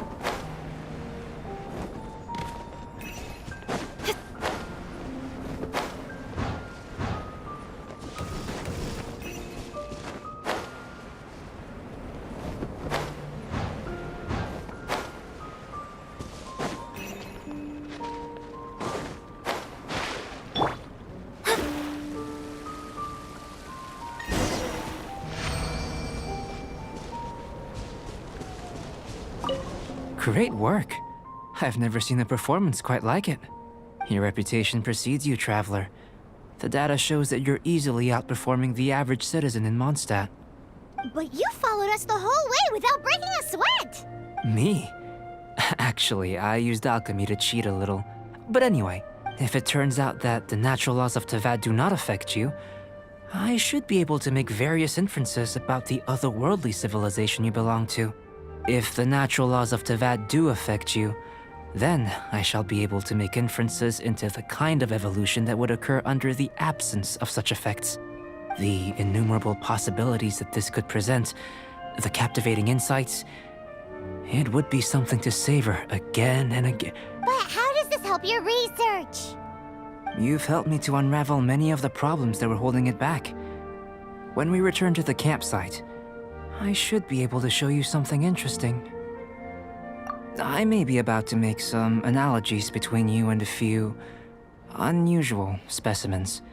I hope you won't be offended. Gold, petrified trees, a sun 8 times the size of our own. The essence of the investigative process is enthralling, but such feelings are inevitably fleeting in nature. I'm willing to pour all my energy into research, and yet specimens are finite. As the unknown transitions into the realm of scientific understanding, the feeling of enlightenment is lost. All these things that start out as objects of fascination end up possessing the prosaic mundanity of a sunsetia or a sweet flower. They cease to be noteworthy. Oh, so that's why you wanted to paint those hilly turtles? Because you got to see something new and interesting in the differences between them? Precisely. To quote my exact words from earlier, these creatures are, for the most part, quite boring, not worth closer inspection. There is precious little about them that serves to pique my curiosity now. So after all these experiments, are we gonna be, like, boring to you? Like some basic draft of a sketch? Of course not. You have been of great assistance to me, and I will remember this friendship for a lifetime. Now, before we head back to the campsite, there's one more experiment. Intelligence. Follow me. There are some other ruins nearby.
I imagine you must have encountered more than a few conundrums during your travels.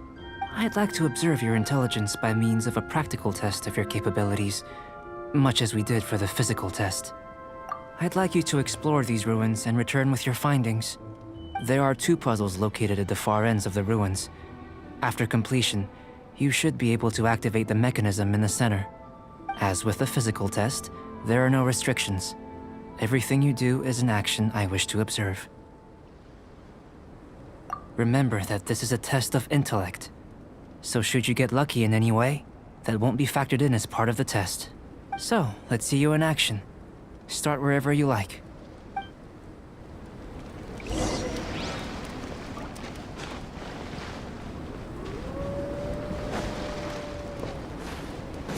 Sealy like these are a common sight in the mountains.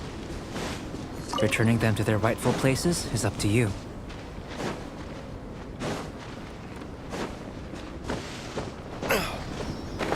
It's a complex environment, so proceed with caution.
Speed of light!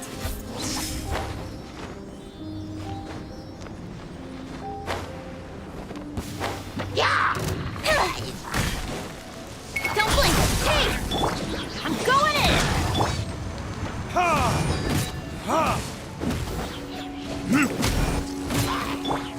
Speed of light! Huh?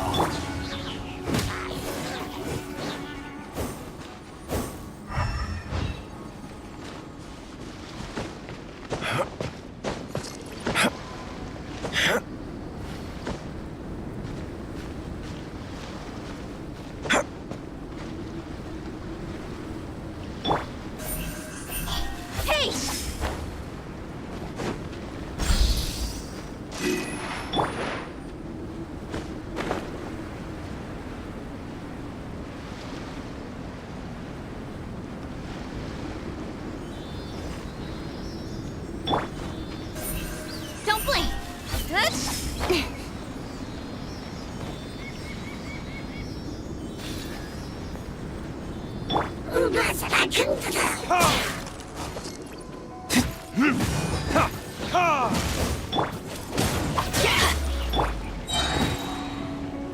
Verdict is...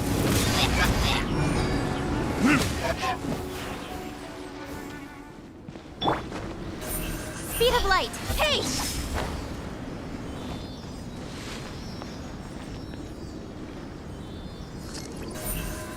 Don't blink!